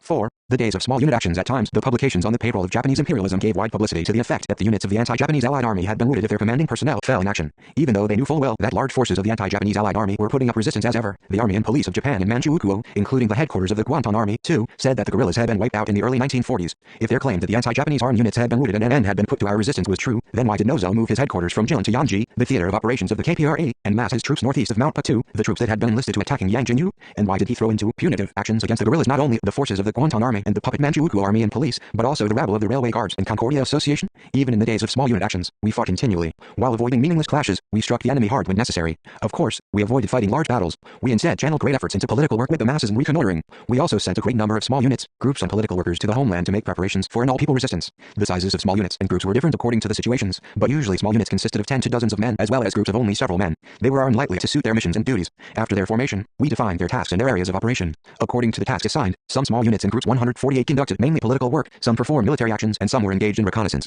But the tasks were not immutable. They executed other tasks and their own as well, according to the circumstances. For instance, the reconnaissance groups would sometimes conduct political work, or the groups engaged mainly in military actions might do political work and reconnoitering at the same time. As they were being formed, we directed efforts to building temporary secret bases on which they could rely. The typical ones built after the conference at Yaoherbling were those situated near Daumugu in Yanji County, near Mangshankan in Heilong County, Xiangguiling in Antu County, and Jaipigu in Wanking County. A large number of such bases were built in the homeland from Mundok, Sonbang, Musan and Rajin to deep into the peninsula. There were secret camps in which small units could stay, and places where communications could be exchanged, where secret meetings could be held and where supply goods could be stored. After the conference at Yaoherbling, the great leader, in command of some men from the Guards Company, fought a successful battle at a swamp near Huanghaidianzi, Antu County, setting an example for small unit actions. He recollected the battle as follows. The battle fought near Huanghaidianzi was the first one after our switchover to small unit actions after the Yaoherbling conference. After the conference I went to Hengkongu with about a squad of my guards. On our return, we came across the enemy near Huanghaidianzi and fought a battle there. Every scene of the battle still remains vividly in my memory. The name of Huanghaidianzi, like those of Meitangu and Nanpezi, has a story attached to it. When we asked the local inhabitants what the name of their locality meant, they gave different answers. Some said that it meant a swamp full of chrysanthemums, others replied that it meant a swamp full of daylilies, and still others said it originated from the love of a boy and a girl. We did not know which interpretation was right. We had passed through the place several times, and found that there were 149 not many chrysanthemums or daylilies there. But there was a swamp. The battle was fought in the swamp. Wang Sanhu was one of our company. I had given her the task of conveying the policies discussed and decided at the Yaoherbling conference to Chohyun. Though small in build, she was agile and had a lofty sense of responsibility. She knew well where Chohyun's unit was. As dusk was falling, we took a break on the mountainside behind Huanghaidianzi. I thought about how to pass through the swamp. There was a wide ditch across it and a log bridge across the ditch. Foul water of uncertain depth was flowing along the ditch. If we crossed the log bridge and then a couple of mountains, we could go straight to Daumugu in Yanji County that we had decided upon as a temporary secret base beforehand. Nevertheless, over the bridge the enemy could have been lying in ambush. As I was gazing at the far end of the bridge, I spotted, as I had expected, a flashing light on the other side. I wondered if it was a firefly at first, but it was without doubt an enemy flashlight. I decided we could get to Daumugu only by crossing the log bridge, but we were in a fine fix as the enemy soldiers were entrenched in darkness. The situation could be likened to the Korean proverb that you will meet your enemy on a narrow bridge. In the days of armed struggle, I was surrounded by the enemy and placed in the jaws of death on several occasions, but I think this was the first time that I felt so hemmed in that I could not find a way out. If we could not cross the bridge, we would have to make a troublesome detour of several miles. We had to continue our march straight ahead at all costs. As I stood there silently sizing up the circumstances, my men were holding their breath in suspense. After a while, I decided to dash across the bridge before the enemy could notice us, and gave my men the order to start marching. We all crossed the bridge safely, but as soon as I, bringing up the rear, entered the bushes on the other side of the bridge, enemy machine gun fire rang out. I ordered my machine gunner to return the fire, and diverted the column 150 to the high road. John Munsop and Wang Sanhu guarded me at the risk of their lives. It was quite a critical moment. One false step and we might fall into the unfathomable marsh, and in the meantime enemy bullets were raining all around us. But we escaped the trap with no casualties. It was really a godsend. Had we been thrown into confusion by the prevailing situation or failed to make a decision in time, we would not have been able to escape from the enemy's trap, and suffer great losses. When we were marching towards the high road, I got the report from the scout that the enemy had appeared in front of us. No doubt the main force of the enemy, which had been standing by, had been alerted by the shots at the bridge. I ordered my men to rush back to the bridge. Firing at the enemy soldiers at the bridge and those on our tail, we slipped away to one side, to a mountain. I then gave an order to take a break. We took a short rest on the ridge of the mountain. Meanwhile, the enemy forces from the bridge and from the high road fell into an exchange of heavy fire. The people in Antu told us later that the enemy suffered many casualties in the exchange of fire between themselves. The The two enemy contingents accused each other of firing first, and wondered whether they had seen ghosts cross the bridge. Later we killed many enemy soldiers at Thakatun, Yanji County, and near Wudaoyangcha, Antu County. In the battle fought at Thakatun we employed, unlike at Yanhudianzi, a combination of raids by three parties and telescoping tactics. In this battle, too, the enemy suffered heavy casualties by shooting at each other. We fought such battles almost every day. Some days a number of small units pooled their forces to attack a large target. As we fought large battles now and then, with the main emphasis on small unit actions, the enemy did not realize that the People's Revolutionary Army had switched over from large unit operations to small unit actions. After being informed to Wang Sanhu about the policies adopted 151 at the Hiao Airling Conference, Zhou Hyun and his men conducted efficient small unit activities. His unit first attacked the enemy at Guangshangtun and Hiao Changzi in Wangan County in a large combined force and then dispersed into small units to strike the enemy here and there. Small units led by Opayak Ryong fought in Yanji, Heilong and Nantu, those led by Kim Il and Sun Changjiang in Hunchun and Dongming, and those led by Han and Hua, Pak Songshao and Yunfei Hong in Dongming, Ningling, Muling and Wuchang. The whole region of northeast China and the northern border area of Korea seethed with the activities of the small units and groups. On the small unit actions, he personally commanded after the Khabarovsk conference. The great leader Comrade Kim Il-sung recollected as follows. In the days before the conference, the small units and groups operated mainly in the northern border area of Korea and northeast China. After the conference, they made their way into the depths of Korea, expanding their activities as far as the points of military importance on the southern tip of Korea and even in Japan proper. The contents of their activities were varied. They built party organizations and underground revolutionary organizations, or rebuilt those that had been destroyed in the homeland and northeast China, put in order or reformed the remaining armed units, and set up a systematic and unified leadership over the organizations for an all-people resistance. In addition, they reinforced the secret bases in the different parts of the homeland, built new temporary secret bases as required by the situation, and recruited in the homeland and northeast China patriotic young and middle-aged people to expand the ranks of the KPRA and train military stalwarts. At the same time, they conducted on a wide scale a struggle to harass the enemy in the rear and weaken their war capabilities by raids, ambushes, and subversive actions. They reconnoitered the enemy's military establishments, bases, and strategic points, and strove to cause chaos in the enemy ruling system and military forces. 152 units of the NAJAA also took part in the small unit actions in those days. The theaters of these actions were allocated as follows. The units of the KPRA and the 1st Root Army and some units under the 2nd Root Army were to operate in Korea and southeastern Manchuria. The remaining main units of the 2nd Root Army were to operate in the area from north of Lake Shinkai to Donggang, and the units under the 3rd Root Army in such counties as Qingcheng, Tianli, and Hailan. Going to Mount Patu and back to the temporary base in the Soviet Far East region, I guided the small unit actions in Korea and southeastern Manchuria, and at the same time promoted military and political studies. We ensured that those who had returned to the base from small unit actions participated compulsorily and without exception in political studies and modern warfare training. In Camp South it was decided that I should first go to the area northeast of Mount Patu and to the homeland in command of a small unit consisting of a relatively large force of men. It would be followed, depending on the circumstances, by the small units led by Zhou Hyun and Ankil. We defined the theaters of our actions and tasks. In April 1941 I left the base with a small unit. Our task was to establish contact with the small units and groups operating in southeastern Manchuria and provide them with unified guidance. Another important task was to rebuild the revolutionary organizations that had been destroyed, build new ones, expand the armed ranks with young people recommended by secret organizations, and train these young people to be cadres needed for the final campaign for the liberation of the country and for the construction of a new country. We also decided to find out the whereabouts of Wei Jiangmin. The situation in the homeland in Manchuria in those days was threatening. From the early spring of 1941, the Japanese imperialists set out on new, punitive operations. The Notsuo Punitive Command was disbanded and its authority was transferred to the headquarters of the Kwantung Army. Then the main units of the Kwantung Army and all the 153 punitive units under the headquarters of the military districts of the puppet Manchukuo Army and the headquarters of the Kwantung Military Police went on a rampage of punitive actions against the People's Revolutionary Army. That was why some commanding personnel counseled me to take all precautions, as they were worried about my going to the enemy area in command of a small unit. Kim Chaek, too, was apprehensive about my safety at first. Before leaving, I appointed Ryu Hyun to company commander and Kim Il political instructor. John Munsok was appointed my orderly. When John's appointment was announced, Kim Chaek gave him strict instructions never to be as much as an inch away from me, and Young was chosen as wireless operator of the small unit. And Young had operated in eastern and northern Manchuria. As a teacher for several years, he had educated children in the spirit of patriotism. While working in eastern Manchuria, he had organized an itinerant troop and conducted mass enlightenment work. He was a man of wide knowledge and rich life experience. At the time he worked with the masses in northern Manchuria, he worked both as a kitchen helper and as a day laborer in an opium field. We chose him as our radio operator because when he had been fighting in a unit in northern Manchuria, he had taken a 6-month radio operating course in the Soviet Union. He sported a bushy mustache, about which he was often teased. The number of men in the small unit would have been about 30. We wore Japanese-style uniforms, so that we looked like Japanese. In the dead of night in early April, we crossed the border. Then we marched to the northeast of Mount Patu through the sites of our former bases. We had lots of things to do northeast of Mount Patu. After we had abandoned our guerrilla bases in eastern Manchuria and moved to West Jiandao, the enemy had committed full-scale destruction in eastern Manchuria and northeast of Mount Patu. In order to repair the damage, we had again gone to the area northeast of Mount Patu after the operation in 154, the Musan area, and exerted a positive revolutionary influence in the area. Availing themselves of our temporary stay in the Soviet Union, the enemy had again massed regular troops northeast of Mount Patu and raised a whirlwind of wholesale destruction. They then cried, "Peace has been secured in eastern Manchuria." For the revolution northeast of Mount Patu to be brought to an upswing once more, the KPRA had to make its presence felt through the audacious activities of its small units and groups. By demonstrating that the KPRA was still active, we were fully able to rouse the masses again. We planned to raise a revolutionary upsurge in Antu, Wanking, Yanji, Hunchun, and Dunhua, and then proceed to Mount Patu to build more revolutionary organizations in West Jiandao and in the homeland while strengthening the forces for all-people resistance and selecting hundreds of patriotic young people for training in the TTS and secret camp and the base in the Soviet Far East region as military and political cadres. After a forced march lasting several days after crossing the border, we arrived at a valley not far from the Haixiazigu. Once some Koreans living in Yanbian brought me a videotape they had recorded, saying that while exploring an area bordering 3 counties Wancheng, Dongning, and Hunchun they had discovered a camping site of the guerrillas. I watched the videotape and recognized the area as the one our small unit had used as a temporary secret base. When we arrived at the valley, we had run out of food. I sent Kim Il and some other men to raid the gold mine near Jinchang, Wanking County, obtain food and conduct work with the masses there. In the vicinity of the base, John Munsok caught a big bear. Several men had to carry it to the base on a pole. We extracted a pailful of grease from the bear. Some days later, Kim Il returned with food.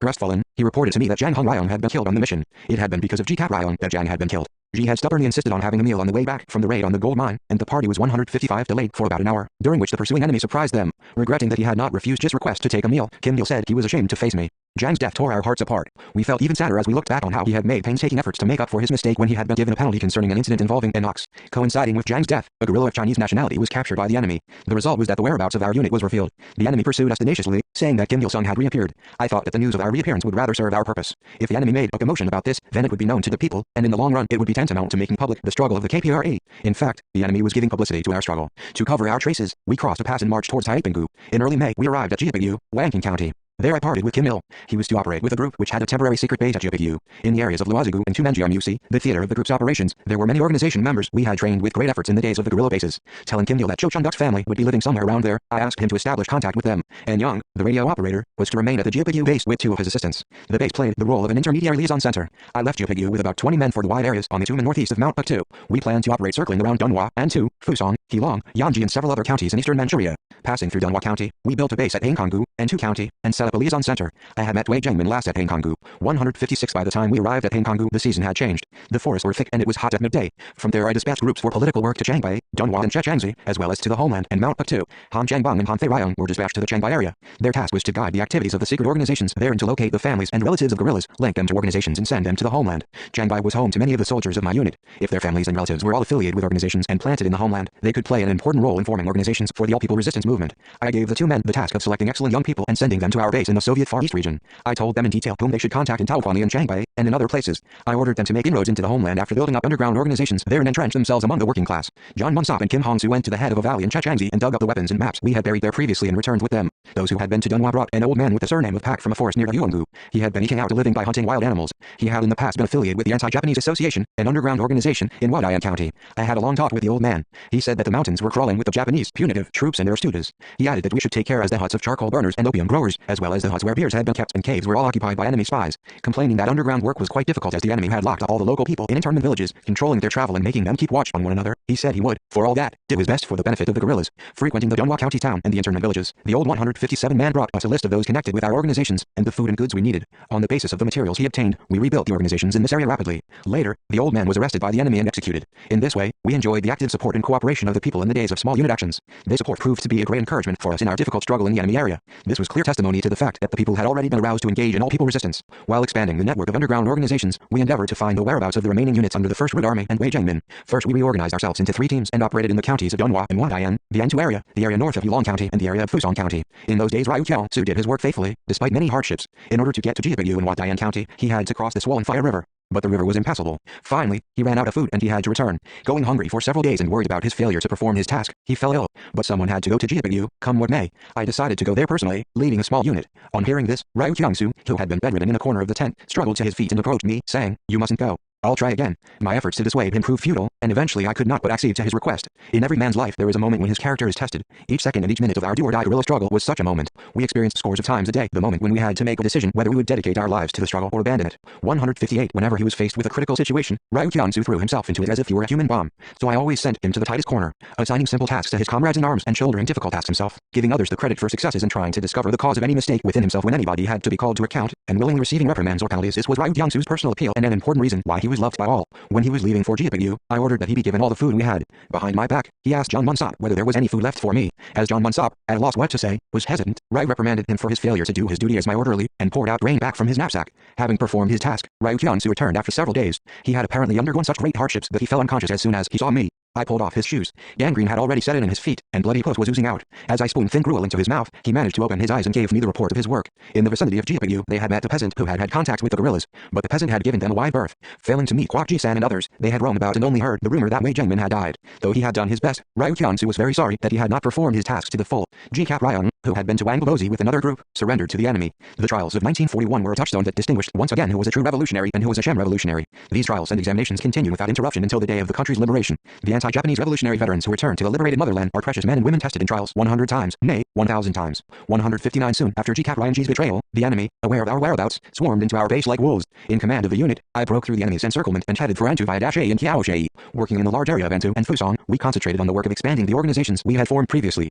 Through the members of the organizations we came to know that Wei Jiangmin had died of illness, and a rumor was circulating that notice carrying his photo was put up even in the town of Mingyugu. We also obtained the information that 30 or so guerrillas were operating in the areas of Nanhamatang and Baihamatang, and in the vicinities of Mingyugu and Yanji. So we decided to do more work in this region. I dispatched a team to the areas of Shahachang, Nanhuituao, Dawangwei and Baihamatang. I myself headed for Mount Patu with the remaining men. In the Kanbakeson secret camp, I called together the heads of small units, groups for political work and revolutionary organizations, and gave them the task of holding fast to the Josharian stand as required by the prevailing situation, and of briskly conducting ideological education to consummate the Korean Revolution by our own efforts. I also told them to make preparations for selecting excellent young people in the homeland and West Jiandao and giving them training in our base in the Soviet Far East region, and organize the work of the all-people resistance by training many men in the Pateson secret camp and in the area of Mount Kanbake. Following the meeting, we went to Ansong and guided the work of organizations in the homeland in this direction. Our way back after operating in the area of Mount Patu was not smooth either. Startled by the gunshots raised by our small units, the enemy were making desperate efforts to trace us. In those days, the enemy, punitive troops were everywhere to be seen on high roads, on mountaintops, in valleys, and so on. Lei Tugarao in Yanji County was an enemy stronghold. As the military 160 police and special units of the Guangdong Army, the puppet Manchukuo Army and police were entrenched there, it was difficult to pass through it. Nevertheless, without passing through it, we could neither reach the mountain that led to the forest in Saifangtai nor go to the assembly place of our small unit. We decided to try to pass through it by night in our Japanese military uniforms. But to our regret, the day broke before we could cross the railway line at Lautoau.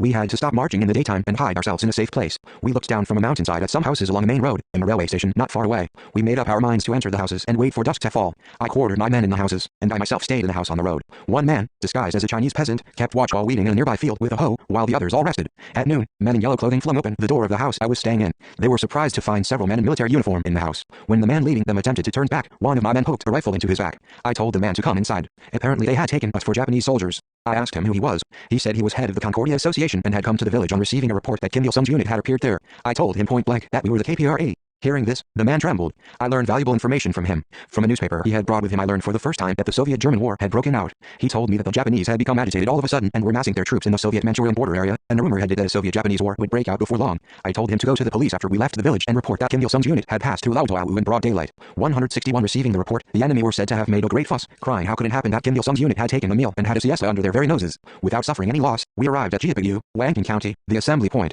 Kim Il and his men, who had returned after completing their mission, joined us there. Following a meeting in June, I called another meeting of the heads of small units at the end of July in Jiapigu. The aim of the meeting was to conduct ideological education among all the officers and men and members of small units of the KPRA in relation to the situation that had changed rapidly in the international arena with the conclusion of a neutrality pact between the Soviet Union and Japan and the outbreak of the Soviet-German War. A heated discussion arose among the members of small units about the outbreak of the Soviet-German conflict. Some said the conflict would open a bright vista for our revolution. Some judged that if the Soviet Union had to sustain a pincer attack in the east and in the west by two powers, it would exert a negative influence on our revolution, and still others were of the opinion that the impact of the world situation on us should be judged only when the Japanese invasion of the Soviet Union became a reality. It was in order to unify these opinions as soon as possible, instill in my men confidence in the victory of the revolution, and rouse them to make better preparations for meeting the great event of national liberation on our own initiative that I convened the meeting. At the meeting we reviewed the activities of the small units and groups that had been dispatched to different places, and discussed the course of our future activities. Throughout the meeting, I stood by my principle: we must not vacillate whatever the change in the general trend. Germany's invasion of the Soviet Union is just digging its own grave. If Japan invades the Soviet Union, it will also be tantamount to digging its own grave. But Japan has no strength to do so. Look at the balance of forces 162 between the powers. Even if the earth changes to whatever form, fascism will go to ruin, and democracy will emerge victorious. A bright vista will be open for our revolution. So we must not vacillate or be hesitant in the face of temporary difficulties. We must hold fast to the banner of the revolution. We must cherish our convictions in the confidence that we will liberate the country and consummate the Korean Revolution by our own efforts. At the meeting I indicated the course of our future small unit actions. I said that we had to harass the enemy continually in their rear while avoiding reckless frontal confrontation and engagement with the enemy, whose forces were stronger than ours, so as to preserve our forces. I stressed that we should raid and destroy the enemy's convoys and supply bases, and that we should also intensify reconnoitering and political work with the masses for the campaign for liberating the country. In early August we raided a road construction site between Wangqing and Luozigu. In those days the Japanese imperialists were massing large numbers of troops in this area, which was close to the Soviet-Manchurian border area. We thought that if we raised gunshots in this area where the enemy soldiers thronged, the echo would be a great one. If we were to raise gunshots, we would raise them in the heart of the enemy area. This was our intention. I sent two parties in two directions to cut off the enemy's retreat. Then we, disguised as Japanese soldiers, made an appearance at the construction site in fine array, disarming the road guards in an instant and bringing the enemy soldiers in the barracks under our control. We finished the battle so quickly that the road builders, perplexed, gazed at us vacantly. Only after Ryu Qiansu shouted, "We are Kim Il-sung's guerrillas," did they rush to us from all sides and hug us. After doing political work with them, we passed through the area north of Wangqing County and reached a mountaintop overlooking the village of Taipinggu. I was told that many rumors about us circulated in Wangqing after the battle. 163 from the top of the mountain, I looked down on the village through binoculars. I could see the houses of Ri Guang, Oh Young-hub and Pak Kil-song. I could even see Oh Young-woo's father walking up and down in his yard. I gave Kim Il the task of establishing relations with them and building secret organizations in this area. Later Kim Il formed an underground organization keeping contact with Oh Chang-hu, Oh Young-woo's father, and Pak Tak-sem, Pak Kil-song's father. He also planted secret organizations among the peasants in Nanbei Dedong, and among the workers at the Hyaowenqing railway station. Oyungupi's father told Kim Il that, with the rumor that Kim Il-sung's unit had now advanced to Mount Puktu circulating, the local people were highly elated and full of confidence in the victory of the revolution. The small units of the KPRA conducted on a considerable scale military and political activities to foil the enemy's operations in the border area between the Soviet Union and Manchuria, where the unit train transportation and mobility of the enemy troops were brisk. It was in those days that our small units made the enemy military trains collide with one another in the yard of the railway station into men and raided the enemy troops on the move into Daegu, Heilong County, and in Wanking County. Concluding with success the small unit actions in the homeland and northeast China, we returned in August to the base in the Soviet Far East region. In order to consolidate these successes, I came to Manchuria once again and even to the homeland in command of a small unit in mid-September 1941. The important mission at this time was to establish relations with the small units led by Kim Il and Zhou Hyun, analyze what they had reconnoitered, give on-the-spot guidance to the small units and groups active in the areas on the Tumen and different parts of the homeland, and instill in them the conviction of sure victory.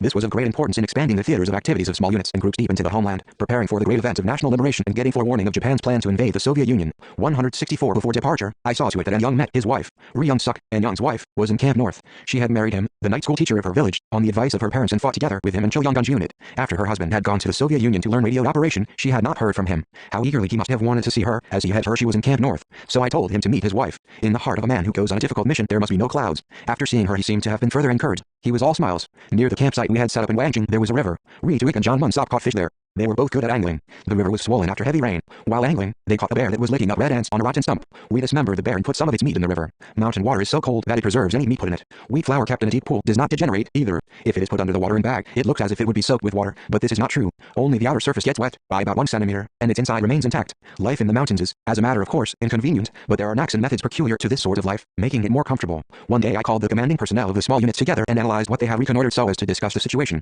They produced much interesting material. They were unanimous in their opinion that we should wait and see whether Japan would invade the Soviet Union or not, and it seemed that it would not happen in the foreseeable future. As evidence, Enkil reported about railway wagons. According to him, the Japanese police had gathered local people together and told them that a war against the Soviet Union would break out sooner or later, and so they must build dugouts and roads. But investigation of railway goods wagons revealed that the open wagons transported guns, tanks and the like, but most of the covered wagons were empty. The information Chilkwonji's small unit had gathered in the area of 165 Mudanjiang was also interesting. From a mountaineer railway station, they monitored through binoculars how many enemy troops were being massed in the border area every day. Whenever a train pulled into the station, Chilkwang counted how many soldiers disembarked from each coach. One day he spotted an officer stepping down onto the platform with a cigarette between his lips. He engraved the officer's face in his memory, apparently because he was especially arrogant in his behavior or he gave himself airs with a cigarette. The next day, Chilkwang saw the officer again on the platform. He had been doubtful at first, as he wondered how could a man who had got off the train the previous day get off again today. But he was the same officer. That day too the officer was smoking a cigarette. Only then did Chilkwang realize that the enemy was carrying the same troops in covered wagons back and forth every day to fool the guerrillas. It was a valuable information. On his return to the base, my men said, jokingly, that he could gather such information only because he was a heavy smoker. They said he could pay attention to the officer because he could not keep his eyes off the cigarette between the officer's lips, and so he easily realized he was the man he had seen the previous day. Thanks to cigarettes, he gathered good information. He was once punished also because of cigarettes. He became the leader of a platoon of the Young Volunteers Corps at the age of 16. Because of his lack of years, his men treated him as a neophyte. In order to show that he was a grown-up, not a novice, he began to smoke. After a few years he became addicted to cigarettes, and if he had no cigarettes in hand, he would get sick. Once he returned to his unit after a battle carrying a case of cigarettes on top of a sack of wheat flour. The unit called a meeting of party members and punished him. The meeting decided he deserved punishment as he had brought cigarettes, which could not be eaten, when he could have brought one more sack of wheat flour at a time when food was running short. Through summing up all the information we had gathered in those days 166, we came to the conclusion that Japan was not ready to invade the Soviet Union, and its endeavor to pretend to be massing its troops on the Soviet Manchurian border region was a trick to hide its plans of southward military expansion. We could guess that Japan was making preparations for a southern attack, not a northern one. This proved a great help to the Soviet Union in its formulation of a military strategy against Japan. On the way back to the base in mid-November, we dropped in at Yanbang, Siepil County. After my venture, several small units pushed into the homeland in Manchuria. At the end of 1941, a small unit led by Kangkon staged a large-scale ambush on an enemy train near Xinjiang on the Mudanjiang-Jiangmusi line, destroying the passenger car carrying Japanese officers and freight cars carrying armored vehicles and gasoline. In the early spring of 1942, Pak Sancho L small unit operated in the areas of Yangming, Ning'an and Jiahe counties, contacting guerrillas fighting in Laosongbing, Ning'an County, in Kinguazi, Jiahe, and in Wuchang County. They expanded their ranks and conducted small unit actions until September, fighting battles continually before returning to the base. The small unit led by Chai Chiaro NG of the NEJA achieved great results in Ning'an and Mulan counties and along the Mudan River. Reviewing the success achieved in the first stage of small unit actions, I thought that our making sorties into the homeland in Manchuria from the temporary base in the Far East region of the Soviet Union was a correct strategy. Above all, we experienced in person that the switch over from large unit actions to small unit actions in the new situation was a timely measure and that we could deal heavy political and military blows to the enemy and inspire the people to anti-Japanese resistance through small unit activities no less effectively than we could through large unit actions. These successes inspired all our commanding personnel and rank-and-file soldiers with a firm conviction in the final victory. 167 Our small unit actions demonstrated to our fellows in the homeland and abroad that the Revolutionary Army was as hale and hearty as ever, defeating the enemy and winning one victory after another, and that, if all people were united around the Revolutionary Army and conducted nationwide resistance, they were fully able to defeat Japanese imperialism and greet the day of national liberation. The army and police of Japan and Manchukuo that had been assuming an air of triumph as if they had annihilated the guerrillas to the last man through the special cleanup campaign for maintaining public peace in the southeastern area, and large-scale punitive actions were hemmed into a tight corner by our joint small unit operations. Around the time when the IAF were formed, the small unit actions of the soldiers of the KPRA became more brisk. With an eye to the pending final campaign against Japan, we directed our main efforts to military reconnoitering and preparations for an all-people resistance campaign, and at the same time expanded the small unit actions in breadth and depth. The small unit actions were conducted by putting the main emphasis on the actions of the small units comprised of soldiers of the main unit of the KPRA and combining them with military reconnoitering by the KPRA soldiers attached to the detachment of the IAF. This method of operation, acting independently and when necessary supporting and cooperating with each other, proceeded from the conditions on the ground and the requirements of the political and military situation that prevailed in those days. It enabled us to consolidate and further expand the political and military successes of the activities of the small units. The small unit actions conducted after the formation of the IAF were characterized by sticking to the principle of giving priority to group activities while combining them with the activities of larger small units. In accordance with this principle, in military operations we directed our main effort to the activities of groups and combined them, as appropriate, with raids and ambushes by small units. 168 following are documents on the intensification of the activities of small units and groups of the KPRA, Kim Il-sung, Cho Hyun, Chai Shiaro, NG and others who found their way into Manchuria again have realized the disadvantages of armed resistance and strongly show the tendency of mainly conducting strategic activities involving the destruction of important military, industrial and economic installations, turning the masses into reds or inspiring them to revolt, and subverting our soldiers. Report from Mudinjin Acting Council Fioruya, June 23, Showa 16, 1941. In early 1942, the Korean guerrillas performed some combat operations in northern Korea, destroying 22 Japanese planes and 2 hangars, and sinking 2 oil tankers and 92 fishing boats. Vyarovoy, Korea, p. 44, September 1945, the Soviet Naval Forces Press. The small units dispatched to the homeland and Manchuria also worked to demoralize the enemy forces. Through their energetic activities, war weariness grew rampant among the Japanese soldiers, and many young Korean people drafted into the army deserted with their weapons and joined our groups one after another. Some pilots of the enemy air corps rose in revolt and defected to the People's Revolutionary Army. The greatest success we achieved through small unit actions was foiling the enemy's attempt to annihilate us and making ample preparations for greeting the great event of national liberation while preserving and accumulating our forces. These political and military successes proved a great asset for expediting the dawn of the liberation of the country. 169. 5. Trust and treachery. Recently our newspapers have been again carrying the reminiscences of the anti-Japanese guerrillas. This is a very good thing. The reminiscences are precious treasures of our party, each with a high educational value. How fine the conviction of victory is. In the 1960s our people read these reminiscences a lot. They had a strong impact on our post-war economic reconstruction and industrialization. The more difficult the situation in our struggle, the more reminiscences like the conviction of victory we must read, because vacillators tend to crop up in such circumstances. When our revolution was faced with severe trials like the arduous march, stragglers, deserters and capitulators began to appear among those whose confidence in the victory of the revolution was shaky. Vacillators and deserters also appeared in our ranks when a neutrality pact was signed between the Soviet Union and Japan. G. Cap Ryung, who appears in the conviction of victory, was one of those deserters. The neutrality pact between the Soviet Union and Japan was signed in April 1941, in the days when I was operating with a small unit. On his way back from a visit to Germany, Japanese Foreign Minister Matsuoka dropped in at Moscow and concluded a neutrality pact. Its repercussions reached our People's Revolutionary Army. The gist of the treaty was that the signatories should maintain peaceful relations, respect the integrity and inviolability of each other's territory, and observe neutrality when either party engaged in hostilities with a third country. As you can see, the treaty had no article that dealt with the Korean question, so there was no reason for the treaty to upset Koreans in particular. 170. Nevertheless, a considerable number of Korean revolutionaries were disappointed on hearing the news of the treaty. They had been considering the Soviet Union as their most reliable ally, and, as the ally had joined hands with Japan, their mortal enemy, they thought that everything was hopeless. They became disheartened, as they had interpreted the clauses on respect for each other's territory and maintenance of peaceful relations in the treaty as a declaration that the Soviet Union and Japan would not engage in a war against each other. This judgment produced, in the long run, pessimism, defeatism and capitulationism in corners of our ranks. After signing the treaty with the Soviets, the Japanese gave wide publicity to it. They carried in their newspapers a photo of Stalin meeting Matsuoka. This photo had a strong psychological impact on waverers among us. However, could the basic revolutionary stand of Korean communists change because their neighboring countries had signed a treaty? Did we rely on a big country when we were starting the revolution? No, we started it with belief in ourselves. After starting the armed struggle, we received no aid, not even a single hand grenade, from our neighbors. We waged the armed struggle, carried on party building and conducted the United Front movement by solving everything by our own efforts and by believing in the strength of our own people. In the course of this we entered into a joint struggle with the Chinese people and formed an allied front with the Soviet people. An ally would be welcome, but it wouldn't matter if there were no ally. That was our consistent stand. That was why, from the first day of the armed struggle, we educated the army and the people in the spirit of independence and equipped them with the revolutionary spirit of self-reliance. We stressed time and again that independence meant life, that dependence on foreign forces meant the lot of slaves, that self-reliance would lead us to prosperity, and that we could neither liberate the country nor build a new country without relying on ourselves. But some commanding officers paid little attention to education in the 171 spirit of liberating the country by our own efforts and the spirit of self-reliance. They only stressed the contradictions between the Soviet Union and Japan, and the greatness of the Soviet Union. This permitted the germs of worship of great powers to infiltrate the minds of men like G. Cap Ryung. The idea that only a war between the Soviet Union and Japan would create a decisive opportunity for liberating Korea and that we could defeat Japan only with the help of such a great power as the Soviet Union. The Japanese foreign minister's visit to Moscow to sign the neutrality pact with the Soviet Union was no more than a smokescreen. The Japanese were always looking for a chance to push north, in other words, to attack the Soviet Union. Japan and Germany had agreed in secret to cooperate in an attack on the Soviet Union, and planned to divide the vast territory of the Soviet Union into two parts, with the Urals as the demarcation line to be occupied by each from the east and west, respectively. However, Japan was not yet strong enough to invade the Soviet Union, so the southward policy got the upper hand. It was Japan's intention to occupy Southeast Asia, store up sufficient strategic reserves and then march into the Soviet Far East and swallow up the region as far as the line of the Urals. Only after Nazi Germany Germany had inflicted fatal wounds on the Soviet Union. The strategy could be likened to the proverb, waiting for a persimmon to ripen and fall of its own accord. Japan's signing of the neutrality pact with the Soviet Union was a contortion in her timetable. As German forces invaded the Soviet Union 2 months after the signing of the pact, Japan immediately ordered her Kwantan Army to stage special exercises. This was as good as a preliminary order for a war against the Soviet Union.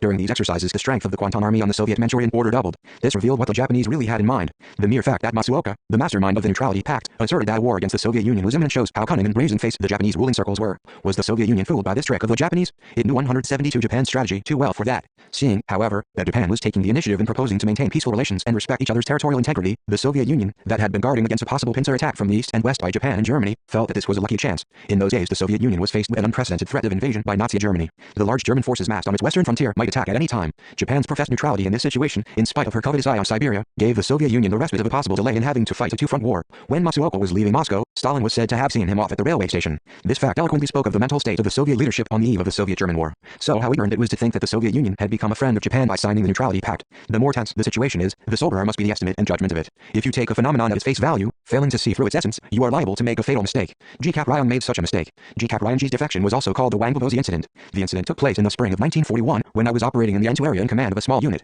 From a base in Hankanggu, I was directing small units and groups operating in different areas. The greatest difficulty we had at that time was the fact that all the local people were confined and interned in villages. We had to get in touch with them, but it was not easy. The only way was to obtain help from the hunters, charcoal burners and medicinal herb collectors who used to roam the mountains. Hunters caught deer from early spring to autumn. They caught them by digging pits, in which they placed metal-tip stakes, and then covering them with thin twigs and grass before spreading salt on top. Deer which stepped on the grass to lick the salt would fall into the pit and get pierced by the stakes. 173 If we dealt with these hunters tactfully, we could get in touch with secret organizations and learn the enemy's movements. I divided the small unit into several groups, which I dispatched on missions to different places. G-Cap Ryong and Kim Pong-Rok were sent to Wangbobozi to work among the local inhabitants and obtain food. Headquarters ordered the leaders of these small groups to report the results of their work once every 5 days. But no report came from GIS group. This was unusual. I had to send a responsible man to find out the situation with GIS group, but I had no one. At that very moment, Ryu Kyungsu's group returned to headquarters. Kim Mik-hyun and Zhu Bao-ren, a soldier of Chinese nationality, were the other members of Ryu's group. The three of them were tough men, as hard as birch trees, but their appearance was appalling. They said they had experienced manifold hardships, they had run out of food, they had had to make a detour twice as long as planned, because the Fire River was swollen, and one of them had suffered from cramp in his stomach. To make matters worse, they had encountered an armed band of immigrants from the Ryukyu Islands in Japan disguised as peasants when they were passing Daepucheihi or somewhere.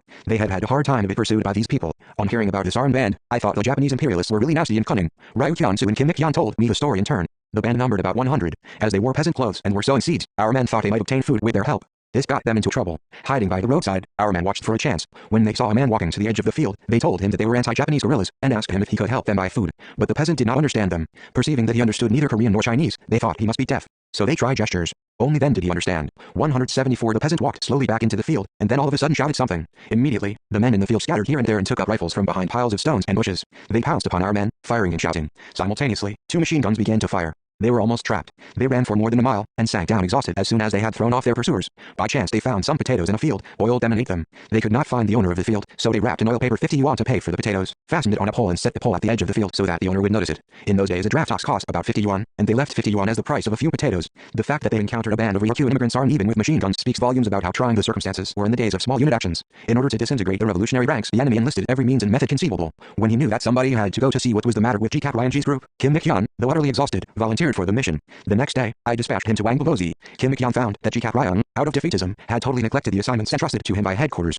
He was spending most of his time, from morning till evening, looking down at a village from the top of a mountain. Having gone hungry for 4 days, Kim Pong-Rok was lying in a lean-to. He told Kim Mik-hyun that he had not performed his mission, and felt too listless to go to headquarters to make a report. When G-Cap Ryong returned to the hut, Kim Mik-hyun reasoned with him. Nearly 10 days have passed since you came here on a mission. Is it right just to hang around here without making a report to headquarters? Let's meet hunters this very evening and set to work. G-Cap Ryong said the situation was dangerous, so they had to wait. 175 However hard Kim Mik-hyun tried to persuade him, it fell on deaf ears. The next morning, when Kim Mik-hyun and Kim Pong-Rok went to wash their faces, G-Cap Ryong took their rifles away from them. He said to them, I have followed the armed ranks for nearly 10 years. In the course of this I have tasted all possible hardships, but I have endured them with the hope that the day of Korea's independence would come after the hardships. Now this dream has come to naught. You know that the Soviet Union and Japan have concluded a neutrality pact. I used to believe that deep-rooted hostile contradictions exist between them, and a war will break out between them before long. I had hoped that in the event of such a war we could defeat the Japanese army in cooperation with the Soviet forces and liberate the country. But this is now out of the question. I can't engage in this absurd struggle any longer. Worse still, I have had a relapse of a disease. So I'm going home. Kim Mik-hyun asked him if he really meant what he said. Yes, I have made my mind up after thinking it over carefully for several days.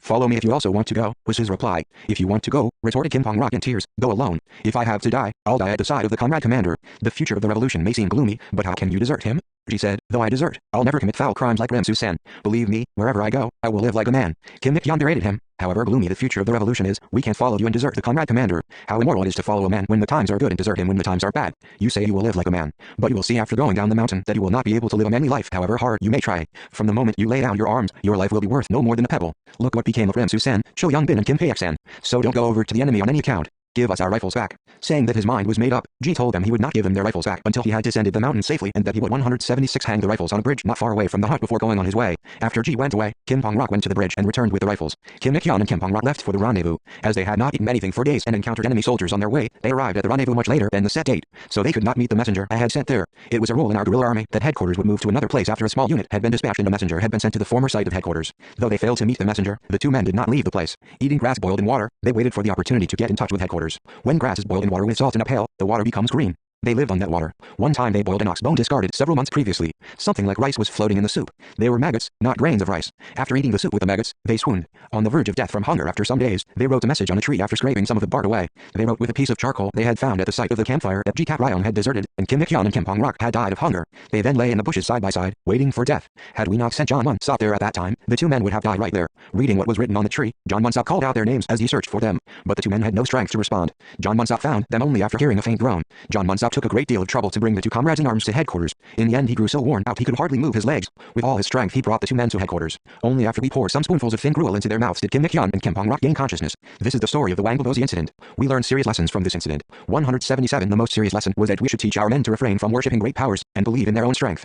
Ji Kat-ryong's desertion was the consequence of his lack of confidence in the victory of the revolution as well as the result of his worship of the Soviet Union. Some commanding officers inculcated in their men illusions about the Soviet Union, telling them that a war would inevitably break out between the Soviet Union and Japan owing to the contradictions between them, and that Japan would then be defeated. Such talk led to this nasty incident. It is true that some of our men entertained illusions about the Soviet Union. Around a big power there are always people who follow it meekly or who idolize it. That was why some people thought that the prospects for our revolution were dim when they saw the photo of Stalin meeting Masuoka, and in the end thought of deserting. In order to ensure that such an incident as Ji Kat-ryong's desertion would not occur again, we put forward a slogan, "Let us carry out the Korean Revolution by our own efforts," and strongly promoted the struggle to eliminate the worship of great powers. The other important lesson we learned from the Wangbobozi incident was that a revolutionary's faith was his lifeblood, and that his life would come to an end when his faith withered away. Ji Kat-ryong deserted because he had lost confidence in the victory of the revolution. Kim Ik-yeon and Kim Pong-rok returned to headquarters without defecting because they continued to cherish their faith even though they almost starved to death, believed even when waiting for their end lying in the bushes that though they might die, the revolution would emerge victorious. Faith is the lifeblood of revolutionaries. Where does confidence in the victory of the revolution come from? It comes from one's belief in one's own strength. A revolutionary can stick to his faith only when he firmly believes in his leader, in his own strength, and in the strength of his collective, his fellows and his party. 178 A man embarks on the road of revolution with a definite faith.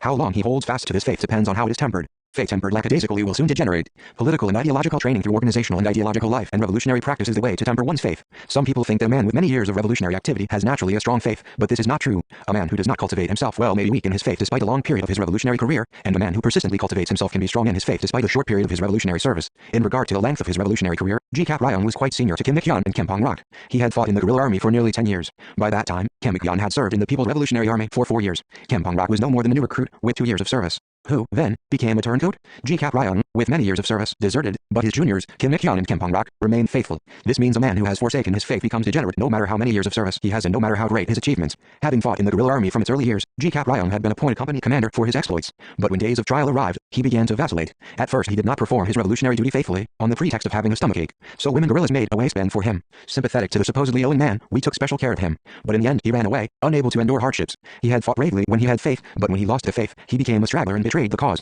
Ramsu-san became a renegade, not because he had a short record of revolutionary struggle, he could even be called a veteran in view of his years of revolutionary struggle. In 1933 when Pak Son-chal, who had been working at a mine in Badeogu, went to Kankakun to join the guerrillas, Ramsu-san was 179 already, the political instructor of the 2nd Company of the Yanji guerrilla unit there. He scolded Pak Son-chal for not coming through the proper organizational channel, and told him to go back. Before becoming a guerrilla, Ramsu-san had finished the middle school course and taught at a school. He was very tall, taller than Kim Il. For his good looks, knowledge and eloquence, he won the favor of his comrades in arms in his early days in the guerrilla army. But his true nature gradually began to show itself. Guerrillas whispered behind his back that, for all his oratorical skill, he was a coward. In 1 month in the spring of 1938 we raided AUDIOBOOK twice. Why? It was because the first odds-on battle commanded by Ramsu-san had ended in a debacle. Ladeogao was a wall town with about 1,000 houses. On receiving a report that there were not many enemy troops there, Ramsu-san immediately attacked the town with his regiment. As soon as the battle began, they encountered an unexpected force of enemy troops, who had arrived at the town after our scouts had reconnoitered it. When Ram's regiment entered the wall town, the enemy soldiers were having a party. They could have been wiped out without much effort, but Ramsu-san was intimidated by the numerical superiority of the enemy force, and quickly ordered the regiment to retreat. This order threw the regiment on the defensive. Bewildered, our men stopped fighting, and the enemy, taking advantage of this opportunity, soon switched over to the counteroffensive, firing machine guns.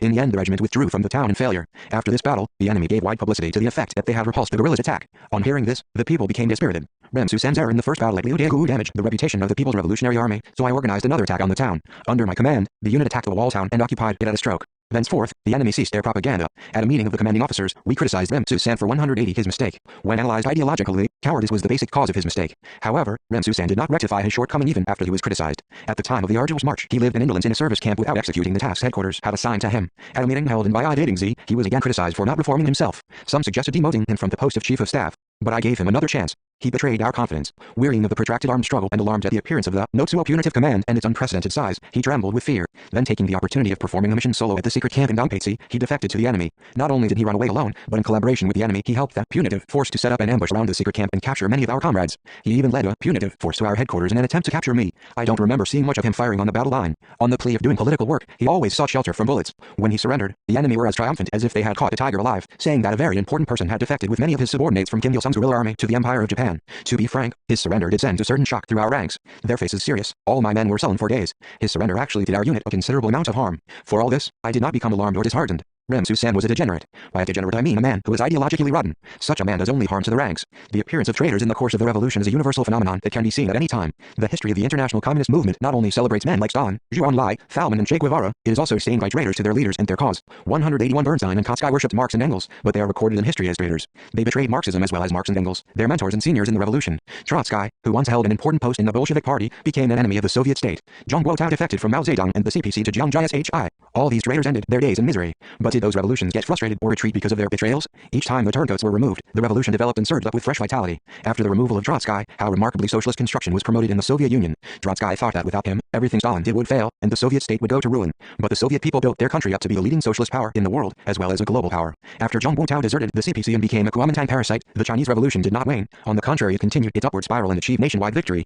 Though Rem Susan, after defecting to the enemy, divulged the secrets of our headquarters and did us harm as a guide for the enemy punitive forces, the KPRA became neither weakened nor disrupted. Our ranks united more solidly in our revolution, preserving its own purity, made a strong dash towards its ultimate victory. Traitors to the revolution also appeared during socialist construction in our country after the war. Cho Chang-ik, Yun Kong-hum, Ri Fil-du and others attempted to place obstacles in the way of our people's forward movement. Having failed to realize their factional scheme, they chose to betray the party and their motherland. As they dropped away, our revolution made a fresh upsurge and ushered in the era of Kalima. Since then the world has called our country Kalima Korea. There were traitors also in the ranks of the nationalist movement. Cho Nam-sun was one of them. It is well known that he was one of the drafters of the Declaration of Independence at the time of the March 1st popular uprising. I once read his travelogue of Mount Atu, and found that every word and every sentence were filled with his patriotic spirit. 182 However, this famous patriot suddenly abandoned his conscience and faith, and followed the road of betrayal. In the early 1940s, when the anti-Japanese armed struggle was undergoing most severe trials, he wrote pamphlets with our names in big letters, urging us to surrender, which the Japanese dropped from the air. A typical pamphlet written by him and few other pro-Japanese elements reads in part, "You young men who are eating and sleeping in the open, roaming about desolate mountains and fields aimlessly. You wretches who are unable to see the light of modern civilization in the wilderness of the primeval forests, throwing your precious lives away as if they were worthy of nothing, all because of a blind belief.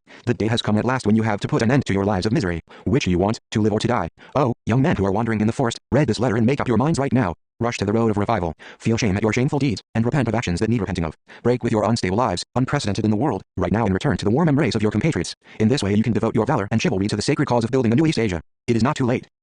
Headquarters of the Association for Supporting the Special Operations in the Southeast Area Advisor Cho Nam-sun Director Pak Sok-yoon.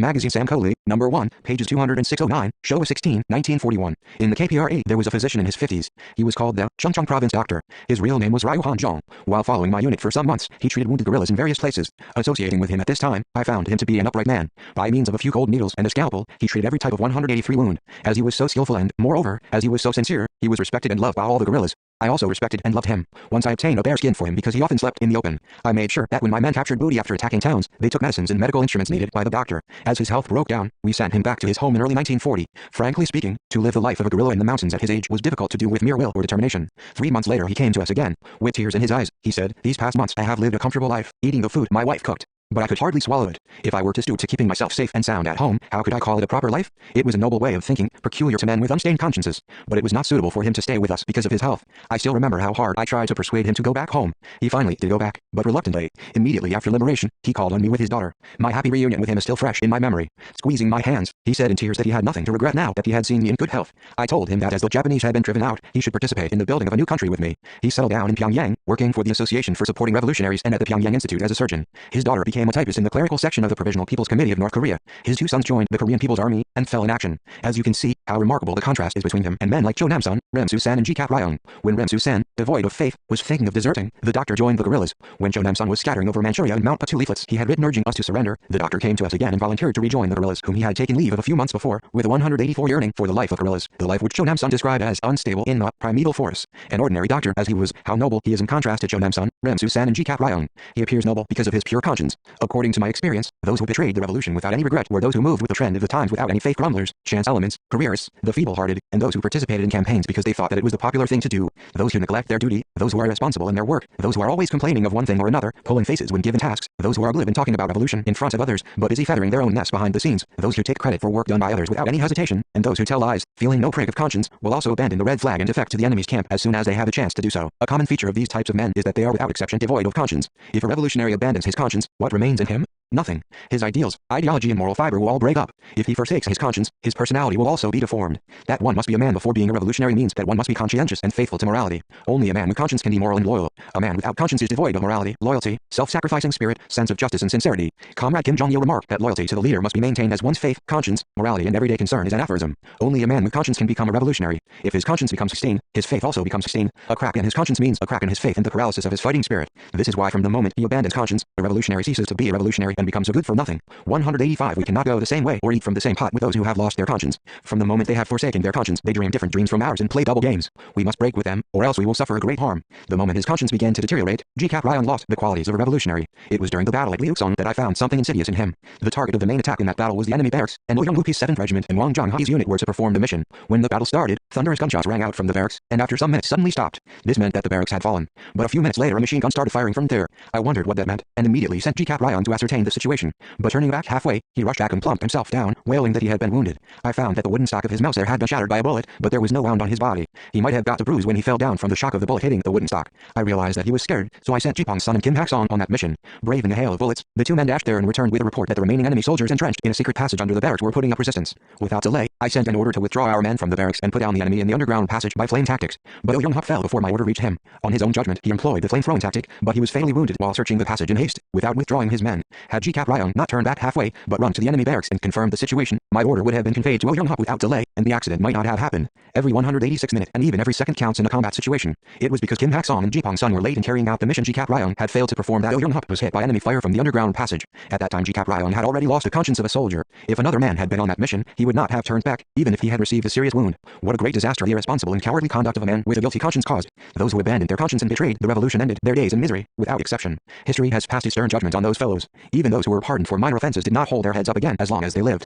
In contrast, the people bestowed their highest acclamations on the fighters who cherished revolutionary consciences and held fast to their faith till the day of victory, and crowned them with laurels. Pak Song-chal, who had been rebuked by Rem Susan for volunteering to join the guerrillas without going through the proper organizational channel when he came to the guerrilla zone from a mine in Badang-gu, followed the thorny path of struggle to the end and returned to the motherland. Today he continues to work for the revolution in an important government post. One year, while on a march, Pak Song-chal, after receiving permission from his commander, dropped in at his house. For several years after joining the army, he had been anxious to know how his family were getting on. As his unit was marching past his home village, he just wanted to see his kinsfolk. On entering his house, however, he found himself in a fix. Taking their child on her back, his wife insisted on following him to the guerrilla army. He tried to dissuade her, saying, "Are you mad? How on earth can a woman with a child go with the guerrillas?" But she would not let go of his belt. It seemed that persuasion was no use, and she might burst into tears if he went his way, pushing her away violently. If she did so, the whole village 187 would soon know all about it, and then the enemy would learn of it and arrest her and the child because they were the family members of a guerrilla. As he was at a loss what to do, his mother reasoned with her daughter-in-law. "If you don't behave yourself, you may have your husband killed," she said. "Suppose he fails to catch up with his unit by the appointed time, then he will be branded as a deserter. That would mean that he would become a traitor. Do you want that?" His wife only shed silent tears. For all that, she would not release her grip on his belt. This time Pak Song-chal's mother scolded him. "If a man leaves his house for a great cause, then he must do so resolutely. Why did you creep into the house at night, only to raise a fuss? Don't show your face again in this house. If you come again before the country's liberation, I'll break your legs." Only then did his wife let go of his belt. He was so moved by his mother's words that he left the house there and then. In terms of their knowledge of affairs, can Pak's mother and wife be compared to Rem Susan? But in terms of their view of and attitude to the revolution, they were teachers incomparably superior to Rem Susan. How beautiful was his wife's aspiration to fight as a guerrilla carrying their child on her back, and how ennobling and sublime was the will of his mother who threatened his son that she would break his legs if he appeared in the house again before the country was liberated. On the day Kim Ik-yeon was awarded the title of Vice Marshal of the Korean People's Army, I recalled the day when he had come to the Daimc Plateau at a tender age to volunteer for the guerrilla army, and the day when he had written his will on a tree after scraping some of the bark away and waited for the moment of his death from hunger in some bushes while coming back to headquarters, spurning G-Cap Ryong's urgings to desert. It was because Kim Ik-yeon was prepared for death and was not afraid of it that he could survive and become known to posterity. 188 Kim Ik-yeon was a fine guerrilla, and John Munsop, who brought Kim Ik-yeon and Kim Pong-rock back to headquarters, supporting them all the way, was also tenacious and steadfast in his comradely loyalty. Tears were streaming down his face when he brought the two unconscious comrades comrades in arms back to headquarters. The haggard looks of the two men were too heartbreaking for him to hold back tears. Had John Munsop been a man of feeble revolutionary conviction, devoid of loyalty and conscience, he would have deserted his comrades in order to escape hunger himself. A little way from the mountain, he could have gone anywhere he wanted. There were no wire entanglements, fences or watchtowers. If he had thrown away his rifle, descended the mountain and sealed a document with his thumb, then he could have eaten his fill and slept comfortably on a warm floor. But John Munsop did not take that road. Carrying his comrades in arms pickaback in turn, he returned to headquarters. Subsequently he followed me unwaveringly and remained faithful to the revolution. We must bring up large numbers of men of unshakable faith like the veteran fighters of the anti-Japanese revolution, who adorned their lives with brilliance. Revolution and the cause of socialism cannot be promoted only with desire. Only when we cherish a strong faith can we defend ourselves and safeguard socialism. Only those who have the faith that they can survive even though they go hungry for 100 days, those who can endure with a smile 1,000 days of difficulty in order to live a single day of dignified life, those who believe that, though they become a handful of dirt in a desolate forest on a lonely island, their organization will find them and remember them, and those who are prepared to blow themselves up or to stand on the gallows without hesitation so as to remain faithful to the leader who brought them up and to their comrades, can always emerge victorious. The more difficult the situation of the country is, the more efficiently the education and confidence in the victory of the revolution and in the cause of socialism must be conducted. I respect and love the people with strong faith. 189.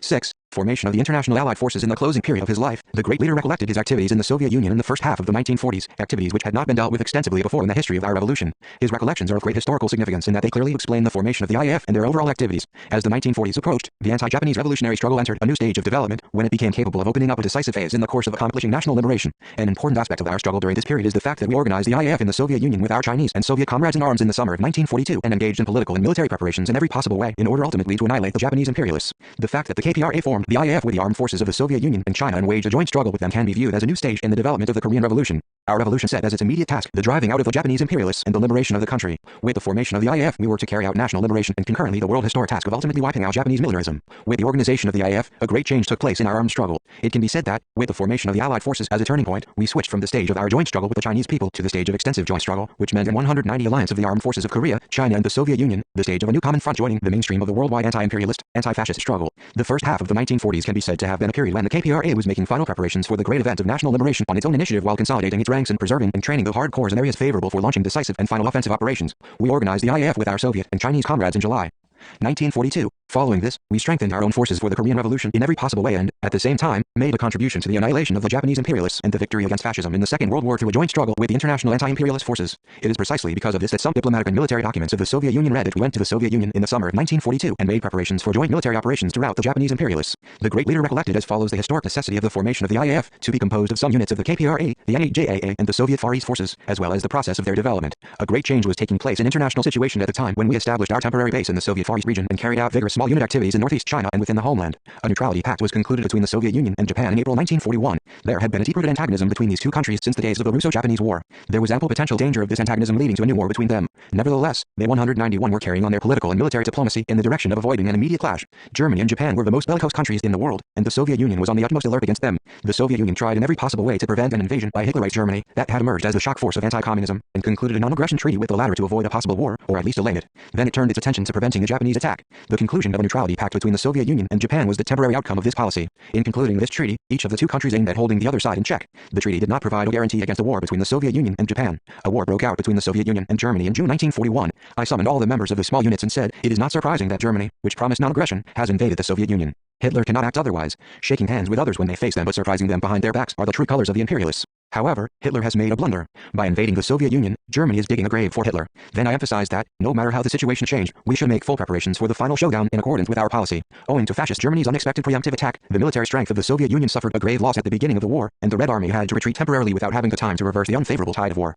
The German army occupied Kiev, Kharkov and Minsk, one after the other, and closed in upon Moscow and Leningrad. Later I worked out a plan for our activities to cope with the new situation created by the outbreak of the war between the Soviet Union and Germany. Following this, I went to Khabarovsk and discussed, with military cadres of the Soviet Union and China, the matter of promoting cooperation between the armed forces of the three countries. 192 in December 1941, the Japanese army unleashed the Pacific War with a surprise attack on Pearl Harbor, a U.S. naval base in Hawaii. The outbreak of war between the United States and Japan greatly agitated us because Japan, a party to the war, was an enemy that had occupied our country. The provocation of a new war by Japan before it had finished the Sino-Japanese War was a rash venture. It was impossible to understand why Japan, an island country, which cannot subsist without bringing such strategic materials as petroleum, rubber, iron and others, from foreign countries, had launched such a strike. It was self-evident that Japan would squander its national power in the war against the United States. Anyway, the fact that Japan dashed into a large trap, the Pacific War, of its own accord provided a good opportunity for us Korean revolutionaries to speed up the final showdown. We foresaw that a war would break out between the Soviet Union and Japan, too, sooner or later. If this happened, Japan would have to fight three major wars at the same time against China, the United States and the Soviet Union. In such a case, we would be able to carry out the final operations for national liberation against the Kwantan Army in Manchuria and the Japanese troops stationed in Korea under more favorable circumstances. Our thoughts were concentrated on how we could defeat the Japanese imperialists and liberate the country even a single day earlier. Needless to say, we had to strengthen our own forces for the final showdown. We could not wait, with arms folded, for others to make a gift of independence for us. The support of friendly nations is effected only when our own forces are strong. We also made due efforts for solidarity with the international anti-imperialist and anti-fascist forces. In those days, the Far East region of the Soviet Union was an important rendezvous for the anti-Japanese forces of three countries: Korea, the Soviet Union, and China. In what form and how 193 we would maintain our relations with the armed forces of the Soviet Union and China was important. This was because the main group of the KPRA was fighting, frequenting the temporary base in the Far East area in company with their comrades in arms of the NAJAA. Realizing an effective alliance with the armed forces of the Soviet Union and China was also an important strategic problem in creating the international circumstances needed for strengthening, expanding, and consolidating the driving force of our revolution. By the way, the form of our alliance with these armed forces had to be decided by ourselves to meet the interests of each nation as well as the common interests of the revolution in the three countries. We had already had the experience of organizing the NAJAA together with the armed units of China and waging a joint struggle while maintaining the identity of the KPRA. The joint struggle waged by the armed forces of Korea and China against the Japanese imperialists, the common enemy of the peoples of the two countries, fully met the objective requirements of the anti-Japanese revolution, not to mention the interests of the revolutions in the two countries. The joint struggle of the communists of Korea and China was a model of bilateral military relations. Now that the armed forces of Korea and China had another base in the Far East region and, moreover, the Soviet Far East forces were on our flank, we had to wage our joint anti-Japanese struggle wider and deeper, and develop it to a new stage. This was not only necessary for the Korean Revolution itself, but also conformed to the strategies of China and the Soviet Union as regards Japan. I regarded the IAF as an ideal form of alliance between the armed forces of Korea, China, and the Soviet Union. Kim Chaek, Cho Young-gun, and Kil Kang-kan and some other Korean comrades supported my idea of forming the IAF. They unanimously said that the sooner this idea came to fruition, the better, and authorized me to discuss the matter with the Soviet and Chinese comrades. At one time, a considerable number of Chinese comrades took a negative 194 attitude towards the suggestion of the Comintern and the Soviet military authorities to set up a new military system with some of the anti-Japanese armed units in Manchuria and the Soviet Far East forces, and carry out joint activities, claiming that this was premature. This was due to the fact that some of those in authority on the Soviet side put forward unilateral demands. Nevertheless, later when we worked out a fully fledged plan for the formation of the IAF and submitted it for discussion, they broke from their former attitude and were unanimous in admitting that an alliance of the armed forces of the three countries was an urgent task. The Soviet military authorities also supported the idea. It was when I met high-ranking Soviet military personnel in Camp South in the spring of 1942 that I had a more detailed discussion with the Soviet side on the formation of the IAF. That day, General Sorkin, who was in touch with us on behalf of the Comintern and the Soviet military authorities, told us in vivid detail about those who had fought heroically in the battle to defend Moscow and the distinguished military services of the Siberian divisions that had displayed prowess in the defense of Moscow as well as in the counterattack. He also told us proudly about the history of the Soviet Far East forces. He was extremely proud of the Far East forces and the Siberian divisions that had taken part in the battle to defend Moscow. When I proposed my plan for the formation of the IAF, General Sorkin expressed his agreement, saying that it was a very good idea and that the most appropriate measure needed in the present situation was the organization of the Allied forces. He went on, to tell the truth, I also thought that such a measure would be needed sooner or later. However, I was unsure whether I would gain the understanding and support of the Korean and Chinese comrades, and whether, instead of appreciating this and supporting me, they would perhaps mistake me for a great power chauvinist. Therefore, I have been hesitating. I thought there was some profound meaning in what he said. So I said to him, winning independence by one's own efforts is our invariable principle. 195 Nevertheless, this does not exclude international cooperation or alliances with the international revolutionary forces. Why should we oppose internationalism in the true sense of the word, something beneficial both to the revolution in one's own country and the world revolution? In order to defeat Japanese imperialism, a formidable enemy, we should combine our efforts. Even a large country like the Soviet Union should receive assistance from other countries if this is necessary. Receiving help from other countries or fighting in alliance with their revolutionary forces is not flunkyism. I consider that flunkyism is an ideological tendency which regards genuine internationalism to be only the idea of receiving assistance from others without believing in one's own strength or only to help the revolution in other countries while abandoning the revolution in one's own country. General Sorkin conveyed the content of his talk with me to the Soviet military authorities and the Comintern, and brought up with them the matter of forming the IAF as an urgent matter for discussion.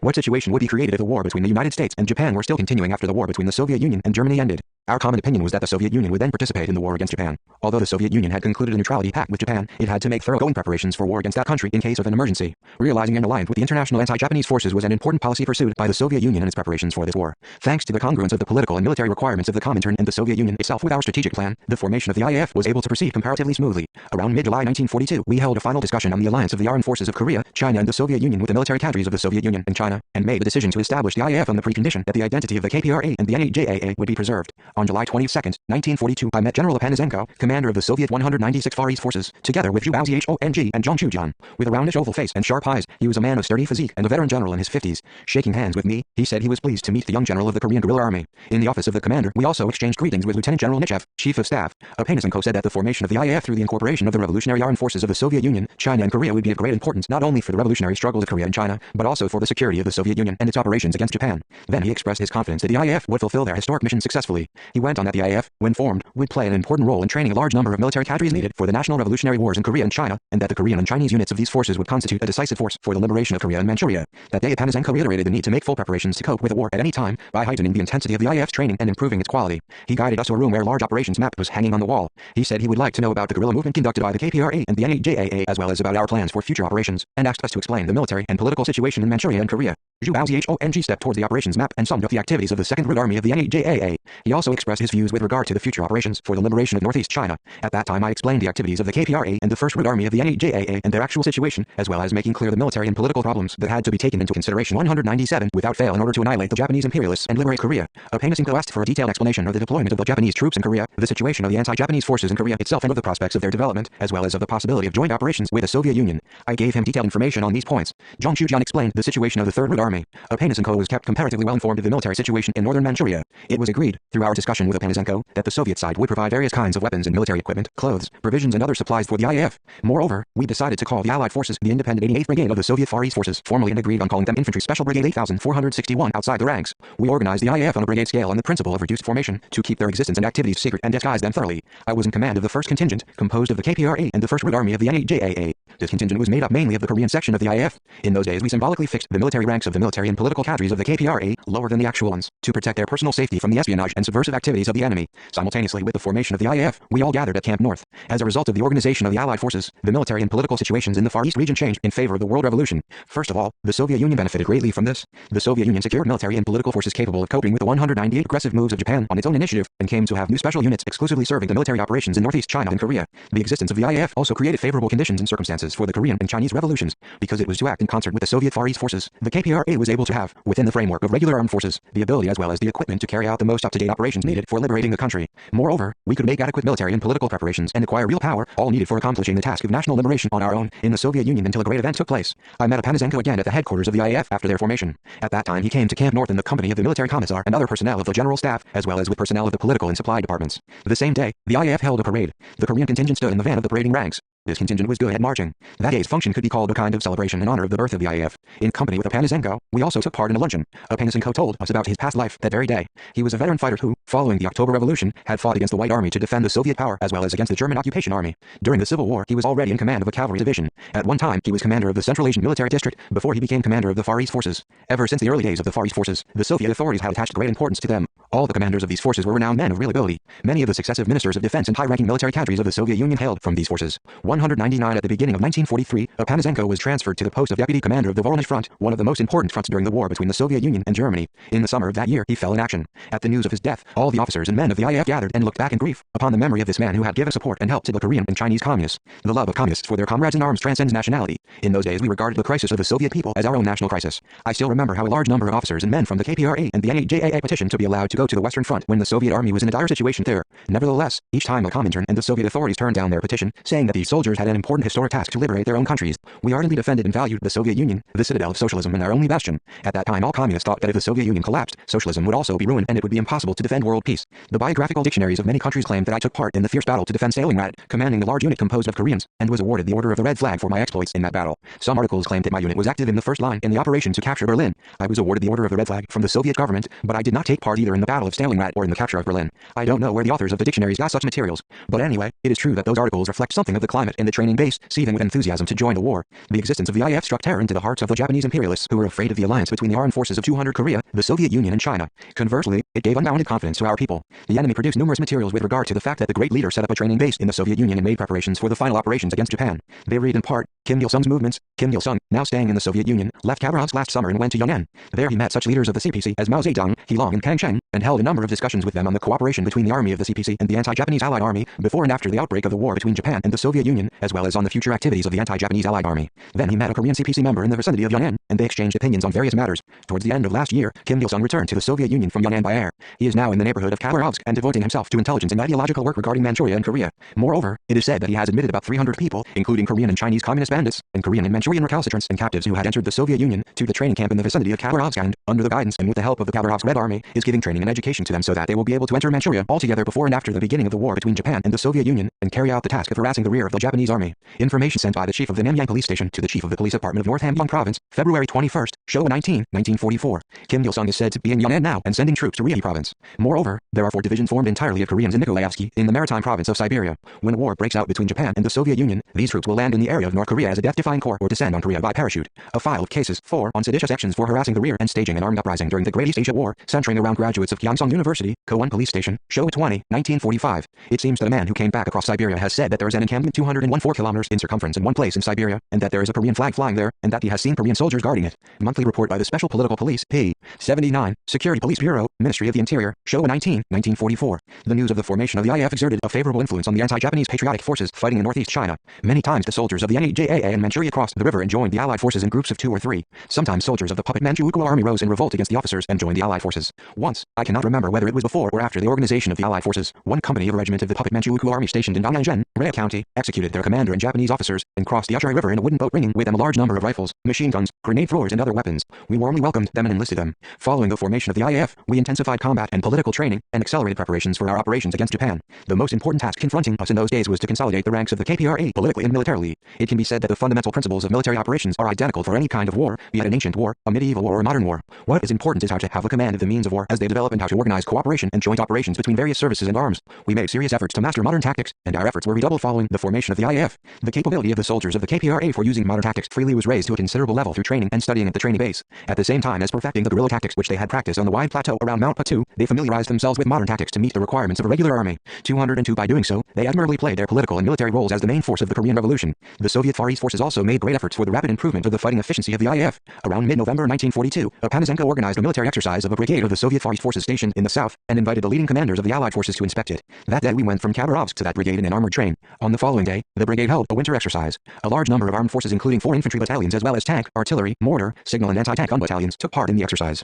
It was the military exercise of a large scale we had ever seen, so it aroused our curiosity and interest. The task given to the brigade was to attack and annihilate the enemy on a hill and capture the hill. The attack, which started at noon, was over only at 4 o'clock in the afternoon. Later, we also inspected the military exercise of another brigade stationed on the Amur River in the suburbs of Khabarovsk. The brigade was assigned the task of mustering the unit around a village called Belizovka and getting ready for battle. That exercise, too, left a deep impression on us. In Khabarovsk we also inspected a parade of the units of the Far East forces. I quite envied the various kinds of modern military equipment and combat material that had been mobilized for the military exercises and parade. When shall we be able to have such a modernized army? This is what I thought of most during my inspection of the military exercises and parade. My resolve to build a regular army immediately after liberating the country was strengthened during my stay at the training base in the Far East region. Thanks to the serious efforts of and cooperation between the military commanders of Korea, the Soviet Union and China, the IAF were able to develop, in a short time, into armed forces capable of coping with modern warfare. 203 Even when the Soviet Union badly needed the strength of another single regiment or a single battalion because of the extremely difficult situation at the front, it never touched the Allied forces, but helped them so that they could make full preparations for the showdown against the Japanese imperialists. Soviet military personnel frequently told us about how much Stalin valued the officers and men of the KPRA and the NAJAA. They told that Stalin had said that all the soldiers of these armies were valuable people who would make a major contribution to liberating their own motherlands and building a new country, and that, therefore, they should take care of these soldiers lest there should be a single loss.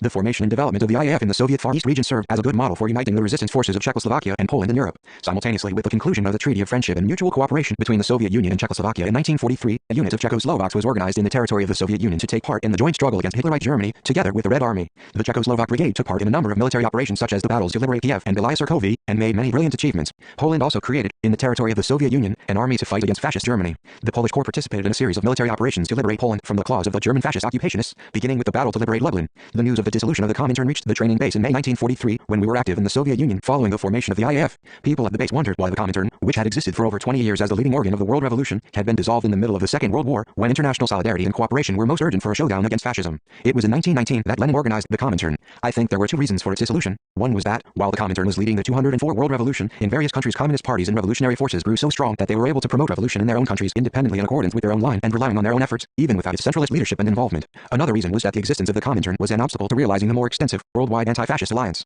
The anti-fascist alliance during the Second World War was a new aspect which transcended differences in ideas and social systems. The stand which transcended ideas and systems and was taken by the countries forming the alliance in the confrontation with fascism made possible the alliance between the Soviet Union, a socialist country, and the United States, Britain and France, capitalist countries, as well as the cooperation between communists and bourgeois right-wing politicians. This situation made them reconsider the existence of the Comintern, the mission of which was to oppose imperialism and to communize the world. We admitted that the dissolution of the Comintern was an opportune measure which fully conformed with the requirements of the international communist movement and the development of the situation prevailing at that time. We felt great pride in the fact that, from the outset of our struggle, we had done everything independently at every revolutionary stage, adopting our own strategy and tactics and building the revolutionary force by our own efforts instead of by relying on the strength or line of others. The dissolution of the Comintern, however, did not imply the demise of international solidarity and cooperation among communists. We continue to adhere to the independence of our activities within the IAF, but we still strengthen solidarity and cooperation with our foreign friends as ever. The military and political activities conducted by the great leader Comrade Kim Il-sung with the Soviet Union as the stage were a matter of great international concern. The Japanese military, police and intelligence service obstinately attempted to spy on the movements, organizational structure and activities of the KPRA. 205 Extremely nervous over the disorganization of the Comintern, the Japanese imperialists formed various judgments and speculations concerning the future trend of the policy of the communist movement in Korea and, in particular, the activities of the great leader Comrade Kim Il-sung.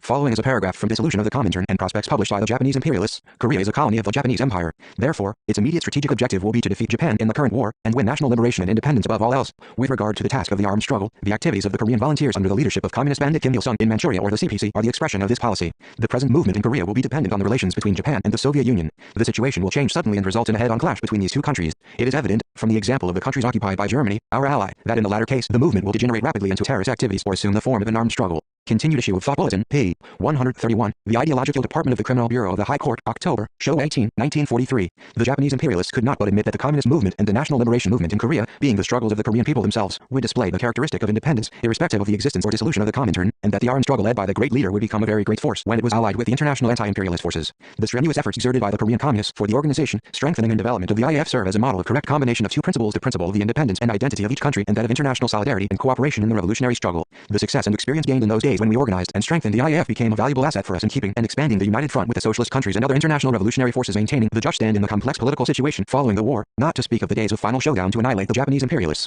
206.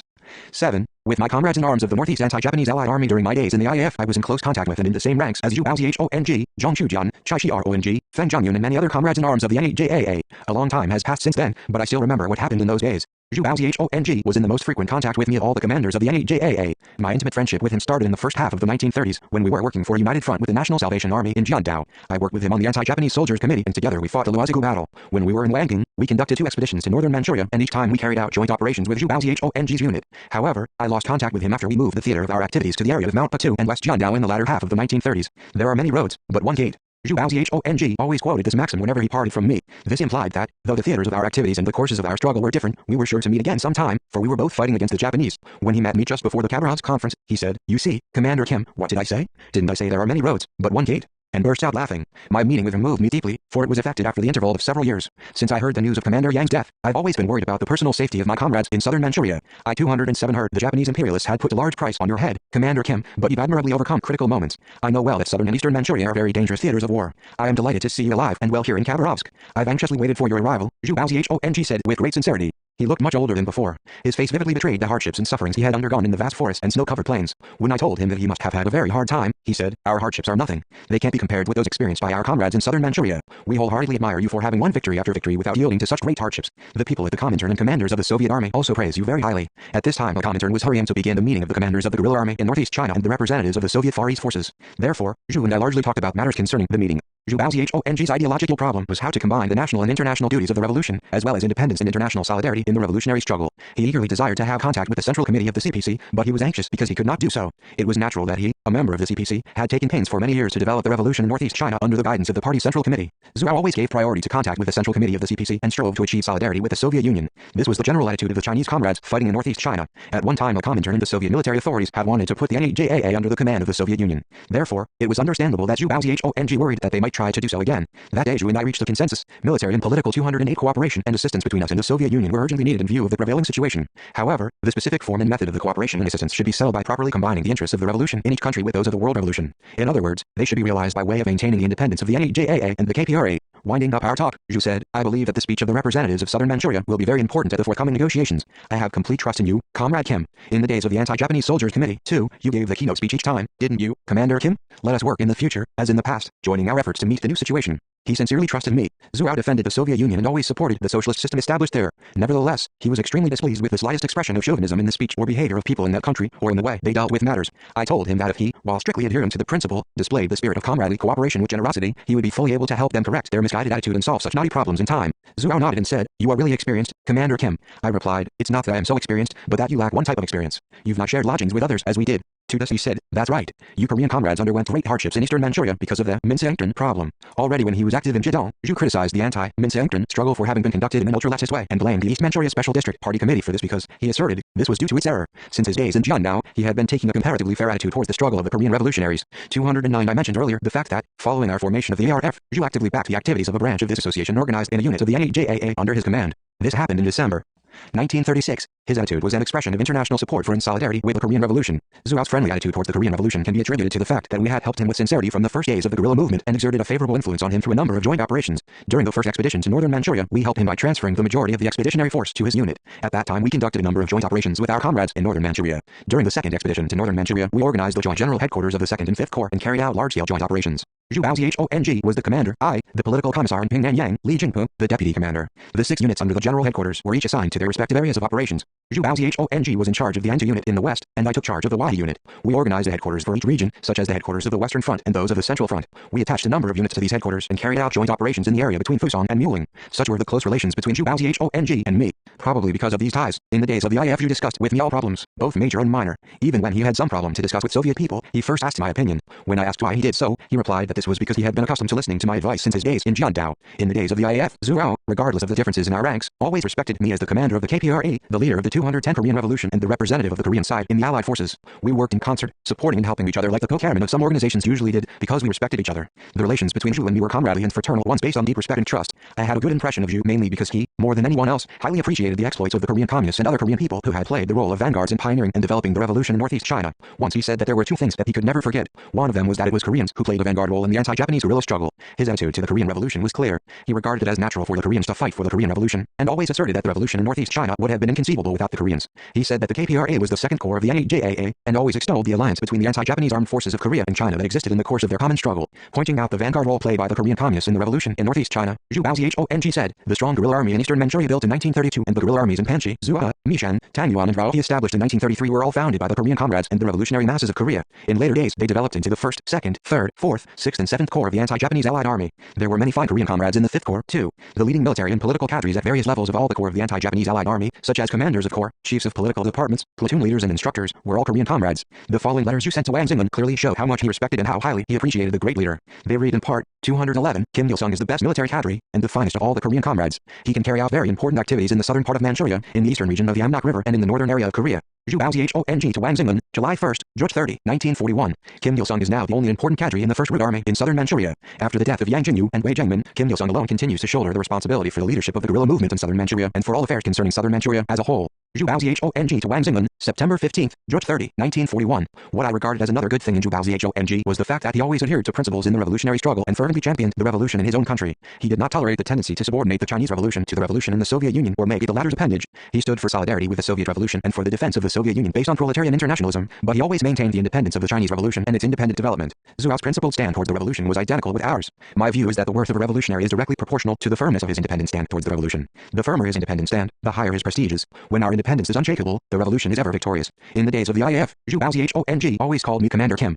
However, when he came to Pyongyang following Korea's liberation, he never called me that. Although he asked me to call him Commander Yu in a familiar way, as in former days, he always called me Comrade Premier. I requested that he call me Commander Kim as before, because I was not accustomed somehow to being called Comrade Premier and also because I thought that by this we might create an unnecessary estrangement. However, each time he would stiffen his expression and say, no, I shouldn't. Sometimes Zhu and I argued. Once he persisted in his own opinion. It 212 was not easy to exact a concession from him, for he was so obstinate. I did not concede readily, either. Nevertheless, in the long run we would reach a consensus, regulating our assertions and supplementing one man's view with the other's opinion. In this way our friendship became firm and we came to understand each other more fully. Zhuo and I frequently had private talks, too. Zhuo's main topics of conversation were his family and comrades. He had a little daughter whose name was Zhu Wei. She was born when he had already reached the age of 40, so he loved her very much. The more she frolicked, the greater was his pride in telling me about her. Each time he boasted about her, there was the pleasant smile of a happy father on his face. Zhuo and his wife, Wang Yizha, served in the same unit for a long time. They were married in the thick forests of northern Manchuria. Whenever Zhu talked about his wife and daughter, his eyes became bright. He was fond of private talks. Sometimes he advanced his opinion about the peculiar way of life of the non-native people residing in the neighborhood of his unit or about a Russian couple in a boarding house in Khabarovsk. His powers of observation and description were admirable. Once he told me about the cockfight holiday which was celebrated in his native village in Yunnan province. According to him, in his home province people dressed themselves in new clothes on February 8th by the lunar calendar and held cockfighting competitions in the streets. The people of that region adored chickens. According to a legend, their ancestors became prosperous by raising chickens. There was even a saying that they maintained their families by relying on chickens. Zhuo said that, though they could not rely on chickens to tide over the national crisis, he would be as brave as a fighting cock in repulsing the enemy. He looked taciturn and blunt, but was kind-hearted and faithful to his obligations. He knew how to show goodwill to a man of goodwill and offer sympathy to a sympathetic man. The latter half of his life shows this clearly. He took particular trouble with his work in the IAF for many years. He 213 strove with devotion for the development of the Chinese Revolution, but he was always faithful to his internationalist duty. If he had ignored his duty to the world revolution, attaching importance only to the revolution in his own country, or if he had remained indifferent to the latter, talking bombastically about the former, he would not have deserved lengthy recollection. Whenever Zhu Baozhong dispatched small units in northeast China to maintain a strong lifeline for the guerrilla movement, I felt he was a true son of the Chinese people, and whenever I saw him striving for the friendship and solidarity of the various national units within the Allied forces, forces as well as for the defense of the Soviet Union, I realized he was a genuine internationalist fighter. He was efficient in managing the ranks and economic life of the IAF. There were many complex problems in the Allied forces, an aggregation of different national units. He was involved in almost everything, ranging from the formulation of the training program, the guidance of the training and personnel matters to the construction of a club. One day a deserter was a source of his worry, and another day he was bathed with sweat because of a traffic accident. In the early days following the formation of the IAF, he had some trouble because some Soviet officers would not cooperate with him. However, the strict demands on the part of the Soviet military authorities completely changed the Soviet officers' attitudes. Zhu Baozhong always strove to lead his men by personal example. When parachute training was held in Camp North, he took part in it in company with his men from the first day. One day he nearly lost his life when his parachute failed to open. Fortunately, his backup parachute opened, and he escaped with only a shoulder injury. Once some Chinese comrades requested me to advise Zhu not to parachute anymore, but I did not do so for I knew too well that such advice would fall on deaf ears. In the spring of 1951 Wang Yizhi, the then chief of the Women's Federation of Yunnan Province, came to see me at the Supreme Headquarters 214 during her visit to Pyongyang as a member of a group of sympathizers. Seeing me, she shed tears, saying that she was glad to find me healthy despite the fact that I was shouldering the heavy burden of the hard-fought war. Then she said, Baozhong begs you never to go to the dangerous front, but take the utmost care of your personal safety. I was grateful to Zhu for this, so I said to Wang, convey my thanks to Commander Zhu upon your return, please. Wang Yizhi replied, this is Baozhong's request and, at the same time, mine. We Chinese are now greatly concerned about your personal safety, Comrade Premier. According to her, in the days of the IAF, too, Zhu Baozhong could not bring himself to go to bed and was worried about me, going in and out of his room all night, if I did not return from my small unit activities on schedule. Our friendship transcended borders and nationalities. The great leader parted with Zhu Baozhong at a new turning point in our history, when the anti-Japanese revolution emerged victorious and the colonial rule of the Japanese imperialists was abolished. Nevertheless, fellowship and visits full of militant friendship continued between the two in later years. In recollecting how his intimate friendship with Zhu Baozhong continued after liberation, the respected leader Comrade Kim Il-sung said, after liberation I met Zhu Baozhong on several occasions, twice in our country and for the last time in Beijing. Zhou paid his first visit to our country in the early spring of 1946. I met him in Namyang. At that time he was fighting against the Kuomintang reactionaries as Deputy Commander-in-Chief of the Northeast Democratic Allied Army, NDAA, and commander of the Jilin Liuan Military District. As Jiang Jia, in his opposition to the communists, attacked the liberated area by mobilizing all the troops of the Kuomintang army, the mainland of China was again drawn into the vortex of a civil war. Saying that the situation in northeast China was very critical, Zhu explained to me the balance of power between friend and foe as well as the military and political situation. 215 after the Japanese imperialists were forced out, there was a political vacuum in Manchuria for some time. Jiang Jia's Kuomintang and the CPC waged a fierce struggle to control this area. Both of them regarded Manchuria as a pivotal region for the seizure of the whole of Chinese territory. The newly formed NDAA had to fight hard against a formidable enemy as the Kuomintang, with the active backing of the United States, hurled hundreds of thousands of troops by sea, air and land into Manchuria. Zhu Baozhong wanted to meet me in order to request urgent assistance to cope with this situation. It was also around that time that Mao Zedong sent Chen Yun to Pyongyang to request our support. Chen had for some time been chief of the organization department of the Central Committee of the CPC, and had then been appointed deputy secretary of its Northeast Bureau. I readily promised Zhu Baozhong that we would help solve all the problems raised by our Chinese comrades in arms with regard to the operations to be conducted in Northeast China, and render them the utmost assistance. Actually, our situation in those days did not enable us to extend help to others. Nevertheless, we did not take our conditions into consideration at all. From the point of view of our revolution, too, we could not tolerate Northeast China falling under the rule of Jiang Jia's. In those days some 250,000 young Koreans were directly taking part in the battles to liberate Northeast China. Among them were Tang Kun, Pak Rak Kwan, and Zhou Kuang, the finest military and political cadres of the anti-Japanese guerrilla army. Wang Yizhi also visited our country on a number of occasions bringing Zhu Baozhong's requests concerning the operations to liberate Northeast China. Her first visit was either in the summer or autumn of 1946. At that time the NDAA unit of the Liaodong military district led by Liao Wai attacked Anshan and Haicheng. Simultaneously with this attack, a unit of the Kuomintang army stationed in these areas rose in revolt. Greatly startled at the news, Jiang Jia's launched a violent offensive, threatening to annihilate the unit unless it capitulated. The unit retreated to 216, the border between Korea and China. However, they could not move farther because the Amnot River blocked their way. Zhu Baozhong sent Chinese representatives to our country one after another to discuss the measures to rescue the rebel unit. Wang Yizhi also visited Rangam as one of those representatives. In the end, we allowed the unit to enter eastern Manchuria by our territory. It was in early 1947 that I met Wang Yizhi in Pyongyang. On behalf of Zhu Baozhong, she first thanked me for helping them in various ways in the operations to liberate Northeast China. Then she said, we have to evacuate wounded soldiers, families of soldiers and service personnel numbering over 20,000, as well as strategic materials amounting to 20,000 tons, to a safe place. To this end, we again request passage through Korean territory. We need your help, General Kim. I readily complied with her request, and saw that relevant measures were taken immediately. Wang Yizhi repeatedly expressed her gratitude, saying, all the people in Northeast China will remember your favor, General Kim. The same day I asked Wang Yizhi whether she still had with her the watch Ren Shanchu had given her as a souvenir when we parted with her in the Far East region. She said with a smile that she had given it to a man from the Soviet Union. I could not understand why she had given away the watch she had called a symbol of friendship between Korea and China, and which she had said she would wear until her dying day. As a matter of fact, the watch was Ren Shanchu's favorite. The day we were leaving the training base, Zhu Baozhong and Wang Yizhi did not let us go easily, expressing deep regret at our parting. That was when Ren Shanchu gave his wristwatch to Wang Yizhi.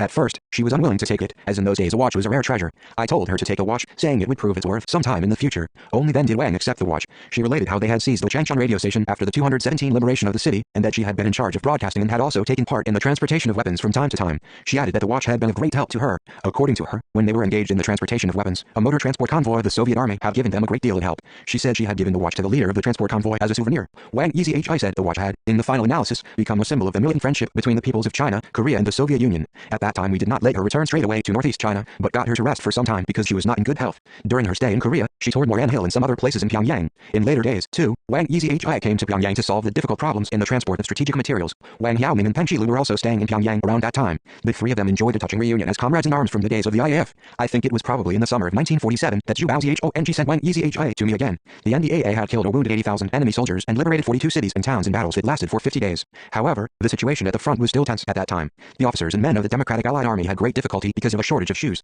Wang said that a large number of the officers and men were marching barefoot through mud and gravelly places. She came to see me in order to solve the problem of shoes. I gave an emergency order to all the shoe factories to discontinue the production of other shoes but make only those to be sent to our Chinese comrades in arms. According to Chinese information on the operations to liberate Northeast China, our country carried, for the NDAA, materials amounting to 210,000 tons in the first 7 months of Just 36, 1947, and in the following year it transported 300,900 tons of materials. A total of 18 NDAA units passed through Korean territory in the latter half of Just 35, 218, 1946, and the number of NDAA personnel who went to the base in Northeast China via Korea during the first 9 months of Just 36, 1947 amounted to more than 10,000. Nearly 9,000 people crossed the Tumen River via a bridge at Namyang in Just 37, 1948 to go to Northeast China. Moreover, a number of representatives of Chinese democratic parties, non-party representatives and those of overseas Chinese went to Harbin via Korea to take part in the new political consultative conference. It is said that the number of cadres of the CPC who passed through Korea on business was even higher. In the autumn of 1948, immediately after the liberation of Northeast China, Zhu Baozhong visited our country again in the capacity of chairman of the Jilin provincial government and concurrently deputy commander-in-chief of the Northeast China military district, accompanied by Wang Yizhi and his daughter Zhu Wei. He paid that visit to express his gratitude to us for offering material and moral aid to them in the operations to liberate Northeast China. The large amounts of flour Zhu brought with him by train at that time was part of the expression of his thanks. I sent Zhu and his wife to Mount Kumgang, with Kim Chaek as a guide and companion. The couple enjoyed themselves at the hot spring rest home in the mountains for some time. Upon their return from Mount Kumgang, they expressed their delight and admiration at the autumnal tints. Upon their return to Pyongyang, still accompanied by Kim Chaek, they visited Manyundia as well as the graves of my father and mother. After that, Kim Jong-suk and I took them to visit Enkiel's grave and posed with them for a souvenir photograph. Even now, when I recollect Zhu Baozhong, I look back upon what happened once during the second stage of the Fatherland Liberation War. This took place when we started our temporary retreat. One day 2 strange young men came to see me and gave me a letter from Zhu Baozhong. They were Koreans named Hyun Ju-young and Kim Kil-ryong. They had been working as Zhuo's aide and driver, respectively, since the time he took command of the operations to liberate Northeast China. Zhuo had taken them with him when he was moved to the post of vice chairman of 219, the Yunnan provincial government. They said that at the news of the People's Army retreating, Zhu had urged them to go to Korea without delay. In his letter, Zhu Baozhong wrote that although he was far away, he was always in a Korean trench in his mind and that he entrusted to me 2 young men who were intelligent and had a high sense of responsibility. Zhuo's letter really gave me great strength at a time when the country was undergoing a severe trial. Friendship between revolutionary comrades is just like this. The militant friendship and comradeship we showed each other with pure hearts in Jiandao and northern Manchuria, as well as at the training base in the Far East region, could not change no matter how much time passed. Love for comrades in arms is rock solid. This is because it has been cultivated amid gun smoke and because it encourages people even to plunge into fire and sacrifice their lives for the sake of their comrades. Being loyal to his obligations is really noble for a man. Because of loyalty man becomes a noble being, and because of faithfulness human life becomes as beautiful as a flower garden. I met Zhu Baozhong for the last time during my visit to China in December 1954. At that time he was recuperating in the Jichuo Hall in the Summer Palace because his chronic heart disease had become worse. He said Premier Zhu Enlai had ensured that he was brought to Beijing and given medical treatment there. Upon seeing me, Zhu embraced me with tear-filled eyes. That Iron Man shed tears continually on that day. His mind seemed to have become very feeble, probably because he was bedridden. Nevertheless, he first inquired after my health and said that I must have had a very hard time during the 3 years of war. Zhuo did not discontinue literary work even on his sickbed, and left behind him a thick book entitled The Anti-Japanese Guerrilla Warfare in Northeast China and the Anti-Japanese Allied Army. He passed away in February 1964 after a prolonged illness, 10 years after our meeting in the Summer Palace. 220 on the day when I sent a telegram of condolence, I could not bring myself to work. Unable to do anything, I recollected Zhu Baozhong pacing up and down my office. In the days of the IAF, I also met Chai Chiaro-ng again. I still vividly remember how he hugged me tightly and called me Old Kim, and rubbed his rough cheek against mine. He was about 20 years older than I, and so I asked him if, by addressing me as a senior, he intended to make me, Kim Il-sung, an old man, and exploded with laughter.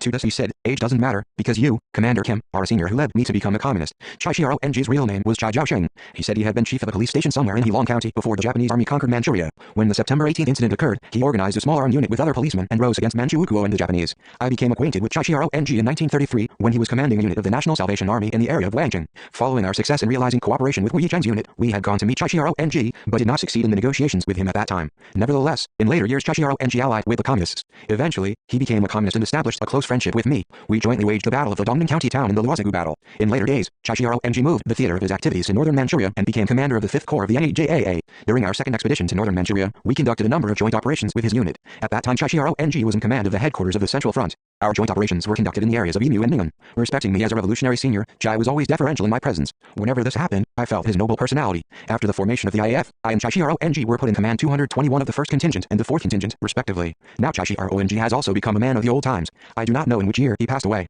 When I look at the photo I had taken with Chai at the training base in the Far East region, I still feel deep emotions. It is a vivid picture which shows how communist ideology transformed a man. Once Hu Zhenyi, widow of Chai Chiaro-ng, visited Pyongyang with her son. She had gone to the training base after serving for some time in the 5th Corps of the NEJAA. When gray-haired Claire Wu Zhenyi entered the Kumsison Assembly Hall with her son, I pictured Chai Chiarong in my mind. Among my Chinese comrades in arms in the days of the IAF, there was also Feng Zhongyun, who was political commissar of the Third Root Army of the NAJAA. Feng had been secretary of the party branch committee of Tsinghua University. He had been a teacher in Harbin for some time. After embarking upon the revolutionary road, he had been engaged in party work in the North Manchuria Provincial Party Committee and in various counties under it. He had been imprisoned on 2 occasions, had been punished for an error in party work, and had twice received bullet wounds. Feng Zhongyun worked in the Soviet Union from the autumn of 1939 to February 1940 in order to solve the problem of military and political solidarity between the anti-Japanese guerrilla movement in Northeast China and the Soviet Union. He made great efforts to arrange the joint conference of the North Manchuria Provincial Party Committee and the Zhejiang Provincial Party Committee held at the beginning of the 1940s, as well as the meeting with Soviet authorities convened later. In the days of the IAF, he had been chief of the intelligence section of the political department and had also taught politics to officers. When he was at the training base in the Far East region, Feng ate his heart out because he did not know whether his wife and children, from whom he had parted a long time before, were alive or dead. Sometimes when he could not bring himself to sleep or when he was gloomy at the thought of them, his 222 comrades said that they must be dead in all probability, and advised him to marry another woman and settle down. Feng, however, flatly refused to do so even if he had to live as a widower all his life. His noble and upright qualities as a revolutionary and human being were also expressed in the fact that he steadfastly remained faithful to and loved his wife, though there was little hope of their reunion. I still have a picture in my mind of Feng humming a forlorn Chinese love song as he took a stroll one evening. It is said that, following China's liberation, Feng had a reunion with his wife whom he had longed for so earnestly, and lived together happily once more. Like Zhu Baozhong, he always extolled the heroic struggle of the Korean people and the KPRA with feelings of deep respect and gratitude. When he was chairman of the Zhejiang Provincial People's Government, he wrote a book titled Brief History of the 14-Year Struggle of the Northeast Anti-Japanese Allied Army. Following is an extract from this book. The predecessor of the Second Corps of the Anti-Japanese Allied Army was the East Manchuria Guerrilla Army. The East Manchuria Anti-Japanese Guerrilla Army was originally divided into 4 anti-Japanese guerrilla battalions: the Yanji, Wangting, Heilong, and Hunchun guerrilla battalions. The majority of the population in the Jiangdao area were Koreans. Hence, Koreans constituted the core of the East Manchuria Guerrilla Army. Under the command of General Kim Il-sung, a prominent national hero of Korea, this army advanced to Antu, Linjiang, Changbai, and the Yamnak River, and met Yang Jinyu, commander of the First Corps of the Anti-Japanese Allied Army, a fraternal army. Moreover, under the leadership of General Kim Il-sung, they organized the Korean Army for the restoration of the fatherland. They crossed the Yamnak River and advanced deep into the northern area of Korea on a number of occasions to conduct operations. There they fought several bloody battles against the Japanese imperialist aggressors and secretly formed the Korean People's Underground Organizations of the ARF. After liberation, all the Korean people, young and old, men and women, unanimously welcomed General Kim Il-sung, enthusiastically shouting, "Long live the national hero General Kim Il-sung." 223 Feng, after serving as chairman of the Zhejiang Provincial People's Government, was consecutively head of the Beijing Library and vice minister of irrigation and electricity in later years. When he worked as vice minister, he frequently visited our country to discuss the problem of the common use of a power station by Korea and China. When Feng came to our country in September 1958 as head of a delegation from the Chinese Ministry of Irrigation and Electricity, I met him at the Subhung Power Station. I still remember how, following our inspection of the facilities of the power station, we climbed the dam and, looking down upon the beautiful scenery of Lake Subhung, discussed the matter of jointly building a new power station on the Amnok and increasing cooperation between the two countries in the field of the generation of hydroelectric power. Feng is said to have died in prison in the spring of 1968 after being persecuted on a false charge of being a radist during the Cultural Revolution. Zhu Wen, Feng Zhongyun's wife, visited our country in company with her children on my 80th birthday. Feng had longed for her so earnestly when he was at the training base in the Far East region. Zhu Wen had worked at the Manchurian Provincial Party Committee during the anti-Japanese war. She was of short stature and looked sincere. According to Zhu Wen, Feng Zhongyun was rehabilitated at the end of 1977, nearly 10 years after he had died in prison, and was buried at the Revolutionary Martyrs Cemetery on Mount Baobao on the outskirts of Beijing. When Feng's family threw themselves into my outstretched arms, with tears in their eyes, I also felt a lump in my throat, remembering the bygone days. Feng's bereaved family visited our country on a number of occasions in later years, too. One year, during her stay in Pyongyang, Feng Yiluo, Feng Zhongyun's eldest daughter, was about to celebrate her 60th birthday there. Comrade Kim Jong-il sent her a table as a present on that occasion. 224 The militant friendship and intimacy established between Feng Zhongyun and me are continued by our next generation. Zhang Shujian, who was active as a political worker in the days of the IAF, was also a Chinese comrade in arms with whom I was on intimate terms. When he was in northern Manchuria, Zhang was commander of the Third Root Army. He was also called Li Zhaolin. He was a close friend of Feng Zhongyun, and he was also on familiar terms with Kim Chait. What was characteristic of his personality was modesty and devotion. Probably because of this we became friends at our very first meeting. I became very attached to him, for he gave prominence to his comrades when something good was achieved, and was the first to step forward whenever there was something difficult to be done. The dossiers on the commanding officers of the guerrilla unit kept at the Comintern evaluated Zhang Shujian as an excellent organizer and as a brave, energetic and creative leader of the guerrilla army. During the anti-Japanese war, the soldiers of the North Manchuria guerrilla army frequently sang the bivouacking song, which he wrote. After the victory in the anti-Japanese war, Zhang Shujian energetically shouldered heavy responsibilities as the secretary of the Zhejiang District Committee of the CPC and vice chairman of Zhejiang Province before he was assassinated by Kuomintang agents in Harbin. Zhu Baozhong, Zhang Shujian and Feng Zhongyun have all passed away. In April 1992 my old comrades in arms from the days of the IF visited me and congratulated me on my 80th birthday. Among them were Chen Lei, his wife Ri Min, and Ri Jae Dok. I treated them as honored guests. Chen Lei had worked as the chief of the propaganda section and chief of the political department of the 3rd Regiment of the 6th Corps of the NAJAA. In the days of the IAF, he had been a platoon leader. After liberation, he was secretary of the Heilongjiang Provincial Committee of the CPC and governor of Heilongjiang Province. It was when he was chief of the advisory 225 committee of the Heilongjiang Provincial Party Committee that he visited our country leading a friendship delegation from Heilongjiang. On my 80th birthday, Chen Lei made me a present of a scroll bearing the words, "Long life and good health to Comrade Kim Il-sung" on his 80th birthday. On the scroll he wrote that I had led the arduous struggles against the Japanese and U.S. imperialists to victory and built a country of bliss for the people on our land of 3,000 and wished me a long life along with Koryo. Chen was an accomplished calligrapher. Riemann presented me with a collection of 100 revolutionary songs which had been sung during the anti-Japanese war. In the days of the IAF, she had worked as a broadcaster. The peoples and revolutionaries of Korea and China have lived as friendly neighbors on either side of the Tumen and Amnok rivers, and have fought shoulder to shoulder, sharing weal and woe for over half a century since the days of the Great War against the Japanese. This valuable tradition of struggle and fraternal friendship will continue in full blossom from generation to generation. In July 83, 1994, the report of the sudden demise of the great leader Comrade Kim Il-sung spread all over the world. The news, which came like a bolt from the blue, was a devastating shock and brought untold grief to people all over the world. Chen Lei and Riemann immediately left Harbin by car to pay their last respects to him. When Comrade Kim Jong-il heard, from the Korean Consulate General in Shangyang, that Chen Lei and his wife were coming to Korea by land, he personally took measures to receive them on the Korean side of the Amnok Bridge and guide them to Pyongyang. When the car provided by the North Yangon Provincial Party Committee reached Sananju carrying the couple who had crossed the Amnok, another car, sent by the respected General Kim Jong-il, was waiting for them there. After leaving Harbin, the couple had covered 1,000 kilometers in 2 days, but they could not bring themselves to sleep, recollecting the benevolent image of Comrade Kim Il-sung which was deeply imprinted in their minds from the days of the anti-Japanese war. When they reached where the departed was lying, it was 12 p.m. Without even taking the time to smooth the wrinkles 226 from their travel-stained clothes, they hurried to him and said, shedding hot tears, "Respected Comrade President, Chen Lei and Riemann, your comrades in arms, have come." The respected General Kim Jong-il met Chen Lei and his wife on the platform of the meeting in memory of Comrade Kim Il-sung. Zhu Wei, Zhu Baozhong's daughter, regarded her failure to see Comrade Kim Il-sung as her lifelong regret. In October 84, 1995, she presented a letter and a picture album she herself had edited to Comrade Kim Jong-il. That album included a large number of photographs relating to Zhu Baozhong's life, as well as many photographs showing Comrade Kim Il-sung and Kim Jong-suk, heroine of the anti-Japanese struggle. Zhu Wei's wish to visit Korea was fulfilled in the summer of 85, 1996. She came to Pyongyang in great haste with her mind filled with recollections of Comrade Kim Il-sung, who had been dear to her since her childhood days at the training base in the Far East region. The first thing she did after she arrived was to visit the Kumsusan Memorial Palace. "President Kim Il-sung, Zhu Wei has come. Can't you open your eyes just once and look at me?" she muttered to herself and shed sorrowful tears. She pledged to promote the friendship between Korea and China, succeeding to the work of her father and mother. 227. 8. Fighters from northern Manchuria 1 or 2 days after our arrival in Khabarovsk, and Kil told me that Cho Young-gun was not far away. He added that Cho had been eager to meet me, and that when he learned of my arrival he would come and run. I, too, was eager to see Cho Young-gun. Like Kim Chaek, Kang Kun, Ho Hyung-sik and Pak Kil-song, he was a comrade in arms whom I had wanted to meet for a long time. The primary aim of the second expedition to northern Manchuria we organized when we were active in the Jiandao area was to meet Kim Chaek, Cho Young-gun and other Korean comrades in arms there and help their struggle. To our regret, however, this aim was not fulfilled at that time owing to unavoidable circumstances. I heard that Cho Young-gun sent liaison men to us 4 times. One of them is said to have gone as far as Dunhwa before turning back. It was the common desire of all the Korean communists who were active in various areas of eastern, southern and northern Manchuria to cooperate and achieve solidarity among themselves. Cho Young-gun was one of the outstanding people who had played a leading role in the building of the anti-Japanese Allied army in northern Manchuria, especially the formation of the 4th and 7th Corps. Before he came to the Far East region, Cho Young-gun had been active as chief of staff of the Corps. Pak Hun, a graduate of the Huangpu Military Academy in southern China, was the first to tell me about Cho Young-gun. This happened when we were stepping up training following the founding of the anti-Japanese People's Guerrilla Army in Antu. Our greatest headache in those days was a shortage of military instructors. Although we had organized the Guerrilla 228 Army, we had only one military expert capable of giving training to it. Whenever Cha Kwang-soo, Pak Hun and I gathered, we discussed where we could get military experts from.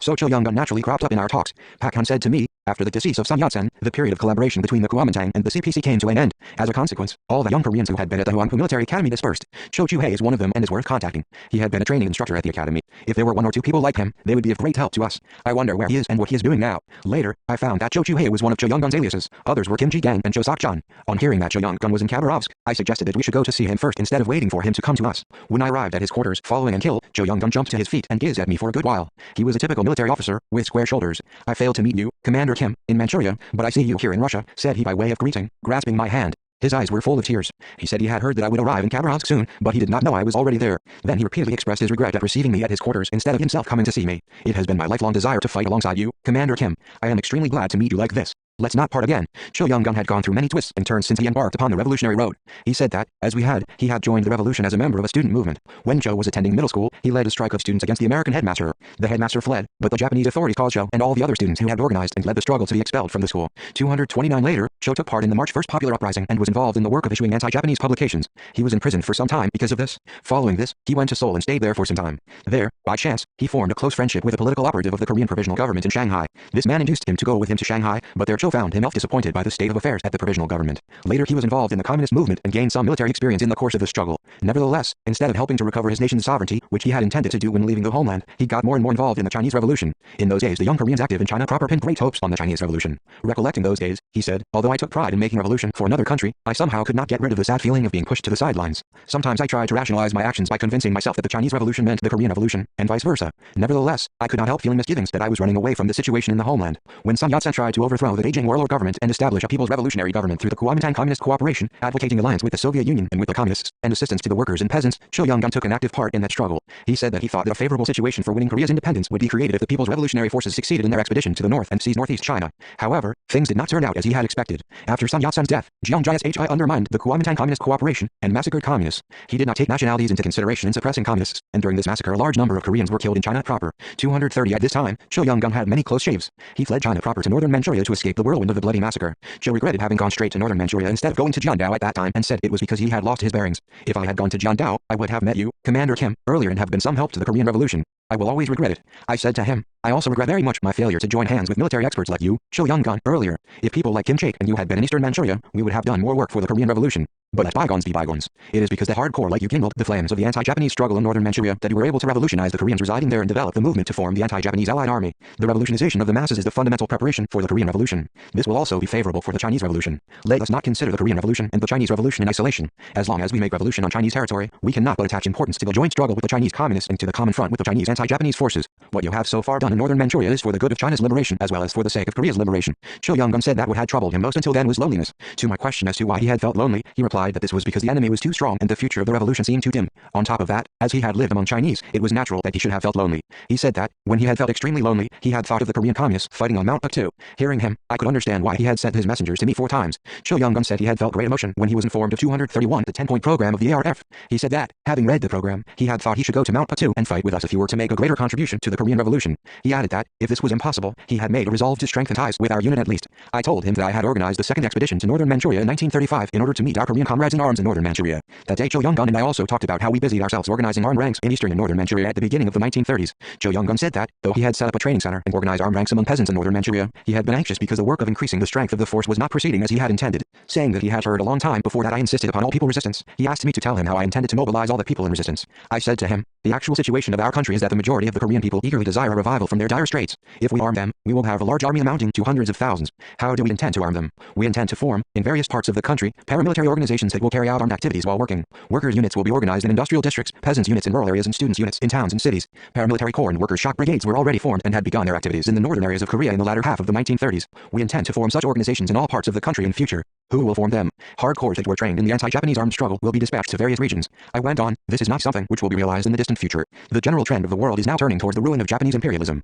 Although Japan is now carrying on a war against 232 China alone, she may provoke a war on a larger scale sooner or later. Japan's present situation on this one front alone is hopeless. Therefore, if she sparks another war, it will bring about her ruin. The moment of our final showdown will assuredly come in a few years. When that moment comes, we should launch a fight to the death through all people resistance by rousing all the resistance organizations across the country in cooperation with an all-out offensive of the KPRA, the main force of the Korean Revolution. This is my plan for the operations for the liberation of the country and my line of winning independence by our own efforts. Having listened to me, Cho Young-gun said that he realized that his view on the people was wrong. He confessed, until now, I did not regard the people in the homeland as the people who would carry out the operations to liberate the country, considering them merely as people to be rescued. Only pioneers, not everybody, make revolution. It is true that the workers and peasants are the motive force of the revolution. However, how can all of them make revolution? The pioneers should present the people with a liberated country, shedding their blood. This was my view of the masses up until now. Hence, I attached more importance to military affairs than to political work for the revolutionization of the masses. As our talk continued, Cho Young-gun, who had looked somber at first, cracked a smile from time to time. Coming to Khabarovsk, Cho Young-gun said he had been interested only in military cooperation with the Soviet Union and had not given particular thought to arming the entire people of Korea or launching operations to liberate the country. He added that now that he had met me, the way he should take was quite clear. Commander Kim, to be candid, I have been desirous of fighting on Mount Puktu. I believe I can discharge my duty as a Korean only when I go there. I don't care what my rank will be there, that of a private or anything else. I only wish to fight under you on Mount Puktu and be buried there, said Cho Young-gun tearfully. Now that we Korean revolutionaries, who were fighting scattered all 233 over southern, eastern and northern Manchuria, have gathered in one place, let us not disperse anymore, but fight for Korea with our hands joined more firmly. This is what I said on leaving Cho Young-gun's quarters. I got everlasting impressions from my meeting with Cho Young-gun. What he said to me in tears expressed his long-cherished desire to make a direct contribution to the revolution in his own country even when he shared lodgings with the people of another country. What he said also expressed his keen desire to have one central figure and make the revolution by our own efforts, uniting around him. This wish and desire were not confined to Cho Young-gun. They were common to all the Korean communists in southern, eastern and northern Manchuria. The fact that Cho Young-gun so earnestly desired to fight on Mount Puktu was the expression of his trust in and expectation from me, as well as the manifestation of his patriotism to make a Korean revolution and die for Korea. The greater part of Cho Young-gun's desire was met spontaneously by the organization of the IAF in later days. Since his first meeting with me in Khabarovsk, he had been with us. Finally, his wish to fight together with me on Mount Puktu was met in this way. Kang-kan was also among my comrades in arms from northern Manchuria, whom I met in the Far East region. Prior to the formation of the IAF, I met Kang-kan during my stay day in Camp North.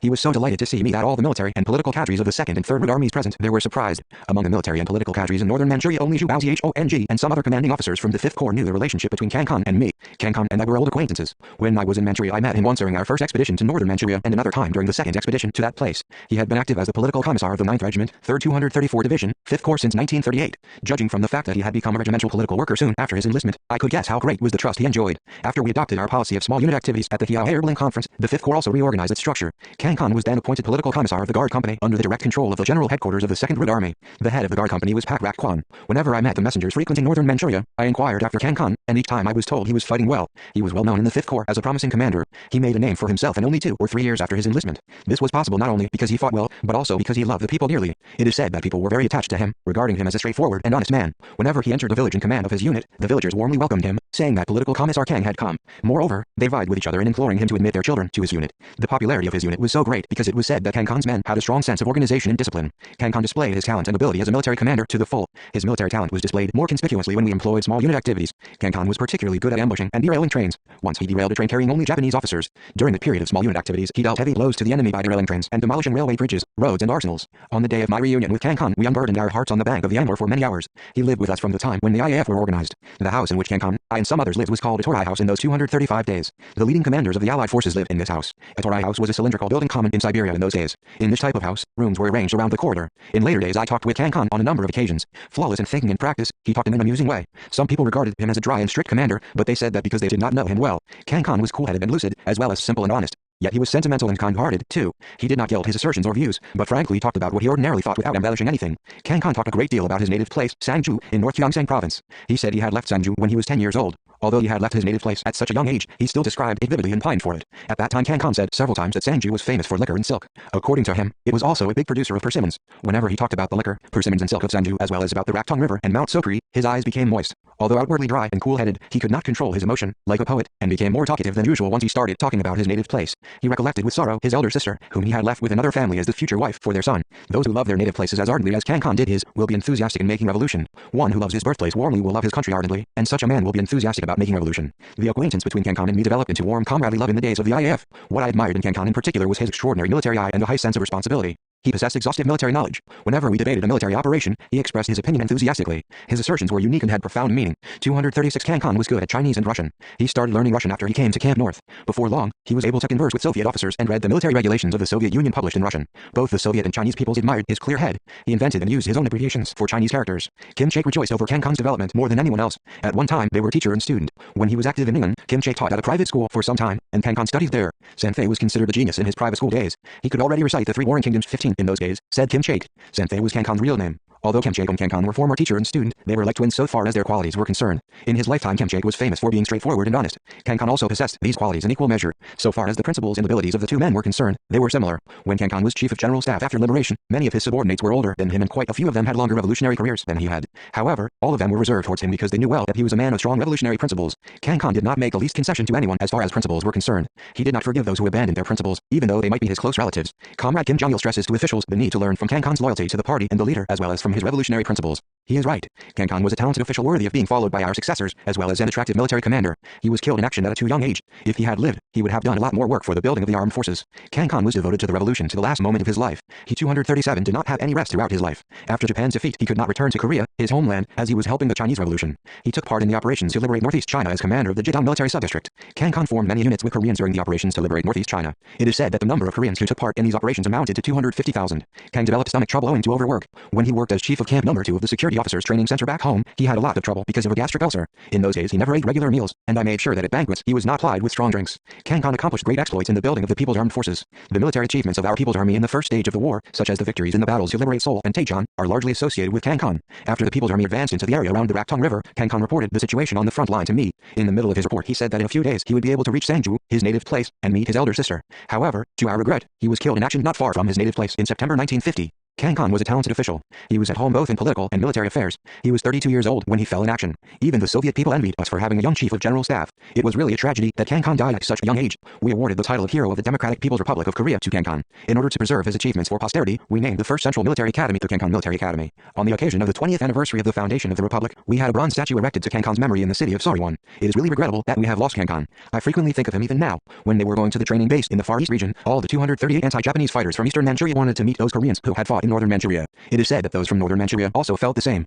When I went to Camp North for the first time, all the Korean soldiers from Northern Manchuria came out of their barracks and welcomed me. The overwhelming majority of them were strangers to me. When I was about to leave Camp North, they were reluctant to let me go. It seems like only yesterday, Korean fighters from Northern Manchuria treated those from Eastern Manchuria as if they had come from their native country. There was no difference between Northern and Eastern Manchuria in that they both belonged to Manchurian territory. Nevertheless, Eastern Manchuria is considerably nearer to Korea than Northern Manchuria. Eastern Manchuria was developed by Koreans, and Koreans pioneered the revolution there, so it was not unreasonable that all of them regarded Eastern Manchuria as part of their homeland. Anti-Japanese fighters from Eastern Manchuria had advanced into the homeland in company with me on several occasions. Therefore, it was natural for people from Northern Manchuria to treat us as people from their homeland. When I went to Camp North for the first time, Kim Ryong-hwa was noticeable for his impressive mustache. Next to him was Cho Young-jin, a big joker. He also grew his mustache. He stepped forward and introduced his fellows one after another. He did not stick to formality and was so lighthearted that I did not feel at all that he was a stranger to me. When introducing people, he explained the characteristics of each of them briefly. For instance, he described Kang Sang-ho as having a marvelous memory, Kim Ryong-hwa and Kim Tae-hong as crack shots, Jang Sang-ryong, Kim Ji-myung and John Pong so as being nimble and diligent, Kim Young-dong as having a quick eye and Ryu Ung-sam as an expert farmer. I found out later that his descriptions were accurate. 239 Kang Sang-ho had a clear head, Kim Ryong-hwa and Kim Tae-hong were crack shots, and Jang Sang-ryong, Kim Ji-myung, John Pong so, Pak Yu-sop and Kim Yang-chun were diligent and honest people who did any tasks assigned to them immediately, without putting them off.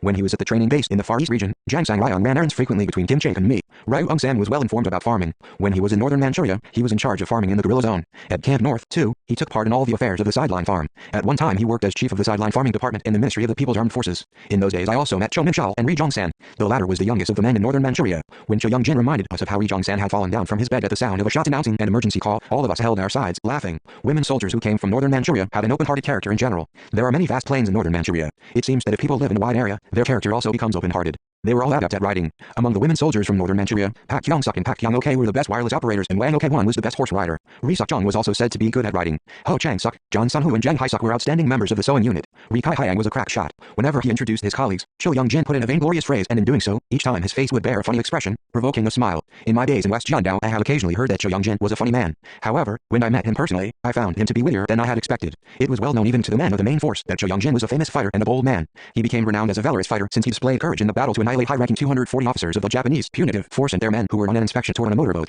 Cho Young-jin was strong in his revolutionary principles. Once, when he was a regimental or company commander in Northern Manchuria, he visited his father who was serving as a self-defense corps member in order to obtain provisions for his unit. His father had originally been an anti-Japanese independence fighter who fought in the Independence Army. When he came back home following the breakup of the Independence Army, the enemy drafted him into the self-defense corps to employ him in disrupting and alienating Koreans. When Cho Young-jin told his father that his unit was undergoing hardships because of a lack of provisions and asked him to give some food grain, the latter flatly refused, saying there was no grain to give him. To tell the truth, Cho Young-jin's family had several acres of land and plenty of grain. Though his family was not very rich, it could get along without having to eat gruel for supper. I am not sure whether Cho Young-jin's father refused to give grain to show to other members of the self-defense corps that he was not in collusion with the guerrilla army. Hot-tempered Cho Young-jin was enraged to hear his father's answer. He said to him, "How can you, father, who served in the Independence Army, behave like that? You, more than anyone else, should give us assistance, shouldn't you? The anti-Japanese guerrillas are suffering every hardship in order to oust the Japanese imperialist robbers and win back the lost country. Those who do not help the guerrillas shedding blood in the fight for the restoration of the country are traitors who have no concern for the country and the nation." Probably Cho Young-jin's father was gravely shocked by what his son had said. Anyway, he gave his son 15 cartloads of grain. In later days, too, he procured a large amount of grain and weapons and sent them to the guerrillas.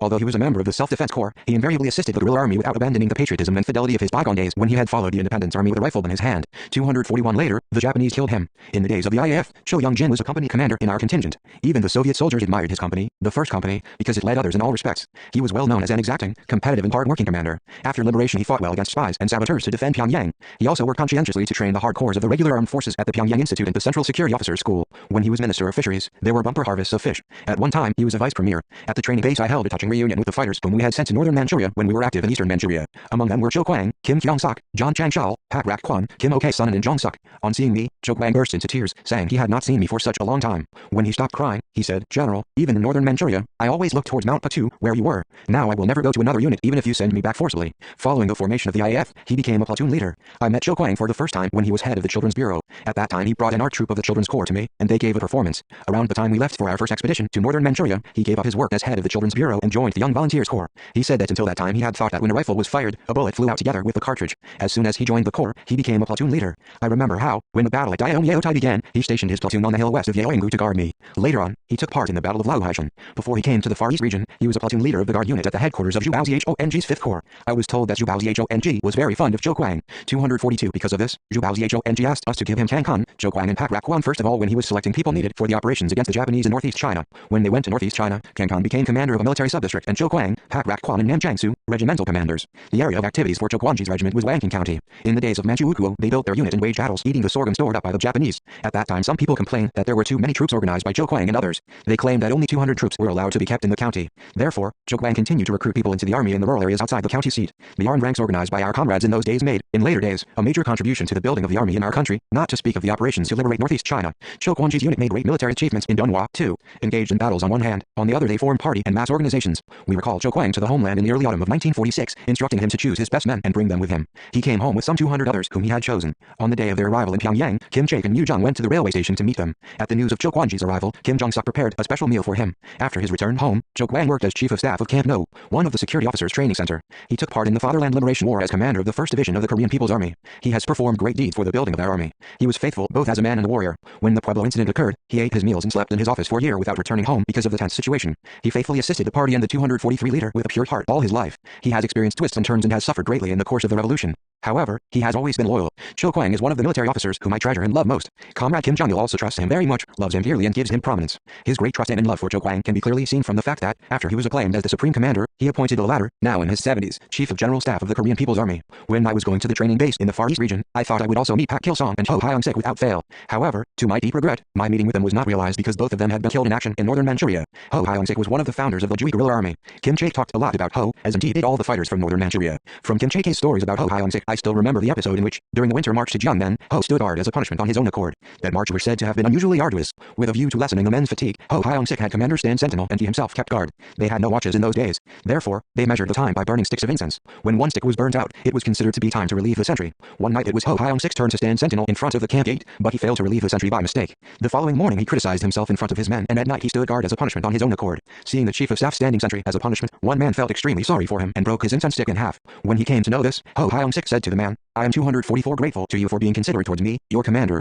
However, you have overlooked one important thing. There cannot be dual standards of discipline in the revolutionary ranks. Once a routine is established, everyone should observe it without exception. Only then will discipline prevail throughout the ranks. Let us both stand sentry tonight as a punishment and each reflect on our wrongs." It is said that he stood sentry as a punishment that night again. Ho Hyung-sik received word from Kim Chaek to come to the training base as soon as possible. Even after that, Ho put off his departure for the base to finish the planned operations. He was killed in action before he managed to go to the base. No success of any military operations could make up for the loss of such a fine commander as Ho Hyung-sik. The death of Ho Hyung-sik was indeed a grievous loss to us who were planning the operations for the liberation of the country. Pak Kil-song had been active in Wangjing before he went to northern Manchuria and served as commander of a contingent. Under the influence of Oh Young-hwa, he took part in the harvest and spring struggle of the early 1930s at a young age. Pak Tok-sim, Pak Kil-song's father, rented the farm and at the same time he worked as a boatman. I knew that old man well. On many occasions he carried on his boat the goods people sent to our unit. When he was head of the Children's Bureau, Pak Kil-song frequented my office, so we made friends with each other very quickly. He was very hard-working. He was not contented with the work as head of the Children's Bureau. He always sought a chance to join the army. And, when we were leaving for our second expedition to northern Manchuria, he badgered me to allow him to join us. I denied his request and sent him to Luozigu as a political operative. The revolutionary masses who had lived in the guerrilla areas of Wangjing and Hunchun gathered there.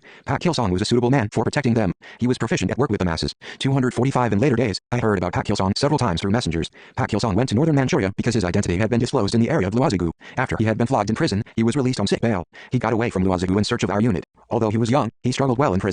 From the time he was crossing the Loiling Pass, Pak Kil-song underwent great hardships to find out our whereabouts. It is said that after some time he joined the unit which was active in the neighborhood of the Yaoledapan, Mingan County. Pak Kil-song assumed the heavy responsibility of commander of a contingent when he was still in his 20s. He was a model in the activities of the Communist Youth League. In the days when he was commander of a contingent, Ri Jong-san was his orderly. Pak Kil-song's contingent was renowned as a unit which was good at fighting. His contingent had cavalry. I was told that the enemy dreaded the cavalry very much. Having wound up all the work that had been planned, Pak Kil-song was on his way to the Far East region. However, he was arrested and killed by the enemy. Ri Jong-san received the news by wireless and ran to me. During the march, Pak Kil-song engaged in a fierce fight against the enemy and was badly wounded. He fell unconscious and the enemy dragged him away. If he had come to the Far East region soon after receiving our message, such a thing would not have happened. It is truly regrettable. When we brought Pak Kil-song's father, who had been living in Luozigu, to Pyongyang to live here, Cho Kwang and Kim Ok-sun wanted to take the old man to their home and support him there, so they began to follow the necessary procedure. However, Kim Il happened to learn about this and asserted that he should support the old man in view of their relationship in the days of the small unit operations. The news of the two families maintaining that they should each support the old man reached my ears. Kim Il asked me to make a decision on the 246 matter. I was satisfied with the noble humanity of the first generation of our revolution and said to Kim Il, Pak Kil-sung's father is not only the father of Kim Il, Cho Kwang and Kim Ok-sun.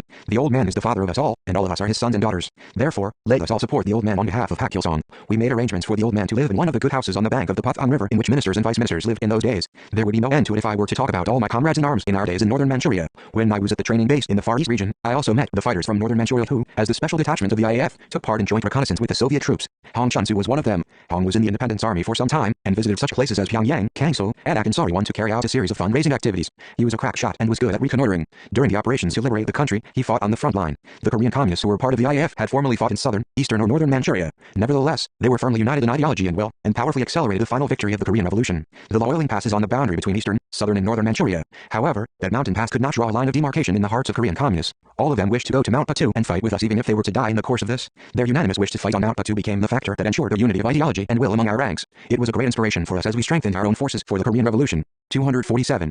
9. Nurturing the root of the revolution. Revolution does not only mean struggle, it means both struggle and life. Fusing struggle and life and creating a beautiful life through struggle, thus achieving social progress and prosperity, is the revolution that communists aspire to. Even amid hardships that are beyond human imagination, the anti-Japanese revolutionary fighters created a noble and beautiful life that only communists can conceive of, and built a morally ideal community everywhere they went. While struggling, they loved and married. There were poems, songs, tears and laughter in their lives. Entering the 1940s, our revolution flourished, acquiring new meaning and content. The birth of the second generation of our revolution gave us fresh hope and delight in the decade when we were advancing towards the final victory of the anti-Japanese revolution. Kim Jong-il was born at dawn on February 16, 1942, in the Patu secret camp. His birth was the most auspicious event in my family. From the bottom of our hearts, Kim Jong-suk and I bless Kim Jong-il, who was born as a man of Korea, hearing the roar of gunfire on the battlefield. When he was born, I thought how glad my father and mother would have been if they had been alive. They would have loved him as dearly as my grandfather and grandmother had loved me. People say that one loves one's grandchildren more dearly than one's own children. But Kim Jong-il grandparents died long ago. He had great-grandparents, but as they were in my hometown far away, I could not let them know about the birth of their great-grandson. In my childhood I basked in the love of all my family. Every member of 248, the family of 10, took loving care of me as the pillar of the family. The villagers' love for me was also great. They must have taken care of me more kind-heartedly probably because I was an offspring of a family devoted to the independence movement. But Kim Jong-il did not enjoy such love. There were no neighboring houses in the area of the Patu secret camp and the training base in the Soviet Far East region where he spent most of his early childhood. We spent our youth in log cabins or in tents with no address, and sometimes in the open covered with snow and ice. In his childhood Kim Jong-il lived among soldiers. He was loved by my comrades in arms, even though they were not his family. He grew up in the love of the guerrillas more than in my love. The guerrillas did not hide their delight at his birth, saying that he would make another general on Mount Batu. Kim Chaek always called him Little General. Seeing the new generation of our revolution born in the flames of the anti-Japanese revolution and growing up as vigorously as the birch trees on Mount Batu, all the soldiers of the KPRA became convinced of the bright future of the Korean Revolution and, with strength, courage and fighting will increase 1,000-fold, fought even more staunchly to liberate their country. Seeing my comrades in arms regarding his birth as an auspicious event for everyone, and their loving care for him, I warmly felt that their genuine love for my family was being handed down to the next generation. As I said before, I have lived all my life in the love of my comrades. I owe to these comrades and the people all my ability to lead the revolution and construction in good health until now. Since taking leave of my mother at the age of 14, I have lived among the people and my comrades. In the days of the anti-Japanese revolution, in the days of building a new country, and in the days of the Fatherland Liberation War, my comrades faithfully helped and protected me without wavering. They became human shields, protecting me from bullets, from rain and snow, 249, and from illness. When I was suffering mental pain, they inspired me with strength. Whenever I was exhausted or in pain, the first thing I did was call on my comrades and the people. They gave me fresh strength, opened blocked roads for me and inspired me with confidence that I could perform any task, however difficult. Now I will tell you about an event in our life at the training base in the Soviet Far East region. In the winter of the year in which the IAF were organized and we stayed at Camp North, it snowed heavily in the Soviet region and in Manchuria. The snowfall was so heavy that even wild animals would come to human habitations in search of food. Traffic was held up for some days by the knee-deep snow. At that time Kim Il, who had been on a small unit mission, returned to the camp with a heavy sack of rice and met Kim Jong-suk. Saying that he had obtained the rice because bread was the staple food in the camp, he asked Kim Jong-suk to serve the commander with cooked rice at each meal and not to use it for any other purpose. It was not the first time that Kim Il had obtained rice for me. Though he ate uncrushed maize every day, he always tried to have cooked rice served to me without fail. Each time the supply department rationed out rice in small amounts, Ryu Hyun-soo would give his ration to Kim Jong-suk, saying she should cook rice for me without saying anything about it. The revolutionary camaraderie and communist morality between my comrades in arms and me was expressed after Kim Jong-il birth as moral obligation for Kim Jong-suk and Kim Jong-il. Soon after Kim Jong-il birth, Kim Jong-suk made clothes for him by shortening some of our uniforms. The circumstances were no different when we were at the training base. In those days the Soviet people were not eating their fill because of the war. Their slogan was to eat little, sleep little and wear humble clothes. So at 250 it was impossible to obtain clothes, quilts or bonnets for the baby. The women guerrillas gathered bits of cloth and patched them together into a quilt. Kim Jong-il used that quilt until the day of national liberation. Whenever they saw my son under that quilt, my comrades in arms felt very sorry for him. That sight weighed on Ren Chun-chu so heavily that when he returned to the motherland for a holiday while working in northeast China after Korea's liberation, he brought with him 500 blankets and gave them to Kim Jong-suk and me as a present. We donated all the blankets to the Manyongye Revolutionary School. The circumstances were very difficult, but the soldiers of the KPRA looked after Kim Jong-suk and Kim Jong-il with the utmost devotion. The women guerrillas especially took much trouble. They lent willing hands to Kim Jong-suk. From his childhood, Kim Jong-il followed the army closely and liked the world of soldiers. So when they met him, My comrades would put their army caps on his head. Some carved pistols out of pieces of wood while working in the enemy area and gave them as presents to Kim Jong-il. When we were staying in the Far East region, my house was situated near our barracks, unlike at the Patu secret camp, so when they were at leisure after training and on holidays, many soldiers called at my house and played with Kim Jong-il, teaching him to walk, giving him rides on their shoulders and teaching him songs. Sometimes they would take him to the Amber River and show him ships cruising up and down and the migratory birds flying away. Kim Jong-il had an unusual start to life, as, born to guerrillas, he grew up in clothes impregnated with powder smoke, eating army rations and hearing shouts of military command. He was upright and full of guts from his boyhood, partly because he was endowed with these qualities, but more importantly because he grew up valiantly, free from constraint, learning the truth of life and struggle, among the fighters who had the strongest sense of justice and strongest faith in the world. 251. He was precocious, probably because he grew up under the influence of the guerrillas. Their noble feelings and emotions became rich nourishment for his mind, and their mettle as soaring as the peak of Mount Patu added flesh and blood to his manly personality. Men soldiers were no less enthusiastic about helping Kim Jong-suk and Kim Jong-il. They would visit my house and try their best to do something for Kim Jong-suk. As was the case in the Patu secret camp, at the training base in the Far East region, nourishing food was not readily available. Everybody was leading a hard life, tightening their belts. Even though one wanted to help others, it was often impossible to do so. At this time, Rem Chun-chu and many others would save little by little the bread rationed out to them and give it to Kim Jong-suk. Everybody went hungry to assist the front fighting against the German invaders, but they gave bread to her every day. Kim Jong-suk would eat part of the bread and keep the remainder before giving it back to them. Once Rem Chun-chu went to Manchuria carrying a wireless set on a mission, keeping wireless contact with headquarters. He conducted political work for some months. He performed his mission with credit, and when he returned to the training base, he brought dozens of eggs with him. It was very far from our training base to the place of his political work, and, worse still, the path was not a paved avenue, it was a path through a forest of bayonets. How difficult it must have been for him to carry a bundle full of eggs while carrying a wireless set at the same time in the shadow of death. When he appeared in front of us with the eggs, I was truly moved by his devotion to Kim Jong-suk and Kim Jong-il. As a matter of fact, Rem Chun-chu and Kim Jong-suk had been friends for a long time. When Kim Jong-suk had been attending night school in Fuandong, Rem Chun-chu and Guo Ji-san had taught there. Rem had given much medical help to the local people. Kim Jong-suk's family too received medical treatment from him. When she fell ill once, Rem Chun-chu had treated her, I was told. 252. Not only in his days in the IAF, but all his life Rem Chun-chu did his best for the good of my family Kim Jong-suk, Kim Jong-il and me. When the country was liberated, he made every effort to find out the whereabouts of Kim Jong-suk's relatives, regarding it as his duty to introduce the lives and exploits of Kim Jong-suk, my younger brother Kim Shao-ju, and Kim Jong-suk's younger brother Kim Ki-song to the younger generation. He collected materials on them for several years and on this basis wrote many books about them. He was a representative intellectual who helped me with knowledge while fighting with arms in hand. Endowed with profound knowledge, he made records right from the early days of the anti-Japanese armed struggle. He started writing history when he took notes on my talk to the cadres of the party and Young Communist League at Cheolmchun, Yanji County. From that time on, as a historian of the KPRA, he participated in important conferences such as those held at Nanjing, Nanpeizi and Xiao Herbaling, and made faithful records of them. He contributed several articles to the publications connected with the Comintern. One year the Pacific carried an interview by its special correspondent with Rem Chun-chu. Reading the interview, I found out that he had boasted a lot about my unit to the correspondent of the magazine. Rem said the KPRA had succeeded in every battle because of wise planning, elusive tactics, promptness, accuracy and bravery. He also said that our soldiers were strong in the spirit of independence, cultured and optimistic. The correspondent wrote that Rem Chun-chu had contributed articles about the fighting achievements of the KPRA and the story of the heroic death of Kim Kum-san. Rem Chun-chu said to his comrades in arms, now and then, it is important to make use of our own publications. It is good to compile reports and documents for the Comintern, and it is also important to record the fighting achievements of the Revolutionary Army. But what is more important, 253, is to keep a systematic record of the history of Commander Kim in the Communist movement and national liberation struggle of Korea. Poor as my writing skill is and shallow as my knowledge is, I will write Comrade Kim Il-sung's biography and hand it down to posterity. There were many in our guerrilla army who rendered services to the revolutionary cause with arms, but few who, with a firm faith, made records of the history of the guerrilla army voluntarily and left them to posterity as Rem Chun-chu did. Rem Chun-chu was an experienced political worker who had been engaged in party work for a long time.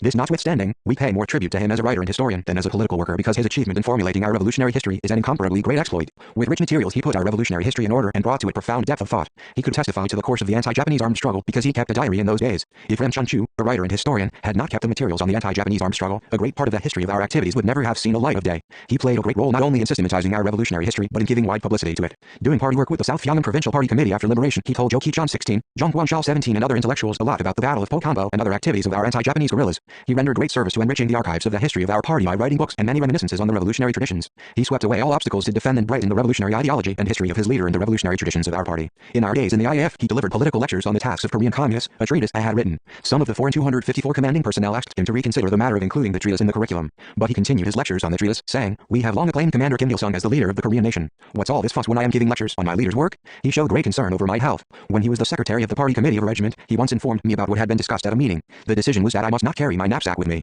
I admonished him, a man with many years of revolutionary service, for discussing such a thing at a meeting. He answered, "This is the will of the party members. If they see you carrying a knapsack, other people will scorn us. You should accept the opinion of the masses." He has been just as faithful to the leadership of Comrade Kim Jong-il as he was to mine. What, then, made him a revolutionary who respected his leader and the leader's successor so ardently and remained so faithful to their leadership? It was because he, like Kim Hyok, Cha Kwang-soo and Kim Chaek, knew full well, from his life experience, the harmfulness of actions and felt to the marrow of his bones how precious a leader was. Kim Jong-il regarded him highly as a member of the first generation of the revolution. He loved Rem Chun-chu and showed the utmost consideration for him. One year Rem, who had been ambassador to a foreign country, returned to the motherland after having a dispute with the authorities of that country over an issue of principle. The factionalists and worshippers of great powers who were entrenched in the party raised a fuss that this matter should be called to account organizationally, saying it was an unprecedented diplomatic incident. But Kim Jong-il picked peaches in the garden of our house and sent them to him, saying that he had demonstrated the mettle of Korea to modern revisionists. He highly praised Rem Chun-chu for not only having authenticated, from the early days of his revolutionary activity, the Struggle 255 of many revolutionary fighters who had fought shoulder to shoulder with him, incorporating it in the historical treasure store of our party, but also having finished the writing of reminiscences of the days of the anti-Japanese armed struggle, a book worthy of being considered a national treasure, while working as a diplomatic envoy in a foreign country, thus establishing and systematizing the anti-Japanese armed struggle as the history of our struggle, the history of the struggle of the KPRA. While writing, Ram Chunju received much assistance and encouragement from Kim Jong-il. In the course of this, he was moved by Kim Jong-il's human appeal and followed and respected him as his mentor and leader. From that time he reported all problems arising in and out of his work to Kim Jong-il and acted according to his decisions. Wherever he went, he delivered public lectures and wrote books on Kim Jong-il greatness. In the late 1960s, when Ram Chunju was engaged in writing, the matter of succession to the revolutionary cause, especially the successor, became the focal point of argument and the demand of the times in the arena of the international communist movement. Choosing the right man as successor is a fundamental question that decides the future of the revolution and construction, the country and people. We can take many examples of revolutions and countries going to ruin because of having chosen wrong successors. The basic factor that enabled the Soviet people to build their country into a world power in a short span of time after the October Revolution was that Lenin had chosen a good successor. Stalin, faithful comrade and disciple of Lenin, was loyal to the cause of his leader throughout his life. After Lenin's death, Stalin made a 6-point pledge in front of his coffin. In the course of leading the revolution and construction subsequently he carried out all his pledges. When the German invaders were at the gates of Moscow, he had the other Politburo members and cadres evacuated, but he himself remained in the Kremlin, commanding the fronts. When Stalin was alive, everything went well in the Soviet Union, but things began to go astray after Khrushchev came to power. Modern 256 revisionism appeared in the Soviet Party, and the Soviet people began to suffer from ideological maladies. He forgot the care with which his leader had brought him up. He vilified Stalin on the excuse of personality cult, expelled from the political bureau of the party all the veteran revolutionaries loyal to Stalin and deprived them of their party membership. Once, while visiting the Lenin Mausoleum, Ram Chunju encountered Molotov on Red Square in Moscow after he had been removed from office. Molotov advised him to carry forward the ideology and achievements of his leader faithfully without falling prey to revisionism, taking the precedent of the Soviet Party into consideration. At that time, Ram Chunju keenly realized that if the issue of successor was not settled properly, both the revolution and the party would perish. He said later, as the bitter lessons of history teach us, the essential quality of the successor is his loyalty and moral duty to the leader and his cause. Loyalty to the leader cannot exist separated from moral obligation. Loyalty and moral duty to the leader are the first and foremost qualities his successor must possess. Moreover, the successor needs high qualifications and ability to lead the revolutionary cause pioneered by the leader in accordance with his ideas and intentions. Our people marveled at the unusual ability and revolutionary principle Kim Jong-il displayed in establishing the leader's ideological and leadership system, and at his indomitable will and vigor, as well as the noble loyalty and filial devotion he showed in defending and putting into effect the leader's lines and plans. They have deeply realized that Kim Jong-il is the very successor capable of carrying forward the revolutionary cause of Juche and consummating it, true to their leader's ideas and intentions. Our people have long respected and supported him. In supporting him, the veterans of the anti-Japanese revolution are in the van now as they were before. They have acclaimed him as the only successor to me because they are firmly convinced that only when he leads the party, 257 state and the armed forces can a bright future be ensured for the nation, and the revolutionary cause of Juche pioneered on Mount Batu be carried forward and consummated without the slightest deviation.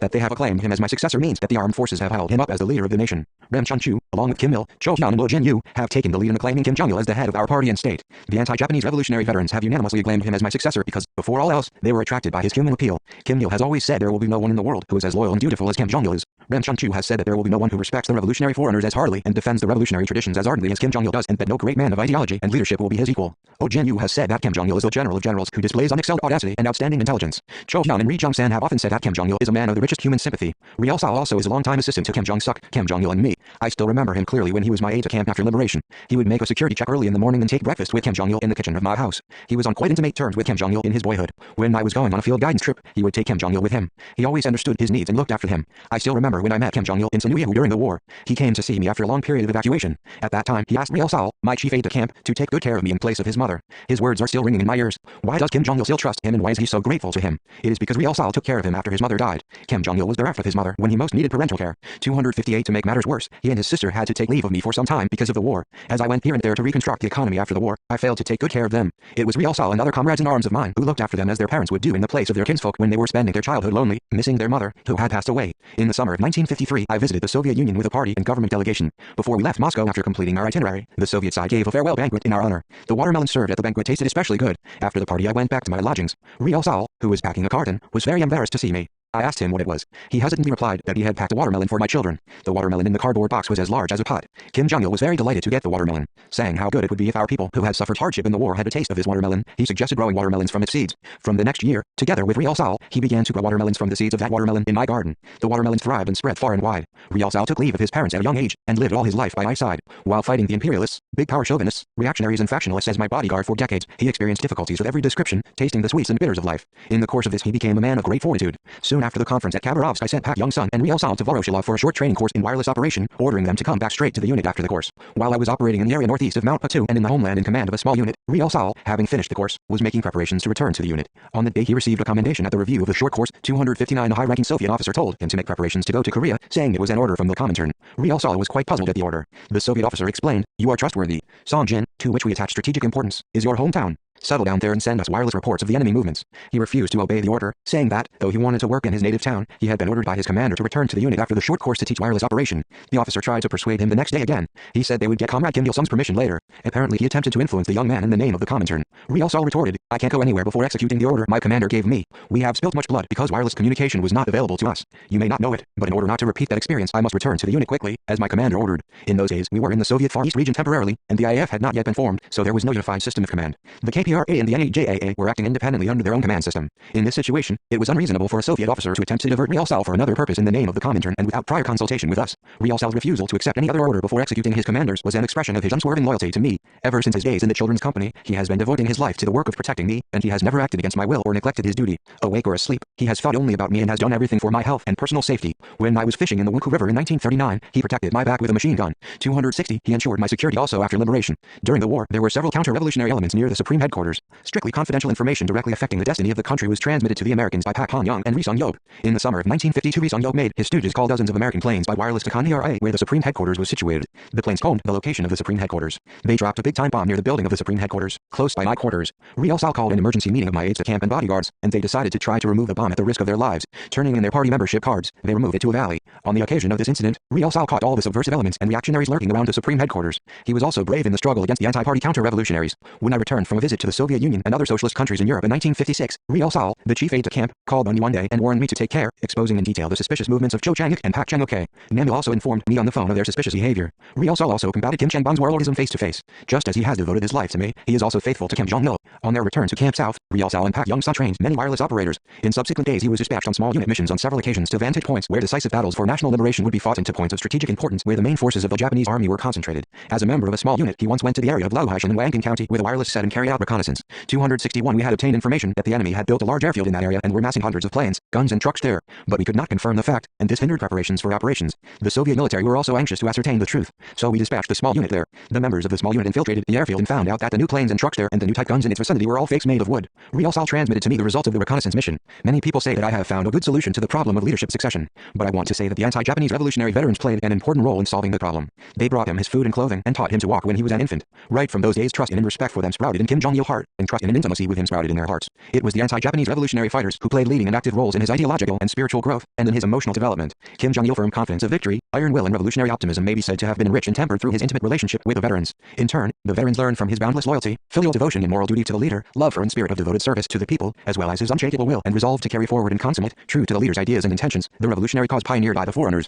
They have all realized that he is the leader who will shape the future of the country and nation excellently and responsibly. That Kim Jong-il is a son of Mount Batu means that he was born of the anti-Japanese revolution as a son of the nation. He is a son of Korea who started his life and rose as a lodestar of our revolution in the embrace of the anti-Japanese revolutionary fighters. The veterans not only acclaimed him as the successor to our cause, they also played the role of pioneers in establishing his leadership system. Acclamation of the successor does not mean that everything will go well of its own accord. 262 This is why I call on the anti-Japanese revolutionary veterans, whenever I meet them, to live longer so as to continue to help Kim Jong-il. Another important task in carrying forward and completing the leader's cause is to bring up the hardcore and the reserves who will support the successor's leadership loyally. If the hardcore are not built up properly and the reserves are not fostered soundly, the successor's leadership system cannot be established properly, nor can his lines and policies be carried out. Since liberation we have developed a revolution with the hardcore who fought on Mount Batu. We now have a hardcore of party members, soldiers and young people numbering millions. If we have a leader in the hardcore, we have nothing to fear. The future of the Korean Revolution led by Kim Jong-il is as bright as the blue sky. The valley where Kim Jong-il's old home is situated is called Silbaeksu. The valley had exquisite scenery that can be seen only in the alpine region of our country. Before we unearthed the site of the secret camp there in the 1980s, the valley was a primeval forest. Even people unversed in military affairs will say it is a natural fortress. It was an ideal site for the headquarters of the KPRA.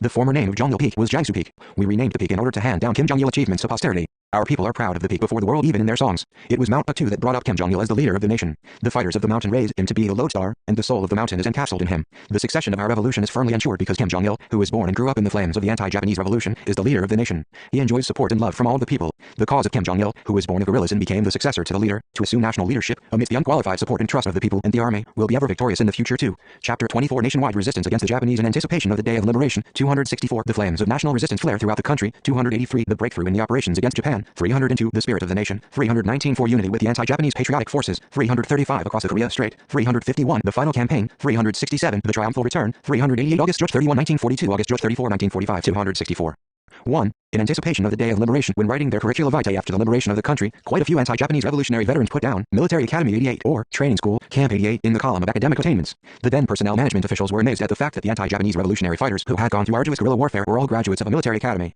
But what was really meant by Military Academy 88? Later, the officials found out the answer to this question while listening to the great leader's account of military and political training during the years of the IAF. After the formation of the IAF, we underwent intensive military and political training while carrying out brisk small unit actions and reconnaissance activities. Our educational program covered a wider range of subjects and a greater depth of content than those used in regular military educational institutions. Training was several times as intensive as that in regular military academies. Since the training program was aimed at producing officers, it would be no exaggeration for the trainees to say that they graduated from a military academy. I think, therefore, that the anti-Japanese revolutionary veterans had the years of the IAF in mind when they wrote that they had finished Military Academy 88 or Training School, Camp 88 on their curricula vitae. Needless to say, we neither put such a sign nor issued such a diploma. After a few years of training, however, they thought that they had completed the course of a modern military and political university. Our comrades learned much in those days military theory and the strategy and tactics of modern regular warfare. 265 The education in the period of the IAF was not confined to military affairs. It was comprehensive education and training in political and military subjects, as well as in the preparations for the operations to liberate the country and for the building of the party, state, and army in the liberated homeland. So we attach equal importance to political and military education. We studied political economy, philosophy, the theory of party building, and economic management. These educational activities, however, did not go smoothly at the outset. Towards the end of 1942 and in early 1943, the tide of the Second World War began to turn in favor of the anti-fascist forces. The sweeping victory of the Soviet army at Stalingrad broke the back of fascist Germany and marked the turning point not only in the Soviet-German War but also in the whole of the Second World War. With the long-awaited day of national liberation drawing on, mountains of work piled up, calling for my attention. The matter of the greatest concern for me then was how to build a new country in the liberated homeland. We would have to build the party, the state and the army and develop the economy and cultural undertakings. But we were short of cadres, the leading and hardcore elements of the revolution. That was the most difficult problem. At that time, I thought of training the anti-Japanese fighters, who had been tempered and tested in the arduous armed struggle, into competent cadres with versatile capabilities, equal to any challenges not only in the military field but also in the fields of party work, state administration, economic management, education and culture. I decided to resolve all these problems through military and political training within the framework of the IAF. The initial training program, however, had allotted a smaller proportion to political education than to military training. I believe that politico-theoretical education should not make up a smaller proportion than military training. I brought this question up with General Panazenko. He said that the first and foremost task of the IAF was to train 266 the military cadres for national revolution in Korea and Northeast China, and that we should speed up training to ensure that everyone mastered the strategy and tactics of modern warfare and acquired skills in the use of weapons and equipment so that they could fight in cooperation with the Red Army when a new situation was created in Korea and Manchuria. I insisted, we must not be biased towards the training of military cadres. In order to build a new country after the liberation of Korea, we must train all the cadres needed in various fields as pillars for the building of an independent and sovereign state. To this end, we must increase the proportion of political education in the training program. But I do not mean that we should take time off military training for political education. I mean to carry out the training as planned while conducting just as much political education. Panis and Co. was convinced. As a result, the proportion of political education considerably increased in the military and political training program of the IAF. Setting about the military and political training, we took active measures to awaken the men to the need for this training. The party members groups and YCL organizations held meetings and made public their resolutions by means of newspapers and billboards, as well as over the radio in the camp. Each contingent selected able cadres as political teachers. After the formation of the IAF, the headquarters of the Soviet Far East forces organized a short course for political trainers. But reaction to the lectures was not encouraging at first. The Russian lecturers spoke poor Chinese and could hardly make themselves understood. Therefore, a Chinese interpreter was appointed for each Russian lecturer. Even that method was not very helpful to our comrades, as translation took up half the time of the lectures, so they were not effective. Given this situation, we got the Russian textbooks translated into Korean and then compiled lesson plans to suit our specific conditions and distributed them to our political teachers. The materials for political lectures in the initial period comprised 267 philosophy, political economy and the history of the Communist Party of the Soviet Union, as well as the history and geography of both the Soviet Union and China. There were also lectures on the Communist Manifesto and problems of Leninism. Needless to say, these were helpful to our men in widening their political horizons. It was unreasonable, however, not to teach the men of the KPRA Korean history and the 10-point program of the ARF while giving them lessons about the history of the Soviet Union and China. So, I saw to it that the 10-point program and the inaugural declaration of the ARF, the tasks of the Korean Communists, and some other books we had previously regarded as essential reading were included in the teaching materials, and that Korean history and geography were taught.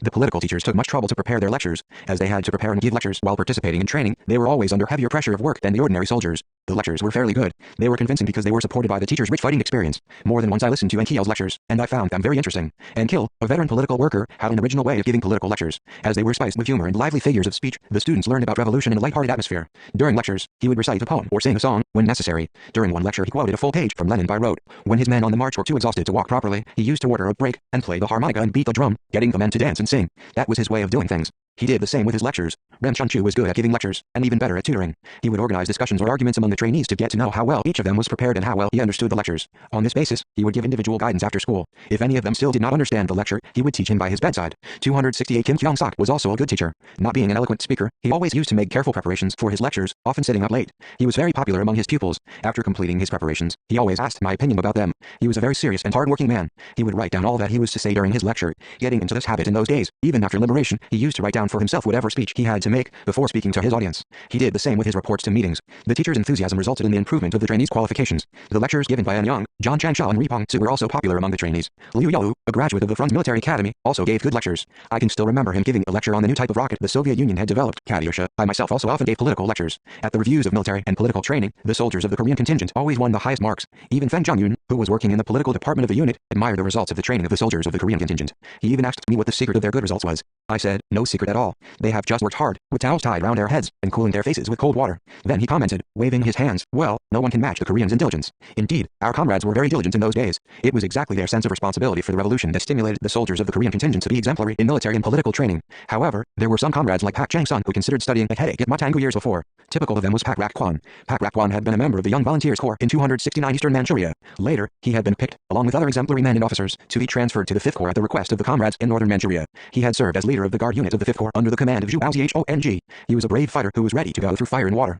He was full of wit and swift in action as befitted a commanding officer. In his days in the Wangching guerrilla unit, he once received a serious wound in the abdomen during an encounter with a Japanese punitive force. Holding back his entrails with his hand, he crawled back to the guerrilla zone. He acquitted himself well as the commander of the guards of the unit in Northern Manchuria and became a favorite of Zhu Baozhong. Zhuo himself said that he had escaped death on several occasions thanks to Pak. Pak Rak-kwan had a special skill in handling weapons. Trying any weapon once or twice was enough for him to be able to dismantle and reassemble it easily and swiftly, even with his eyes shut. However, he loved studying military theory. Whenever he was asked to study theoretical problems, he would pull a long face immediately, as if he had swallowed some bitter pill, and during theoretical study lessons, he would sit in the farthest corner, trying to avoid eye contact with the lecturer. I told him, you are a platoon leader now, but in the future, when we fight large-scale modern warfare, you may have to command a regiment or a division. If you hate learning the knowledge of modern warfare as you do now, how can you command a regiment or a division? If you only rely on your own experience in commanding your unit, you may cause the deaths of many of your men. Do you want that to happen? After that, he applied himself to theoretical study with a firm determination. I once saw him out on the Amur all day long, engrossed in the study of the theory of infantry tactics, his whole body drenched with sweat as if he had a fever. After liberation, he was dispatched to northeast China. He participated in the battle to liberate Changchun in command of a 270 regiment. He contributed to the victory in the battle to liberate the large city by his efficient command of his regiment because he had applied himself to the study of tactics while at the base in the Far East region, I think.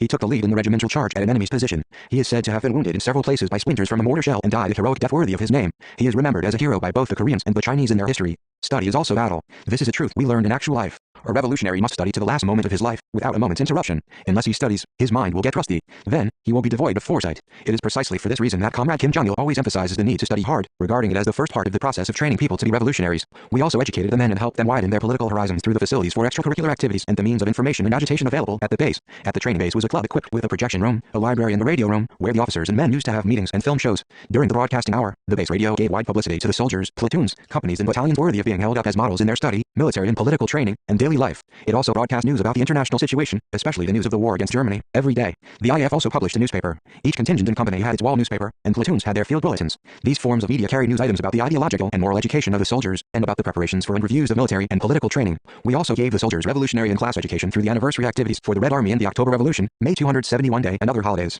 In those days the unit gave wide publicity to the Soviet heroes and heroines who had fought courageously in the Soviet-German War, which had a good influence upon the soldiers. Memorial services for the fallen revolutionary comrades in arms were organized in a significant way so that they served as occasions for giving revolutionary education to the soldiers. When Ryu Young-chan died, we also held a memorial service for him at the training base. He had been enlisted with the help of Kim Jong-suk, who, during her underground work in Taokwamli, had won him over to the revolutionary organization and trained him. He was a good fighter. He was drowned in the Amur when a ship carrying sand for the construction of a barracks capsized. We also held memorial services at that time for front commanders of Panizenko, Velyutin, and Chernikovsky. During the memorial services, our own band played dirges. The Allied forces occasionally organized lectures and meetings with the participants in the Soviet-German War. We carried out both the study of military theory and military exercises in real earnest at the Far East base. We did tactical training and all kinds of drills such as shooting, swimming, skiing, parachuting, and radio communication to get ourselves ready for modern warfare. We spent much time on offensive and defensive training, with emphasis on tactical problems. We also studied artillery, topography, sanitation, engineering, and anti-chemical warfare. The training for guerrilla warfare was concentrated upon raids and ambushes. Because of their rich experience in actual warfare of this kind, all the soldiers plunged into this training in real earnest. During military training, we would pitch our tents over a vast plain, the scene of which is still fresh in my memory. When I directed the training, the company commanders and platoon leaders prepared their plans and carried them out.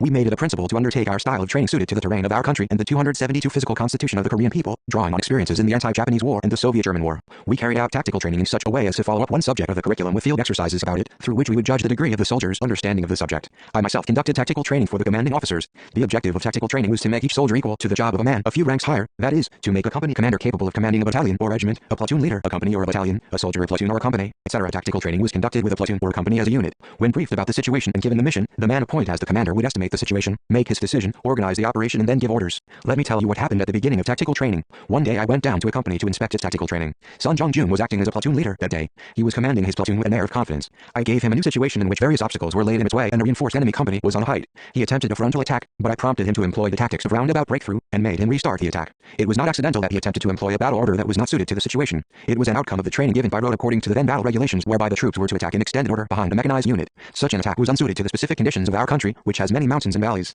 I made sure that all the lesson plans for tactical training were re-examined, revised and applied to meet the specific conditions of our country on the principle of developing them by drawing on our experience of guerrilla warfare. I told Ojinu to draw up a model tactical training plan for an attacking platoon. A non-commissioned officer as he was then, he drew up 273, a perfect model training plan with my assistance. In accordance with this plan, we organized a demonstration for the whole contingent. The reaction was very good. Ojinu also drew up a plan for maneuvers involving the whole contingent. Shooting drill consisted mainly of firing at fixed targets at different distances, moving targets, and suddenly appearing targets. The firing range was located 8 to 12 kilometers away from our camp. The Korean contingent was also the best of all the Allied forces in marksmanship. Ri to it in particular was a crack shot. We selected the best shots for drills in sharpshooting plus map reading. They first drilled in firing straight shots at fixed targets. They shot so much that they said they could still feel their ears ringing even after their return to their quarters. After the drill we handed out to each of them a compass and a map marked with the route of a march, giving them the mission of catching a certain number of birds at such and such places, and returning by such and such an exact time. It was not an easy task, for they would have to spend almost a whole day to move as dictated by the marks that required them to change their course at a certain point by what angle and return by going round a certain place, and moreover, they had to shoot birds. This was mainly aimed at helping them to master marksmanship and map reading. In our days at the training base in the Soviet region of the Far East, we also had a lot of skiing and swimming drills.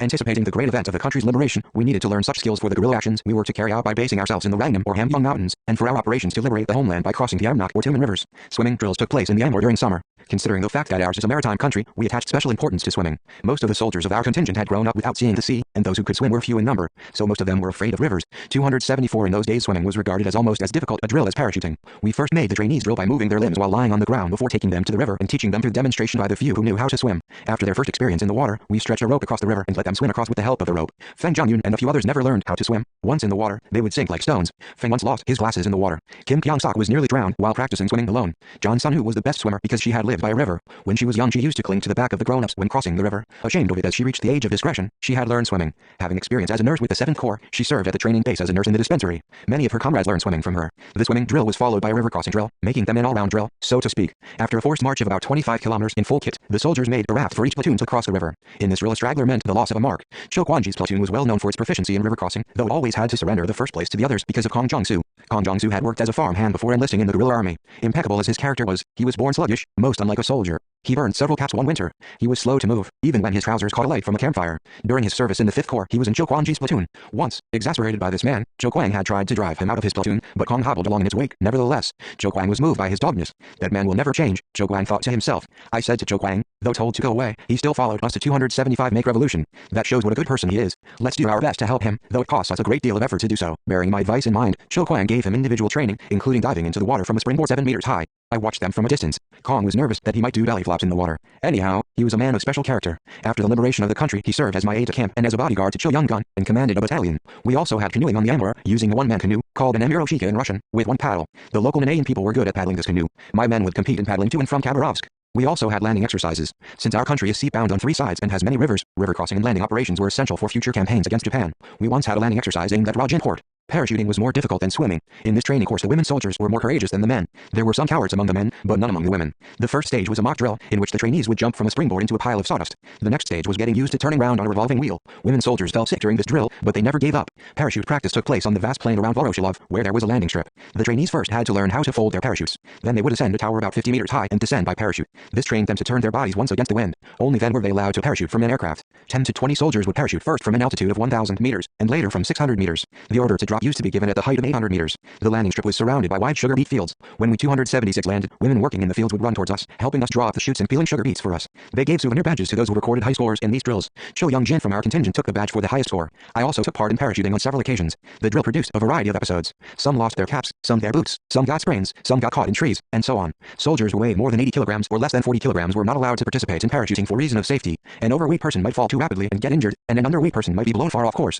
John Sun-woo was so light that she was once blown higher than the plane. Kim Yong-dong also used to fly astray. He was a very small man. I once saw him hung up in a tree. When I helped him down, I found that he was as light as a child. During the Fatherland Liberation War, Kim Yong-dong performed great exploits in the battles to liberate Seoul and Taejon, and was awarded the title of Hero of the Republic. Parachuting was combined with airborne operations, mostly from 1944. The training in airborne operations involved actions to destroy a resisting enemy while descending by parachute, rapid deployment after landing, the striking of the enemy from behind, and so on. During parachute training, we lost some weight and we often felt hungry. Training was intensive, and on top of that, our food rations were reduced in order to support the front line after the outbreak of the Soviet-German War. Under these circumstances, we cultivated idle land to obtain additional food. We planted potatoes, soybeans, and vegetables. We benefited a lot from the sideline farm. We also gathered edible herbs to supplement our diet. The area surrounding the training base was green with bracken, Atractylos japonica, Arlia shoots, and other edible herbs. When we boiled soup with edible herbs, the Soviet doctors in the 277 dispensary warned us against eating them, as they might have been poisonous. However, after having a taste of the soup, they said it was delicious. When we told them that edible herbs were medicinal stuff, they began to ask for them. Our comrades once quarreled with a Jewish Russian major in the Soviet army, the man in charge of the supply work of the unit, in the fields while planting potatoes. The major was angry with our comrades who were planting cutout eyes of potatoes, arguing that we would make a mess of potato farming.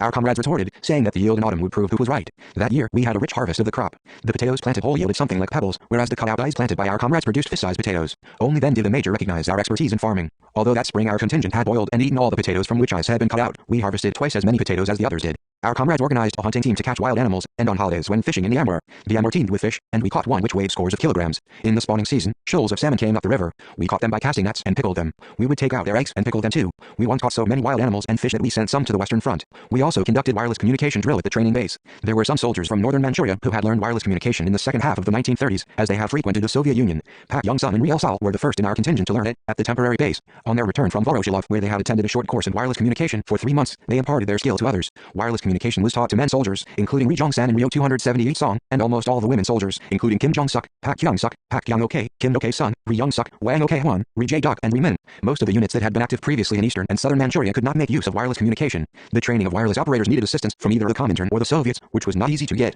As they had no wireless operator, they had captured wireless equipment on several occasions to no avail. We had appointed messengers to headquarters and all the units to ensure communication on foot. Our messengers had to walk really long distances that had to be covered at the risk of their lives. No small number of them had been killed on their missions. After his enlistment, Ri Chi-ho served as a headquarters messenger for several years. While carrying out his mission to ensure communications for headquarters, he had endured many hardships, suffering hunger and being subject to flogging when arrested. Braving these hardships, he had rendered distinguished services. For all these sufferings, however, prompt communication was impossible. That was why we attached special importance to training in wireless communication. Training the backbone of the signal corps was imperative not only for the building of the regular armed forces but also for the establishment of the communication system, the nerve system of the country, and for cultural and information services in the liberated homeland. In those days, Kim Jong-suk, while participating in a variety of drills such as those for wireless communication and parachuting, went to various parts of the homeland to carry out small unit actions there. The women soldiers were exemplary in the wireless communication drill. They also participated equally with the men in the other drills such as for skiing, swimming, parachuting and river crossing. Their training was very intensive. Even the Soviet officers said that the drills were several times more difficult than those they had gone through during their days at military 279 academies. However, all the women soldiers attended the drills without any complaint. When starting parachute training, we had decided to exclude the women with children and those with weak constitutions. The women soldiers were all disappointed at this, and Jong-suk even came to me to protest in tears. Some of us even left our children behind to come here and take part in training. When coming to the Far East region, she had left her little child at the wattle gate of a stranger's house. Ri Jong-in, too, was said to have left her daughter in the shed of someone else's vegetable field before coming to Russia. They insisted that they should be allowed to participate in the parachute drill, saying that to hasten the day of national liberation was the only way for them to meet their dear children again. Unable as she was to take a bit of the food served at the mess hall, Pak Kyung-suk was never absent from training in wireless communication. Even soon after delivery, she participated in the training course with great enthusiasm. She was so active in both her studies and exercises that the instructor of the wireless platoon spoke highly of Korean women, noting that they were indeed hard-working and persistent. Pak Kyung-suk once accompanied Kim Chaek to the enemy-held area, carrying wireless equipment on her back, and engaging in small unit activities for several months. She was very dexterous in operating the wireless. Kim Jong-suk was also enthusiastic about her training. Once she sprained her ankle, but continued to take part in skiing training, although her leg was badly swollen. When I expressed my worry about her, she showed her concern about me, taking out a sugar cube wrapped in paper and saying, "If you do the drill with this in your mouth, you will feel better." What worried me most during the parachute drill was whether or not the underweight women would be able to land properly. However, they would open the chute in time and land right at the fixed spot. Some of them would put bricks into their knapsacks to add to their weight when parachuting.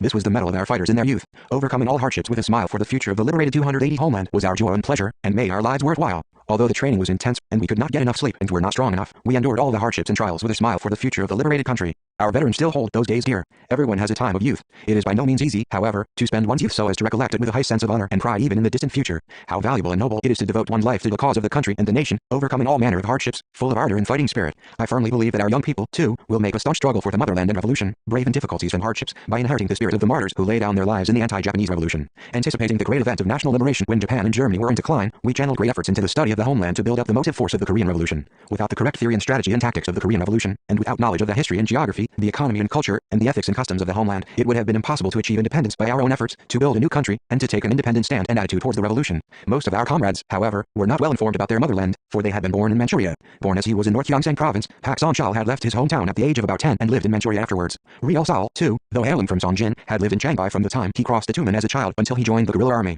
Therefore, I decided to teach the soldiers the just-oriented line of the Korean Revolution and about their motherland. The problem, however, was a lack of books on Korea at the training base. I obtained books published in Korea by giving assignments to those going 281 into the homeland for small unit activities or with the help of Soviet people. Once I obtained a book entitled The Outline of Korean Geography, and read it, which helped me a lot in my study of the geography of our country. One day I gave Ren Chun-chu an assignment to draw a large map of Korea, adding that he should include in it all the famous mountains, rivers, plains, lakes, mineral deposits, and the specialities of all regions, as well as the scenic spots and places with cultural relics. Rem drew the map with great efforts, by patching several pieces of white paper together. During the political lecture, I put up this map and made a speech titled, The Korean Revolutionaries Must Know Korea Well to the political cadres and political instructors of the KPRA. In my speech I emphasized that the Korean revolutionaries must have a good knowledge of Korean history and geography, pointing out a few tasks for greeting the great event of the national liberation on our own initiative. After that, all the Korean soldiers of the IAF made a careful study of their motherland under the motto, The Korean Revolutionaries Must Know Korea Well. I think it was around the harvest moon day that we sat up deep into the night, talking about the homeland and our native places, looking up at the bright moon hanging over the forest. The yearning and love for the motherland were the source of our inexhaustible strength and courage. We braced up and stepped up our study and training efforts. In those days, the anti-Japanese fighters fully assimilated the whole course of the curriculum one would normally learn at a regular university, while undergoing intense training that was almost beyond their physical strength.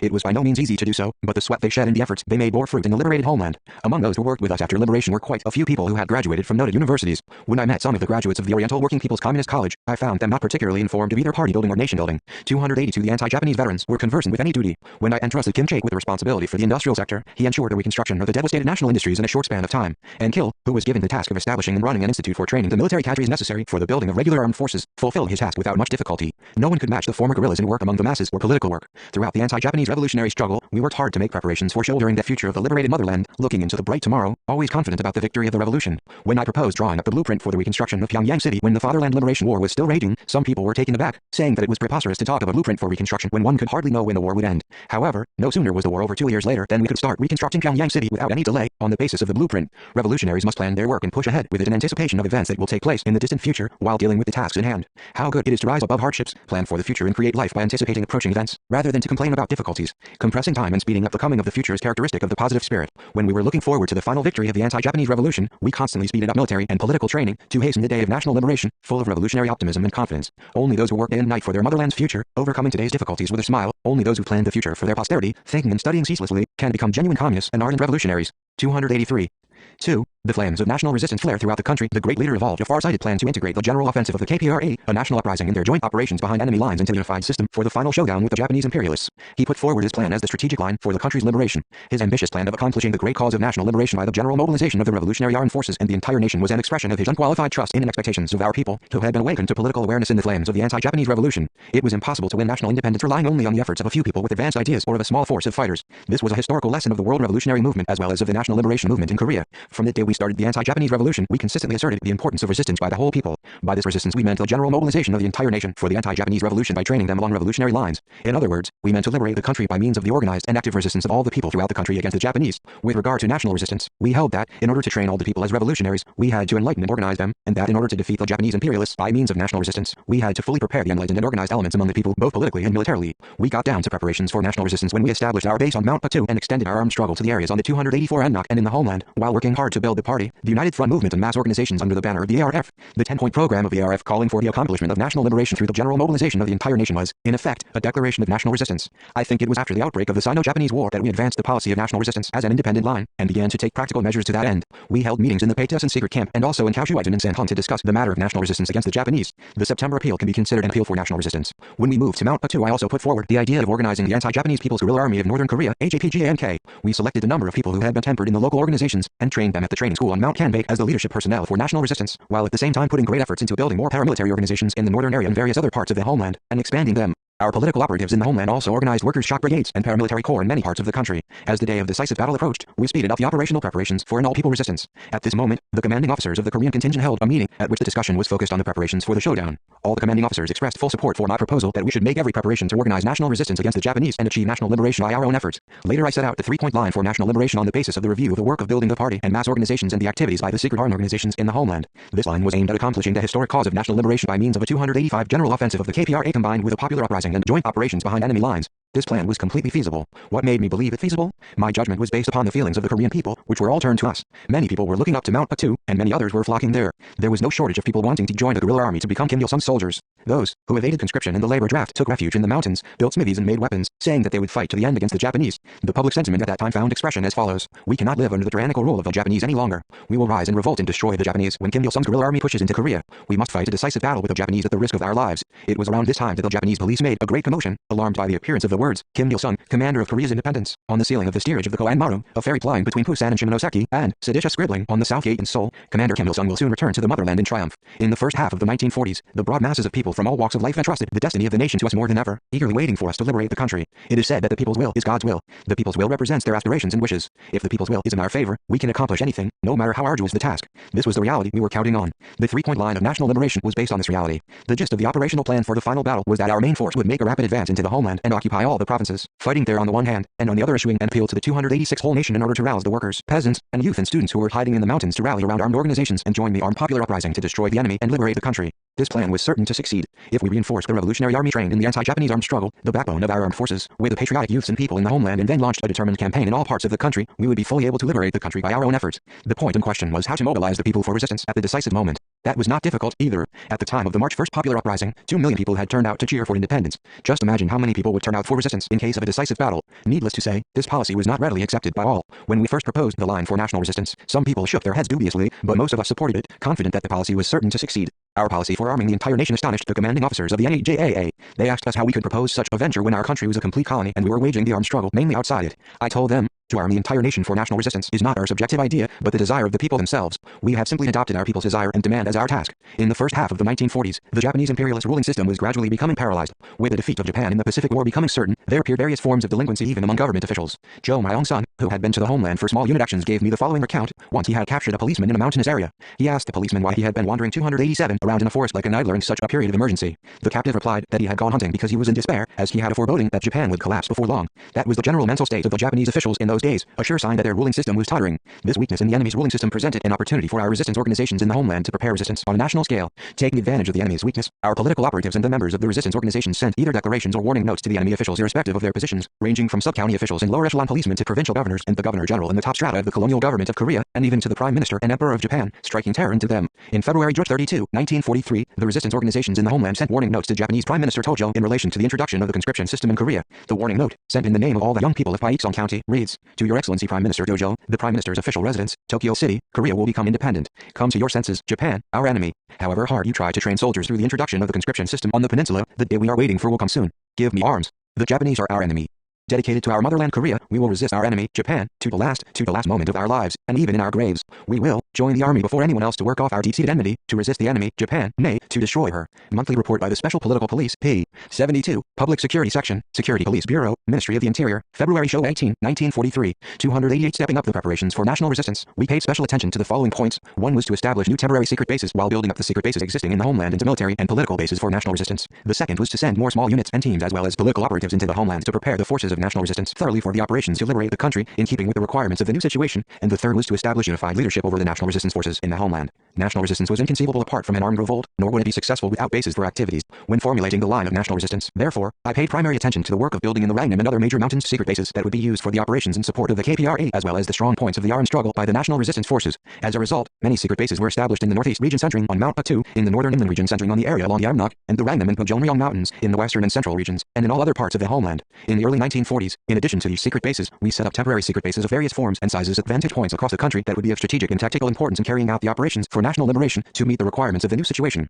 Giving priority to the establishment of the bases, we dispatched many small units, teams, and political operatives to the homeland. I also advanced deep into the homeland on more than one occasion, leading a small unit. The small units, teams, and political operatives we had sent into the border areas on the Tumen and the Amnok, into the central regions of Korea, including Seoul, into the southern regions of Korea, including Busan and Jinhae, and to Japan, carried out brisk political and military activities, preparing the broad masses of people for national resistance against Japan. 289 An official document issued by the Japanese, dealing with the activities of the political operatives dispatched by the great leader, reads, "Arrest of an agitation group leader, Kim Il-sung's subordinate, an agitation group leader surnamed Kim, a faithful subordinate of Kim Il-sung, the leader of the insurgent Koreans in Manchuria, who has long since been engaged in anti-Japanese activities, sneaked into 2 men, Jeondao province, for the purpose of inciting rebellion, and carried out underground activities until he was arrested and put under strict investigation by the police authorities there. The objective of his infiltration and his activities that have been confirmed so far through the investigation are as follows. 1. Objective of infiltration, to disturb the home front in Manchuria and Korea in the event of the outbreak of a Soviet-Japan war, organize a 5th column with Koreans, and obtain Japanese banknotes. 2. Activities, having entered Manchuria from Khabarovsk on the aforementioned mission as an agitation group leader under Kim Il-sung, he lured about 20 insurgent Koreans and 2 men. 3. Background, As the fact that the headquarters of the fifth column is in Gyeongsang, Seoul, has become clear, a close examination is now underway for detailed information.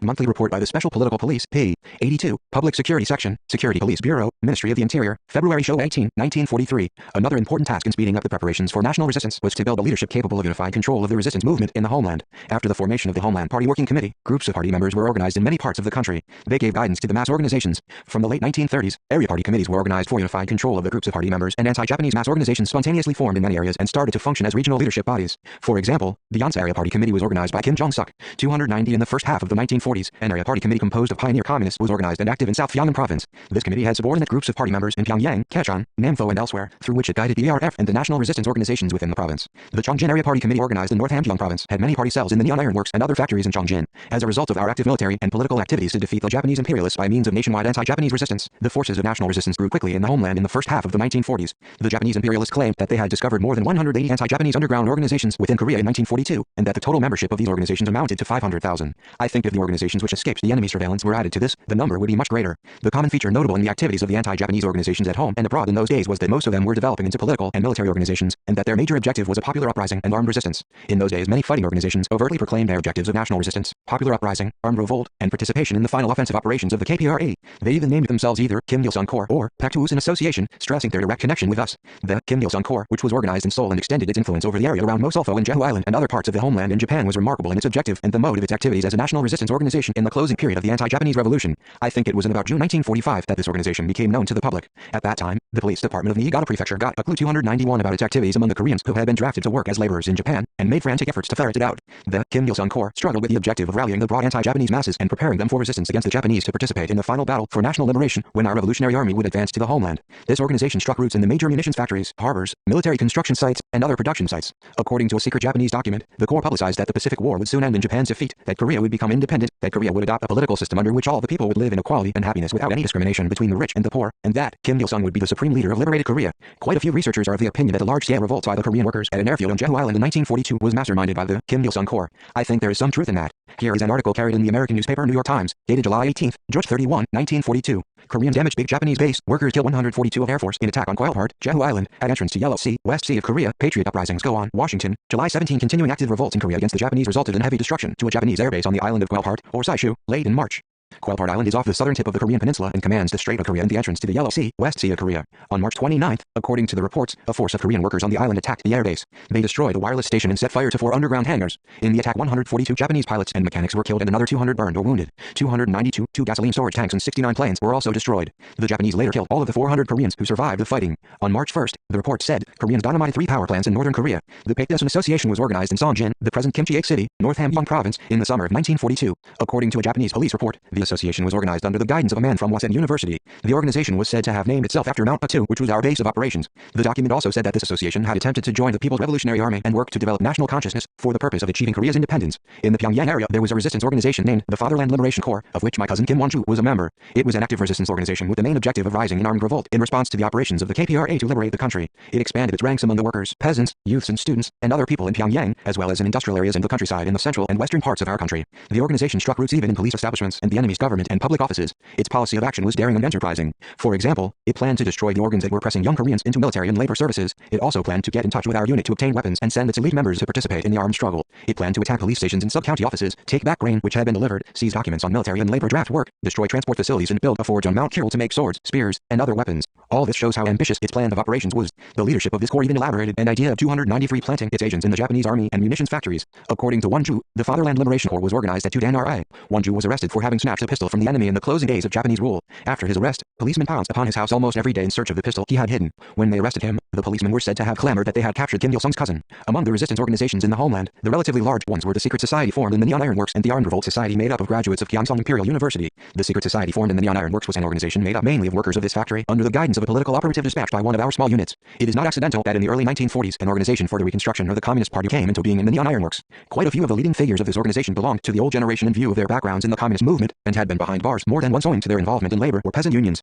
The secret society and the Neon Iron Works made preparations for realizing its main objective, which was to rise in armed revolts in cooperation with the advance of the KPRA into the homeland. It built a secret base in the Puyun area, where it stored weapons, food supplies and medicines, and printed leaflets and pamphlets. It organized action teams in the major industries and even formulated a concrete action plan that specified the date and the signal for the beginning of the armed revolt, and the places from which to wrest weapons, as well as the procedure for this purpose. This society also did a useful job of sabotage to slow down the wartime production of the Japanese imperialists, until it was finally uncovered. This resistance organization had a bold plan to capture an anti-aircraft gun 294 of the Japanese army stationed in the vicinity of the factory. The anti-Japanese association in this plant, too, launched a struggle to frustrate iron production at the same time as efforts to stop pig iron from being shipped to Japan. Thanks to its efforts, ships waiting to be loaded with pig iron were often delayed at Chongjin port for several days. The Armed Revolt Society formed in Gyeongsang, Seoul, was a large and formidable organization. It included many communists of the older generation as well as a large number of intellectuals. I think it had more intellectual members than any other secret society in the homeland. This organization was also called the Songhae, abbreviation for Gyeongsang Imperial University TR. Secret Society. The incident that was widely talked about as the Songhae incident among the people before liberation was the work of this organization. The man who masterminded this organization was one of our operatives. Both Kim Il-soo and So Young-sok, who formed the Armed Revolt Society in the Gyeongsang area, were veteran communists who had been well known to me since my days in Jilin.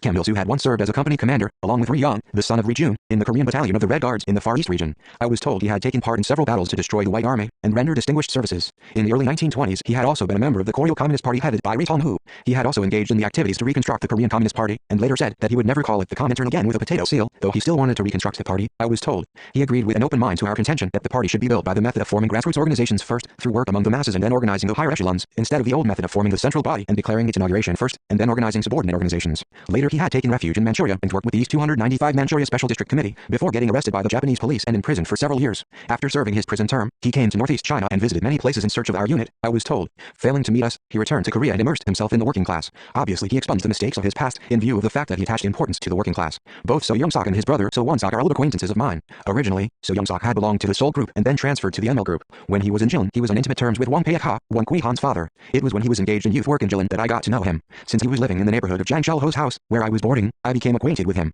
At that time, we had a lot of arguments. Later, he was said to have given up factional strife. When all others transferred themselves to the CPC, in accordance with the principle of one party for one country, he still stuck to his position to the last, carrying on activities for the reconstruction of the party. Then he was arrested in action and kept behind bars for several years. He was strong in his convictions and principles. Even after liberation, the two brothers worked hard for national reunification and the revolution in South Korea. The resistance fighters in the homeland who had formed the Armed Revolt Society in Seoul expanded the organization to the Hungnam Nitrogenous Fertilizer Factory and other factories, mines and schools in many parts of the country. The Armed Revolt Society in Seoul established a secret base for its activities and carried out a wide scope of activities ranging from the acquisition of weapons and the issuing of publications to the collection of military information. It even taught its members how to handle weapons and gave them military drills. 296. The students of Gyeongsang Imperial University, the only university in Korea during Japanese rule, were considered geniuses, and most of them were sons and daughters of the rich. But the Japanese did not establish the university to enlighten the Koreans. When Koreans launched a campaign to set up their own private university, the Japanese prohibited it, but instead set up a university to produce underlings for their colonial rule, calling it an imperial university. It was amazing that an armed revolt society sprang from such a university. And Hyun-jun also formed national resistance organizations in Seoul, and fought courageously. From his early days he had engaged in the anti-Japanese youth movement in the northern border area under the guidance of my uncle Hyun-gwan. Under the cover of operating a sort of stock company on Yangno Street in Seoul, with subordinate enterprises, he promoted the work of forming organizations, while working in a big way to raise funds for the revolution. He formed national resistance organizations among the lumberjacks and raftsmen of his subordinate enterprises. In cooperation with several comrades, he bought an insolvent Japanese tannery dirt cheap, and turned it into a supply base and rendezvous for the Armed Revolt Society. The tannery made a profit under his management, and he used this money to purchase weapons and the like, I was told. After liberation, he served as the first chief of the information department of the People's Committee of Seoul City. Together with Kim Chaek, I met him at the office of the Provisional People's Committee of North Korea in the spring of 1946. Ri Kuk-ro and other scholars, who had been associated with the Korean Language Association, formed their own organization and waged a sturdy struggle. The comrades hailing from North Hamgyong province often talk proudly of the Armed Corps of the province, such as the Ikkwang People's Armed Corps in Hworyong, the Worker Peasant Armed Corps on Mount Kam, and the 297 People's Armed Corps in Rajin. It is natural that they take pride in them, for those armed corps played a considerable role. The Paekui Society, made up of young workers at the Musan mine, performed information services and conducted struggle, systematically listening to radio broadcasts from the Soviet Union in Korean. There was the Patriotic Corps in Chilson, the anti-Japanese Armed Corps of the Sunan Iron Works, and other armed corps with various names all across the country. Many of them were organized by people who had once worked with us or who had been dispatched by us. The resistance organizations active in the Hungnam area under our influence worked at the risk of their lives to frustrate the Japanese imperialist top-secret scheme to develop a weapon of mass destruction, with the result that the project never materialized before Japan's defeat. In the Hakon area, South Hamgyong province, where Ri Kui-hyun, who in his early days had once taken part in the building of anti-Japanese mass organizations in the Fungsan area along with Pak In-jin and Ri Chang-sun, was active on a mission, the workers on a power station construction site and many other patriots formed an organization and waged a daring struggle. A national resistance organization was even formed within the Japanese aggressor army. You are probably well aware of the famous incident of mass desertion in 1944 by young Koreans who had been drafted into the Navy at Jinhae. Convinced that that the war would end in the defeat of the Japanese imperialists, they said they would rather join Kim Il-sung's army and fight under him to make a contribution to Korea's independence than die in vain as draftees of the doomed armed forces. When I was on a visit to China one year, Zhuan Lai and Peng Hui told me that during the anti-Japanese war, a good many young Koreans in the Japanese army had come over to their side with their arms and requested that they be sent to Kim Il-sung's army, but that owing to unavoidable 298 circumstances, they had not complied with their request and instead transferred them to the Volunteers Corps in North China. In the 30th Division of the Japanese Army stationed in Pyongyang, young Koreans were said to have formed an anti-Japanese armed student soldier corps and planned to join the KPRA en masse. This armed corps was a well-formed organization. It had 2 detachments under it, and each detachment had 4 or 5 subordinate units under it. It is said that at first the corps was uncertain about its course of action, but at last it got in touch with us and began to act in the right direction. This corps had a very ambitious action plan. They planned to desert their barracks on the Harvest Moon Day and assemble at the foot of Puktie Hill in Yangda County, and then move over mountain ranges to the deep forests around Pokanpo, capturing weapons, ammunition and food by attacking police stations and gendarmes.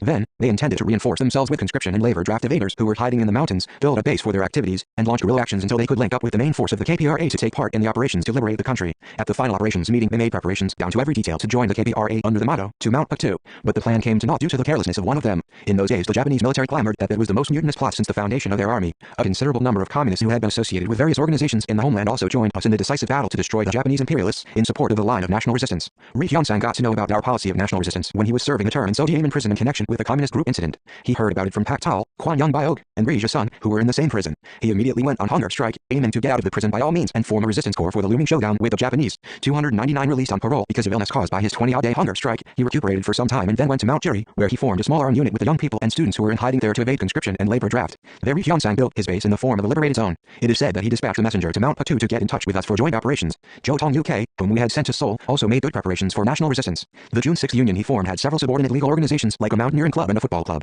It established close ties with other anti-Japanese organizations in Seoul, I was told. Even after liberation, he remained in Seoul, doing his best to steer the youth movement in South Korea in the way we intended. As soon as he came to Pyongyang, he called on me to report the results of his activities over the previous 10 years. Kim Sam-ryong was one of those who formed secret organizations in prison and fought to implement our policy of national resistance. During his time in Sodium prison in Seoul, he organized a communist circle and launched a campaign against the Japanese imperialist coercive conversion attempts. He had been put behind bars due to his involvement in the same communist group incident as Ri Hyun-sang had. After the formation of the communist group, he had worked as the chief of the organizational department of the group. The communist group in Seoul was an organization set up to reconstruct the Korean Communist Party. Many of those who had been involved in this group supported our leadership of the communist movement in the homeland, and later joined the national resistance movement. As I said previously, our operatives infiltrated the very heart of Seoul, distributed the 10-point program among the members of the communist group, and informed them of the battle achievements of the KPRA. The communist group in Seoul had different trade unions and factories and enterprises in the Seoul area under its control, and conducted various forms of anti-Japanese struggle. 300 Kim Sam-ryong, who had organized and guided the struggle, did not yield to the enemy even behind bars. After coming over to the north from Seoul, Pak Tal often told me that Kim Sam-ryong was a revolutionary with a strong sense of duty and principle. According to Pak Tal, Kim was one of the few comrades who resisted the Japanese to the last. Like Ri Hyun-sang, Kim Sam-ryong also met Pak Tal in Sodium in prison.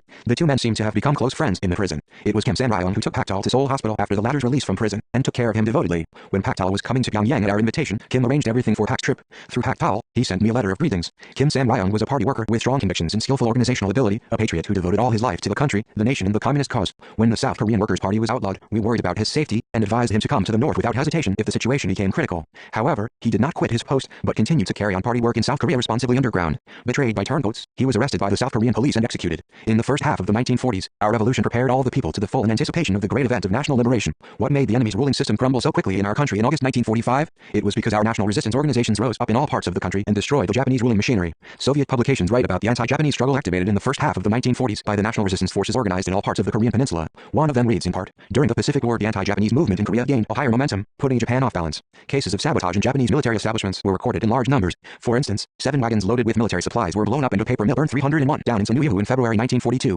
In Umgi, present-day Sunbang, 6 oil tanks were blown up and oil depots were burned down. On Jeju Island, Korean workers employed at a Japanese airbase destroyed 69 Japanese planes.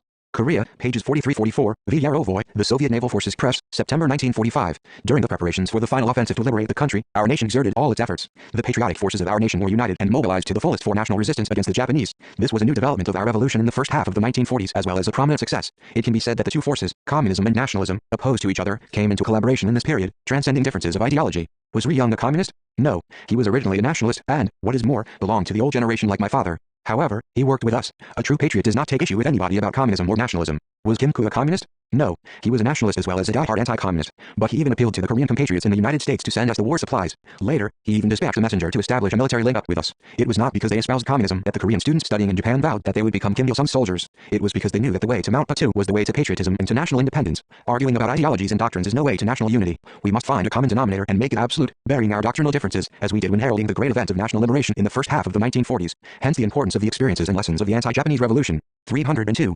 3. The breakthrough in the operations against Japan. During the run-up to the operations against Japan, numerous soldiers of the KPRA died heroically in the course of carrying out small unit reconnaissance under the banner of national liberation and proletarian internationalism. The soldiers of the KPRA who took part in reconnaissance work made a breakthrough in the operations against Japan through their self-sacrificing struggle. The following recollection of the great leader Comrade Kim Il-sung helps us to look back upon the heroic exploits performed by the soldiers of the KPRA in their reconnaissance activities in the enemy areas. When preparing for the final operations against Japan to liberate the country, the KPRA took the lead in making a breakthrough. The activities of the KPRA for the preparation and execution of the operations against Japan were carried out directly through the chain of command of its main force as a component of the IAF, as well as through its attachments under the control of the IAF. To step up reconnaissance work, especially joint reconnaissance by the IAF, in preparation for operations was a pressing need in view of the prevailing situation at the time. In order to obtain information about the strategy of the Japanese imperialists, it was necessary to conduct intensive reconnaissance in Manchuria and Korea, especially in the areas bordering on the Soviet Union, as well as widespread intelligence activities in Japan proper. In the first half of the 1940s, when we were anticipating the great event of national liberation, we were faced with an immensely heavy task of reconnaissance, incomparably greater than in the previous period. 303 at that time, we were preparing for a final showdown with the Japanese imperialists. That required reconnaissance of a large number of targets. Previously we used to select a single or a few prize targets at a time, mainly for raiding, demolition or ambush, so reconnaissance had been limited to these targets.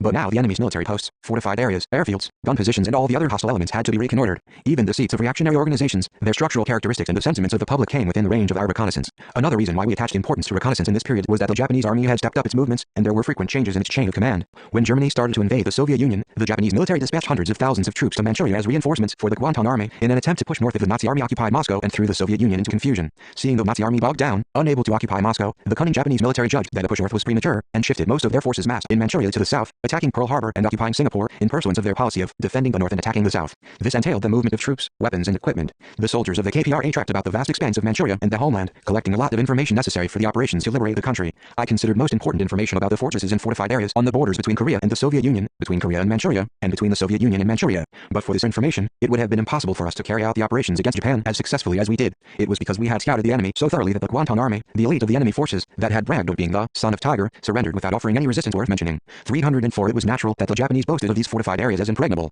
The world knew well that the French Meiji Night Line and the German Siegfried Line were imposing fortifications, but not much was known about the Japanese fortresses. The Japanese fortifications covered a distance of 1,000 kilometers in all. Over a long period of time, the Japanese had constructed them with the use of huge amounts of materials. Each fortified stretch consisted of 500 concrete and earthen pillboxes on the average, in addition to command posts, observation posts, artillery positions, all sorts of troop shelters and combat trenches, communication trenches, and anti-tank and anti-personnel barriers, a network of fortifications tight enough to prevent the infiltration of an ant. The fact that the main force of the Guantan army was positioned in these fortifications shows how much strategic importance the Japanese military attached to them. That was why we put priority efforts into the reconnaissance of these fortifications. When I was moving in command of a small unit to and from Manchuria and the homeland, our team once passed through the northern flank of the fortifications at Dongxingzhen, where we often encountered the enemy's pillboxes and well-covered troop shelters. When we woke up early in the morning from our bivouac overnight, we often found ourselves either on the roof of an underground structure or near a concrete pillbox built by the enemy. Once we bivouacked at the foot of a mountain where an enemy's sentry post was situated. I woke my men up quietly and took them out of range of the enemy's observation. When I asked them during breakfast if they knew that they had slept right under an enemy sentry post, they were wide-eyed with surprise. For the reconnaissance of a fortified area, I used to dispatch several parties of scouts. For instance, responsibility for observing the fortifications at Tianhong, present-day Undok, was given to a dozen scouting parties.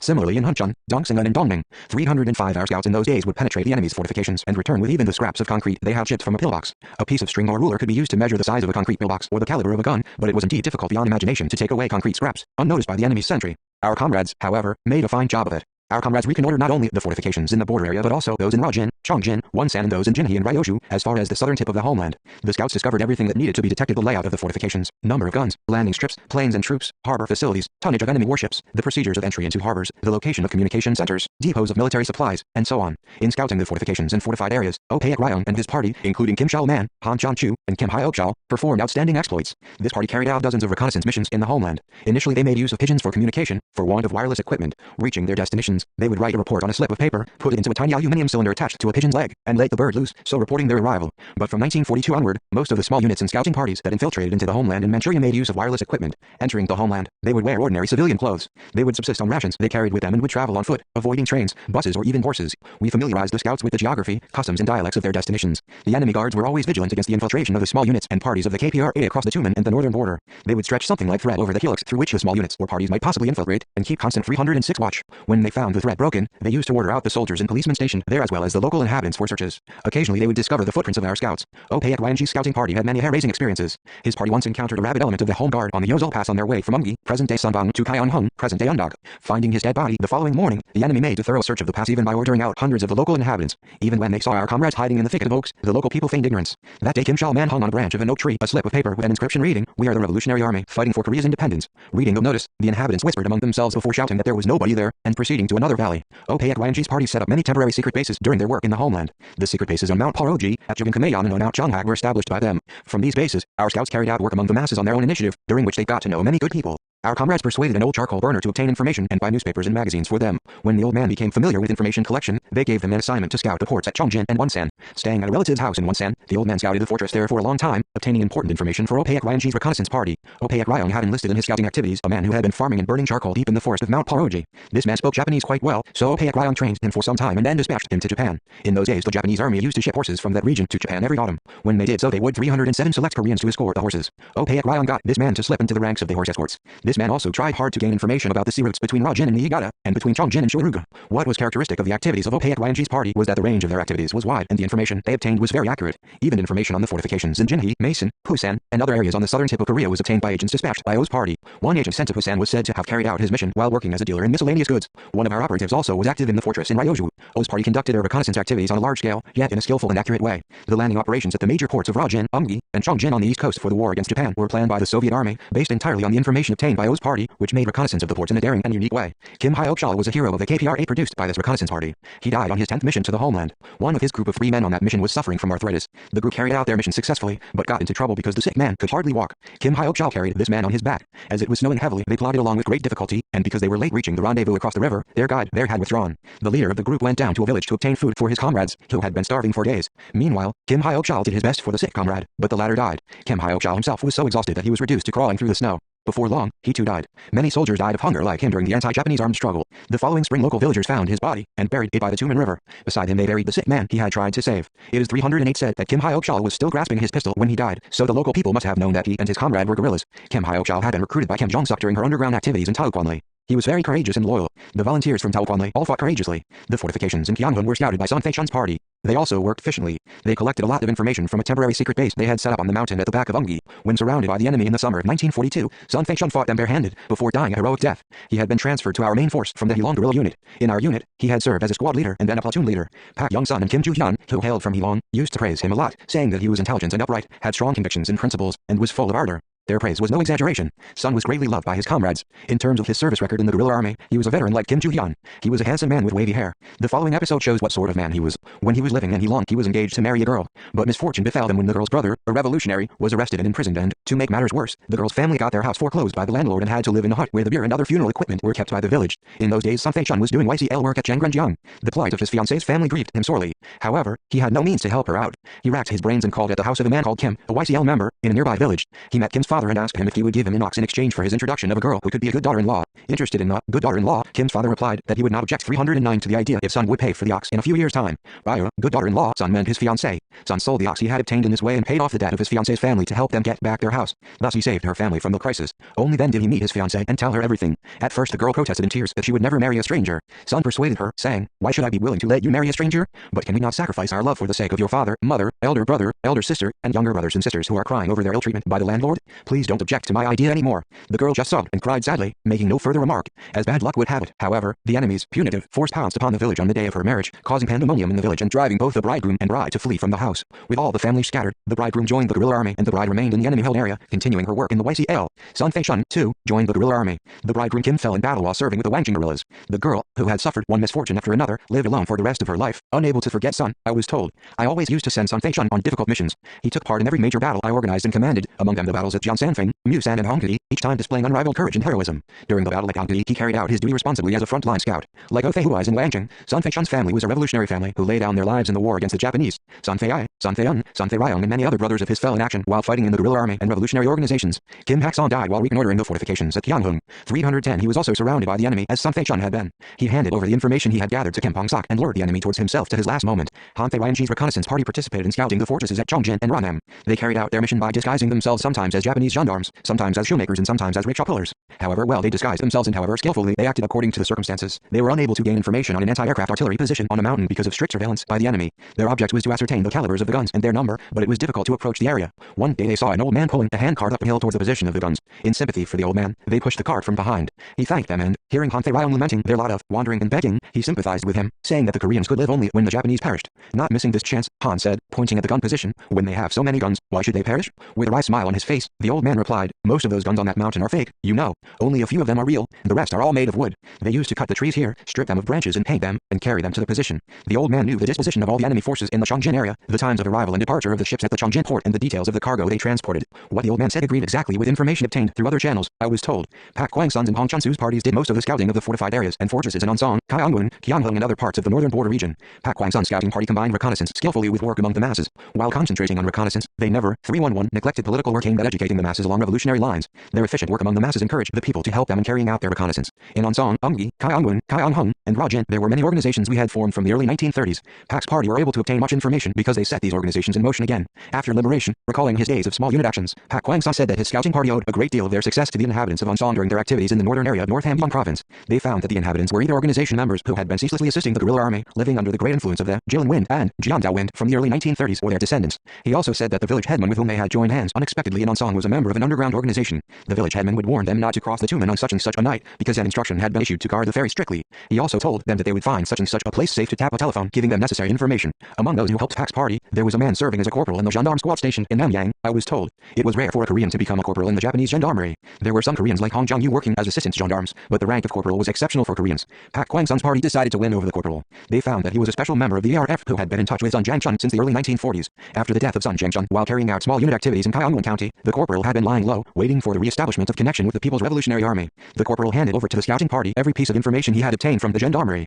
He also provided security for the 312 members of the small units of the KPRA and of revolutionary organizations. When one small unit was arrested, the corporal got them set free by claiming that they were undercover agents of his gendarme unit. Namyang was a relay point between the fortifications in the border area and Japan proper. The important road and railway as well as the communications network linking the northern border area of our country with northeast China ran mainly through Namyang, and even the material supplies for aggression on the continent had to pass through Namyang to get to northeast China. In the light of this, it was a great success in the activities in the enemy area that the scouting party drew the corporal in Namyang into intelligence service for us. The small units and groups of the KPRA boldly enlisted even the servants of the enemy organs in reconnaissance. An office boy of the police station in Sosur rendered great help to our men who were scouting the fortifications in Gyeonghun and the fortresses in Rajin. After gaining the confidence of the chief of the police station through his devoted service, he collected various bits of information and even got access to a top-secret military document in the end. Even among the Japanese policemen in Chonghak, which Han Jiangbang and Zhou Myongsun frequented during their activities in the northern border area, there was a man who, under their influence, gave active assistance to our intelligence activities. Through their reconnaissance activities, our small units and groups kept a constant watch over the Japanese imperialist operations and troop movements, while gathering a lot of valuable information useful for reference in the planning of our final offensive. As the Japanese often made feints, our comrades had to repeat their reconnaissance frequently. In spite of every conceivable kind of trickery, the enemy could not deceive our scouts. Yun Fei Hong, too, gathered accurate information about the makeup of the First Directional Army of the Guantan Army, thus making a great contribution to the planning of operations against Japan by the headquarters of the IAF. 313 We also paid great attention to infiltrating a great number of operatives into the enemy-held areas on a long-term basis. In those days, many of our operatives worked in various important positions in enemy establishments, even in the Japanese army units, not to speak of the puppet Manchukuo army and police. Underground workers were guided by an important principle that required them not to leave their workplace at their own discretion unless recalled by those who had sent them. They were pledged not to divulge their secret work at the cost of their lives. Our comrades indeed lived up to this principle with their lives. Let me take the case of Ji Kyung-soo for example. Our headquarters assigned him to the task of keeping himself entrenched in the enemy area for a long time, carrying out underground activities in the Soviet Manchurian border area. With his operational funds, Ji Kyung-soo purchased land and a house, and also married. Pretending to be a landowner, he shrewdly got on intimate terms with Japanese soldiers and policemen, gleaning top-secret information from them and reporting it regularly to headquarters. His information proved its worth in the operations for the final offensive for the liberation of the country. Even after liberation, we did not recall him, because we judged that his work post would be the venue of the decisive battle with Jiang Jie's army before long. When his area was liberated, he gave up his land and house, and so escaped being attacked by the newly liberated peasants. Some time later, however, the area fell under the rule of the Kuomintang army.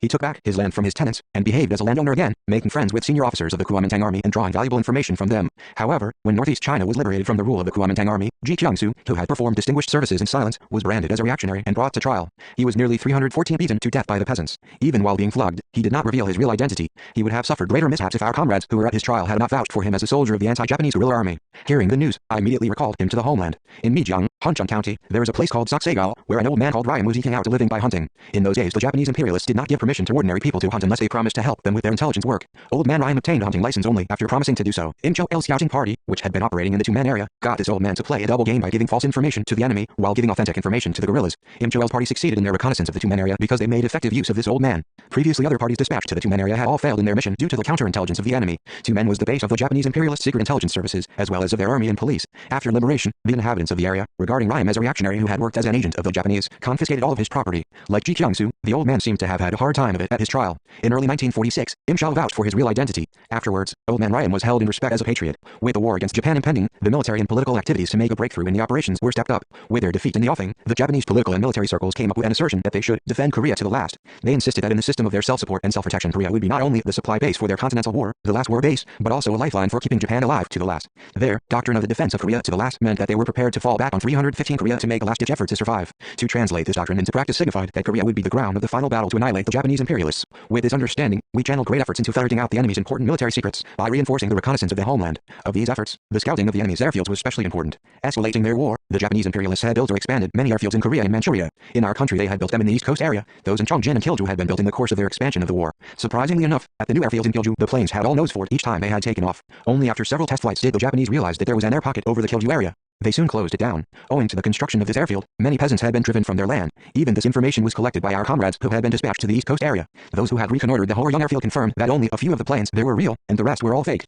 Kim Jaren's reconnaissance party, that had gone as far as Pyongyang by way of the East Coast, climbed Moran Hill, from where they photographed the airfield. The airfield had a repair shop for planes and lorries, and a number of attached buildings such as spare parts depot, transportation workshop, dispensary and canteen. The reconnaissance party photographed all of them after entering the airfield disguised as Japanese gendarmes. Kim Tae-hong, who had been dispatched to northern Manchuria, also reconnoitered an airfield adroitly. Under the guise of a day laborer, he scouted an airfield on the Soviet Manchurian border area for 4 months. The airfield had no more than 20 real planes, the rest were sham ones, I was told. Our scouts went through many hardships. Some of them had to hide in a 316 ditch near a railway line for several days to reconnoiter the movements of military trains. Others had to ensconce themselves in holes in the ground all day long, sweating heavily on sweltering summer days, just to find out the state of the enemy's tactical training. I still remember the activities of a scouting party, the members of which all died heroically in the course of working several hundred kilometers away from the training base. On the appointed days they used to report the results of reconnaissance to headquarters by wireless. Their information was rich and accurate, and reported in time so that it greatly satisfied not only us but also the Soviet comrades. One day, however, the party gave us an emergency call by radio, reporting that they had been surrounded by the enemy, their wireless equipment had been set up on a mountaintop, and that they were sending their last message. The message reported that the enemy had surrounded the mountain where the wireless equipment was and was closing in on them. A young soldier had gone out first to fight a do-or-die battle and fell. He had been followed by a veteran soldier, who also died. The operator herself, after sending the message, would explode a handful of grenades to kill at least one more enemy before dying. After transmitting this message, the wireless operator, who hailed from southern Manchuria, died a heroic death. Kim Hong-soo also died a heroic death. He went out towards Hunchun in 1943 on a reconnaissance mission but was arrested. The enemy put him to all kinds of severe torture to squeeze his secrets out of him, but to no avail. Finally the enemy pushed him into a potato grinder and ground him to death. An article about his death was highlighted in the newspaper of the IAF. I had loved this soldier dearly because he had always taken quiet care of any difficult job. 317 Jipong Sun also fell in Hunchun in the spring of the same year while on a reconnaissance mission there. There would be no end to it if I were to talk about all the reconnaissance activities of the small units and groups of the KPRA and their heroic struggles. The successes we achieved in the period of reconnaissance activities in the enemy rear, making a breakthrough in the operations against Japan, would have been inconceivable apart from support from the people. We received great help from the people in those days. From the outset of our preparations for the difficult scouting activities in the enemy area, I had expected much help from the people, and emphatically told the members of the small units and groups over and over again that they should rely on the people and get their help without fail. In the meantime, I was somewhat worried that the new way of struggle in the form of reconnaissance in the enemy areas might not bring us into intimate and blood ties with the people and enable us to enjoy their understanding, sympathy and support as had been the case when we had been waging guerrilla warfare in large units, making us known widely in both northeast China and the homeland. But this arduous struggle of blazing the bloody trail in the operations against Japan gained us support and encouragement from the people at every step of the way, and vindicated our constant belief in and reliance on the people. In this period we realized even more keenly that the people were fighting, believing in our KPRA and looking up to Mount Batu just as we believed in the people and relied on them. As long as we believe in the people, and the people believe in us, and the entire nation supports us, we will surely emerge victorious. This truth, this conviction, inspired us with the greatest strength and courage, and gave us great strength for the decisive battle to annihilate the Japanese imperialists. The hundreds and thousands of pieces of information we obtained through our reconnaissance work rendered us great help in the preparation for 318, the operations against Japan, and for the final victory. But for such daring and wide-ranging reconnaissance activities of the KPRA, the operations against Japan to destroy the 1 million-strong Kwanton army would not have resulted in such a quick victory. Precisely for this reason we take great pride and confidence in the fact that the KPRA made a breakthrough in the war against Japan at the cost of blood through the positive activities of its small units and groups and through their persistent and daring reconnaissance activities in the first half of the 1940s, thus playing a leading and decisive role in annihilating the Japanese imperialists. 319.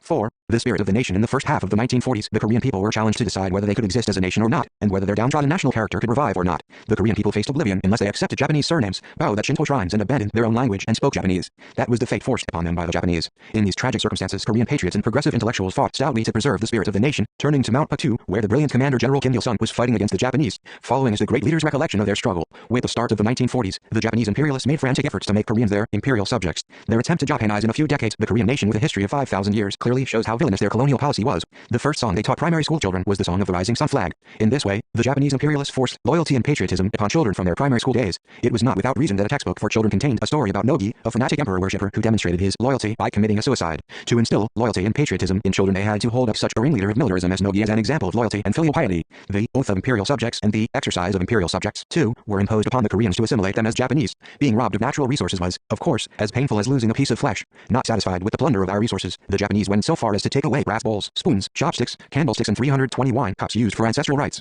In the end, they even pulled out hairpins from women's hair. There used to be a lot of big trees on Mount Kumgang, but after provoking the war against China, they cut down all the giant trees around the temples on Mount Kumgang and took them away. They plundered an enormous amount of other wealth, too much for us to calculate. So the Korean people were indignant. What we resented more bitterly, however, was that the Japanese went through the catalog of vices to obliterate the national character of Koreans. They forced Koreans to wear colored clothes instead of their traditional white garments, change their family names, use the Japanese language, worship at Shinto shrines, pay silent tribute at noon, and whatnot, just as they did. What I detested most about the Japanese doings at that time was that they banned the Korean language and forced my compatriots to speak Japanese. A nation is characterized primarily by the community of blood and language. Without its language, the Korean nation could not exist. Compelling Koreans to speak Japanese was nothing but an attempt to exterminate the Korean nation. A nation that has lost its language ceases to exist. The Japanese imperialists touted the slogan, "The oneness of Japan and Korea must begin with everyday use of the Japanese language," and forced Koreans to speak Japanese at home, in church, and even in bathhouses, to say nothing of government offices, companies, schools, and factories. The newspaper Kominippo was devoted exclusively to the dissemination of the Japanese language. They were so frenzied about spreading the Japanese language that they coerced Korean writers to write in Japanese and publish the magazine National Literature in Japanese. In the closing days of Japanese rule, at least one act of a play had to be performed in Japanese. In my chat with Wang Shao, Mon Yibang, and Jo Ryong Shul after liberation, they said that Korean film stars had been forced 321 to practice Japanese pronunciation and that Korean singers had been compelled to sing at least one stanza of a Korean song in Japanese when recording their songs. In the end, they launched a people singing campaign and forced people to sing even fascist war songs in Japanese. Students who did not speak Japanese were regarded as seditious. Government offices refused to deal with those who spoke Korean and crossed their names from the rationing list. Korean-speaking people were even denied train tickets. Kamidena was a box in Japanese style which contained a tablet with the name Amaterasu Omakame, the purported founder of Japan, written on it. The Japanese imperialists forced every family to hang up such a box and trumpet that Japanese and Koreans are of the same descent. After liberation, I learned that a person had served a prison term because he had defecated near a Shinto shrine. When I was at the training base in the far east of the Soviet Union, I was told that a farmer had changed his family name because the Japanese threatened him to expel his child from school if he refused to adopt a Japanese family name. He was so remorseful at having disgraced his ancestors that he drowned himself. In such an oppressive world, even the alive are as good as dead. It is not surprising that the aggressors who occupy other countries pursue a policy of assimilation in their colonies. Each assimilated its colonies in its own style: Turkey and Bulgaria, the United Kingdom and Ireland, Imperial Russia and Poland and France and Vietnam. But the Japanese imperialists were the only ones that deprived the people under their occupation of their language, spoken and written, and forced them to change their names. What evil would they refrain from doing, these barbarians who did not hesitate to break into the royal palace in Seoul and murder Queen Min at the end of the last century? Koreans were in fact poised between life and death. Korean intellectuals had no other choice but to resist the Japanese imperialist policy of national obliteration or obey their policy. Most intellectuals, of course, chose resistance, but some of them shut 322 their eyes to the nation by escaping from reality, and others surrendered to the Japanese, hankering after honor and wealth. A few of them were even active in supporting and helping the Japanese imperialist policy of national assimilation. When I was at the Far East training base, I frequently read publications from the homeland, so I knew well who were patriotic, who were selling out the nation, who entered officialdom and who went to prison, who were converted and who mounted the gallows. Have any of you read Ri Kwang-soo's article about the change of family names? I read this article in the newspaper Mail Sinbu. I am a subject of the Japanese emperor. My children, too, will live as his subjects. I changed my name because I considered it more worthy of an emperor's subject to have the Japanese name Kayama. This was the gist of his article. He named himself Kayama after the name of the place where Japanese Emperor Jinmu acceded to the throne. Not a trace of the pride or honor of a Korean could be found in this article. This man was rotten to the core. When writing The Theory of National Transformation, he took off his topcoat and jacket, but in this article he took off his trousers and underwear as well, and openly declared his pro-Japanese attitude. He contributed to a magazine an article which praised the volunteer system. After liberation, Ri Kwang-soo described his pro-Japanese activities as patriotic deeds for the preservation of the nation. He said he had to have friendly relations with the Japanese to preserve the nation. But why did he praise the volunteer system if he had really wished the nation to survive? How many of the volunteers returned home alive from the battlefield? Poet Pan Ryoung was a Buddhist. At the time of the March 1st uprising, he was one of the 33 representatives of the nation. He was a Buddhist monk who insisted on action. He asserted that the independence of Korea would be possible only by the death-defying actions of the nation, not by a petition. When he was arrested by the enemy, he refused a lawyer, private food and bail. When most of 323 the representatives showed signs of vacillation, scared by the enemy's threats, he shouted, throwing a bedpan, "Are you fighters for the country and the nation or not?" The Japanese tried to bribe him with the offer of a piece of state land. But Han refused this, too. When his colleagues collected money to build him a house in Songbukdong, Seoul, he wanted to have it built with its back to the Governor General's office, saying that he hated to see that building. One day Han met Ri Kwang-soo at the Yangno intersection. It was when Ri was going round to persuade Korean students to join the Japanese army. The two men had been on intimate terms before. That day, however, Han passed Ri without even deigning to look at him. In embarrassment, Ri turned and stopped him. He asked, "Don't you know me?" "I am Ri Kwang-soo." Han replied, shaking his head, that the Ri Kwang-soo he had known was dead. That was a death sentence the Buddhist monk pronounced upon Ri Kwang-soo, who had lost the national spirit. Cho Nam-sun, too, changed from being a patriot to being pro-Japanese. He went so far as to say openly that Korea was destined to remodel herself on Japanese culture. Ri Kwang-soo and Cho Nam-sun regarded themselves as first-rate intellectuals, but their knowledge and literary talent, devoid of faith, were useless. Cho Run, too, yielded to the Japanese policy of assimilation. Some literary men received prizes from the government general for writing pro-Japanese poems. When these intellectuals were turning traitor, lamenting their misfortune of being Koreans, abandoning their ancestral names, wearing Japanese dress, bowing in the direction of the Japanese imperial palace and making a foolish pledge that they would die an honorable death for the emperor. Patriotic scholars, educators, literary men, artists, journalists, and other conscientious intellectuals fought stubbornly to uphold the honor of the Korean people, spitting at the traitors. Ri Ki-young was one of them. He served prison terms twice, accused of involvement in the KAPF 324 Korea Artist to Pro Ratio 18 incident. A man like Renoir turned traitor after being imprisoned, but Ri Ki-young kept his principles as a patriotic writer after being released from jail. Out of jail, he was jobless and was wandering about Seoul. At that time, the Japanese imperialists promulgated the Ordinance of Probation for political offenders and arrested at random patriots and other progressive people on charges of harboring dangerous ideas. The Japanese forced them to serve the country. Service to the country meant conversion. Ri Ki-young was summoned by the police every 3 days. The enemy demanded that he should write works in Japanese and give pro-Japanese lectures in Japanese. No coercion, however, could bring this man of unbreakable will to his knees. When the enemy tried to force their version of national literature upon him, he wrote stories in Korean in answer to their policy of making Koreans imperial subjects. After he was blacklisted, he was reduced to dire poverty. He was so pressed for money that when his second son died, he wrote the short story Money by the Corpse because he could not obtain funeral expenses. Pestered by the police, Ri Ki-young and his family took refuge on Mount Kumgang. However, the enemy spies shadowed him even there. Pro-Japanese elements threw stones at the door of his house and broke it several times. However, he remained true to his principles as a patriotic intellectual. The people who were hiding in the mountains after evading military service or the labor draft came down to the village by night to ask his advice. Each time we encouraged them to stay in the mountains and resist the Japanese, even if it meant living on grass like cows or horses. The young people who were influenced by him in those days became cadres in that place after liberation, I was told. Ri Kwang-soo adopted a Japanese name, but Ri Ki-young never changed his name. He did not allow even his relatives to have Japanese names, saying that if they changed their names, they would become less than human. 325 When I first met him after liberation, I admired him, asking how such a weak person could overcome such severe trials in prison and continue to refuse to change his name. How can I, a literary man, abandon my principles when Rai Kwon-sun, a girl of only 17, kept her integrity, sacrificing her life in her prime? He replied, when the Great Kanto earthquake happened, I saw the Japanese in Tokyo slaughtering Koreans mercilessly with bamboo spears, swords and hooks. I thought at that time that I had to have a showdown with the enemy even at the cost of my life. Sen Chae-ho was one of the patriots who fought resolutely against the Japanese policy of assimilation. He was a distinguished historian as well as a famous writer and political essayist. He had great literary talent. When I was in Jilin, I read his letter of protest which the Reverend Sun Jong-dil had kept.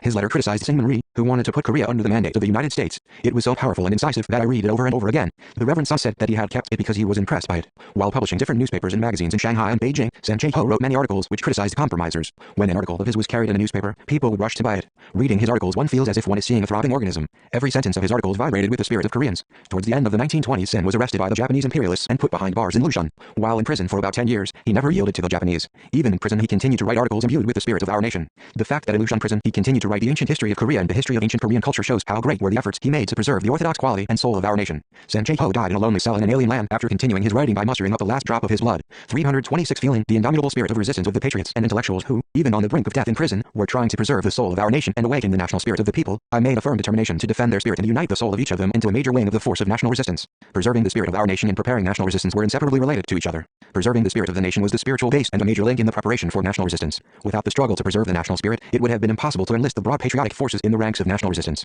Attaching importance to the mission of the intellectuals to preserve the history, culture and traditions of the nation, we continue to dispatch political operatives among intellectuals both at home and abroad. I would emphasize to the political operatives who are leaving for the homeland, as a mother gives birth to a child, so everybody is born and dies in the embrace of the nation, and even after death cannot be separated from the nation. We are linked with one another by the same blood ties in the community of our nation, so everyone must take part in the struggle to defend it. Both the revolution and the armed struggle are carried out for the nation. What we are determined to take back is not only our territory, but also our history, culture and the nation itself. Therefore, you must make full preparations for national resistance by combining the arming of all the people closely with the struggle to defend the national spirit, and expand ERF organizations among the broad masses of intellectuals such as scholars, educators, journalists, literary men and artists, to make each of them a spark and bullet in the struggle to defend the spirit of the nation. At the end of 1938, the Tong Ailba reported the arrest of the members of a secret society called the Red Research Society in the Yonhui College in Seoul. Paek Naemun, who was the first minister of education of our republic, had belonged to this society. In the awful years when those yielding to the enemy were treated as 327 human beings and those resisting the enemy were persecuted as beasts, he chose the road of resistance to defend and preserve the national spirit. Paek Naemun worked his way through a commercial college in Japan and became a teacher at Yonhui College. The socio-economic history of Korea was a typical masterpiece written by him. While teaching at the college, he applied himself to writing.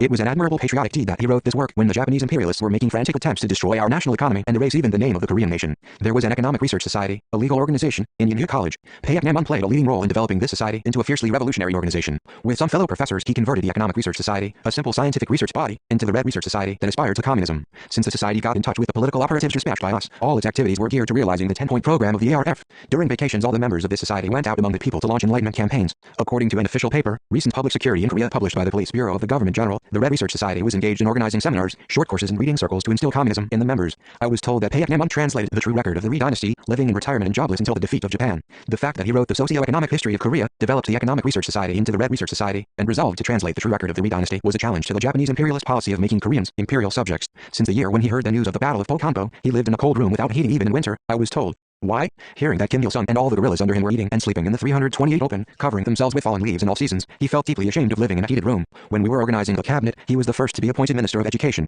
He also served at various times as President of the Academy of Sciences and Vice Chairman of the Standing Committee of the Supreme People's Assembly. He worked very conscientiously. Kyoung-sang, a world-famous geneticist whom our people produced, was a man with an exceptionally strong sense of national pride and firm scientific convictions. He studied very hard from childhood. He was too poor to buy paper, so he wrote on dried leaves. If he obtained a pair of socks once in a while, he kept them in his pocket as much as possible, putting them on only when he was visiting neighbors. He often walked barefoot, so as not to wear out his shoes. Because he studied very hard, saving every single penny, he graduated from a university in Japan and went through a postgraduate course. When he finished his postgraduate course, many institutes in Japan invited him to work there. His tutor at the university, too, wanted him to work with him in an agricultural experimental station to be established in Manchuria. However, Kyoung-sang declined all their offers. His wish was to continue his research into silkworms in a place where there were no Japanese army. He had a strong desire to return home for scientific study, but gave up the idea. He thought over his future and at last made up his mind to go to China. At that time, there were no Japanese in South China. The Japanese began to invade China proper following the July 7th incident. Only when the Japanese occupied Guangdong did he think of returning to his motherland. He resolved to go back to the land of his forefathers now that the Japanese had appeared everywhere. When he was coming back from South China, he brought with him a new variety of silkworms he had invented, going through great hardships. 329 after liberation, he was disgusted at the activities of the American military government and came to Pyongyang with silkworm eggs in his trunk.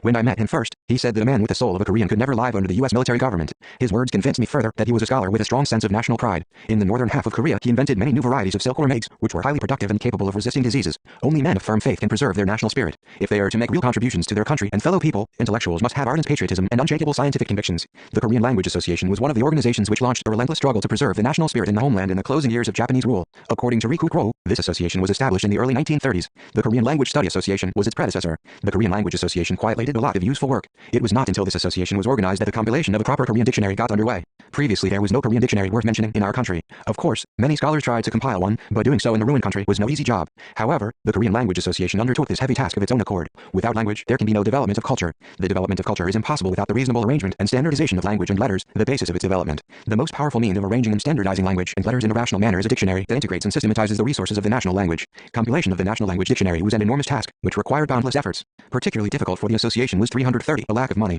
Because they worked in secret, avoiding the eyes of the Japanese, they could not obtain support from the people. What an arduous undertaking it must have been to edit a large dictionary when there was not even a standard of correct spelling. They made 2 copies of the manuscript of the dictionary and hid them in different places. What heroic patriots they were, these scholars who compiled the dictionary by picking up one by one the downtrodden, yet precious Korean words many decades after the ruin of the country, at a time when people who did not speak Japanese were scorned like the dumb. The Korean Language Association also engaged in external activities in secret. Its representatives took part in the International Phonetics Conference held in the United Kingdom in 1935 and in the World Linguistics Conference held in Denmark the following year and denounced the Japanese imperialists, exposing how they were trying to obliterate the Korean language. King Sejong organized a body of scholars to devise an alphabet with which to write the Korean language, brushing aside the desperate objections of sycophants like Cho Man-ri, who wanted the people to remain ignorant. He supervised the composition of the epic poem Songs of the Dragons in the new alphabet, and ordered that all official documents as well as Confucian and Buddhist scriptures be written in it too. Previously all writing had been in Chinese. Under the reign of King Yunsan, 1494-1506, the Korean Script Institute was abolished, and the Korean alphabet began to be forsaken. But it was revived by the political reform of 1894. The Korean alphabet, which began to see the light again at the end of the last century, was soon trampled upon again, this time by the Japanese, who pursued the policy of daily use of the Japanese language. The organization which rose against this policy was the Korean Language Association.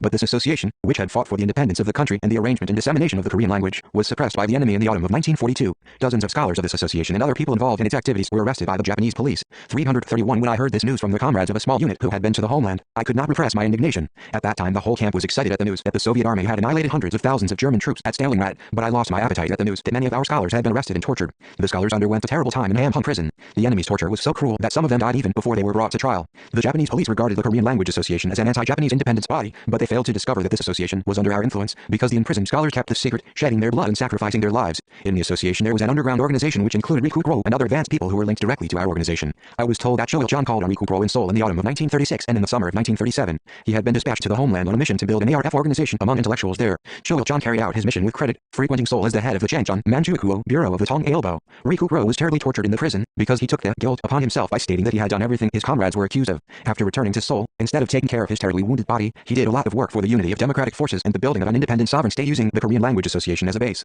When Riku Kuo came to Pyongyang to take part in the April North-South Joint Conference, I told him, we paid deep attention to the incident involving your association. When we heard that the Japanese police tortured its members every day and some people died on the rack, we were 332 very worried, but the association members never yielded even in prison. We admired your steadfast anti-Japanese spirit and collective patriotism. Riku Kuo replied, don't mention it. We could hold on so stubbornly because we had something to believe in. What gave us the courage? It was none other than Mount Puktu. He went on to say that after the Battle of Pokambo, he and the other members of the society bought a bottle of liquor and drank together in tears. Because Ryu was a man to be held up as an example in the struggle to preserve the national spirit, a patriot who enjoyed respect from both communists and nationalists, we invited him to the platform of the April North-South Joint Conference and let him read the document, appealed to the entire Korean people on behalf of the conference. After the conference he said that he would stay in Pyongyang to work with me, so I had all his family brought to Pyongyang from Seoul. For several years he worked as a minister in the cabinet. He was so modest and well-mannered that he never used the low forms of speech even to his juniors. Once I read his personal history, and it surprised me. He had been to many places and met many people.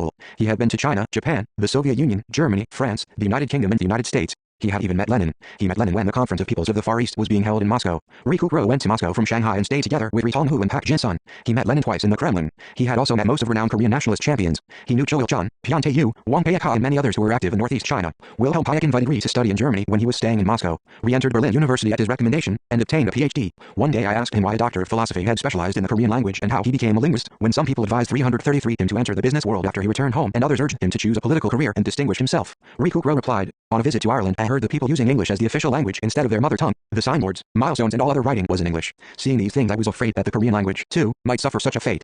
So I decided to devote my whole life to the movement to defend our mother tongue when I returned home. The incident of the association shocked us. We saw our living, fighting motherland in the intellectuals who were defending the national spirit at the cost of their blood in defiance of the enemy's weapons and gallows. The students of Gyeongsang Imperial University also formed an organization and launched an active struggle to preserve the spirit of the nation. The patriotic intellectuals of this organization rose against the Japanese policy of obliterating the Korean nation and fought resolutely to defend the national character. They attacked the absurd assertion of the pro-Japanese literary men and government-patronized scholars while disseminating the excellent traits of the Korean nation by lawful means. They said, the Korean nation is neither indolent nor fond of factional strife. Korean people are not well off because of the Japanese, not because they are idle. The Japanese deprived our nation of all its wealth. Who dares say our nation is a backward nation? The Korean nation is an excellent nation that can take pride in its resourcefulness and civilization in the eyes of the world. No matter how harshly the Japanese may suppress us, the Korean nation will preserve its spirit at any cost. But the intellectuals learned the lesson that speech alone could not counter the enemy's violence. So they built bases on mountains and made preparations to organize armed ranks with the workers of coal and other mines, and invaders of military service and the labor draft hiding in the mountains. 334 A large number of young people, students, scholars, religious men, educators, literary men, artists and journalists joined organizations for national resistance and fought resolutely against the Japanese imperialist policy of obliterating the nation. Intellectuals who were not involved in such organizations, too, confidently rose against the enemy's policy of assimilating the nation. The tyrannical repression and iron chains could not break the struggle of awakened intellectuals to defend the national spirit. Successful intellectuals who are remembered in history were all loyal to their countries and nations, and strong in their faith and will. That is why I always emphasize that intellectuals must love their country and nation ardently, and cherish an indomitable will and revolutionary faith in any adversity. 335. 5. For unity with the anti-Japanese patriotic forces liberating the country by means of unity of the entire nation, particularly by rallying all the anti-Japanese patriotic forces, was the strategic line that the great leader Comrade Kim Il-sung consistently maintained in the whole course of the anti-Japanese revolution. Ever since the beginning of the mighty struggle against the Japanese, the great leader devoted all his efforts to the unity of all the anti-Japanese patriotic forces at home and abroad. Here is what he said about his efforts to this end in the first half of the 1940s. I have maintained all my life the important principle of uniting with the patriotic progressive nationalists, and exerted great efforts to put it into practice. At one time, the nationalist movement, together with the communist movement, was one of the two components of the national liberation struggle in our country. The national liberation struggle of Korea started with the nationalist movement. In the first half of the 1940s, nationalism still existed as an ideological trend and as an anti-Japanese patriotic force, though it was weak. Under the banner of anti-Japanese struggle, the majority of nationalists, except for the reformist wing, continued resistance against the Japanese imperialists at home and abroad. The nationalist movement did have some influence on our compatriots in the homeland and overseas. In spite of our failure to cooperate with Ryang Saebang, we did not hesitate to make tireless efforts to build a united front with the anti-Japanese nationalist campaigners. The anti-Japanese nationalists, too, tried in every possible way to cooperate with us. Those who had utterly rejected or shunned communists in former days began to turn to us. 336 The moves of the anti-Japanese independence fighters to ally with us became a general trend in the latter half of the 1930s. After the formation of the ARF in May 1936, we developed the United Front movement, passionately appealing to the entire nation to fight for national liberation. The nationalists made a positive response to this appeal. This was illustrated by the facts that UNILFA, chief of staff of an independence army unit in southern Manchuria, sent us a letter of support, that a Mr. Pak, an independence fighter among the Korean residents in Shanghai, came to southern Manchuria to visit Ri Tongguang, the ARF representative in that area, and that the remnants of the independence army, which had been under the command of Kim Wal-sok, came over, led by Cho Yun-gu, to the KPRA. What made the nationalist camp abandon their chauvinistic attitude and attach great importance to cooperation with us? It was because the KPRA had built up a high reputation and increased its influence. The anti-Japanese armed struggle became the principal factor in the Korean national liberation movement, and the KPRA was the main force in that front. It represented the nation's aspiration for independence and its faith in the cause, and it was organizing and leading the revolution against the Japanese. Various forces were fighting to liberate the country from Japanese occupation, but it was the KPRA that was dealing the heaviest blows to the enemy. It was the KPRA that struck the greatest terror into the Japanese imperialists. It was also the KPRA that inspired the Korean people with the greatest hope. The Korean people believed that the KPRA was the only real armed force capable of driving the Japanese imperialists from their country. According to his assistants, Kim Ku shouted for joy at the news that Japanese imperialists had been destroyed at the Battle of Pokambo. The organ of the Korean National Revolutionary Party published in Nanjing also gave a detailed account of this battle under the title Happy News about the Korean Revolutionary Armed Movement. Its editorial staff sent that 337 article to the Hamhung branch of the Joseon Ilbo, I was told. This was an expression of pan-national support, encouragement and solidarity that transcended political ideas and doctrines. The Korean independence campaigners in China proper, too, were apparently excited at the news of the battle. Kim Ku tried to find a way for armed resistance movements from his early days. The worker-soldier society organized by him in the early 1920s, in fact, aimed at armed resistance. He hated those people who were trying to gain the independence of Korea by cultivating personal ability without resistance or in a diplomatic way. He regretted his failure to raise a big army and launch a powerful armed struggle, so he took great interest in our armed struggle and expected a great deal from it. Immediately after liberation, The Independence of Korea, a newspaper for overseas Koreans published in Los Angeles, carried an article which criticized Kim Koo. The gist was that Koreans in the United States had raised a large sum of money for Kim Il-sung's army and the Korean volunteers in response to an appeal by Kim Koo, but Kim Koo himself had frittered it all away. His failure to send war funds was understandable, however. To deliver the money, he would have had to contact our organization, but that must have been difficult to do. By the fact that Kim Koo appealed for donations of money for us, I knew that he tried in every possible way to support our armed struggle. The Battle of Jiansanfeng, too, had a great impact on those in China proper who were fighting for independence. Rapidly growing interest among the nationalist organizations abroad in our struggle and their rapid turn towards alliance with communism also resulted from the fact that we had founded the ARF and published its 10-point program, the common fighting program of the nation, which was acceptable to all the people. In those days, the anti-Japanese patriotic forces in China proper were 338 divided because of differences in their political ideas and doctrines, and in their fighting methods. They were divided mainly into two groups. One was Kim Koo's nationalist faction and the other Kim Won-bong's leftist faction called the People's Front, which was close to communism. The two factions were independently connected with Jiang Jie's Kuomintang, the military commission of China's nationalist government, and the CPC. Two problems had to be settled to realize a united front with the independence fighters in China proper. To begin with, the anti-Japanese nationalist organizations had to be rallied into one. In other words, organizations with different ideas, doctrines and fighting methods had to be amalgamated into a single front under the banner of anti-Japanese patriotism, regardless of their differences. The next step was to effect cooperation on a new basis between us and all these patriotic forces. From the time of the founding of the ARF, we made consistent and sincere efforts to find a solution to the problem. After the outbreak of the Sino-Japanese War, we worked even harder to effect cooperation with the movement in China proper. With the outbreak of the Sino-Japanese War, the Second Kuomintang Communist cooperation was realized in the Chinese Revolution, attracting great attention worldwide. This ushered in a new phase in the national salvation resistance of the Chinese people and gave a strong impetus to the development of the Chinese Revolution. In this political context, Kim Koo's faction and Kim Won-bong's faction succeeded in forming a single front and published a joint declaration in September 1940, putting an end to their past confrontation. Their joint declaration contained many items similar to those of the inaugural declaration and 10-point program of the ARF.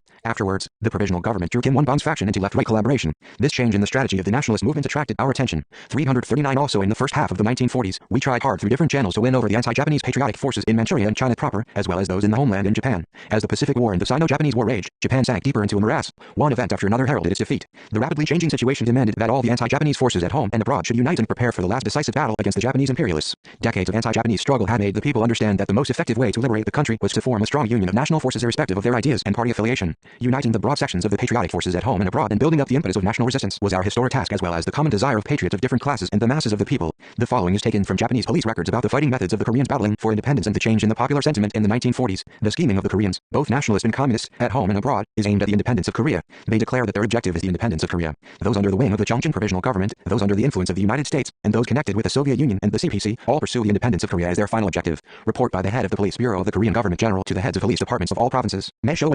1944. Special aspects of ideological offenses. They are focusing on the independence of Korea, their central objective, not constrained by particular ideas or doctrines, and establishing a closer relationship with the communist movement, towards which they were formerly antagonistic. The incidents of joint scheming by nationalist elements and leftist elements are not rare at present. Monthly Bulletin of External Affairs of the Political Police, number 51, p. 5, Public Security Section, Police Bureau, the Korean Government General, March and April 19, 1944. 340 The provisional government in Shanghai was one of the organizations to which we paid attention to establish relations with the anti-Japanese patriotic forces in China proper. After the Japanese invaded China proper, the provisional government frequently moved from place to place. Because it moved here and there, following the Kuomintang government, it was barely able to maintain its name. The people connected with the provisional government recollected that they drifted from place to place with no time to unpack. Sometimes they just sat in hotel rooms without having even time to unpack their luggage before moving elsewhere to escape the ravages of war. In the turmoil of ceaseless factional strife, amendments to its constitution and reorganization of its cabinet, the provisional government was constantly haunted by the danger of insolvency and assassination. They were in such dire straits at that time that Kim Koo said in recollection, because of economic difficulties we could hardly maintain the name of the government. The rent of the office building was only 31 and the salary for an office boy was less than 21, but we had no means to pay our way. The owner of the building dumped us for payment many times.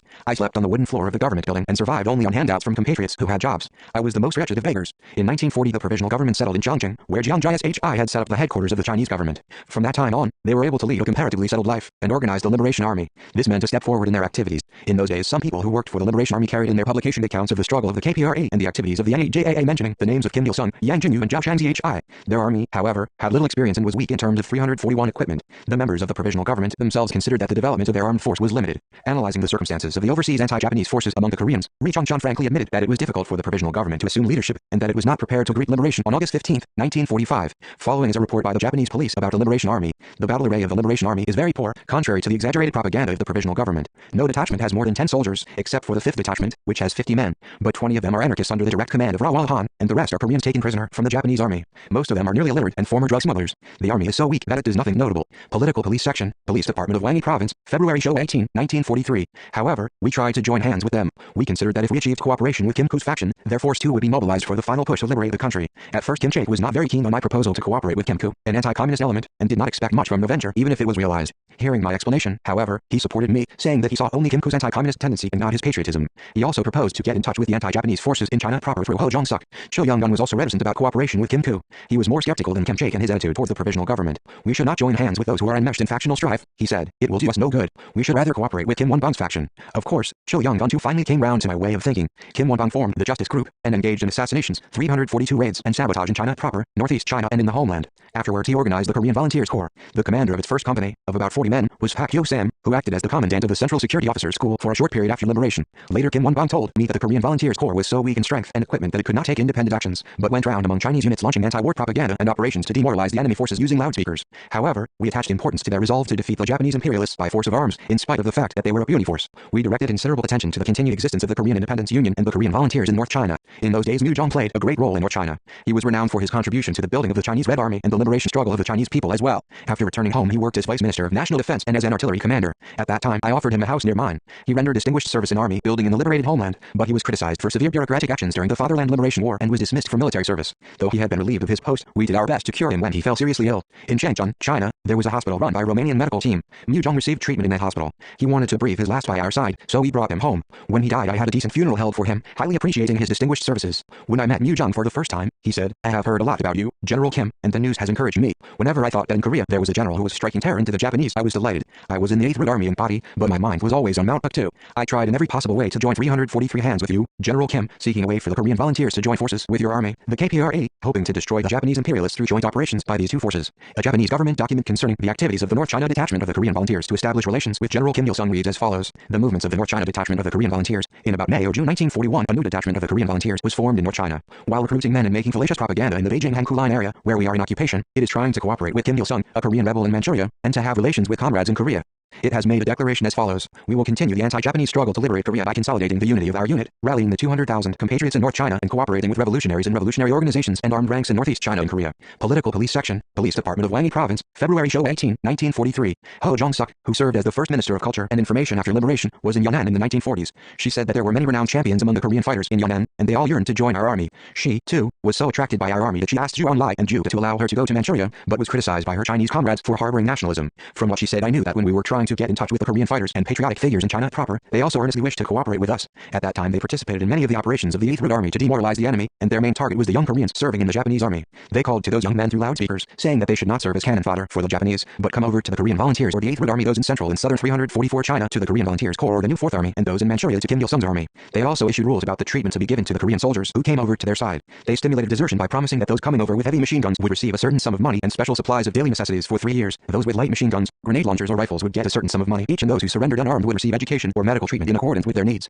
The demoralization operations produced great results. There were communists and nationalists among the Korean patriots who were active in the mainland of China. All of them aspired after solidarity and cooperation with us, irrespective of their ideas and doctrines. It was a laudable thing in many ways. We never discriminated against people with different ideas and doctrines. We did not care whether they were under the influence of the CPC or under the wing of Jiang Jia SHA, and considered everyone who loved the country as the object of our cooperation. We were able to use different channels to establish relations with the people in China's mainland, the channels of the Soviet military authorities or the Comintern, as well as messengers from the NEJAA to China proper. Sometimes we directly sent our messengers to the necessary targets. Among the channels we used to get in touch with people in China proper when we were waging the armed struggle in Northeast China, there was a liaison channel of the 7th Corps of the NEJAA in the Raohe and Tongjiang areas. In addition, the international channels Yuli in Xinjiang Province, Lanzhou in Gansu Province, and Yan'an in Shaanxi Province were available to us. Another was the guerrilla channel from Dongbian-dao, Manchuria, to the Manchurian-Chinese border. At the training base in the Far East region were staying Liu Yalu and Liu Dongcheng, who had served in the Chinese Red Army as division commanders and were giving lectures to the IAF before receiving military 345 training in the Soviet Union, as well as Wang Peng, the CPC liaison officer. I intended to send letters with them to the Koreans in Yan'an and Chongqing when they returned to China proper, but they did not return to Yan'an until the day the Japanese imperialists were defeated. Liu Yalu was the chief of staff of the Northeast Field Army during the operations to liberate Northeast China. Later, he became the commander of the Air Force of the Chinese People's Liberation Army. Liu Dongcheng, too, remained in Northeast China as the commander of the Songjiang military district. Apparently he had another name, Song Ming. He fell in action at the end of 1945. We tried to contact the people in China proper through the small units sent to Northeast China, as well as through the underground organization channels in the homeland. As advised by Kim Chaek, I expected much from Ho Jong-suk. If our contact reached Ho Jong-suk, we could open a way through her to join hands easily with the anti-Japanese forces around Yan'an and Chongqing. We paid special attention to her, partly because the record of her patriotism patriotic struggle was admirable, and partly because she was the daughter of Ho Han, who was closely connected with Kim Chaek. We sent an instruction to an underground organization in Sinuihu, which had once been under the leadership of Kang Pyong-sun, a DIU member, to establish relations with the patriots in China proper. In accordance with this instruction, the underground organization in Sinuihu gave its agent in Tianjin an assignment to open a KPRA liaison channel to Yunnan and Chongqing. That agent tried hard to build a liaison office for our cooperation with Yunnan and Chongqing. I was told the Japanese police collected various items of information concerning the fact that when he was fighting in the IAF, the great leader tried in every possible way to achieve a national united front with the anti-Japanese patriotic forces in China proper and an anti-imperialist joint front with the Chinese anti-Japanese forces, including the CPC. Activities of Kim Il-sung, 346, working in the Okyanskaya training camp near Vladivostok in the Soviet Far East region. He is bent on recruiting and leading Korean rebels in Manchuria.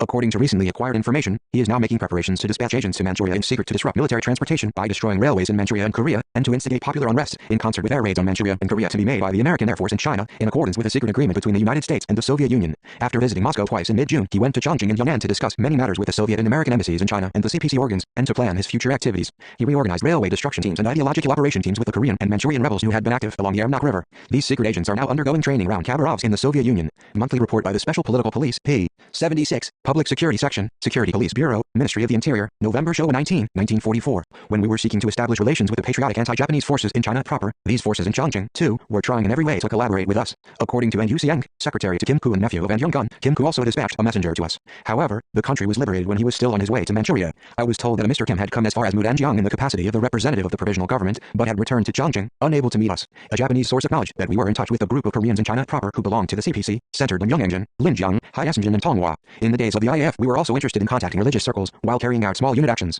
Towards the end of 1942, Yoon Se-bok, the third-generation leader of the headquarters of the Taejong sect, and many other religious people were arrested by the police. These religious people launched anti-Japanese activities, declaring that 347, the mission of Taejong sect was to pray for the freedom of the Korean nation from the fetters of Japan in Manchukuo, and reconstruct their country. One of its leaders openly declared that the defeat of Japan in the Great East Asian War was inevitable, so the followers of the sect should take the opportunity to hasten the day of national liberation. He also said that, whereas there was Bama in Burma, there was Kim Il-sung in Korea, and that the happiness of the Korean nation would be achieved by its independence. Having heard from a small unit that had returned from a mission that the Mudanjiang police were rounding up Taejong activists, I gave instructions to the anti-Japanese association under the influence of the 2nd Directional Army, whose headquarters was situated in Incheon County, instructions to frustrate the enemy suppression, take measures to defend patriotic religious people, and step up the work of uniting the patriotic forces in Wadayan, Dunhua and Antu behind the organization. The anti-Japanese nationalist organization in the homeland to which we paid attention when we were preparing the final battle against the Japanese was the Korean Nation Building Union, organized by Ryo Un-hyung. This union was an underground organization formed in 1944. It had an affiliate organization, the Peasants' Union, which had been formed mainly with the farmers around Yangpyeong, Gyeonggi Province, Ryo's native place. In that year, the Japanese repression of nationalist organizations was at its severest. With their defeat in the offing, the Japanese imperialists arrested, questioned and punished anyone they suspected of being against them, wielding the national mobilization law and other fascist instruments at random. Organizing such an anti-Japanese body as the Korean Nation Building Union in such a situation showed how audacious Ryo Un-hyung was. They kept their activities so thoroughly secret that our political operatives in Seoul did not know for some time that such an organization was active under their very noses. It was not until 1945, in fact, that we learned of the existence of the Nation Building Union. 348 after the founding of this body, Ryo Un-hyung sent a man to me and a liaison officer to the Korean Independence Union. Unfortunately, the first had to return without finding our whereabouts, but his envoy met the members of the Korean Independence Union in Yunnan, I was told. The messenger failed to meet me because we were at the training base in the Soviet Union at that time. As Ryo tried in every possible way to meet us after the Battle of Pokampo, so we made efforts to cooperate with him. We entrusted one of our political operatives in Seoul with a mission to work with him. I gave him instructions to get in touch with him even if it required great efforts, but I was told later that he could not share secrets with Ryo because the latter never allowed the operative to approach him. Ryo Un-hyung set up a military commission in the Nation Building Union and planned actions in the rear of the Japanese imperialists. This accorded with the line of national resistance we advocated. Our activities for cooperation with the anti-Japanese patriotic forces in China proper did not produce the desired results because Japan collapsed so quickly. When the main force of the KPRA and the resistance organizations in the homeland were together launching the final operations for national liberation, the armed forces in China proper could not take part in these operations. Kim Koo regretted this failure. He said that the surrender of the Japanese was rather a shock to him than good news, because their preparations for war, which had been made amid indescribable hardships for several years, had come to naught. He worried that he would have no say in the future of Korea because he had done nothing in this war. However, the efforts of both sides for cooperation were not totally futile, despite what he said. The efforts for national liberation were to be rewarded by history. Our efforts for unity with the anti-Japanese patriotic forces promoted historical progress, and at last bore fruit in the founding of the United Front after liberation, which embraced all sections of the population. 349 I think it was absolutely correct that ever since the beginning of the anti-Japanese revolution we considered United Front work as a major objective in policy, and made every effort to realize it. Frankly speaking, friction and conflict did exist between young communists and nationalists at one time. After the Wangjingmen incident, in which leaders of the Kookmin-Biu such as Ko Ai-ho and Yan Muk-won killed many of our comrades, we broke with the nationalists and condemned them sharply. At that time, some of our comrades insisted that we should sever relations with the nationalists forever. However, no matter how tragic and heartbreaking the sacrifice at Wangjingmen, we could not afford to blame the whole nationalist camp for the crime committed by the reactionary leaders of the Kookmin-Biu. We had to continue to uphold the United Front policy for the sake of the great cause, swallowing our grief and indignation at the murder of our comrades. With a determination to start again with a clean slate, we contacted Ryang Se-bong's unit, which was fighting in southern Manchuria as the remnant force of the Kookmin-Biu, and even tried to cooperate with Kim Koo, who was a synonym for anti-communism. If we had gone to extremes under the impulse of the moment and remained hostile to the nationalists without overcoming our mental sufferings, the United Front would have remained an empty slogan. Our painstaking and sincere efforts to build a united front moved even such an obstinate anti-communist figure as Kim Koo. But this was not accomplished overnight. Kim Koo did not choose alliance with communism, jettisoning anti-communism, because he had a grudge against the U.S. military government which had not recognized the provisional government or because he was on bad terms with Syngman Rhee. It was our ardent patriotism, which we had cherished from the days of the anti-Japanese struggle, that welded Kim Koo and us into unity. As historical facts show, the people we chose in those days gathered under the banner of the United Front after liberation. Look at the politicians who took part in the North-South Joint Conference in April 1948. All the 350 renowned nationalists, particularly Kim Koo, Kim Kyu-sik, Jo So-ang, Cho Tong-oh, Ong Hang-sop, Jo Won-gu and Kim Wal-song, participated in the conference. To be exact, all the politicians of Kim Koo's provisional government came over to our side. Reo Un-hyung, the hero of the Korean Nation-Building Union, visited me in Pyongyang. The leaders of the Korean Independence Union visited Pyongyang with their colleagues, and Kim Won-bong came to Pyongyang and worked as the first minister of state control. Already in 1946, the Democratic National United Front was formed in the northern half of Korea, embracing the patriotic forces of different parties, factions and classes. Our will to achieve great national unity was hardened and consolidated in the days when we were preparing the final operations against Japan. Without such a process, we could not have made such persevering efforts to draw into a united front the patriotic forces from all walks of life at home and abroad who had different ideas and doctrines and history of struggle in the complicated situation after liberation, in which sharp confrontation existed between patriotism and treachery to the nation, progress and conservatism, democracy and reaction. The motto of our nation under the constant threat of foreign aggression must be great national unity. I believe that the prosperity of the nation depends on to what extent the entire people are faithful to this motto, because we have a deep-rooted historical tradition of a consistent and fair policy on giving priority to the interests of the nation, transcending ideology, ideas, political views and systems, as well as great achievements and valuable experience in implementing this policy. We have been able to set forth the 10-point program of the great unity of the whole nation and summon all the people to join the struggle for national reunification. 351. 6. Across the Korea Strait in the first half of the 1940s, when we were speeding up preparations to meet the great event of national liberation on our own initiative, we worked hard to build up a powerful force for national resistance in the homeland on the one hand, and on the other paid special attention to ensuring that our revolutionary organizations in Japan proper could play an important role in the resistance movement. It can be said that we took two courses in our activities in Japan. One was to reinforce the existing ARF organizations and various other anti-Japanese organizations there so that they could join in the final offensive operations of the KPRA and form new organizations. The other was to infiltrate special operatives of the KPRA deep into the citadel of Japanese imperialism to collect military information to ensure victory in the military operations against Japan. We sent political operatives to Japan in real earnest from the latter half of the 1930s, when the main force of the KPRA had advanced to Mount Patu and West Jeonnam, and built up the subordinate organizations of the ARF. At the outset of the armed struggle, we Korean communists raised the motto, "Let us build a fortress of revolution in the heart of the enemy." Needless to say, the political operatives had to be ready to risk their lives in order to infiltrate Japan. They knew that prisons and even the gallows were in store for them. Worse still, sea routes were the only way to enter Japan in those days. These routes were crawling with policemen both uniformed and in plain clothes, detectives and secret agents. It was no easy job for the operatives to penetrate Japan this way. Nevertheless, we had to persist in our thrust into Japan. 352. The following document issued by the Security Police Bureau of the Ministry of the Interior of Japan clearly shows how active the KPRA's military intelligence activities were in Japan proper.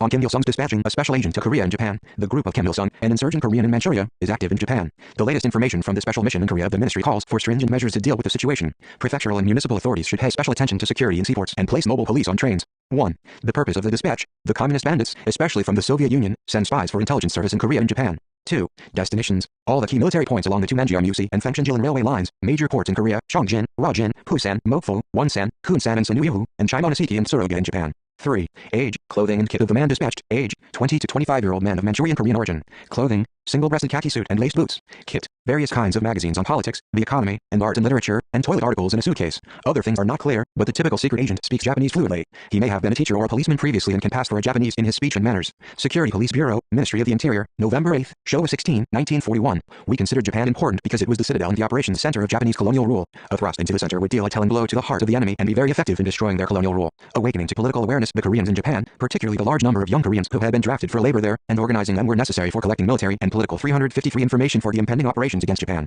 It was also necessary for saving them from being made cannon fodder and wresting them from the evil grip of Japanese fascism, and for winning them over to the side of the revolution en masse. The anti-Japanese forces in Japan proper, together with the anti-Japanese patriotic forces in Korea and abroad, were considered formidable in that they could join the KPRA in the final operations to destroy the Japanese imperialists. The names of the heirs of the successive emperors of Japan make an impression that they were willing to offer themselves to others. Meiji, Taisho and Showa are all nice sounding. However, in the era of Showa, Japan turned its neighboring countries into slaughterhouses of humanity and appeared as an international human butcher, inflicting misery and disaster upon hundreds of millions of people. Emperor Meiji, whose name literally means clean politics, instigated his warriors to swallow up Korea, the East and if possible even the world. It was in the Meiji era that they extorted many concessions through wars against China and Russia. In this period they swallowed up our country by force of arms. In the era of Taisho, Japan committed a host of evils. Down through history, the Japanese imperialists stopped at nothing to bleed the Koreans white. From the moment they were taken away to Japan, Koreans were treated as beasts. No other country equaled Japan in treating human beings as dogs, pigs and cattle. Koreans went to Japan not because they wanted to but because they were press ganged by Japanese soldiers and policemen. Some were even dragged out of bed in the middle of the night. These victims of Japan's forced labor policy were dragooned and guarded to make sure they did not escape. The Japanese in Korea used to say that they considered Koreans the same as Japanese. But these were no more than honey words.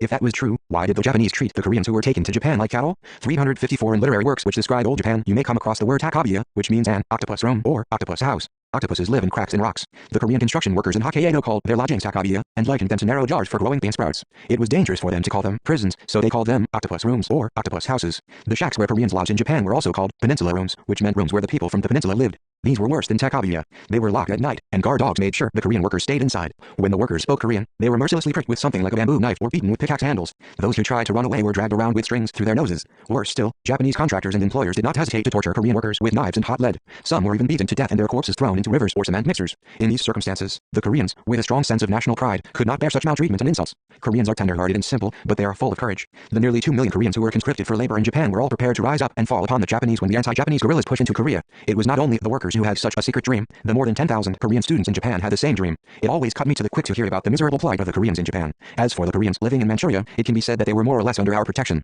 The Koreans in Japan, however, had no protection. That was why we showed more sympathy for them. Still, sympathy could not save them. Anybody can sympathize with fellow human beings, but organization is the greatest present that can be bestowed upon the exploited and oppressed masses by the communists. Organization alone was able to save the people from their wretched plight. 355. There were many organizations formed by the Koreans in Japan: communist, nationalist, enlightenment, students, and so on. The students played an important role in the anti-Japanese movement in Japan. They formed the Association of Korean Students in Tokyo and drafted a Declaration of Independence on the eve of the March 1st popular uprising. A copy of the declaration was smuggled into the homeland and had a strong impact on the independence campaigners. When Japan annexed Korea by force of arms, a considerable number of Korean students in Tokyo and Kyoto returned home en masse in protest. This fact is enough to show how strong the spirit of resistance of the Korean students was. The student movement that developed along nationalist lines opposed the enemy only by passive means such as petitions and demonstrations, yet it exercised a considerable influence upon our compatriots. Pak Ryol, a noted anarchist, was at one time a student in Japan. He was sentenced to penal servitude for life on a charge of conspiring to murder the Emperor of Japan. He was in prison for over 20 years, and only released after liberation. Many of those who founded the Korean Communist Party in 1925 had studied in Japan. When Marxism spread to Japan, they formed various ideological groups and organizations, and buckled down to studying and disseminating this new trend of thought. Already in the early 1930s, the communist groups formed by Koreans in Japan numbered more than 30, with thousands of members.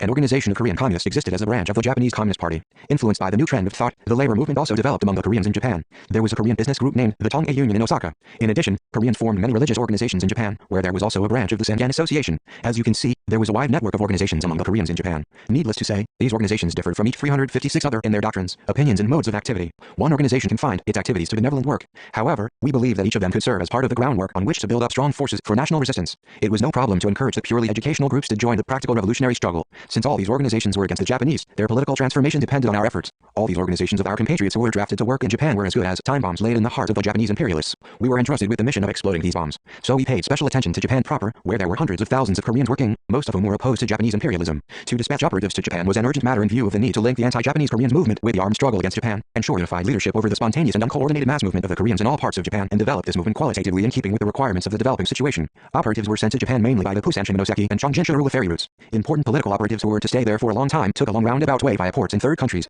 Students could travel to and from Japan with relative ease. In fact, rich people would often send their children to Japan to study, and these students would take lots of luggage with them. I gave Haktal and Kim Jong-suk an assignment to look for promising students who could work as our operatives. Kim Jong-suk discovered that self-supporting students from Fungsin had their own organization in Tokyo. If we could transform this organization into a revolutionary one in the enemy's capital, we could open up a way to train Koreans as revolutionaries in the heart of Japan. 357. It was in the Tokyo-Yokohama area, an industrial center with a dense population, that most of the Korean students and workers in Japan lived. Giving Kim Jong-suk copies of the 10-point program of the ARF, I told her to make contact with the students from Fungsin and bring their organization in Tokyo under our influence. Kim Jong-suk discussed this with Ju Byung-fo. It is said that Ju Byung-fo picked Miriam Mo to be dispatched to Japan. The students' organization was actually a friendship society of the self-supporting students from Fungsin in Tokyo. The members used to gather to discuss topical matters, including their problems, and exchange opinions on books of interest. It sometimes helped unemployed members to find jobs. It was purely a benevolent society, and its only political involvement consisted of denouncing the Japanese for claiming that Korea and Japan are one, Japanese and Koreans are of the same descent, and Koreans are the same people as the Japanese. In Tokyo, Ri Mo brought the influence of Mount Puktu into this organization. The members of this friendship society were greatly influenced by the 10-point program of the ARF and its inaugural declaration. The friendship society, which had simply writhed in agony without any definite goal or direction, was thus transformed into a patriotic anti-Japanese society.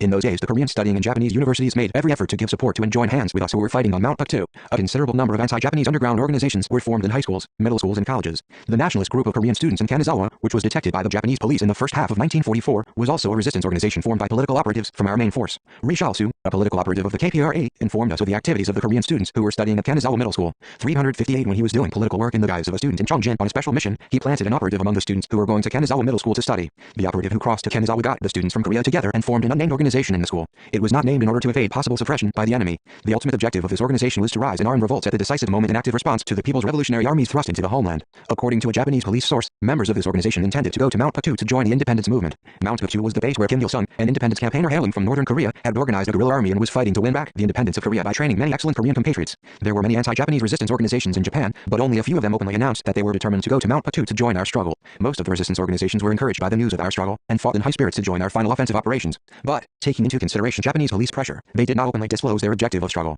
In Osaka there was a loyalty association which was composed of self-supporting students. There were many self-supporting students and workers from Jeju Island and Gyeongsang Province. The people of Jeju Island have a strong sense of independence, I heard. According to the officials of Chongryan, the young men from Jeju Island who were living in the slum quarter of Osaka and attending evening classes at a university all had a strong nationalistic spirit. Where there is a strong nationalistic spirit, there will be an organization, and many revolutionaries will be produced. Students from Jeju Island opened a fellowship night school with young workers from Jeju Island and formed an anti-Japanese friendship association. 359 after they received the 10-point program of the ARF from our operatives, they formed a new loyalty association with the members of the anti-Japanese friendship association and the students attending the evening course. The program and fighting task of this association were admirable. To understand the character of this association, it is sufficient to examine its objective, that of immediately returning to Korea at the outbreak of war between the Soviet Union and Japan to lead the young compatriots to oppose Japan and unfold the independence movement and resolutely rise up in concert with Kim Il-sung's all-out campaign against Japan. When the association was suppressed by the Japanese imperialists, those involved returned to Seoul and continued their revolutionary activities together with our operatives in the homeland. After liberation they devoted themselves to the struggle for the country's reunification in South Korea and Japan. They were even in touch with the guerrillas on Jeju Island. Anti-Japanese underground organizations of Korean students were also formed in seminaries in Japan. A typical example was the nationalist group of the Korean students of the Central Seminary in Kobe. What was remarkable about their struggle was that they nurtured national consciousness and the spirit of independence and patriotism, praising me who was fighting on Mount Patu as a worthy independence campaigner. The Friendship Association of Korean students organized at Okayama High School No. 6 was reorganized into a body subordinate to the ARF by Min Tak-won, who was studying at a university in Tokyo at that time. Min Tak-won said that the restoration of Korea was the supreme task of the Korean compatriots, that the ARF appealed to all the patriotic forces of the nation to unite in the great war to liberate the motherland, and that the students should enlighten and awaken the downtrodden Korean compatriots who had been dragged to Japan and unite them around the anti-Japanese organization so that they could rise up as soon as confusion was created in the interior of Japan and win independence. In those days operatives gave wide publicity to that strategy. 360 I heard that he assigned to Ryo Chang, Kim Jae-ho and other organization members the tasks they had to carry out during vacations. The organization members went to their native places on vacations and conducted enlightenment work among their families, relatives, friends and fellow students. Enlightenment work at that time laid emphasis on giving publicity to the fighting achievements of the anti-Japanese guerrilla army. In addition, they explained the 10-point program of the ARF and urged their listeners to rise up in the great war for national liberation if they truly wanted the independence of Korea. In this way they formed groups of near relatives and intimate friends who understood each other and extended their organizations. There are many interesting anecdotes connected with Okayama High School No. 6. One interesting fact is that the organization members there advised their younger brothers and the friends of their younger brothers to go to Kim Il-sung's unit when they were going to join the Children's Air Corps, deceived by the propaganda of the Japanese. In response to their appeal, several young men left for Manchuria in search of us, but failed to do so. Some members of the Okayama branch of the ARF devoted themselves to the country's reunification after liberation, and others waged guerrilla struggles with Gyeongsang on Mount Jiri. There were many anti-Japanese resistance organizations among the workers in those places where Koreans were concentrated in the industrial centers like the Tokyo-Yokohama area, the Osaka-Kobe area, Hokkaido, Niigata, and so on. What is remarkable among the organizations in the Tokyo-Yokohama area was the United Association that was formed in Tokyo. It was an anti-Japanese organization made up mainly of workers and some self-supporting students. The organization denied the orthodoxy of the Emperor of Japan, opposed factionalism and highly praised the activities of the Korean patriots and the struggle of the KPRA. The organization gave wide publicity to us among the workers and self-supporting students. 361 An official Japanese source reported about the information service rendered by the organization members as follows. Kim Il-sung in northern Manchuria is our fellow countryman who has such great influence that even the Japanese army is very worried. He sometimes moves into Korea and it is truly worth respecting that he never hits the houses of the Korean compatriots but attacks the Japanese in their houses. Monthly report by the Special Political Police, p. 202, Security Police Bureau, Ministry of the Interior, March 17, 1942. The strategy of the organization was to receive military training, availing themselves of the volunteer system of the enemy and level their guns at the Japanese imperialists when the opportunity arose. The organization asserted that Korea's independence could only be achieved through the communist movement. The following decision made by a workers' organization member in Tokyo clearly shows how ardently the Korean workers in the Tokyo-Yokohama area revered the great leader and how high their anti-Japanese spirit was. 1. Kim Il-sung has organized the Korean Independence Corps in Manchukuo and is fighting. He will be the president of Korea in the future. We shall follow him. 2. It is useless to serve in the Japanese army as conscripts and die in battle for Japan. We shall go to Kim Il-sung and work for Korea. Monthly report by the Special Political Police, p. 75, Security Police Bureau, Ministry of the Interior, March 19, 1944. In the 1920s, the General Federation of Korean Trade Unions in Japan was organized in the Tokyo-Yokohama area. The federation was disbanded long ago, but the labor movement, though insignificant, continued its tradition. When the Mount Patu wind blew into the area, the existing organizations were reorganized on revolutionary lines and new ones were formed. We sent many operatives to Hokkaido. Among the operatives dispatched to the area, there was a man who worked under the assumed name of Kim 362 Taehyun. His destination was Hokkaido, but he did not go directly there. He went to the construction site of the military base in the Kuril Islands and formed secret organizations, giving wide publicity to the 10-point program of the ARF. In the course of this he was arrested. However, he escaped on the way to the prison and went underground. He was in hiding for some time and then went to Hokkaido to start his work. He rallied around anti-Japanese organizations, the Korean workers who had been forced to work in coal mines, airports and at hydroelectric power station sites. I heard that his political work was a success. He said to the workers, "Do you know what is meant by motherland? Because you are deprived of your motherland, you are forced to cross the sea, and here in Hokkaido you undergo indescribable hardships. All the people in the motherland are fighting at the cost of blood to win back the country. In the forests of Mount Patu, many people have taken up arms and are fighting against the Japanese army at the cost of their lives. We can live only when we have our motherland. We must fight together with Kim Il-sung's army and liberate the country as soon as possible. To this end, we must form organizations and unite the people around us." Then he explained, item by item, the 10-point program of the ARF. He formed organization with those who supported the program. The workers who were won over in this way stood in the forefront of strikes in several backbreaking workplaces in Hokkaido. The miners' revolt in the Yubari coal mine was organized by this operative. The book Forcible Drafting of Koreans Records of Forced Labor published in Japan gives a relatively detailed account of the real state of the organizations and their anti-Japanese and anti-war struggle conducted in Hokkaido, southern Sakhalin, the Kuril Islands and other parts of Japan. This book was edited by the Commission of Investigation into the Forcible Drafting of Koreans. Fujishima Udai, the vice chairman of the commission, is a famous critic. He visited our country on several occasions.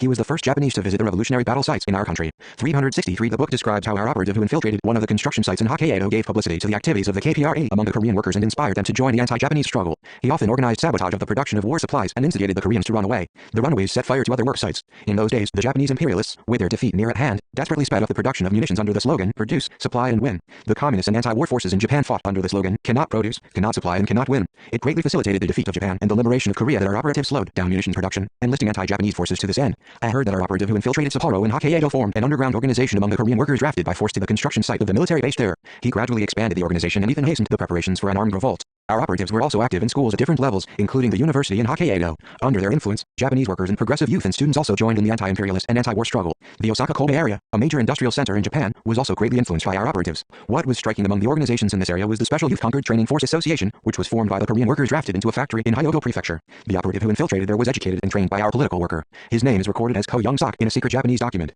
It seems to be an alias, since I don't remember such a name. Following is a report from a Japanese government office concerning the incident of the Special Youth Conquered Training Force Association, 364, on the roundup and investigation of the Special Youth Conquered Training Force Association, a Korean nationalist group in Amagasaki. A leader, Pyonggyu, 27 years old, who had been gradually awakened to national consciousness, met by chance Ko Young-sok, who was under the command of Kim Il-sung, independence movement of Korea and Manchuria. Ko told him that a Japanese-Soviet war would break out before long, that Koreans were to rise up in response to it, that Kim Il-sung in Manchuria was to thrust into Korea in August 20, 1945, and that he had been secretly dispatched by Kim Il-sung, and trusted with the mission of uniting the Korean youth and securing grain for preparatory work. Ko added that he hoped that the young men of Korea would play an active role since they were about to greet the moment of Korea's independence. Instigated by Ko, Pyonggyu sneaked into Japan as an immigrant worker to visit places where many young Korean men worked in order to form a large organization through collective living and rise up in response to Kim Il-sung groups thrust into Korea. He moved to the Amagasaki factory of Otani Heavy Industries at the end of March 19, 1944, brought to national awareness an immigrant Korean worker, his colleague, and promoted unity. He is known to be speeding up his plot to rally workers. Monthly report concerning Korea, June 20, 1945. When we were at the training base in the Soviet Far East region, we dispatched many political workers to the homeland, Manchuria and Japan. They successfully prepared national resistance forces to join in the final offensive of the KPRA.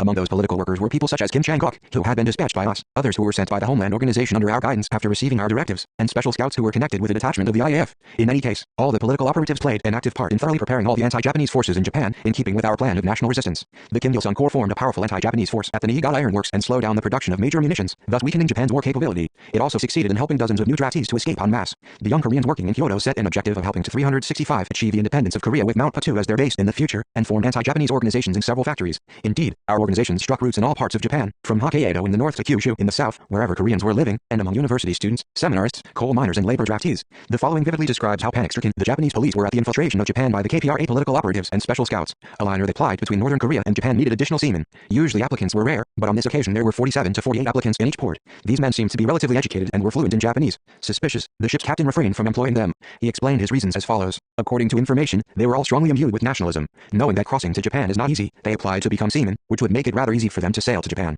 When the ship called at Japanese ports, they intended to slip out of the ship and into Tokyo, Osaka and other large cities. It seems they planned to agitate among Koreans in Japan, awaken them to national consciousness and recruit them for seditious actions when the situation at home and abroad permitted. It is necessary therefore to take strict precautions against Koreans sailing from Manchuria and the movements of suspicious Korean sailors. Monthly report by the Special Political Police, p. 77, Security Police Bureau, Ministry of the Interior, August 16, 1941. It can be said that Japan was sitting on the edge of a volcano on the verge of eruption because of the activities of the resistance organizations of Koreans who had formed a continuous network all over Japan. This was a result of positive struggle on the part of our political operatives and small groups. Among sober-minded Koreans, there was no one naive enough to think that the future of the nation could be decided at the negotiation table of world powers. The unanimous conviction of our people that an armed struggle was the only way to save the country and nation made it possible to rally all the patriotic forces of Korea around the People's Revolutionary Army. 366 The Koreans turned to Mount Patu for no other reason. Because our Revolutionary Army was there, they always talked about Mount Patu. In ancient times Mount Patu was loved by the nation as an ancestral mountain, but from the time when the Korean communists started the struggle against the Japanese there it was loved by the nation as the sacred mountain of revolution. It is of great significance indeed that we rapidly developed an armed struggle and firmly built up a just-oriented revolutionary force with it as the main axis. As the whole course of the anti-Japanese revolution shows, an armed struggle is vital to the national liberation struggle in colonies.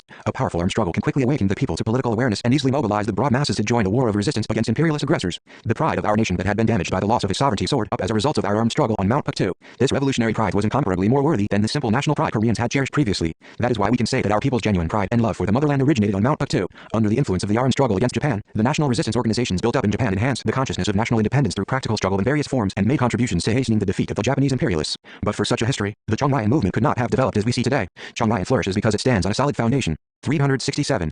7. The final campaign when the great leader Comrade Kim Il-sung was on a visit to the USSR after the Korean War, a senior official of the Communist Party of the Soviet Union, greeting him in the Kremlin, introduced the Soviet cadres one by one to him. Among them was Minister of Defense Marshal Malinovsky. When it was his turn to be introduced, Malinovsky said, with a smile, "We are old acquaintances, so there is no need to introduce me to Comrade Kim Il-sung. When he was in the Far East region, we met each other for the first time in Khabarovsk." Comrade Kim Il-sung warmly shook hands with him, saying, "You're right. We are old comrades in arms." The leading officials of the two countries were quite surprised. How did the acquaintance of Comrade Kim Il-sung and Malinovsky begin? What happened in Khabarovsk? The preparations for the final campaign to defeat Japanese imperialism and liberate our motherland were promoted full steam after victory over Nazi Germany. In February 1945, a closed summit conference of three countries, the Soviet Union, the USA and Great Britain, was held in Malta. By that time the Soviet forces had taken Budapest, the capital of Hungary, and were making preparations for the final assault on Berlin. The defeat of Germany was only a matter of time. A major item on the agenda discussed at the Yalta conference was Soviet participation in the war against Japan after the defeat of Germany. The Soviet Union promised that it would participate in the war against Japan 2 or 3 months after victory over Germany. This decision was a great encouragement to the oppressed nations in the East under the rule of Japanese imperialism and to the revolutionaries in this part of the world.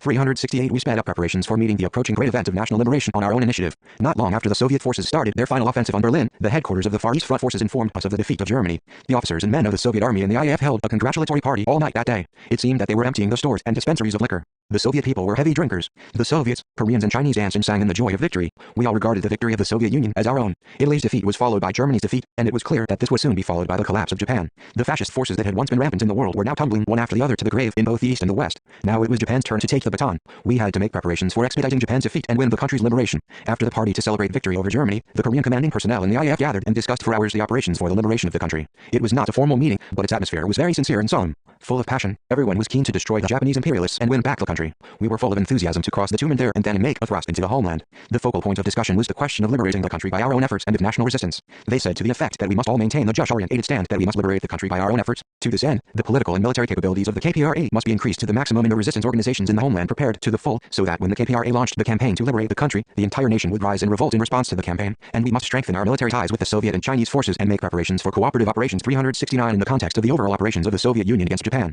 Afterwards, I had a consultation with the headquarters of the Soviet Far East Front forces on several occasions about our military and political cooperation with the Soviet Union. Sometimes I went there with Zhu Baozhong or Zhang Shujian, and at other times with Kim Chaek or Cho Young-gun. To cope with a possible invasion by Japan, the Soviet Union had made careful preparations of its own for its campaign against Japan, before and after the defeat of Germany. Around just 1943, when the Soviet Union was fighting a full-scale war against Germany, the Soviet leadership took measures for strengthening the section of the General Staff in charge of the Far East, and reorganized the Far East forces for wartime operations. Stalin replaced the commanders of the Far East Front and armies with generals who had rich experience in the war against Germany. Front Commander Panizenko was sent to the Voronezh Front south of Moscow as deputy commander, and Tortayev, commander of the Kalinin Front, was appointed commander of the Far East Front. In June 33, 1944, when the Soviet forces were actively engaged in military operations in Eastern Europe, Stalin ordered reinforcements to be sent rapidly to the Far East region so as to increase the forces there to the maximum. After the defeat of Germany, the Soviet Union began to make a final review of its plans of operations against Japan. On our part, we also formulated the directions of operations and concrete plans for actions of the KPRA. Needless to say, the plans envisaged cooperation with the Soviet forces. The high-ranking commanding personnel of the Soviet Union were expecting a great deal from the activities of the KPRA and the NAJAA. All the units of the IAF increased the intensity of their training several-fold in anticipation of the forthcoming campaign against Japan.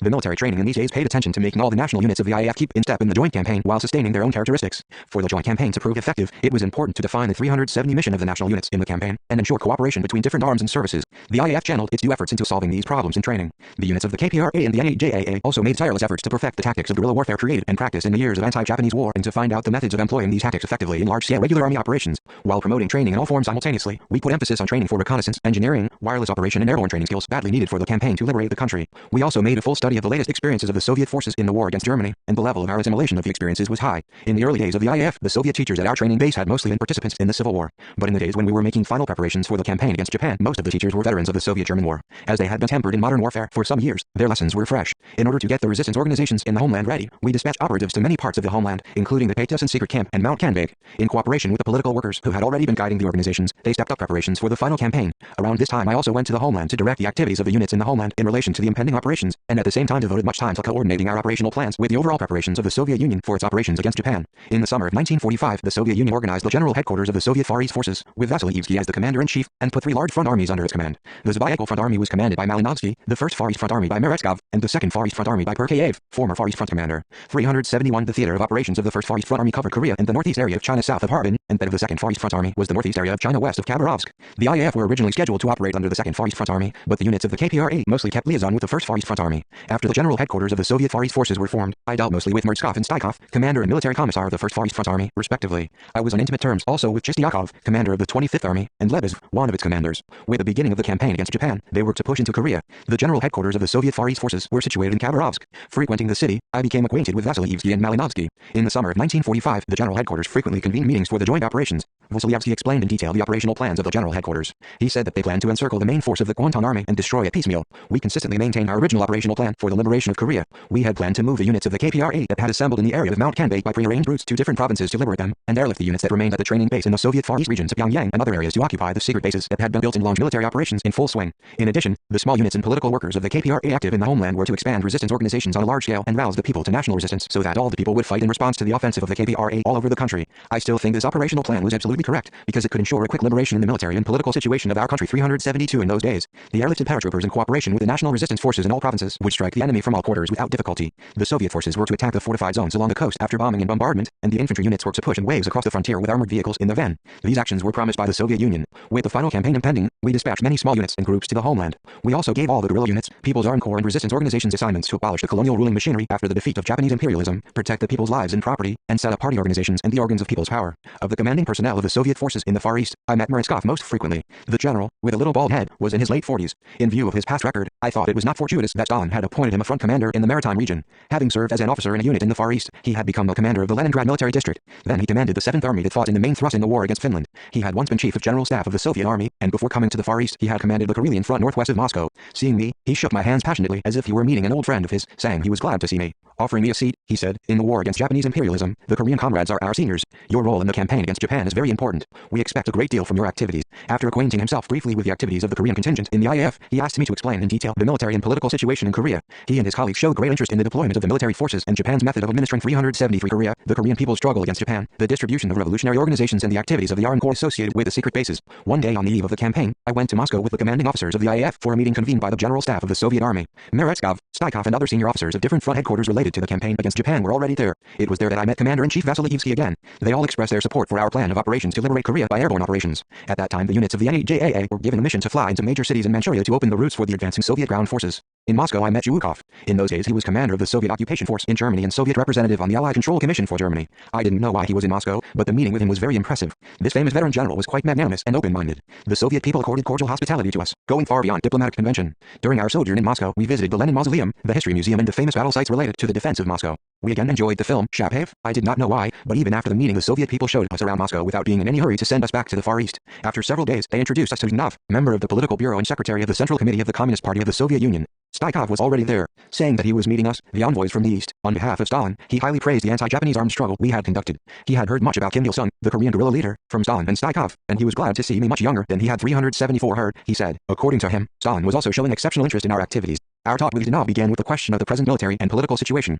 During the talk I felt he wanted to hear my opinion on how to develop Korea after liberation into a democratic, independent state. In the middle of the talk he suddenly asked me how many years it would take for the Korean people to build a sovereign state after the liberation of their country. I replied it would take 2 or 3 years at most. He seemed happy to hear this. He even rubbed his palms. At the same time, it was evident he was surprised at my answer. At that time I guessed why he was so interested in our building of an independent and sovereign state after liberation and why he looked dubious about my answer. This was because Roosevelt had proposed trusteeship when discussing the post-war Korean question at the Yalta Conference. Roosevelt consistently maintained that the small nations in Asia to be liberated from colonial rule should be educated in democracy under the patronage of big powers. In the spring of 1943, in talks in Washington with the U.S. Secretary of State and the British Foreign Minister, Roosevelt claimed that Korea and the Indo-Chinese nations must be placed under the trusteeship of big powers. He said that about 40 years would be needed as a transitional period for Koreans to win full independence. It seems he did not have a high opinion of the Korean nation. I stressed that in the course of the lengthy anti-Japanese armed struggle and national liberation struggle our people had been awakened to political consciousness and tempered greatly, that in the course of this a steadfast leading hardcore and broad sections of the patriotic forces that could build a state by their own efforts had been prepared, and that we had acquired rich fighting experience, boundless creativity, seasoned organizing ability and a strong capability to mobilize the people. Listening carefully to my explanation, Zhdanov asked in what form his 375 country could give assistance to the Korean people in their struggle to build their country after liberation. I said, your country fought a 4-year war with Germany and it will fight another big war with Japan. So how can you help us? Your help will, as a matter of fact, be welcome, but we are going to build the country by ourselves to the best of our ability. Though difficult, it will be beneficial for the future. In our country worship of great powers has existed historically as the root cause of national ruin. We're determined to prevent this malady from doing harm to the building of our new country. What we expect from you is your political support. We hope that in future the Soviet Union will actively support our country in the international arena and make efforts to ensure that the Korean issue is settled in the interests of the Korean people and in accordance with their wishes. Zdanov was satisfied with my answer. He said, "Some days ago I met a man from an Eastern European country. As soon as he saw me, he told me that the economy of his country was basically backward and the difficulties it faces are manifold owing to the devastation of the war, and that the Soviet Union should help his country as a big brother." What a contrast between his attitude and yours. I wonder if this is the difference between the East and the West, the difference between the country where the sun rises and the country where the sun sets. His last words were of course a joke. How could there be any difference between a sun-rising country and a sun-setting country? If any, the difference was that the leaders of the Eastern European countries believed in the Soviet Union more than in the strength of their own people. Most of these countries were liberated by the Soviet army, so they built socialism after the Soviet fashion, relying utterly on that country, and aping everything the Soviet people did and said. Their worship of the Soviet Union was so extreme that it was said that when it was raining in Moscow, they also raised their umbrellas. One of the reasons why socialism went to ruin in Eastern Europe was precisely the worship of the great power. 376 Shanov said he would report to Stalin the result of his interview with me. Later I met him on several occasions, deepening our friendship. Apparently Meretskov also told Stalin a lot about me. I still remember meeting Meretskov in Lushan. I went there immediately after the liberation of Korea and met him there. While talking this and that with me, he said he would soon be going to Moscow to see Stalin and asked me if I had anything to request of Stalin. I raised the question of abolishing the currency notes issued by the Soviet Army headquarters and issuing our own national currency, the matter of nationalizing industries, the need for Soviet assistance in our work of reorganizing the KPRA into a modern regular army, and some other problems.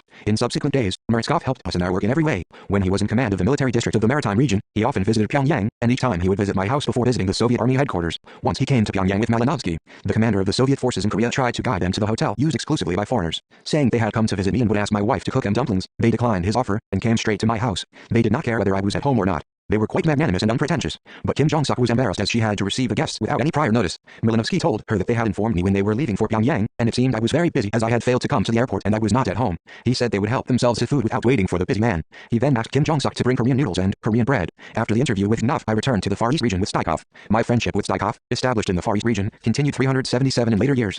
He exerted great efforts for the settlements of the Korean issue. As head of the Soviet delegation to the joint USSR-US Commission organized by the decision of the Moscow Conference of Free Foreign Ministers, he conducted energetic diplomatic activities for the reunification and independent development of Korea. On returning from Moscow, I summoned the officers of the KPRA and briefed them on my activities in Moscow. Under the agreement it had made with its allies, the Soviet Union declared war against Japan on August 9, 1945, and entered into hostilities with the Japanese army. On the same day, I ordered the KPRA to start the general offensive for liberating the motherland. I saw to it that the KPRA units, before launching the final operations, surprised several points of strategic importance in the fortified zones in the border area including Dora, Umgi County, and Nanmagili and Dongsingan, Hunchun County, creating confusion in the enemy defense system and striking the enemy troops and weapons in the fortified zones. In their joint operations with us, the 1st Far East Front Army headquarters was most intent on the choice of objectives to which they could deal the most effective blow, the choice of the link in the whole chain of fortified border areas that, when struck, would shake the overall defense system of the Japanese army. I decided to solve this problem by our efforts. By 1945 the Japanese army had built many concrete pillboxes in the areas bordering Manchuria, the Soviet Union and Mongolia. The 4 fortified zones built in Korea were bases intended to spearhead an attack on the Soviet Union. Massed in the fortified zones that had been built up for 10 years along the Korean-Soviet, Korean-Manchurian and Soviet-Manchurian borders were large forces of three services, including the Kwantung Army and the Japanese army in Korea.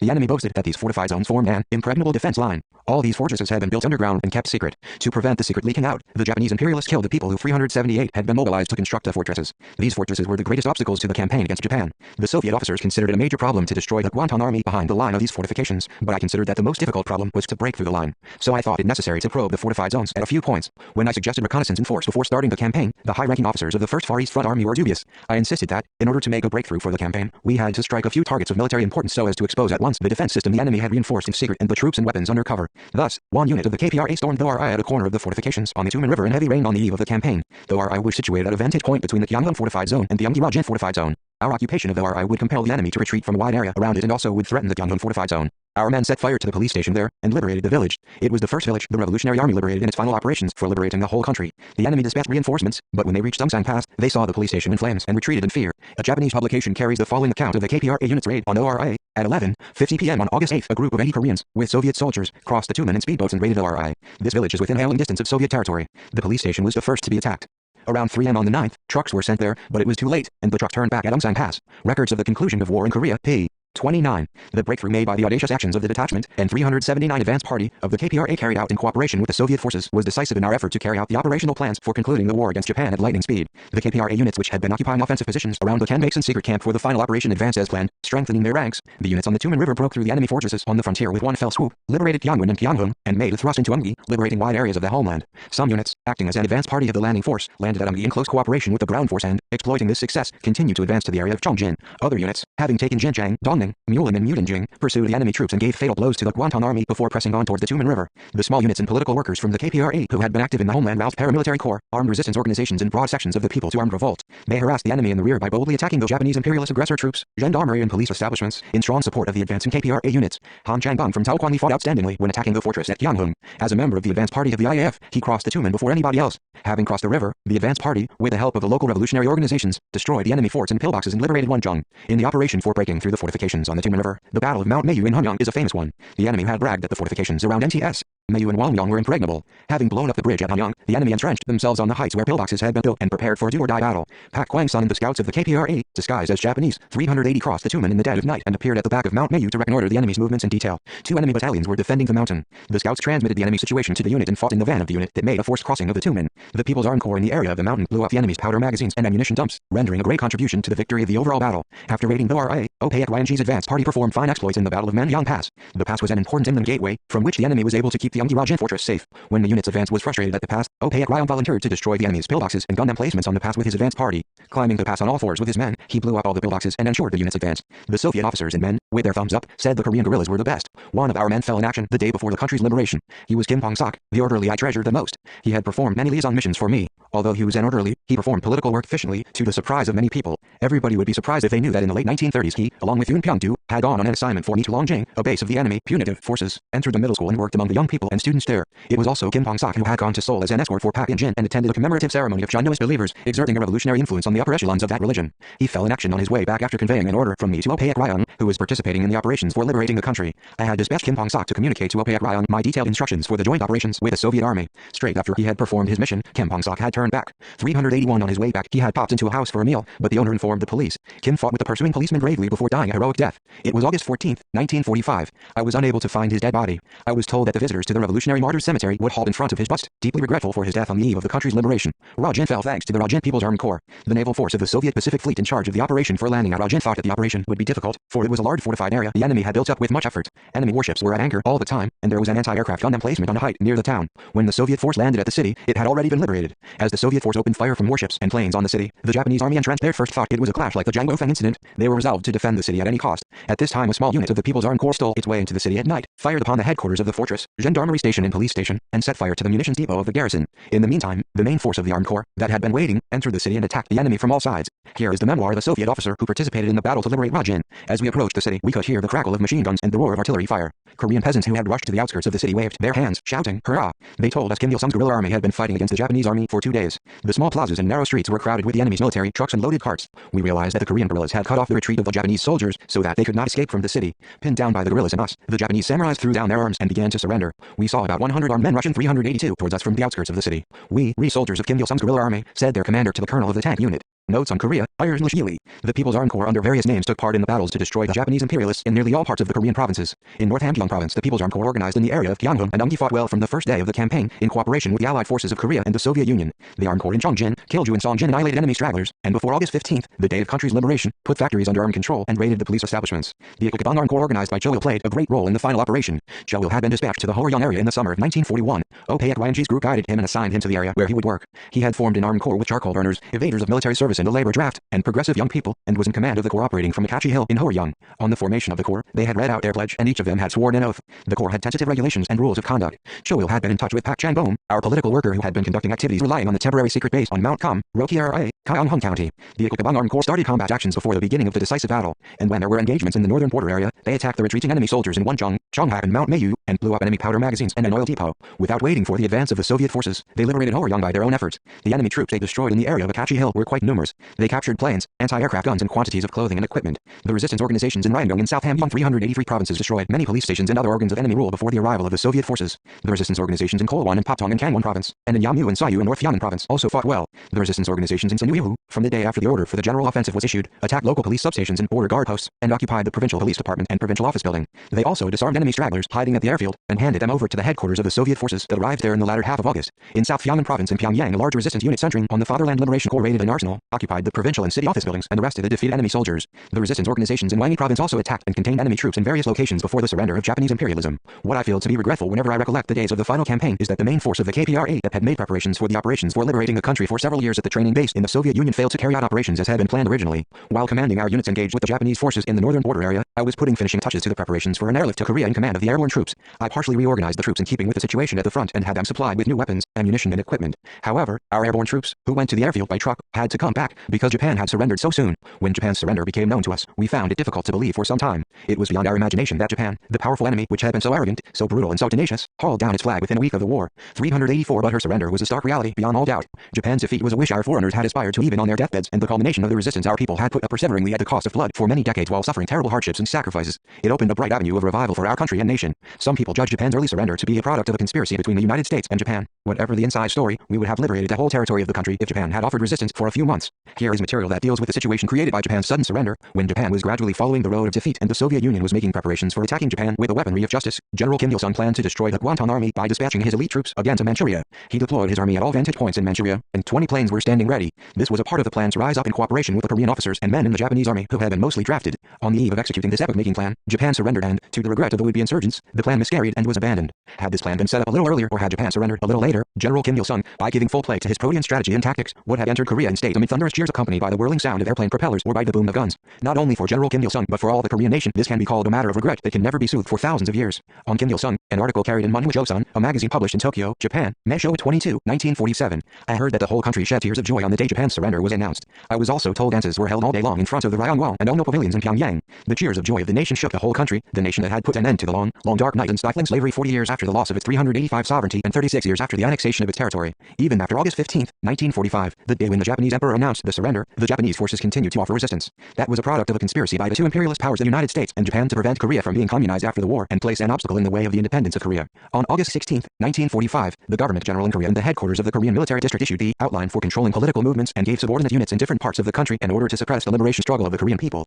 Claiming that the Japanese forces in Korea were still in existence, they dared to warn people not to act rashly, as they would resort to arms without hesitation if the Koreans launched any independence movement, taking advantage of Japan's unconditional surrender. This meant that combat actions did not end in Korea after Japan's declaration of unconditional surrender. As the government general and the Japanese army in Korea were disregarding the declaration of surrender, the resistance forces in Korea showed no mercy in destroying with arms the stragglers of the Japanese army that were putting up resistance in the ruling establishments of the enemy. The resistance organizations and armed corps in Pyongyang and South Pyongyang province wiped out the remnants of the Japanese army and disarmed them before the arrival of the Soviet forces. They then formed party organizations and local autonomous organs. Popular self-government organs were set up down to the lowest echelon. They assumed the reins of provincial administration and directly dealt with civil administration. According to available information, the resistance organizations and armed corps in Korea, excluding those in North and South Hamgyong provinces, raided and destroyed nearly 1,000 organs of rule of the enemy in a week in mid-August. In this way, the liberation of Korea was won through the struggle of the 386 KPRA, which had struck powerful military blows against Japanese imperialism for 15 years and shaken it to its very foundations, and the general mobilization of the resistance forces involving various strata across the country. The Soviet operations against Japan were able to be concluded in such a short span of time because the long drawn-out resistance by the army and the people of Korea preceded them. Korea's liberation was the great result of the struggle of the forces of our people and the KPRA themselves in the favorable circumstances created by the Soviet forces' destruction of the Japanese Kwantan army. In accordance with the operational plans for the final offensive of the KPRA, the resistance organizations and armed corps we had organized in the homeland in the 1930s and the first half of the 1940s destroyed the aggressor troops and colonial ruling machinery of Japanese imperialism in various parts of the country and liberated their motherland. Introduced here are materials that clarify that the liberation of Korea was achieved by the force of the Koreans themselves. Already before August 15, 1945, an American diplomatic document pointed out, the Korean Communist Army, Kim Il-sung's army, may sweep over the Korean peninsula at any time. A university professor of the United States wrote, Manchuria, northeast China, is a main theater of the Pacific War, and resistance by General Kim Il-sung proved a great factor that frustrated the subsequent military expansion of Japan. On the role the KPRA played in defeating Japanese imperialism and liberating Korea, a book published in the Soviet Union reads, Korea continued to struggle against the oppressors by its own efforts for 40 years, i.e., from 1905 until August 1945. Guerrilla units were active in Korea, and they rendered positive assistance to the Soviet forces in their campaign against Japan. R. Malinovsky, the Guantan Army is defeated, Corps, ed.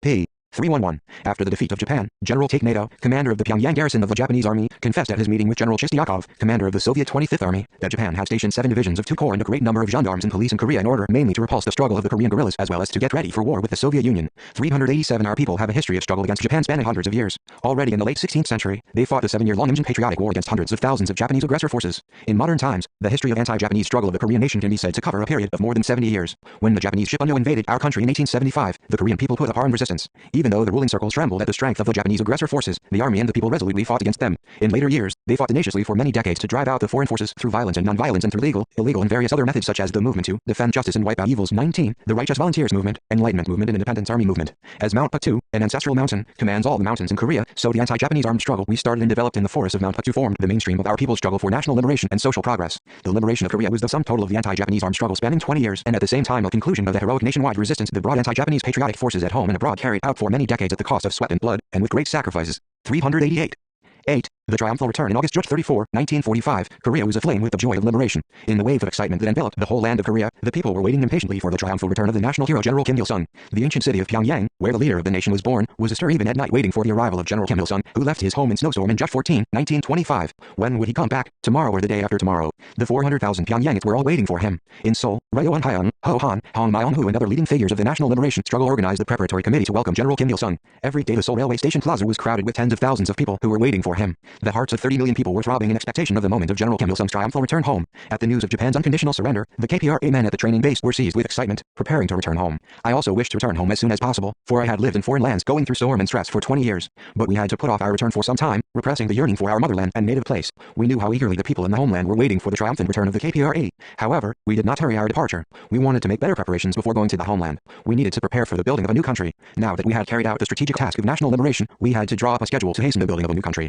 389 on September 2, 1945, on board of USS Missouri, which was at anchor in Tokyo Bay, an international ceremony was held to legally confirm the unconditional surrender of Japan. That day, on behalf of the Japanese government and military authorities, Foreign Minister Shigemitsu and Chief of Staff of the Japanese Army Umez signed the instrument of surrender. When he was Japanese minister to China, Shigemitsu lost one leg in a grenade attack by martyr Yunpong-gil. Umez, too, was a notorious Japanese militarist. He was the commander of the Kwantung Army from the autumn of 1939 to the summer of 1944. Approximately a dozen persons were in command of the Kwantung Army in succession, and Umez was the last but one. Under his command, the enemy launched a large, punitive operation against the KPRA under the high-sounding name of Special Cleanup Campaign for Maintaining Public Peace in the Southeastern Area. With Japan's surrender, the Second World War, which had thrown mankind into immeasurable miseries and agony, resulted in the victory of the anti-fascist forces. When our sworn enemy Umez signed the instrument of surrender and drank the bitter cup of defeat, we were preparing to return home as the heroes who had triumphed in the anti-Japanese revolution and made a new history of national liberation. The end of the Second World War opened the prospect for different countries in Europe, the cradle of communism, and in Asia, the forefront of the national liberation struggle, to build a new society on a democratic basis. The situation in the motherland was good. Immediately after liberation, people's committees were organized in many parts of our country. Party organizations and mass organizations were formed everywhere centering on the revolutionaries who had been involved in the homeland party organizations and the resistance organization members.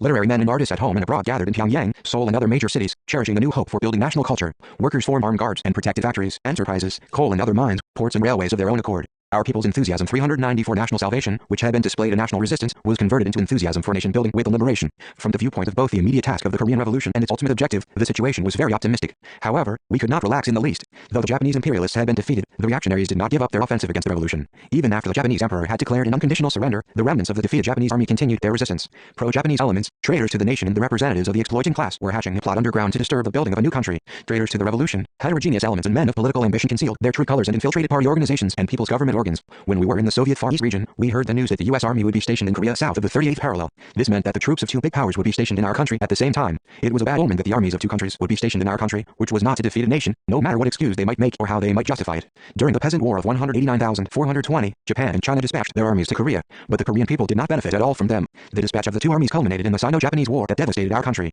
The stationing of the Soviet and U.S. armies might turn our country into an arena of confrontation between socialism and capitalism, and our national force was liable to be split into left and right, patriots and traitors to the nation. If factional strife prevailed and factions conspired with foreign forces, it would end up in the ruin of the country. In these circumstances, we had to strengthen the motive force of our revolution in every way in order to defend the independence of our nation and speed up the building of a new country. By the motive force of our revolution, I mean the force of our own people. 391 Since the first day we set out on the road of revolution, we made every effort to educate, organize and mobilize the people who were to undertake the anti-Japanese revolution. Millions of people in the ranks of resistance who took part in the final battle for national liberation were not people who turned out spontaneously to the battlefield, but the organized masses whose forces we had built up for many years. We never hesitated to walk 100 miles to win over a man for the revolution. We became human bombs and plunged even into the heart of the fire to protect the people. The whole process of the anti-Japanese revolution was a history of love and trust with which we held up the people as the makers of history, awakened them to political awareness and organized them to stand in the forefront of the liberation war. It was also a history of struggle and creation, in which the people demonstrated themselves as the dignified makers of history, shedding their blood and sweat. These people and the fighters of the People's Revolutionary Army were the motive force of our revolution that would build a new country. In the crucible of the anti-Japanese revolution, we found a valuable truth that when we believe in the strength of the people and fight relying on them, enjoying their love and support, we can overcome any trial whatever and emerge victorious in any adversity. After liberation, some people said that liberating a country was difficult, but building a society after liberation would not be very difficult. But I considered considered that nation building was indeed a difficult and complicated undertaking. Just as our people had carried out the anti-Japanese revolution by their own struggle, so they had to build a new country by their own efforts. We resolved to build the party, state and armed forces, and also the national economy, education and culture, and develop science and technology by relying on our people's strength. In order to rouse the people to build a new country, we needed the staff of the revolution and state power which would educate, organize and mobilize them, as well as an army which could protect the building of a new society with arms. With this in mind, I convened a meeting of military and political cadres of 392 the KPRA at the training base on August 20th, 1945 and set forth the three major tasks of building the party, the state and the armed forces' new strategic tasks for strengthening the motive force of our revolution. We discussed the specific ways and methods for carrying out these tasks, and made necessary arrangements. We formed small teams for implementing these tasks and designated the places where they would be sent. We decided to dispatch Kang Kun, Pak Rak Kwan, Cho Kwang, Im Shal, Kim Manik and Kong Jong-su to northeast China. Before leaving for the homeland, we gave small team members a short course for several days. The short course dealt with the content and method of work to be done at their destinations, local customs and various other matters. Kim Chake and Kil and I gave the lectures. After the short course, my comrades wanted to leave for the homeland at once. At that time, they all yearned for the homeland like children. When we were leaving for the homeland, we left the women soldiers with babies behind at the training base, planning to bring them home later. When returning home, the KPRA units took different routes, because the Japanese imperialists had surrendered suddenly when each of them was fighting in different areas in accordance with the plans of joint operation with the Soviet Army. The unit which was waiting at the training base for parachute operations to be carried out in different places in Korea had a plan to come back to the homeland by way of Khabarovsk, Mudanjing, Wangjing and Tumen, but an unexpected incident made us give up the plan on the way and change the route, so we had to return home by ship. The remnants of the defeated Kwantung Army had blown up a railway tunnel south of Mudanjiang and destroyed a bridge on the runway of the Mudanjiang airfield. We were not in a position to use motor vehicles, trains or airplanes. We went as far as Mudanjiang and then returned to the Soviet Far East region. In Vladivostok we boarded a warship and left for the homeland. A colonel of the 1st Far East Front headquarters accompanied me as an escort. 393 the captain assured me that the ship would arrive in Wonsan port within a day and a night even at medium speed. When we left Vladivostok the sea was rough. Waves as large as apartment blocks rose along both sides of the ship and broke over the deck. It was an amazing sight. Most of us were strangers to the sea and suffered a lot from seasickness. Our party slept one night on the ship. The next day, the sea was calm. It is still fresh in my memory that my heart throbbed strangely when I gazed at the boundless ocean over the side of the ship. I remember the day when I was crossing the Amnok River at the age of 13. It seemed to me that the Amnok and innumerable other rivers of the homeland frozen by the sorrow of the ruined nation were being melted by the hot wind of liberation into this vast expanse of water. As I was returning home after 20 years, leaving my blood relations, friends and comrades buried in a foreign land, I was overcome with mixed emotions of joy and sorrow, which were beyond words. We arrived at Wonsan on September 19, 1945. The members of the headquarters of a Soviet Army unit stationed in Wonsan greeted us at the port. Among the Koreans who came to the port that day, I remember Han Il-mu, who was an officer in the Soviet Army. Later, he worked as the chairman of the Kangwon Provincial Party Committee. Because the Soviet Army had kept our coming a secret, there was no crowd of people at the port to greet us. Ho Han, Hong Myung-hu, Ryo Hyung and other renowned figures in the homeland who were taking the lead and waiting for our return later learned that there had been no welcome upon our landing at Wonsan. They said with regret that we should have announced our return in advance, lest the people should feel ashamed of not having greeted us. Ri Ju-ha from the Wonsan City Party Committee, too, expressed a similar regret. Ho Han said that if the date of our return had been known to the public in advance, the majority of Seoul citizens, to say nothing of 394 the people who were waiting for us every day at the Seoul railway station, would have thronged to Wonsan on foot or by train. However, we did not wish for such a grand welcome. Our fighters never expected recompense for the sweat and blood they had shed on the battlefield and gallows during the many years of struggle for national liberation. At that time we were determined to go among the people quietly on our return without spreading the news of our arrival and lay the foundation for building the party, state and army. I intended to offer the greetings of our return to the people in the homeland after laying this foundation. Through our talks with Kangwon Provincial Party officials after our arrival at Wonsan, I felt keenly once more that we should go among the people as soon as possible. On the very day we landed at Wonsan, I had talks with many people. I had talks with party officials on the Wonsan City Party Committee, and in the Tongyang Hotel with the representatives of trade unions and local civic-minded persons. I spent much time talking with Ri Ju-ha. After these talks I reached the conclusion that none of the parties and organizations in the homeland had shown the people a correct line for nation building. Some officials of the Wonsan City Party Committee admired the Soviet model. When the path Korea was to take became the topic of conversation, they asserted that we should carry out socialist revolution at once. This idea was reflected in the motto hanging on the wall of the City Party Committee headquarters: Proletariat, unite under the banner of communism. I asked them if they were trying to build a new country only by the efforts of the working class. They replied that they were people fighting for the communist revolution, so they trusted only the working class. Their idea was quite similar to that of the earlier communists whom I had met frequently in the latter half of the 1920s. I felt depressed when I heard such assertions again in the liberated homeland 20 years later. I could not find any trace of progress or sincere efforts to keep pace with the trend of the new era in their political ideas and doctrines. 395 I told the officials of the Wonsan City Party Committee, the motto, Proletariat, unite under the banner of communism, does not conform with the reality of our country whose immediate task is the anti-imperialist, anti-feudal democratic revolution, so it must be changed to the motto, unite under the banner of democracy. In order to build a democratic society which guarantees freedom and rights for the people in the liberated homeland, we must rally not only the working class and peasants but also all patriotic people from all walks of life who are interested in the building of a new society behind the united front. We should mobilize such nationwide efforts to build a prosperous, independent state. I talked with them before and after dinner. They kept me there for a long time, asking questions continually. Kim Mik-hyun, who accompanied me to the City Party Committee together with So Shal, came to me and said that it was midnight. He asked me if I was going to sit up all night working for the liberated homeland as I had done in the mountains. I told Kim Mik-hyun that he should remember that this was a new line of departure, even though the country had been liberated. A talk with the officials of the Wonsan City Party Committee was the first opportunity I had on my return to the homeland to outline the nation-building policy in line with the 10-point program of the ARF. That day I made public my view that our country should be a democratic people's republic. The interviews with Ri Ju-ha and other party workers and influential people in Wonsan convinced me that it was absolutely correct that we had defined immediately after the August 15th liberation the building of the party, state and army as the tasks of nation building and had decided to dispatch the operatives to their destinations on our arrival in the homeland. In Wonsan, we sent without delay some of the small teams who were to work in North and South Hamgyong provinces to their destinations by northward train. The same day, the comrades who were to work in the Kolwon area left for their destination by southward train. I myself did not feel at ease, as I was sending them away on further 396 missions without giving them a single day's respite from the exhausting struggle they had continued through atrocious conditions and hardships for many years, dedicating all their youth to the revolution.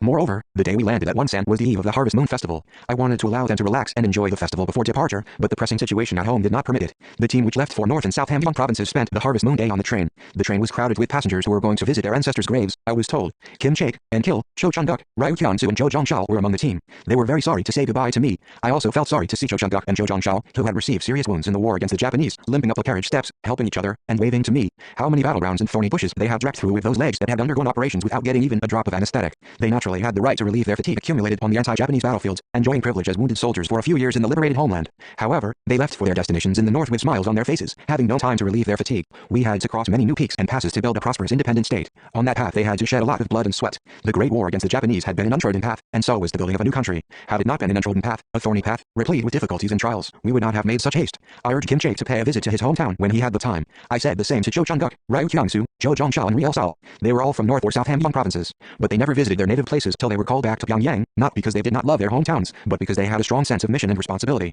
You comrades composed a 397 song about the fork in the road to Manyundi, saying that when I was going to the Kangsan Steel Works I did not drop in at my old home. In fact, all the anti-Japanese revolutionary veterans worked hard to lay the foundation of the party, state and army, without visiting their native homes after their return to the homeland. Our veterans thought that they had no right to do so before carrying out the orders and instructions of their commander. In this way, we went among the people from the day we set foot again in the homeland. Our fighters had not a moment to untie their shoelaces fastened on Mount Paktu before leaving for the new front, one after another. Everyone regarded his or her workplace as a new theater of operations. We can say that our triumphal return was rather a strategic movement to open a new chapter in the revolution than merely a homecoming. On September 20th, 1945, I left Wonsan by train for Pyongyang, together with my comrades who were to work in the West Coast area. The representative of the Soviet Army headquarters in North Korea came down as far as Puryeasan Station from Pyongyang to meet us. He grasped my hands warmly, congratulating me on my return home. My company arrived in Pyongyang on the morning of September 22nd. The women guerrillas who had been left at the training base came to the homeland via Sunbang, North Hamgyong province, towards the end of November that year. As soon as she arrived in Chongjin, Kim Jong-suk reported their arrival to me by phone. With the help of Kil, Cho Chun-duk, Pak Young-sun and others who were working in Chongjin, the women guerrillas worked hard, doing political work among the masses to carry out the tasks of building the party, state and army. While staying in Chongjin, Kim Jong-suk toured the Chongjin Iron Works, the Kamusan Cement Factory, the Peryong Metallurgical Works, and many other factories and enterprises as well as educational and cultural institutions, and conducted political work among people of all walks of life.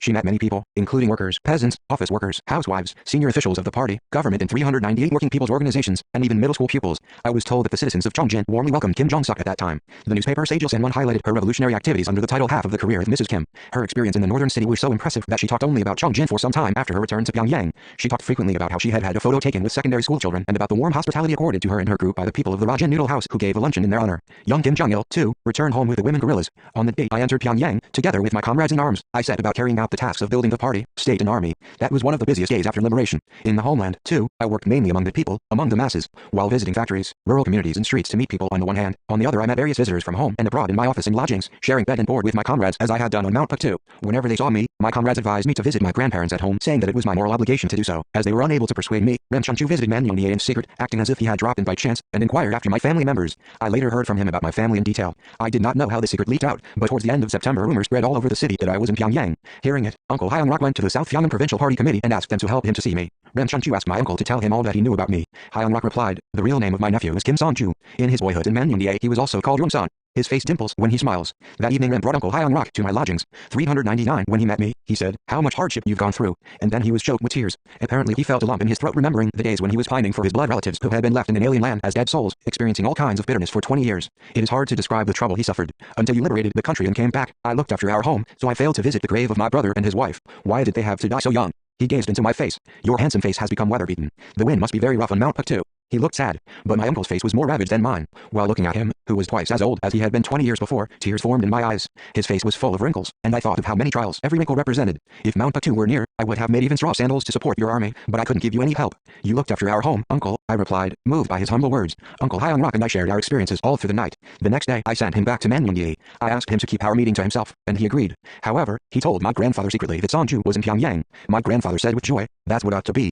Our song you cannot change even if Mount Puktu changes. Some people say that Kim Il-sung is from Hoi Province and others say that he is from Hamgyong Province. Can there be so many Kim Il-sungs in Korea? After visiting the Kangsa Steel Works on October 9th and founding the Communist Party of North Korea, I gave my first address to the people in the homeland at the Pyongyang City mass rally to welcome me. The fact is that I had never intended to meet the people at a grand welcoming rally, but the important persons in the homeland and my comrades in arms insisted on holding such a grand ceremony. On the day when I first revealed my real name to the public at a meeting, 400 instead of my assumed name, Kim Young-won, someone proposed to hold a national mass rally to welcome my triumphal return. The whole meeting hailed the proposal. Preparations for the welcoming ceremony had been underway behind the scenes, under the sponsorship of the South Pyongyang Provincial Party Committee and People's Political Committee. On the eve of the ceremony, a pine arch and makeshift stage were erected in the public playground at the foot of Moran Hill. I had told Kim Young-bom not to arrange a grand ceremony, but the people of the South Pyongyang Provincial Party Committee were so stubborn that they put up posters in every street and lane announcing that we had entered Pyongyang and I would meet the people in the public stadium on October 14th. About noon on October 14th, 1945, I went by car to the Pyongyang Public Playground, the venue of the ceremony. I was amazed at the sight of the surging crowds filling the squares and streets. The playground, too, was already full of people. There were even people in the trees around the playground, and the Chosun Pavilion and the Elmil Pavilion were covered with people. Going through the waves of welcome, I raised my hand in acknowledgement of the cheering crowds.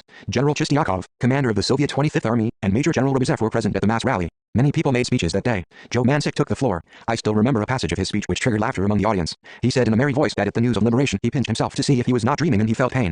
He even showed how he had pinched his arm. When I mounted the platform the shout, "Long live the independence of Korea," and the cheers of the crowd reached a climax. As I listened to their cheers, I felt the fatigue that had accumulated for 20 years melting away. The cheers of the people became a hot wind and warmed my body and mind. 401 standing on the platform amidst the enthusiastic cheers of more than 100,000 people. I felt happiness that defied description by any flowery language. If anyone asked me about the happiest moment in my life, I would reply that it was that moment. It was happiness emanating from the pride that I had fought for the people as a son of the people, from the feeling that the people loved and trusted me and from the fact that I was in the embrace of the people. It may be said that the cheers of the people resounding in the Pyongyang Public Playground on October 14th, 1945 were the acknowledgement of and reward for the arduous struggle we had waged for the first half of our lifetimes for our country and fellow countrymen. I accepted this reward as the people's love for and trust in me. As I always say, no pleasure can be greater than that of enjoying the love and support of the people. I have regarded the love and support of the people as the absolute standard that measures the value of existence of a revolutionary and the happiness he can enjoy. Apart from the love and support of the people, a revolutionary has nothing. Bourgeois politicians try to lure the people with money, but we obtain trust from the people at the cost of our blood and sweat. I was moved by the people's trust in me and I considered it the greatest pleasure I could enjoy in my life. The gist of my speech that day was great national unity. I appealed to the whole nation to build a prosperous independent state in Korea, united as one, those with strength dedicating strength, those with knowledge devoting knowledge, and those with money offering money.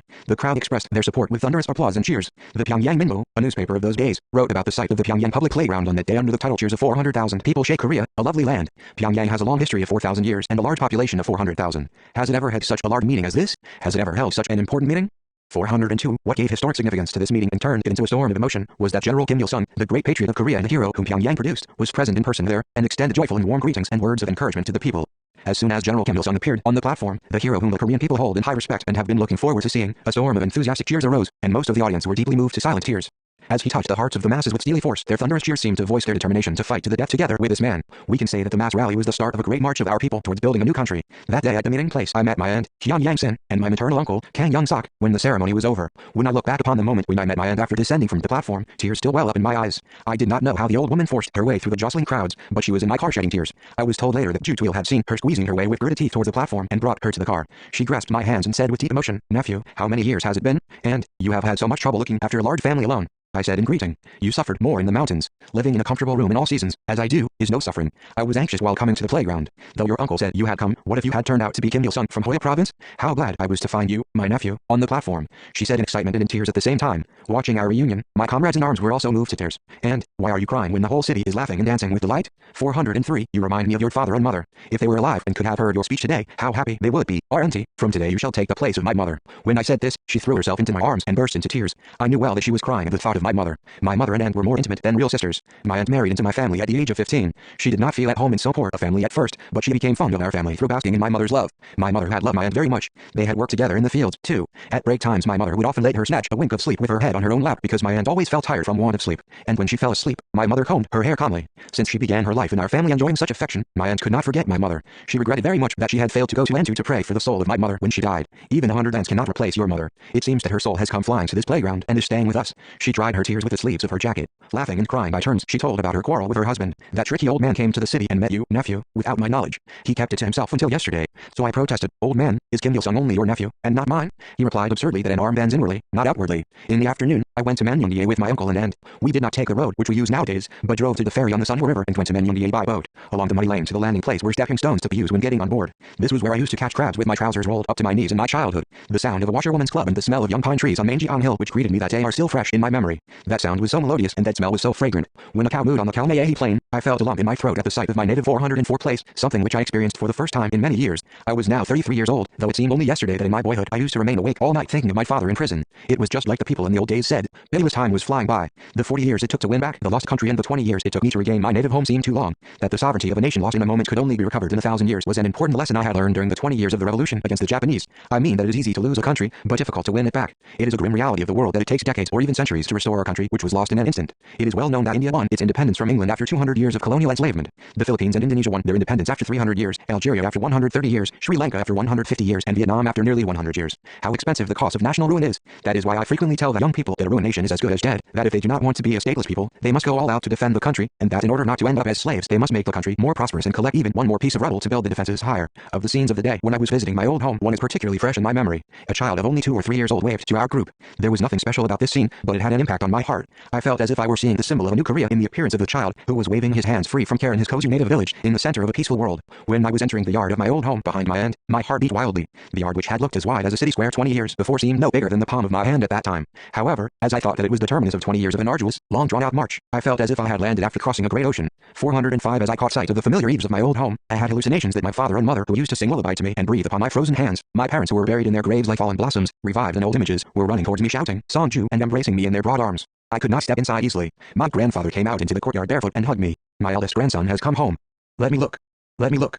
He kept repeating these words in tears. My grandmother, too, burst into tears, saying, Why have you come alone? Where have you left your father and mother? I offered to my grandfather and grandmother some wine I had brought from Pyongyang, saying, Grandfather, grandmother, I am so sorry that I neglected my filial duty until I passed the age of 30. Not at all. You accomplished the cause of independence which your father left unfinished. Nothing could be a greater filial service than that. If you take good care of the country and people, you will be fulfilling your duty to your parents. My grandfather replied and emptied his cup lightheartedly. With a smile on his face he said that the wine tasted good that day. But his hands trembled a little. Grandmother, too, emptied her cup without difficulty. However, I was sorry for not having fulfilled my duty to the grandparents. The thought that I had troubled them too much sank deep into my mind. I was grateful to my grandfather when he said that taking care of the country and people was the greatest filial service. That day all the people of Namur gathered in my house. At the news of my return home, the people came in groups from Tudanrai and Chuj Island. My childhood friends, too, called on one after another with bundles of food. A simple family party turned into a grand banquet. Many people sang and danced in honor of my return. Old man Cho, who had owed much to our family from the days of my great-grandfather Kim Ung-yu, danced to the tune of the Kumniri, and, too, sang lullaby my father had composed. 406 That night I slept in my home for the first time in 20 years. At that time the underfloor heating was under repair and the door was not yet fitted. We covered the half-dry floor with wheat and rice straw and spread a straw mat over it to sleep on. My grandfather urged me to sleep in the house of a neighbor, but I said, we did not enjoy any comfort in the mountains. We slept in the open, regarding the sky as our roof and the grass and trees as our coverlet. Why should I sleep at the neighbor's now that I have come to my own home? I will sleep in my house. My grandfather agreed, and with a beaming smile said that it would indeed be awkward if I slept at the neighbor's house instead of in my own home. After 20 years' absence, grandmother spread a cotton quilt on the straw mat, a quilt that had been made of the cotton yarn she herself had spun so long ago. At midnight, she put her arm under my pillow and asked calmly, Did you get married in the mountains? Did your wife, too, fight in the mountains? Yes, she was a gorilla. Does your son take after you? People say so. That's good. She asked many other things. Afraid that the weight of my head would hurt her arm, I asked her if my head was heavy. She replied that it was not heavy, and thrust her arm further under my neck. When she did this for her grandson of over 30, as she had done in my boyhood, her love warmed my heart. You had better move the graves of your father and mother from Manchuria to the liberated homeland, she said. That was the last topic she brought up that night. It was her natural concern. I fully understood how much she wanted to bring home the remains of her children who were buried in an alien land. Grandmother, I said, moving the graves of my parents is important. 407 But I would like first to seek out some people to whom I owe much. Mr. Wang and old man Kim on the Kajo Pass from John Yu, who helped my father escape at the Yanfor Inn.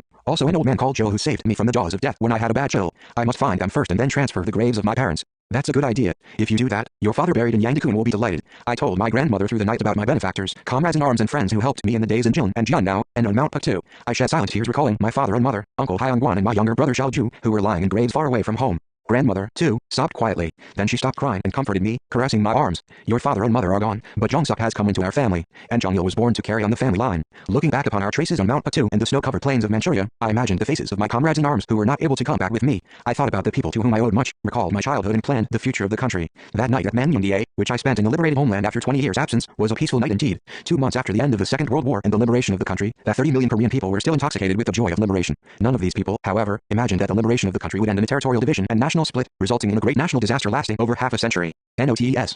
1. The September 18th incident invasion of northeast China by the Japanese imperialists on September 18, 1931, also called the Manchuria Incident. p. 16. 2. The July 7th incident, the Japanese aggressors surprised a Chinese army unit stationed at Luguqiao, name of a bridge in a small town near Beijing, on the night of July 7, 1937 to provoke a war in an attempt to occupy the whole of China. The war lasted until 1945. The invasion is also called the Marco Polo Bridge Incident or North China Incident. p. 16. 3. The lullaby Kim Hyung-jik, the leader of the anti-Japanese national liberation movement in Korea, composed the lullaby to bring up his son, Comrade Kim Il-sung, into a patriot and national hero. He and his wife Kang Pan-sok often sang this song for their infant son. Lullaby. 1. My baby, sleep, sleep, go to sleep quickly. My baby, sleep, sleep, you are sound asleep. Be friendly to your kith and kin, dutiful to your parents. Lovable jewel in my hand, sleep well. 2. My baby, sleep, sleep and grow up to go to school. My boy, sleep, sleep and go through to university. Be a doctor and a hero of your motherland, and bring liberation to the motherland. p. 30. 4. The Song of the Amnok River, a revolutionary song which was composed immediately after the March 1st uprising, 1919, reflecting the patriotic feelings of the Korean people who had been robbed of their country by the Japanese imperialists. It is also called the Song of the River Crossing. Comrade Kim Il-sung sang this song when crossing the Amnok River, nursing the ambition to liberate the country at the age of 13. Song of the Amnok River. 1. On the first day of March, 1919 I crossed the Amnok River. This day will come round every year, but I'll return home only after achieving my ambition. 2. Blue waves of the Amnok River, my motherland, when shall I be able to return home? I'll return home after winning back my motherland, a goal that must be realized at any cost. p. 30. 5. The Song of Korea, a revolutionary song composed by Comrade Kim Il-sung in the early years of his revolutionary struggle against the Japanese. Song of Korea. 1. The morning sun is beautiful, so our name is the land of the bright morning sun. Can there be as beautiful a country in the world as my precious and beautiful land? 2. My country is full of silver and gold and is proud of a history of 5,000 years. Let us drive out the wicked Japanese and ring the bell of liberation loudly. 3. Let us build our state on this free land, where there are neither Japanese nor landowners. Let us brighten our country by our efforts, the land where our resourceful people live. p. 30. 6. Conjuring up the spirit of Pabain, a satirical Korean folk play in which a single actor recites narratives, sings and dances. p. 32. 7. The anti-Minseongtun struggle. The struggle against the Minseongtun, a counter-revolutionary spy organization formed by the Japanese imperialists in Jiandao, China, in February 1932 in order to undermine the revolutionary struggle of the Korean people. The reactionary nature of the Minseongtun was exposed and the organization was dissolved in April 1932. But the Japanese imperialists clamored as if the organization had struck deep roots in the revolutionary ranks. Left, opportunists and factionalist sycophants, who had been fooled by the Japanese scheme, carried out the anti-Minseongtun struggle in an ultra-leftist way, slandering and killing Koreans on unfounded charges of involvement in the Minseongtun. In consequence, a large number of stalwart revolutionaries were murdered, and an atmosphere of unrest and terror was created in the revolutionary ranks. The incident did immeasurable damage to the unity of the revolutionary ranks and the development of the Korean Revolution. The leftist deviation in the anti-Minseongtun struggle was eliminated by Comrade Kim Il-sung's principled struggle. p. 39. 8. The Yeoinggu Conference, a meeting of military and political cadres of the Korean People's Revolutionary Army held at Yeoinggu, Wanking County, China, from March 21 to 27, June 24, 1935. At this meeting, Comrade Kim Il-sung clarified the problem of overcoming the leftist error in the struggle against the Minseongtun, and advanced the policy of dissolving the guerrilla zones and carrying out guerrilla warfare by moving over wide areas, as well as the task of implementing the policy. p. 39. 9. The Jangwon-fen incident, an incident in which the Japanese imperialist aggressors invaded the area around Lake Khasan during the period from July 29 to August 10, 1938 to test the defense capability of the Soviet Union and occupied Jangwon-fen west of the lake in order to build a base from which to invade the Soviet Far East region. It is also called the Lake Khasan incident. p. 42. 10. The Khalkhin incident, an incident in which the Japanese imperialist aggressors invaded the Khalkhin area of the Mongolian People's Republic on May 28, 1939 in order to occupy the eastern salient of Mongolia and push into the Soviet Union to sever the Trans-Siberian Railway line and occupy the Soviet Far East region. It is also called the Nomonhan incident. p. 43. 11. The conference at Uny, a meeting of Party and Young Communist League cadres held at Uny, Wanking County, China, from February 24 to March 3, 1935. The meeting discussed the question of overcoming the deviation caused by the left, opportunists and factionalist sycophants who had created a grave crisis in the development of the Korean Revolution by conducting the anti-Minseongtun struggle in an ultra-leftist manner and executing Koreans at random, suspecting them of involvement in the Minseongtun. It also discussed the question of observing the principle of promoting cadres mainly by the criterion of their loyalty to the revolution and qualifications so as to strengthen the militant unity of the Korean and Chinese peoples, and strengthen the joint anti-Japanese struggle. The question of the slogan of national liberation raised by the Korean communists was also debated. The meeting took appropriate measures. p. 70. 12. The Battle of Chingshanli, a battle in which the Korean Independence Army, which was operating in Jiandao, destroyed a large force of Japanese imperialist aggressor troops in Chingshanli, Heilong County, Jilin Province, China, in October 1920. p. 108.